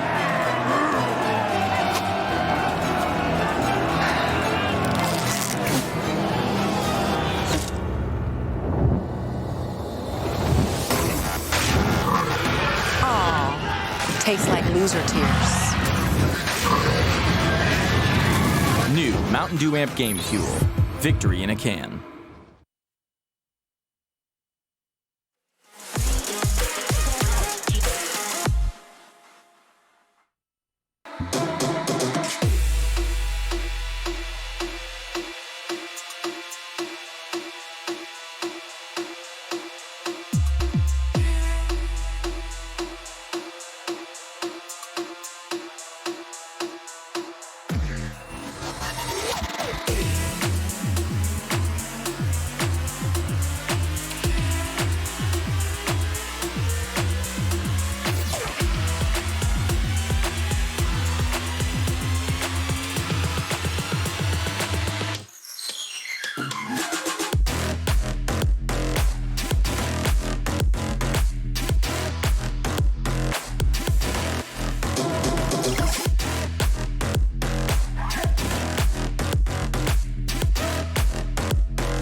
Hello and welcome back to ESL 1 Hamburg, where we are halfway through the last series of the day over here, and we've got NIP versus TNC, where game number 1 was fairly convincing. Guys, what are you? Just showing TNC's performance in the last game. Ah, I see. And can you show me NIP's performance in the last game? I like how we both did this without saying anything to each other. I'm gonna say this is how many kills they got. 3 for the performance. Ouch. Well, hopefully game number 2 goes a little bit better for them, as we do have a draft underway already.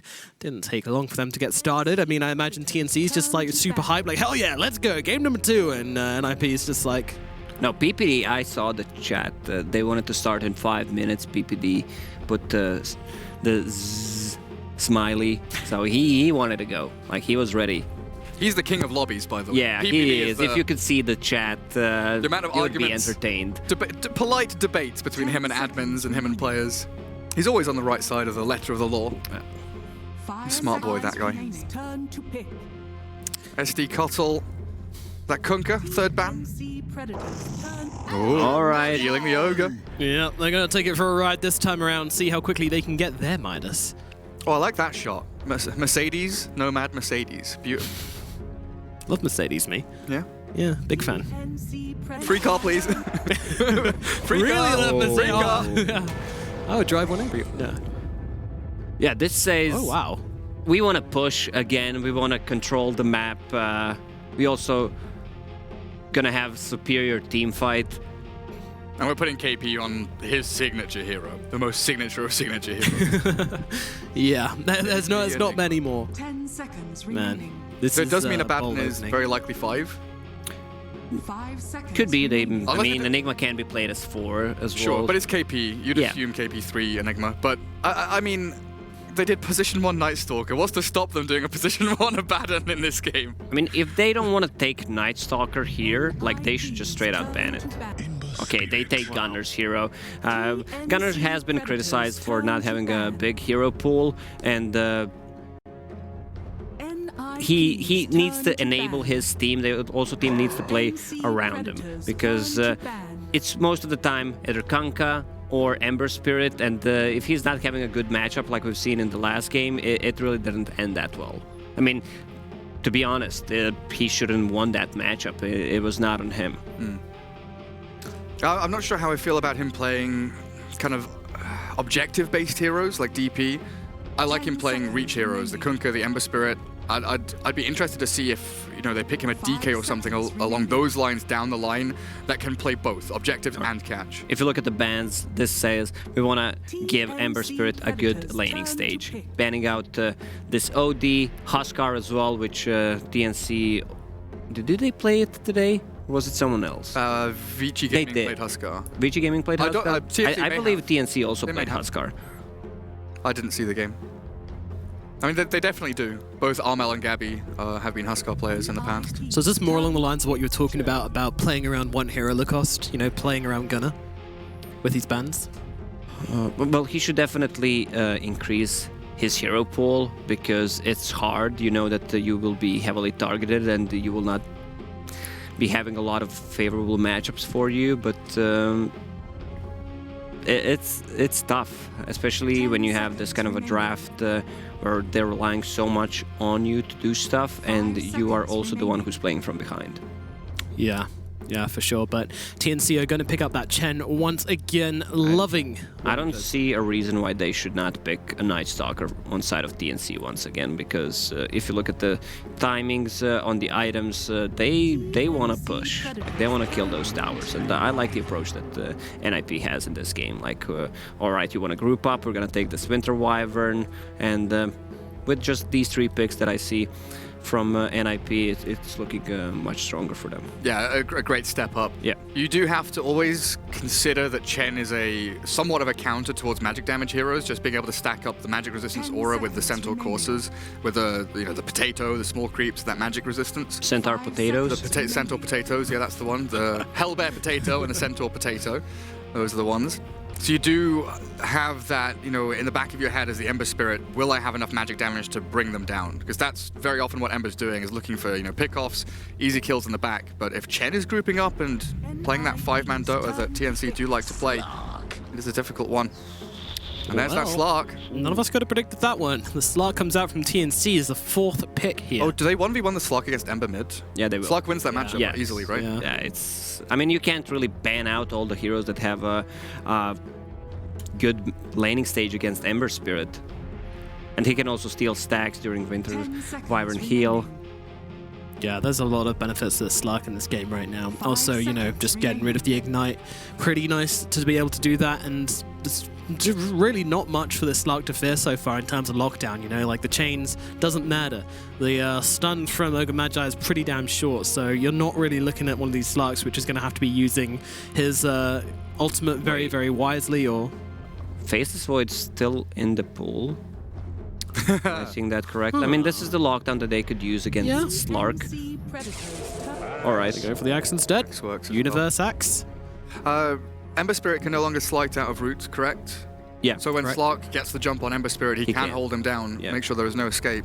And they needed something that goes through Enigma's BKB black hole at one point, so they have this Winter Wyvern, which is always good. I'm going to say the axe, and I was like, good luck getting a call off onto a black holing Enigma. Until, I mean, you can get it once you hit level 25, that's all you need.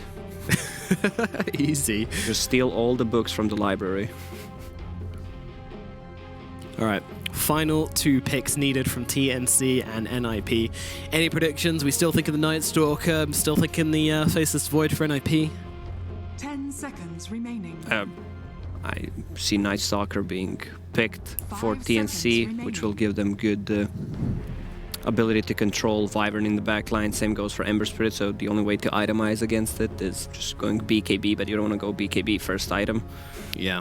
Yeah. Bad. We're talking about NIP lacking disables, you know, against the Slark potentially. They pick up the axe to mitigate it, but TNC are also having issues with lockdown, right? They have Black Hole, Pounce, Malefist. They don't actually have any TP cancels, any fight starting abilities apart from walking into towers and forcing NIP to fight into them. So it would be nice to see this last pick at least have some kind of, you know, just a bit of reach, a bit of disable. But NIP, again, you know, just really not just lacking in disables, but lacking in burst as well. You know, where is that damage going to come from this time around? I feel like we're having the same problem. Multicast. Multicast Dagon. I would love to see maybe Slark on the side lane instead. Not just focus on the matchup and have some, if they don't go for Night Stalker, get something that builds into Yule Scepter. It's so good against the axe. Also, it's thing for setting things up against the they ban out the Night Stalker. The Weaver is a pickup from NIP. Yeah, they absolutely see the weakness in the TNC lineup, as Gareth was saying, and they grab something which loves playing into a low lockdown lineup. And you can match up that any way you want against the Enigma. Super good with Shukuchi and Swarm to kill Eidolons, to chase Enigma, even chase him into the jungle and force him out of time for our Mel Puck this game. They need that a little bit of extra silence and control. I like that idea a lot. Yeah, it could be a really good pickup here, but you know, again, doesn't offer them that lockdown, so would still be a pretty free Weaver game. Oh, they have Queen of Pain is also really good with Yules and or Orchid. They have 2 minutes. All right, let's not get carried away here. Like Queen of Pain Orchid, this game is incredibly powerful. Yeah, it could be strong, but you always got to be careful playing into that axe, and the Weaver has a good chase for you as well. They're going to go for the Leshrac. Okay. It's a Yules builder. Yeah, it is. Cost wanted. Yeah. So I believe they're with the Lash pickup, it's going to be Slark on mid, and it's going to be Lash on the side lane because it's a better matchup against the axe. It's a better matchup for Slark. KP Abaddon, so it is the Tim's Enigma. Tim's Enigma, okay. They pulled the bait and switch on me. Gentlemen, would you please rate the TNC lineup out of 10 using your high-tech cards? Well, I expected something else for the last pick, so it's going to be 8. 8, 7, 8. 7, 8, 7. Okay, and for NIP, can we get a rating for them as well, please? This is a hard one. I went 7 for TNC. If it's compared to what they had in the previous game, it's a 10. 2 7s coming. Me and Gareth just holding up the 7s. We're just fence sitting. Just 7-7. Let's go. Yeah. So an equally good lineup from both. GG.bet odds are saying 1.25 for TNC and 3.71 for Ninjas in Pyjamas. My goodness, that is not looking good for the poor old Ninjas there. Not favoring them much at all, really. So, guys, you ready for game number 2? I'm ready to move over there to cast that game. You ready? Do you think it's going to be as convincing as game 1? No, nowhere near. No. This is going to be much closer. It's going to be much closer. There's no way that NIP only has 1 kill at, 15-minute mark? Okay, well, if you do like what you see from these players, then of course you can head over to Twitter and the ESL website and vote for the Mercedes-Benz MVP award.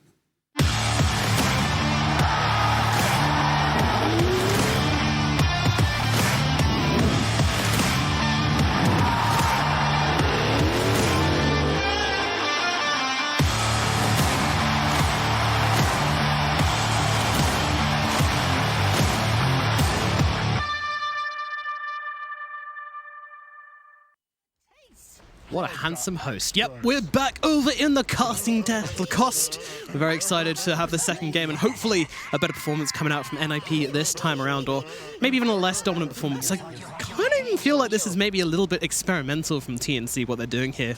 We haven't seen this Enigma coming out particularly often from anybody. Yeah, and if you look at his items, that's a straight up Midas from Enigma, which means the item's gonna come out very quickly. Just 2 clarities, that's all. That's all you need, it's all you need. So, is he going to be siphoning the lane and going to jungle like we used to see a long time ago, or is that just completely not viable anymore? Well, he needs to farm somewhere. Yeah, right. He's going to stand in the lane and deny the XP. Hard to see. Well, we'll see how that one breaks down as KP taking a bit of harass, but using that aphotic shield nicely. PPD starting with the stun, actually. We see almost everybody going for the Bloodlust first, but PPD starts with a stun. Okay. I guess they want to secure the runes and could grab a kill if TNC decides to overextend for whatever reason. Always a possibility. All right, so start off with 3 bounty runes. Already a better start from NIP as they have a net worth lead, which I don't think we saw last game. So that's always nice. Oh, hello. Someone has come, and he is going to de-ward that hard camp. So Tim's could have a pretty bad time here. Well, I wouldn't call that a D-ward, I would just call that a block. A block, sorry. And also an observer ward. So Tims might need to TP to his own shrine on the bottom and just farm there instead. Yeah. I've done my job. Used demonic conversion twice. I'm gone. See ya. Yeah, he's actually getting his Eidolons even beat down. PPD just has a vendetta against this Enigma right now, it feels like. Once he realizes the camps are blocked, there's no way he buys sentries for himself to de-ward this. It feels like he already knows. I mean, he's gone to check it with the Eidolons here. He pings it out. He's like, yeah, I know what you're up to, PPD. I read you like a book. But what does he do about it? One more deny and then he's gone. Yeah, PPD, he's swimming. He's got himself a last hit. I don't think PPD's seen one of these in the first 2 minutes of the game in a long time. Oh. Courier. March bought a sentry. Let's see if this one... Well, one sentry could actually reach both of those if placed in the center of it. Yeah, but how do you walk past a Ogre Magi and go and plant these? I'm not sure it's possible. Meanwhile, Universe is having some shenanigans down here as March trying to interrupt his creep cutting. He's going to be able to pull out to this medium camp and keep on farming both at the same time. Looks like he's been relatively successful in doing that so far.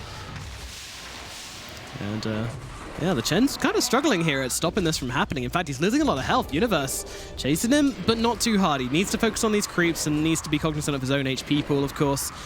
And Biver is here to back him up, though.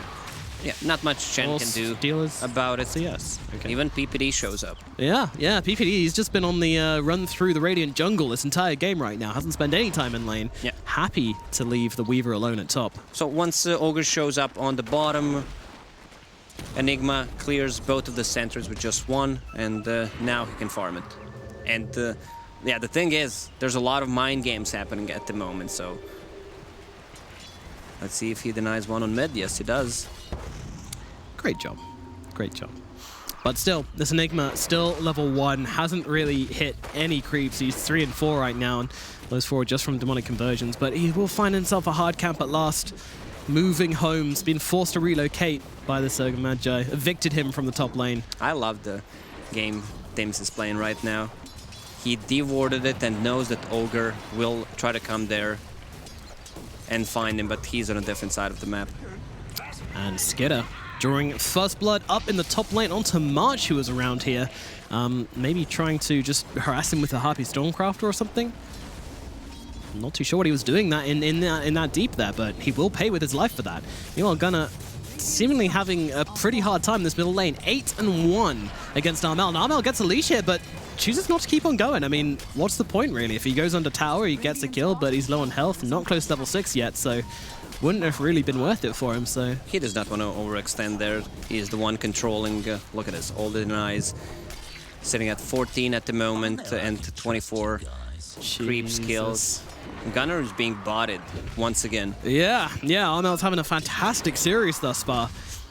Gunnar, our poor boy, getting slammed, and now a pounce connecting as well. This should be the end of Gunnar, though. Biva coming in to try and push back Armel. Gun Daddy gets the region. Oh, thank you very much. Somebody has been saying their daily prayers to Lord and Savior Gaben. Well, this is how you win a lane. With when I say win, you at mean least not horrifically lose. Yeah. Yeah, and even with this regen rune, even with Armel sitting on half health, he's still happy to come in and try and go for some cheeky last hits, some cheeky deniers. Even with 2 heroes in the lane, he doesn't care. He doesn't mind. It's absolutely fine. But still, the rest of the lane's going much, much better for NIP this time around, but still... I mean, the Weaver could be doing better, actually. He's been left up here alone, but he's 16 and 7 currently. That's not what I expected from him at all, but, I mean, he has a kill, but... Yeah, a couple of creeps were denied by Enigma, so... Yeah, I guess that messed with the creep equilibrium as well. We'll let him off. We won't report him. Meanwhile, 4 bounty runes. Ooh, baby. Wait, no, 1 bottle. There you go. 4 bounty runes. Ooh, baby. I can say it now. Yeah, Gabby couldn't go bottom. He was left alone. Enigma's just farming jungle, and Lashrak is on really low HP at the moment. I think if he had the chance, if he had the 300 more gold, he would just straight up buy Boots of Travel. Do it. Doesn't have enough gold though. Oh, he doesn't actually. He doesn't even have the brown boots. Right, I see where you're coming from now. I was like, Yeah, this is a lot of just flat money and no items on Gabby. This is very interesting, but I love these Boots of Travel, honestly, on Leshro. A little bit of kerfuffle under the tower here. Armel just chasing down Gunnar non-stop here, keeps on going. He's got the level 6 now, so he's really not afraid of just diving so deep. No one's coming in for Gunnar right now. Gunnar trying his best to juke this one, but Leisha's going to connect. Gun Daddy screaming, "Someone help, anyone, please."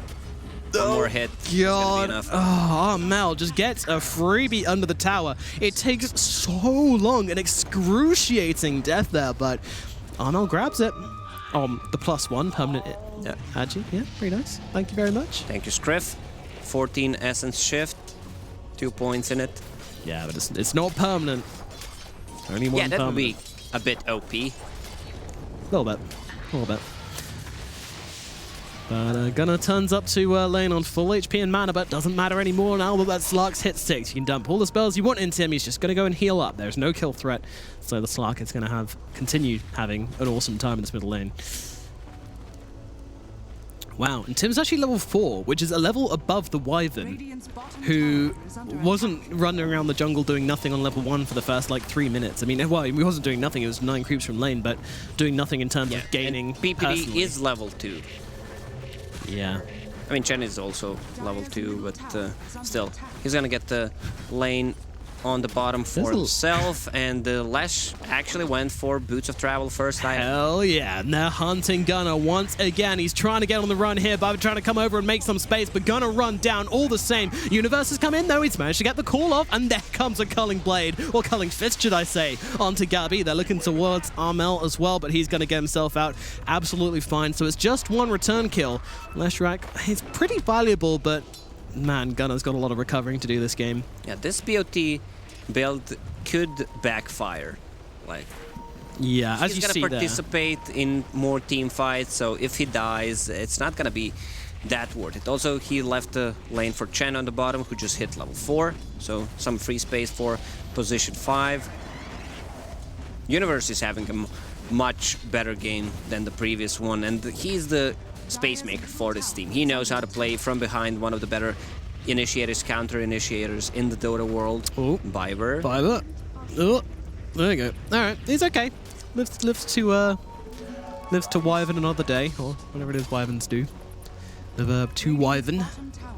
But yeah, I mean, back to that Universe, you know, he has to be making the plays this game. He has to find this good timing on the blink, and I really hope he performs from this this match, because NIP, they need him. They need him to pull through for them right now. He's top of net worth only by a hair. Yeah, battling up with a Slark for it. Man, this mid game, it's gonna be real close. I mean, NIP have managed to keep things pretty tight as it's now 2-2 on the scoreboard. Again, a very quiet laning phase. Not much happening in terms of kills, but a lot of aggression, a lot of micro movements between the two teams. One of the things that they could have done, since they knew Slark's gonna be mid, is put Axe against the Slark on mid instead, and have Ember on the side lane.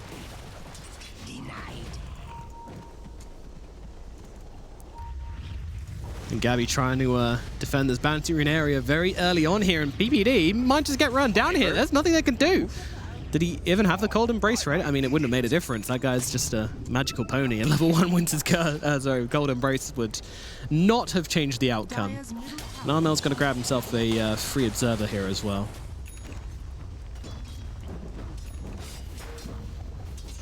Coming off in this 10-minute mark, runes going to be available very shortly.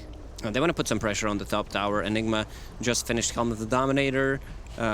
Siege creeps will spawn next wave. There's the black hole, and power stun to follow it up. And they get the kill. That is a bug being squashed. TNC finally finding something behind Tim's on the Enigma. Very nicely done indeed. Using those boots of travel onto the Eidolon as well, just to make sure they've definitely got the damage to bring down that Wyvern. Sorry, that Weaver. KP should use Bottle on Gabby to fill him up, and so does he use it. Could also give him Bottle. He TP's back with Scroll of TP and comes back with Boots of Travel if needed. Yeah, I mean, the Wyvern's trying to do what he can here to stop this tower being taken down. That seems to be doing a pretty good job, but then the Eidolons just come in and take the entire creep wave. So, Biver, you got another one to get through here, buddy. Meanwhile, Armel doesn't manage to land the leash onto Gunnar. Gunnar, he wants this creep wave really badly here. Axe has that blink dagger. Tower's still standing on the top, but not for long. He's got a remnant up. Will use it eventually. Is this Wyvern dead, Lacoste? Yep, looks like it. Looks like it. Yeah. Being eaten away. Meanwhile, on the bottom lane, that's a blink reveal for Axe. The worst target you can find if you're NIP. But still, you're gonna take that kill. March is not worth a whole lot right now, but they'll take what they can get, NIP. That's... I don't think that's even worth it, though. Like, the blink reveal is supposed to be this huge change of momentum of the game. You know, you can catch out the Slark super easy with a blink on the Axe. He hates playing against that guy, but... well, it wasn't enough. Armel just farming right in front of PPD right now. Eyeing him up, saying, if you want to do something, do it. I'm right here. I'm feeling invincible with this. Drums, double Wraith Band, and the power treads as well. And he is very, very farmed. Not quite as farmed as Universe, but getting there. So when is the momentum going to kick into pace from NIP? When do they start playing around this this Axe and make, you know, are they making space for Gunnar, or is Weaver going to be ganking with them, or are they going to swap it up as the timings come up? What's the plan? Gunnar needs to come back into this game, because right now he has lower net worth than Enigma, who is harassed in the jungle. Gabby hunting for supports right now, manages to land a split earth, and that's going to be a freebie onto Biver. Both of these carries relying so much on mana, in terms of if I have no mana, I can't really escape. So Weaver and Slark going for that Diffusal Blade, which is correct choice. PPD smoked, only level 4. Doesn't even have enough mana to buy a looking at bow. him. I think they even gave... They've got the call, they're going to go for this, they're going onto the Slark right now, but they don't have the damage, a stun to follow up with as well, but Armel, he's completely fine. Hand of God going to help heal him up as well as he gets up that ultimate and just scuttles himself away. There was nothing there. There was nowhere near enough damage for NIP to bring him down. Yeah, he's sitting at 1700 HP if he has power treads on strength. Bottom lane, Weaver. They need the Black Hole to kill the Weaver, this is the problem. Yeah, I mean, Skidder can absolutely abuse this unless they can land like a stun out of him. They're picking him up, but there's nothing you can do about this, guys. He can chase wantonly, but in the end, Skidder will escape.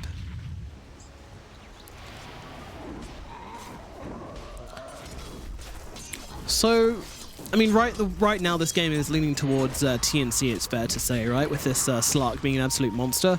I mean, the gold is a little bit... Oh my gosh, yeah, that's 74% win probability for TNC. Gold a little bit in favor of TNC, but then you look at the heroes it's on and the heroes they have and the tempo in which they want to be playing, and you're like, yeah, NIP needs to start doing something. They definitely need to use Axe to do stuff, and there it is. That's the smoke.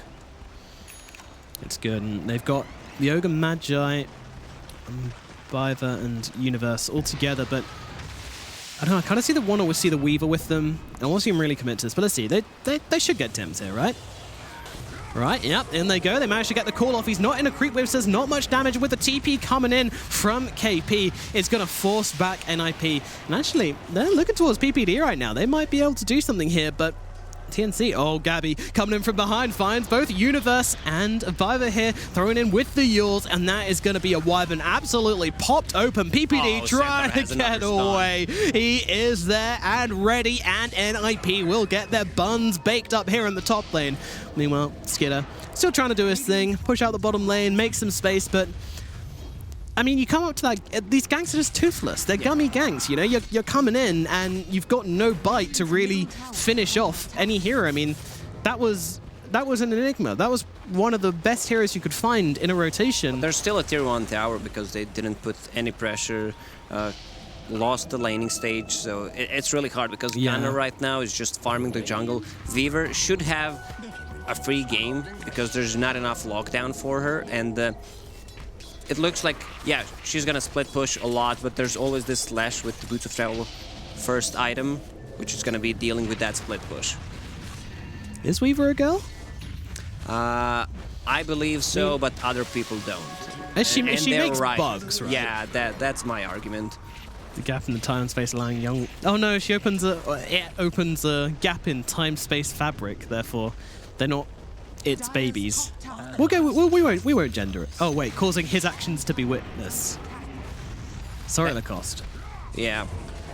Oh well. Meanwhile, we have a jump, and they've actually managed to find Tim's this time. Universe does find the entry and grab a kill, but Armel coming in from beside. Looks like TNC still want to try and fight this one. Skidder, though, jumping around. I mean, he feels free to come up to this fight and do whatever he wants. There's no enigma. There's no black hole for him. Yeah, look at their base. They had to use Glyph to stop it. Leshrac and all the creeps are pushing in. It's an okay call, but they don't get any creeps in it, so they're just going to keep on going right now. If Meanwhile, they can stop the TPs on bottom, they might take this tower. Looks like they're showing caution currently. Universe is enough to scare them back. They're showing respect, and they don't need to go for anything rash right now. TNC are in a good position. No reason to tempt fate. And now we have a Blade Mail on Axe. He gets some real kill potential online, especially if you catch this Leshrac, if he's used Edict or if he's got a couple of spells ticking through. Jumping on him with the Blade Mail will almost certainly allow you to find that kill. Both carries with the same timing on the Fusel Blade. This is interesting. The ultimate onto Armel here. They're still trying to chase him down. Skidder keeping up pace very nicely right now. There is Enigma alive, but he's nowhere near. And Armel, he's out of mana. They've managed to just take him away, and they'll grab this one. Armel drops, and NIP with a great rotation, using this Diffusal Blade on the Weaver to drain out his mana before he could really realize what was happening there, and just gets run down. I mean, the pace which the Weaver keeps does a great job in keeping up with him. He decided to go for Shikuchi damage on level 10. This is the first time I see it, actually. Yeah. Yeah, that is an interesting one. I mean, it's a lot of damage. 250. Wait. Great for chasing, but the XP... Oof, it's always tempting. It's 35%. He does decide to go for the extra damage. I mean, they need damage so badly though, right? They really, really do need it.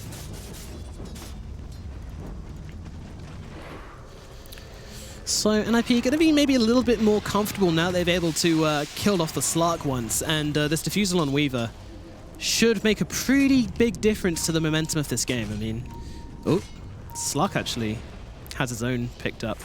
Wait, yeah, he does. So, defusals at dawn is going to be the game we're seeing. Meanwhile, KP just gets his ultimate popped. Gets himself out to safety. Skidder continuing his long work. Meanwhile, Tim's looking over to PPD right now, dropping the Midnight Pulse, but meanwhile, Gabby trying to stun up Gunner, does miss that one. He's going to pay with his life as down goes the GOAT. Meanwhile, oh, March getting eaten away as well. That's going to be a Chen going the way at NIP. They're looking towards Tim's as well. No stun for him. Stun out onto the Centaur instead, even using the cool to try and bring down this extra Chen creep here, and Universe will grab that one for 200 gold. It's really hard to gang with just the Chen, Lash, and a Baron. Like, you need to have this Enigma or Slark who is on top of net worth. Otherwise, there's no way you're controlling anything. You can't rely on Lashrak landing a split Earth. Nice attempt at a call there, but the Slark gets himself back. Although, I say that, I mean, they still actually landed the taunt on him despite the pounce coming up, and it's going to force an ultimate. I mean, Skidder's still on top of him, but a very wise move from Skidder to get himself back. But PPD, he's a little bit too far forward here, and with the defusal out on him, slowing him down, they should be able to run him out. Meanwhile, Skidder just getting himself away. Winter's Curse tries to be used to save PPD, but it's not going to make a difference. Gabby still grabs that kill. It's Roche time. They have Vlad's on a Baron, a bit low on mana. Yeah. All right, they don't want to risk it. It's only a position 5 PPD. They could be afraid that he has a buyback.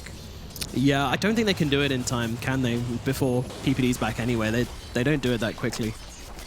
Yeah, also Enigma was on a different side of the map with the TP on cooldown, so yeah, don't mind me. Issues there. That's all right. Going for that Blink Dagger on Tim's, actually, so looking for the big black holes. Love to see it. As a caster, I'm always hoping that the Enigma builds Blink Dagger, you know? To hype things up, huh? And, absolutely. I love the build on a Baron this game. Aghanim Scepter queued up, already bought Point Booster. It's great against the Axe, it's great against Winter's Curse, so you're just going to be shooting coils. Shooting out coils like it's nobody's business. Meanwhile, oh, nice deny from KB, actually, just to get rid of that. Stacking up these magic-resistant creeps, though. Has 4 of them. Crazy. The Drums even coming in here. They want to grab PPD, and it shouldn't be too hard for them to bring it down. There's the black hole. Where's Winter's Curse? Oh, 1 second cooldown. Here. Oh, I can't cancel it out. PPD and Gunner both drop in. Meanwhile, over in the trees, Armel can't quite find it. Tries to go for the pounce, but doesn't quite get it correctly. A bit lucky there. Winter's Curse was on cooldown for a second just to save Gunner. Gets it, but still dies from Lashrak's Edict and Pulse Noah. That's the second time that's happened as well, you know, Leshrak finding the kill anyway, even though he's inside the Winter's Curse, but that damage still comes out. It's a very, very tug-of-war game right now, it feels like. Both teams... Yeah, look at this, Weaver. Yeah. She just got level 15, so extra 20 mana break. She burns 70 mana per hit. This will be a problem. Yeah, absolutely. These heroes all rely on mana very, very heavily. Is there a hero that doesn't rely on mana? Oh, we have a call out onto the Slark, holding him still, and look at the damage coming out, but the Hand of God keeps him alive. He gets the ultimate off. Armel trying to run away from this one. Skidder in hot pursuit, and with the chains coming in, they're able to find the kill. On the backlines, though, Universe caught out a little bit here, but he doesn't really mind us because his teams are killing Tims. Tims is dropped, and Universe lives, and now in come all forward, and that call, holding 2 of them still. NIP jump on top of them instantly, coming pounding down upon TNC. KP trying to get himself out, but there doesn't really seem to be any exit strategy here. KP drops as well. 4 heroes dead on the side of TNC.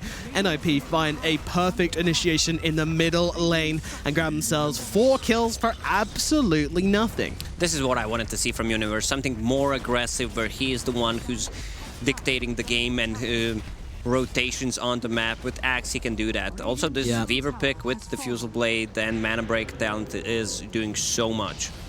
Yeah, and IP have found a strategy which is really working for them right now. And TNC are starting to show signs of perhaps crumbling, but still an incredibly even game thus far. Also, no defensive item on Slark. Like, he's building stats items that's gonna give him mana, but because there's not enough lockdown. Still, they need some kind of mana boots. Guardian Greaves, is anyone going for it? Chen has mech at the moment, but they definitely need mana sustain items. Oh, double smoke. That doesn't feel too hot. That's a double smoke under the ward. Oh my god, could it get any less efficient? Jesus. NFP probably having a bit of a giggle right now. Teehee. We know you did something silly. Universe, positioned nicely to pop this one if they do try and make their way up this hill. TNC. Yeah, Armel's gonna pop it. Find that obs. Realizing that the jig is up and getting themselves out, scrambling away. Yeah, that's honestly pretty major. I mean, smokes are down now for TNC, probably for, I mean, at least a good few minutes now. NIP have a real opportunity to find some aggression, or at the very least, they should feel pretty safe from this point out. Yeah, and at this point, Gunner has recovered. Like, he's in the middle of the network, considering how bad of a start he had. Has drums, has Maelstrom, 2,000 gold, so it's not looking too bad for him. Also, he's been involved in 8 kills, so considering that his start was super bad, where he was 2/3 levels behind Slark, right now they're in a good spot. Yeah, it always feels good whenever your Amber Spirit gets up these drums and the Maelstrom. These two items just seem to make the hero feel so much better. It's not even that much to farm. Great comeback items. Universe is farming here. They're looking towards him, but Tim sees PPD and immediately blinks himself away. Doesn't want to mess around with that. I think they might have been considering going for the black hole play or something, just dropping Universe nice and quickly, but didn't really work out for them, and they bail pretty quickly. Look at this damage. Yeah, Tim's getting dropped by the Weaver once again, just ripping through heroes. And there's a call coming out onto the Chen as well. I'm fairly sure that was blind, but Armel jumping straight back in here. He actually wants to try and fight this one, but there is a Winter's Curse coming out onto the Slark here. Slark is dropping. Slark is dead. Armel makes a big mistake here. Gabby trying to get himself away, forcing out the BKB on the retreat. They will get one return. Oh my god, the black hole has to be used. Has to be used. Buyback and solo black hole on Weaver just to get him. 500 gold for Gabby. I'm not very good at maths, but that just does not seem to work out for TNC. They are showing signs, they're showing blood, they can bleed. NIP, can they take it all the way and draw out this series? Well, Gabby, he's looking towards it, but will not find it. He's tried this so many times, but Gunner, he's just very good at button spamming. Always has a remnant ready, always has a plan to escape, even if that plan was just spamming one button relentlessly. Meanwhile, call out onto a baton. This should get his ulti, which has just come off cooldown. In fact, he pops it himself, trying to make his way into the tree line here. Not really too sure that's going to work, especially with the Ember right next to him. We'll be able to rip through the tree line here. Viver as well helping down, and that's going to be a kill on KP. I think when a baton finishes this Aghanim Scepter, it's gonna be much easier to fight this sustain and heal. Also, he went for Miscoil heal damage talent on level 15. That might keep them alive enough, especially if there's a Winter's Curse placed.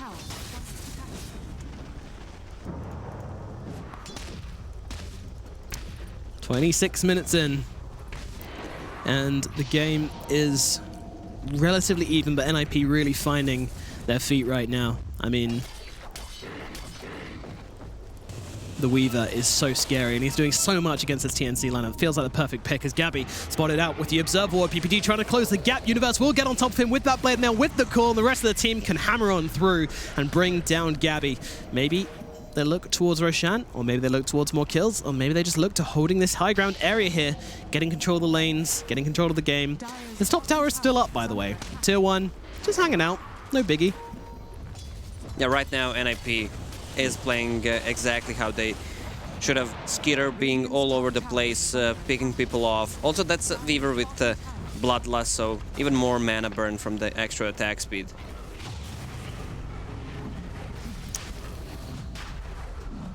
Roshan will be started out now by the ninjas in pajamas, using the swarm. Universe guarding nicely. Armel, all he can do is farm ancients and push the lane out. But the Roshan will certainly... Well, actually, their Roshan is pretty damn terrible. They don't have much anti-armor, so they're gonna have to let it go for the time being.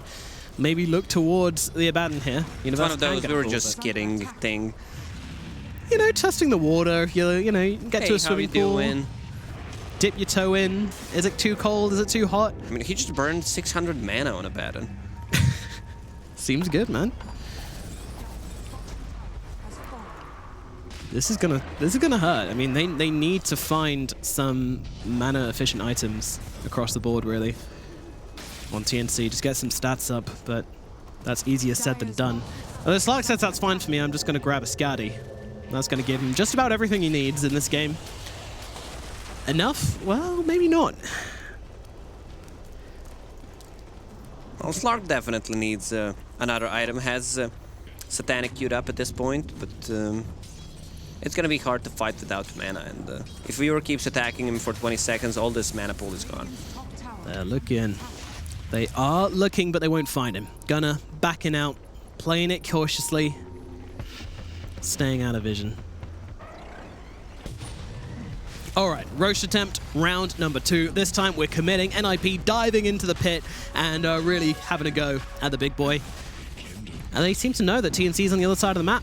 Fully taken advantage of that fact. Universe positioned fantastically in the trees as well, so any kind of engagement here is kind of impossible from TNC, and that's going to be an Aegis into the hands, or mandibles, I guess, of the Weaver. So, good luck killing him twice. You need to solo black hole him to kill him once, and now you've got to do it twice somehow. It's a good day to be a Weaver. It sure is. And the Axe has a BKB, that's a 10-second BKB, didn't even use it on top of almost 3,000 gold, has Shadowblade queued up. They will definitely need to either invest in Gem or just... I mean, they're gonna be initiated on for sure. This Weaver plus another extra invisibility item, it's really hard to play against since sentries are limited. I mean, with its Aegis in hand, it's very difficult for TNC to find initiation onto the Weaver. In fact, you've almost got a plan around this now. Who else can we jump on? You know, the Ember is kind of a target, but not so much. The backlines sound really juicy with this Wyvern hanging around there, but the Ogre Magi, maybe not so much, and Axe is always going to be a threat. It's real hard. We need some real magic coming out. I don't even feel like a great black hole it's going to turn this one that much. Maybe it will. If they I don't know. Clean up rest of the team and Weaver just dies after that. But Slark needs to stay alive. Also, this Winter Wyvern has to go down first in a team fight.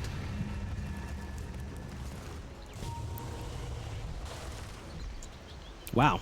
Refresh Your Orb is queued up from Viva. This guy, he's got big plans for the future. I can see it though. I like it a lot. Has GPM talent, is farming a lot. Also has a way to pierce through Enigma's Lincoln Sphere, which is queued up.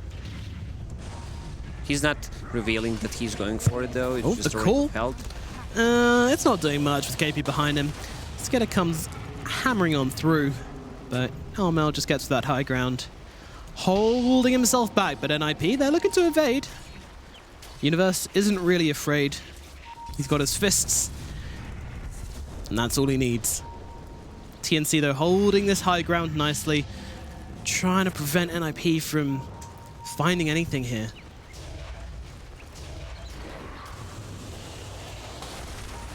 NIP definitely the aggressors for the past kind of 10 minutes or so. A big turnaround from last game. This is a close game, which I was expecting coming into this one. I mean, I know TNC are an excellent team, but... Still 2 minutes left on that Aegis, but they have no courier to bring any mana regen, so Weaver just pops this shrine, and they want to take a fight before this Aegis expires. Yeah, of course they do. They've... Alright, Shadowblade on the axe. This might be the item they were looking for. A timing hit for an IP. Is there a target? Gabby.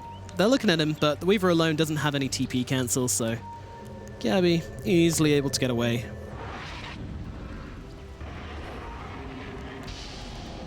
Yeah, Skidder doesn't find him. Just a bunch of empty trees.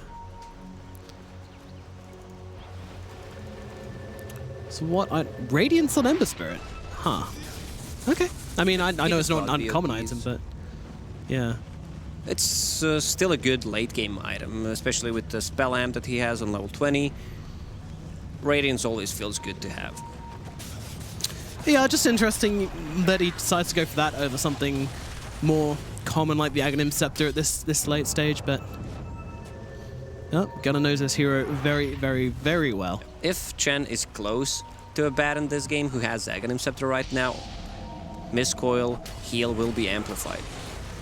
So 315. And they go up onto the high ground. Universe starting the fight onto Armel. Armel turns over towards Skidder. Skidder's dropping real low, real quick. And Cold Embrace is going to come out, but he's got no mana. He can't do anything about this. The Slaughter Fist comes jumping around, gonna try to make something happen. Where is the Enigma? Where is this black hole? There timing. It comes in onto it, and they will be able to take down Skidder for a second time. No problems with that at all. The Weaver is dead. What is left for NIP? They're still trying to fight this one up right now. TNC coming in round the back, cutting off their escape routes. NIP trying to limp out of this one. PPD wants to lead them back into the trees, and they will take the bait and leave the Ember alone. And PPD even nearly gets a TP, but not quite. Meanwhile, Gabby finishes off Biver in the Roche pit, and that is going to be 3 heroes dead on the side of NIP. They slip up a tiny, tiny little bit, and TNC just turned that tiny little pinprick hole into a gaping wound. Now 3 heroes are dead, and they are looking to push down this middle lane. And Black Hole still readily available. They didn't even have to use it. Yeah, perfectly timed leap or pounce by Slark to keep this Weaver. And she already used the ulti. Now Winter Wyvern forced to buy back. Same goes for PPD. They need this big Winter Wyvern ulti to win a fight. Also, this Abaddon. They're not holding this. They're going for more. And look at it. Where are those coils? They're not attacking. They know. They're jumping in. March taking some damage. Getting ticked away. I mean, they've popped a BKB on the Ember. They really need to get this kill, and they will do so. Meanwhile, Winter's Curse. Baden also going to be targeted down here. He doesn't have an ulti for another 13 seconds. If he could juke long enough, then maybe, just maybe, he might have... No, he's dead. Tries to go for the deny as well, but Gunnar gets himself a double kill on the retreat. They also didn't manage to take the melee barracks. Meanwhile, Gabby on the run. Oh, but Gunnar, he is chasing. He smells blood in the water, and he wants to find it. A stun into the TP. I don't think it's enough, though. The chains are going to come through. The stun as well from PPD, and that is triple for Gunnar as they're picked off on the way out, and now the tides turn. Can NIP get anything in response, though? I'm not really too sure they've got the same pushing power. If you look at the network lead, it's 1k for NIP, but if you look at how much unspent gold they have, Gunnar is sitting at 6,000, you have Axe with 3,000 gold, also Weaver with almost 4,000. That's a lot of the unspent gold in terms of items. Yeah, they've got a lot of potential in their pockets. But I find it interesting that they get all these kills in the response, and they're not really going for anything here. They're happy just to farm, take back the map, apply the pressure, take their advantage. I mean, they only lost ranged barracks anyway, so maybe not the biggest of deals.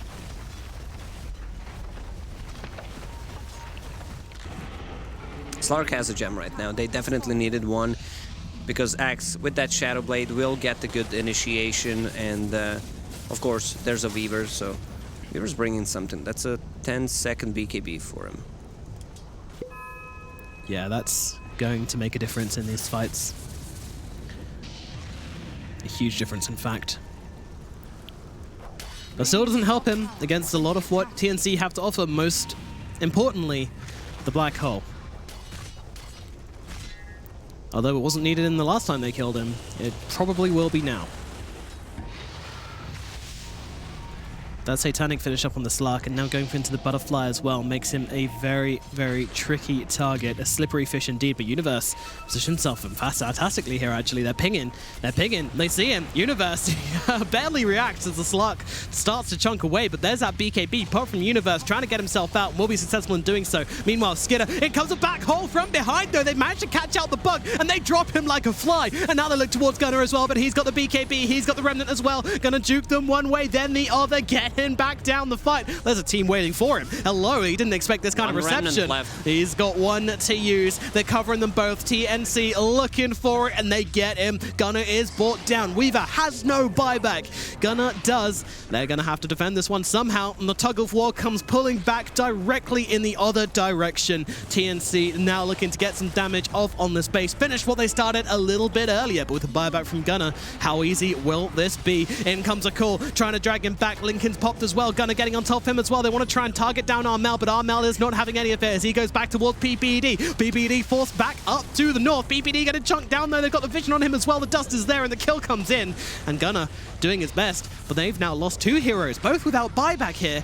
It's a 3 versus 5 situation. Yeah, they're recalling Lashrak, who's level 24. This gem already paying off for TNC. They caught Axe exactly where they needed, and the Weaver used all the gold to buy a BKB, which means no buyback for him. And I mean, it was on cooldown anyway, so I guess it's good that he spent the gold. One barracks down, another one to go. Armel, Gabby, KP getting to work. They actually get the leash off here. Universe is going to have to come in and save the day. Dragon Armel out of position. Can he land the stun this time? The most important one. Yes, they can, but the Winter Skirt's going to come in response. Gunnar, can he survive though? He get a Remnant, getting himself back, and will be able to live. However, they do not keep the barracks alive. 2 racks now gone for NIP. Still 24 seconds, and they just scouted the outer Roche. No Ogre, no Weaver. They can recall Lashrak from the bottom and try to fight into Roche bit. There's also an illusion rune to scout things out. 2 lanes of barracks. A Roshan as well would truly be a lot of value for TNC right now. They come bouncing back. Yeah, right now, NIP, they don't know what's happening on the map because they only have 1 observer board and it's too deep. They're using the scan, fishing for some information, trying to see what's happening. This is do or die for them. If they lose a team fight, the game is just ended. The game's gone for them. There's nothing they can do. They're going for it, and they go. The call comes up, the blink away. Tim's, he's out of there. Meanwhile, Skidder jumping in deep, but having to pop that BKB for nothing here, as they will not be able to find a kill. NIP, they're still going for this though. Is this the right idea? Your BKBs are on cooldown, your jump is gone, and more importantly, the Enigma is lurking. They're still going to try and go for this though. They really want to try and make something happen here. KP is going to be the target on the sidelines, trying to force him back there with some right clicks. In comes a call. It's onto the Slug. The Hand of God going to come out and heal him up. Armel still about half HP, jumping over towards, oh my god, the Ogre. They get the call on the back lines, and that is Skidder dead. No buyback on him. Gunnar getting himself out again. 3 heroes left alive. The captain is gone. Oh, blink on blink action as Universe gets himself back out on the low ground there. And it is going to be a full 3-man escape from NIP. They take down the Chen, but that's about it. Leshrak doing God's work with that stun from the backline. Skidder was not expecting that and getting caught out. Did he even use his BKB? I think his BKB was still on cooldown from earlier. So it wasn't available in that fight. And he used it when the fight started, when they found Enigma. You can't expect TNC not to take advantage of that. If your BKB isn't up, I really don't think you can go from NIP, but at the same time, they didn't want to allow TNC to set up for a Roshan fight. Gabby. Oh, can he land the stun? Oh, he doesn't land it, but Gunnar doesn't really care anyway, it seems like. He wants this creep wave. Bub's going to back him up as well. The chain's coming out onto him. I mean, the rest of the team's busy doing Roche. I'm wondering if they can actually grab this, but they're showing restraint. They're showing reluctance. Now Armel with 2 lives. Someone needs to do a math. If Leshrak, who has a heart, is sitting next to Chen, who amplifies the heal with Divine Favor, and Abaddon shoots the coil with Aghanim 7. There's a lot of, I mean, it's a 50% amplification, so it should be around like 600 heal. That's going to be a lot of green numbers flying out on our screens, I'm pretty sure.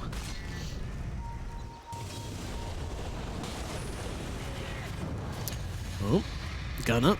Well, he's popping the BKB just to get down creeps right now, which he kind of can do. And Slark's gone to chase the Remnant, burying himself deep inside the tree line. TP away? Still on cooldown, actually. He's just kind of hoping they don't realize this. This is incredibly risky. He's jumping forwards. Gabby is here. Still a hard one to catch. Jumping around all over the place here. Gunner running away. But, I mean, this is pretty crazy here. They're pinging him out. They're pinging him out. And they get it. The Malefist comes down. Gunner, he needs to keep on running. He's got another Remnant up, but they land the stun perfectly, but still gets himself away. I'm surprised that Enigma didn't black hole there because they know he does not have a buyback for another 3 minutes. You didn't have pounds. You used pounds to get down there. Okay. All right. There's Armel creeping into the side of the screen there. She's like, oh, God. Really nail-biting moments, but this is exactly what Gunner needs to do. Like, he needs to play this way, otherwise the game is just lost for them. He needs to buy time, so the buybacks come online again. Yeah. What are the stages of these buybacks? Well, not too long. I mean, the Weaver hat's his now, as long as he's got the gold. So Gunner making space for his own buyback.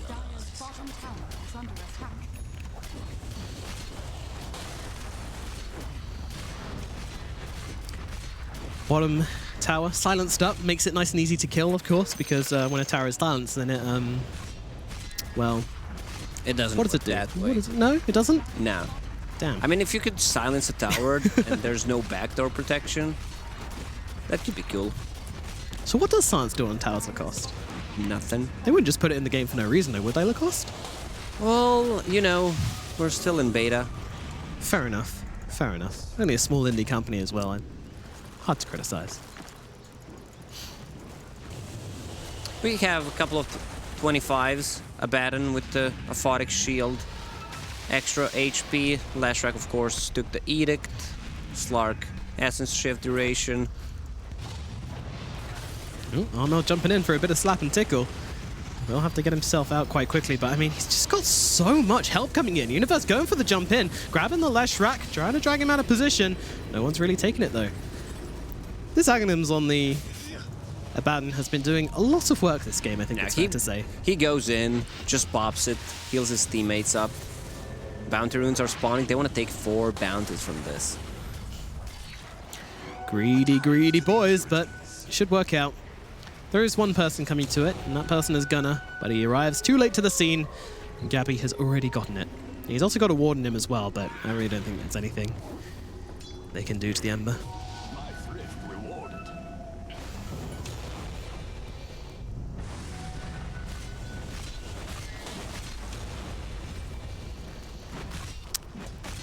$20 kills to 19. Not too many kills. It's an interesting scoreline. Yeah, again, you know, these guys, they're holding back on the aggression.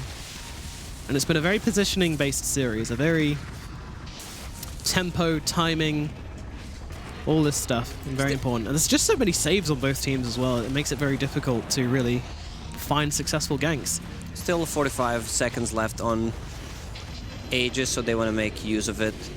Siege, at least, let Slark die, but I don't think he's gonna die, so they're gonna leave him here with no mana. Oh, and the goes a call. They've actually got Armel without any mana, but in comes the heals. They're just keeping him alive. He's got an Aegis as well, so really little NIP can do right now. And the tower has already dropped. Skinner in the backlines there, trying to force back the rest of TNC, separating out Armel, but Armel gets a pounce down onto the low ground. NIP holding the line right now. The Lane final is barracks. pushing from top. This is a good timing. 2 siege units approaching from the top. Slark just wants to get this Aegis going so that he has mana regen dropping fairly low. Again, another jump in, just harassing up Gabby. Not really much more than this, but look, they need to do something. They need to do something. The Restaurant Universe coming in deep here as they're trying to just find a way to keep their barracks alive. Gunnar going in deep, finds a little stash of creeps there, which are doing so much to buff up this team. Is able to take them down, but their barracks are gone. Armel comes in from behind, gets the mega creeps, and now looking for some heroes as well. And IP, they need to find a miracle to turn this game around as they have lost just about everything. Skidder trying to do something, but he dies, buys back. You're just fighting in an empty base right now. PPD playing ring around the tower for not much reason. Can they find two? They've got the chains out onto both on the backlines, but their towers are just falling. This Leshrac at 25 is doing way too much. Skidder has to back himself off. PPD as well falling low. They're just standing in front of their faces and melting their bases. Getting so low here, they try to get Gunnar with the combo. They don't get him, but Slark certainly will. Universe a little bit too late with the call. Can they bring down this Slark for a 50? Is stolen. Agi as in comes a black hole. PPD and Biver will both fall. Doesn't matter. Yeah. It's over, feeling like, I mean, they might still be able to hold on. They're getting this super farm Slark to blow up the Leshrac, but still keeping him alive. Look at the heals! Coils. Look at the heals! What is this? What is this? Even for such a long time. Gabby finally dies. The throne is exposed. Armel gets to work, but NIP, they're all up right now. Can they actually make this defense? They bring down Armel. They bring down KP. With a 5-man back hole. Tims, he's doing it. He's ending the game all by himself. Fine, he says, I will do it myself, and Tims ends it in style. Goddamn, give him those tips, TNC. He deserves it. The game goes TNC's way. Earning some style points in the end, man. Slark with 90 essence shift, hitting your throne with the mega creeps. I mean, this once again shows how strong of a team TNC is. Much more closer game, but we should definitely send it to a panel for the discussion. I think we should, yeah. Let's throw it over to Gareth, you and me. All right, let's go to the panel. ESL 1 Hamburg is brought to you in part by Intel, Mercedes-Benz, Vodafone, DHL, Mountain Dew Amp Game Fuel, Asus Republic of Gamers, Pay Safeguard, and Euronics. Game 2 again, starting off pretty dull, but ending with a bang. Tims with that massive black hole right at the end, securing victory for TNC and a 2-0 victory over Ninjas in Pyjamas. I'm joined once again by our beautiful casters and panelists, Lacoste and Nomad. You took us through that game. It started off slow, but TNC yet again, you were saying, proving that they are, the superior team in that matchup and showing some nifty little things like the Abaddon Aghanim just healing people automatically. Yeah, I've seen this thing a couple of weeks ago, how effective it is, and in a certain situation, it just wins you a game. It was one of those, not saying they won a game because of Aghanim Scepter on Abaddon, but it was much, much easier. Absolutely was. And throughout the game with Gunnar on that signature Ember Spirit, he was making space. He's got the flashy plays. There was just not... you've mentioned it time and time again. That's how it is. Sustain, right? The Ember Spirit just cannot burst through the Chen passives, the auras, the sustain items. They've all built up. It was tough. I mean, NIP, it felt like they were leading the game for a few moments, but... once they caught that Weaver, even with the Aegis, it looked just TNC. All everywhere. Just I don't know how they managed to pull it off. I might want to see... Well, we're going to see some of those clips, but that fight was just amazingly executed. They took out the Wyvern first, which was the most important hero in the game. I think maybe if they itemized differently, Wyvern had BOTs. So 2,000 gold spent on your position 4. If he went for that refresher, it could have been a different game. It was always hard. Like Abaddon has blinked. Yeah, he's blinking in. He's saving people. Yeah, that was the first time I think I've seen the Abaddon Nags in a competitive game, and I mean I'm wondering why we don't see it more now. I understand it was kind of a unique situation where this item is viable, but good lord, that did a lot of work. I mean, I want to see the hero healing on the scoreboard actually. I believe we have that available. Let's have a look. Heroes healed. 32,000. 32,000. Cool. Very, very, very cool. Wyvern with a flat 2k. Jesus. Oh, that's very satisfying, isn't it? You know, I think you mentioned it with the heart and the Chen, the amplified healing. They've got Satanic, they've got Those Abaddon. coils are also amplified. So much healing amped up by the passive of Chen. It's actually insane. How like Lesh able to survive in the middle of 5 heroes. You know, Winter's Curse start being beaten down by a Slark, but still surviving. Yeah, a total of 42k healed from the side of TNC Predator. That is just absolutely absurd. Ninjas in Pyjamas, they looked so good at one stage. I mean, I was fairly convinced they were going to take it just because of the way they were fighting. It felt like they wanted it. Universe felt like he wanted it. He wanted that victory. But it didn't come through for them in the end, and it was a game of comebacks. It was a game of to and fro, and eventually it was TNC. I just felt like when TNC made a miraculous recovery, they were able to bring them down and find the objectives better than NIP were. Yeah, and I think it comes down to Chen. You know, 2 games in a row where we've seen the potency of Chen allowing either a Lesh or an OD or whoever it may be to push out a side lane freely, completely freely, and then bring them in for that big 5v5 engagement, which NIP always seemed ready for. They had the numbers there, but they go in thinking, I have a 5v4, and it ends up being a 5v5, which they just didn't have quite in their heads. I'm amazed how they managed to control a team fight with just one black hole. That was pretty much their only stun on top of Lashrak, and kill a hero like a Weaver and control the rest of the team as well. Abaddon silence, man.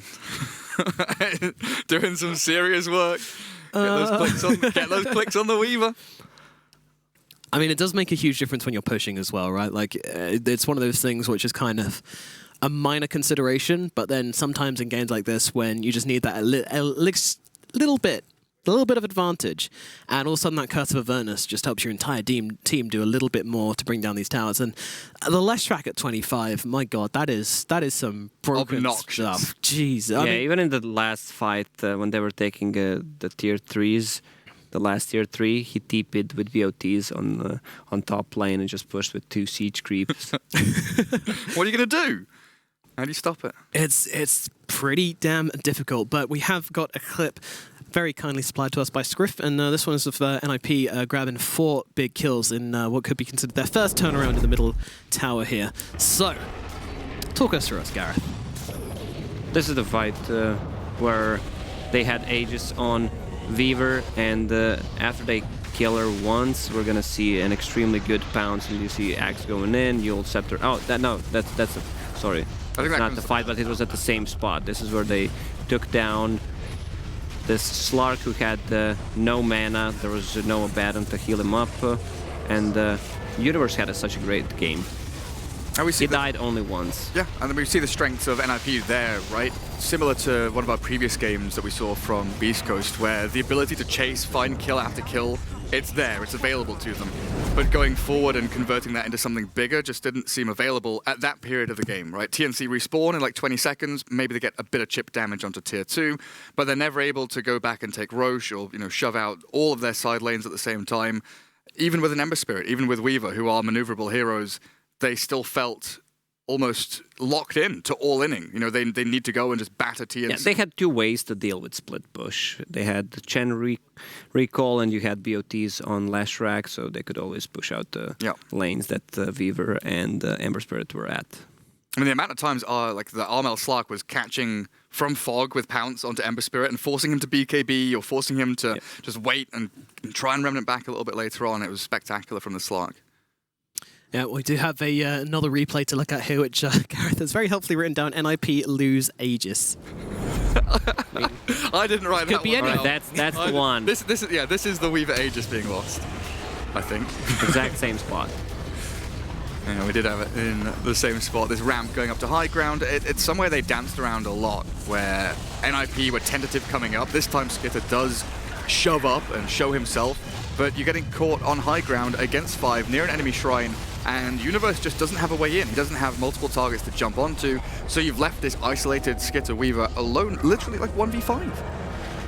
Pretty damn crazy. And I'm just amazed they were able to take him down twice here. I remember when he picked up the Aegis, we said, how are they going to kill him twice? They've only got 1 black hole. Well, apparently they needed 0 black holes. Wyvern could have saved him there. Yeah. Ulti was ready. I thought that the Lashrak was being on him, zoning him out, but He actually did not want to commit there. He could have had a Winter's Curse just to allow Skitter to escape, right? Exactly. Uncharacteristic mistake, perhaps, there from Biva, would you say? Yeah. Things, at the end of the day, things start getting a little bit sloppy. And it's those key moments, again, where you know that you are reaching the limit of your draft and you need to get that, one more kill, that one more push forward. And if you don't line up, your Weaver's dead, you're thinking, well, I'm getting out of here. You're not on the same page. Yeah, or maybe you thought that someone else was going to come through and save the day, or... Yeah, someone else should use Winter's Curse, not me. Universe, please, blink Winter's Curse with your axe. Get it. Yeah, you never know what's being said on comms either. It could be down to a communication issue from someone else. Maybe Universe was like, I can jump in, or something like that. You just don't know exactly what the goings-on is there. I imagine there's another reason why he didn't do it, but very hard to speculate. Can just come down to personal mistakes there. A very difficult one to call. Absolutely is. But TNC, showing that they are incredibly strong under the tutelage of March. It'll be interesting to see what happens when they have Chen banned up against them, I think. Because that's not only going to change their draft, but also the entire way you play the game, right? Thinking about shoving out waves, finding kills, your smoke maneuvers, your warding. A hero like Chen completely modifies the way that you do all of those aspects of the game. Yeah, we've seen Vici playing today, but I gotta say TNC's performance looks top-notch. Chris. It really does. Yeah. They're even showing they can come back there as well. Really important. So we have one more clip to come, and you're talking about things getting sloppy towards the end of the day. What about things getting sloppy towards the end of the game? This was the crazy, crazy Aegis Ancient base. I don't know. It had everything. This final ending to the game had absolutely everything going on. I mean, I don't even know where to start. Slark has a sign which says, please kill me, I need some mana, but they don't want to kill him, so he's just going to sit out in this fight until Aegis is gone to recover his mana, then he's going to join. Gunnar is just, remnanting in and out, seeing what he can do, poke and prod a bit, but even with Universe having, I think, 2 really nice jumps in with Blink Calls, it just wasn't enough to keep on going. He's in there, but Armel's ready to try and get the turnaround, and you can see PPD completely lost. What does an Ogre do at this point in the game? He can't team fight, he can maybe land a stun here or there, but he is a bloodlust bot at this point in the game. The Refresher Orb bought by the Leshrac here for the double Edict, I suppose. Refresh his BKB and double Edict, yeah. And then the dance around the tier 4s. Round and round we go. Yeah, gets jumped by Universe though, and this is part where it's like, they're fighting for nothing. TNC, they've got this. The game's over. The Ancient's exposed, and it's like, oh, they're still actually fight. Yeah, they've There's like 5 buybacks from NIP at this point. Yeah, and they just keep throwing it in because they didn't lose anything for getting megaed. They didn't lose a single hero when they got megaed. He caught Peter for 1 millisecond in that black hole. Got him. And the double Winter's Curse here. The first one doesn't kill the Lesh, and the second one finally does. But it takes Absolutely so long. Insane. So many refresh rules in this game as well. It's actually stupid. But I like this moment of realization from Slark, where there's still like 3 heroes of NIP alive. Wait, I've got to hit throne. We need to end this game. Winning this fight. Oh, we God. can't lose. I want to go to bed. Well, they've got mega creep, so it's all fine. And there it is. Sims, here comes an Refresher and BOTs. I love the way you get so frustrated at your team at one stage. You're just like, guys, come on. Can we just end this game, please? I'm just going to jump in. Lesh pings it out like, dude, nice. Dude, nice, yeah. Thank God for Tims. Thank God for Tims, indeed. That's how you end a game of Dota 2 in style. Well, guys, out of all the games we've had today, I mean, I think it's probably safe to say that one was most exciting, right? Yeah, this is the one that was most exciting, at least on our stream. We had the back and forth game with having this feeling. Yeah, we had the Beast Coast game where it was pretty much one-sided, and the first one of this series was also not that enjoyable to watch. I mean, a step up for NIP after game 1 in that series for sure. Yeah. And if we're thinking about TNC playing so clean, then NIP, they've got takeaways from this. It's not all doom and gloom.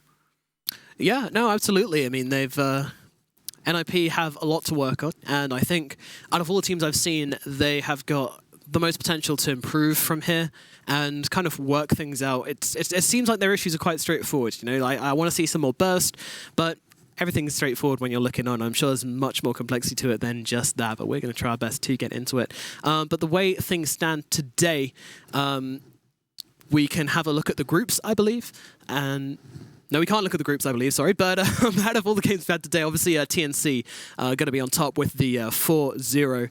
No big surprise, I would say.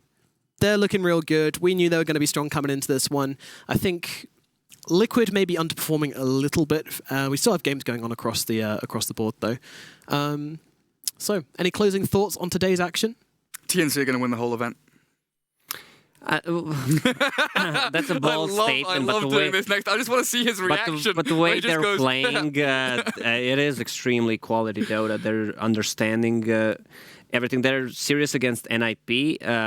Not the most exciting to watch, but this happens when one team is just that better than the other one. Like systematic. It looks kind of boring, but because TNC is playing so good that it doesn't allow NIP to make any comebacks. Yeah.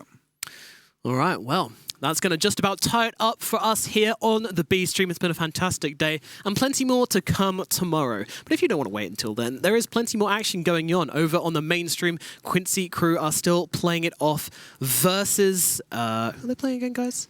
Gambit, that's it. They're still playing off versus Gambit, so head over there, check out the action, and we shall hopefully see you tomorrow. Adios.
At the highest level of play, there can be no compromises.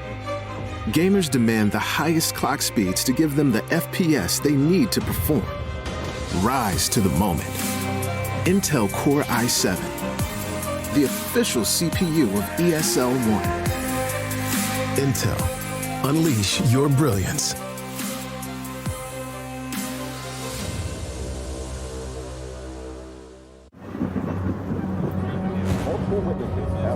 Mysterious shadow sightings all around the city. According to experts, the origin of these shadows is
It's game fuel.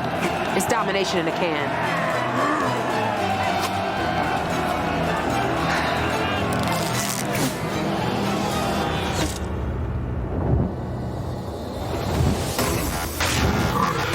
Oh, tastes like loser tears. New Mountain Dew Amp Game Fuel. Victory in a can.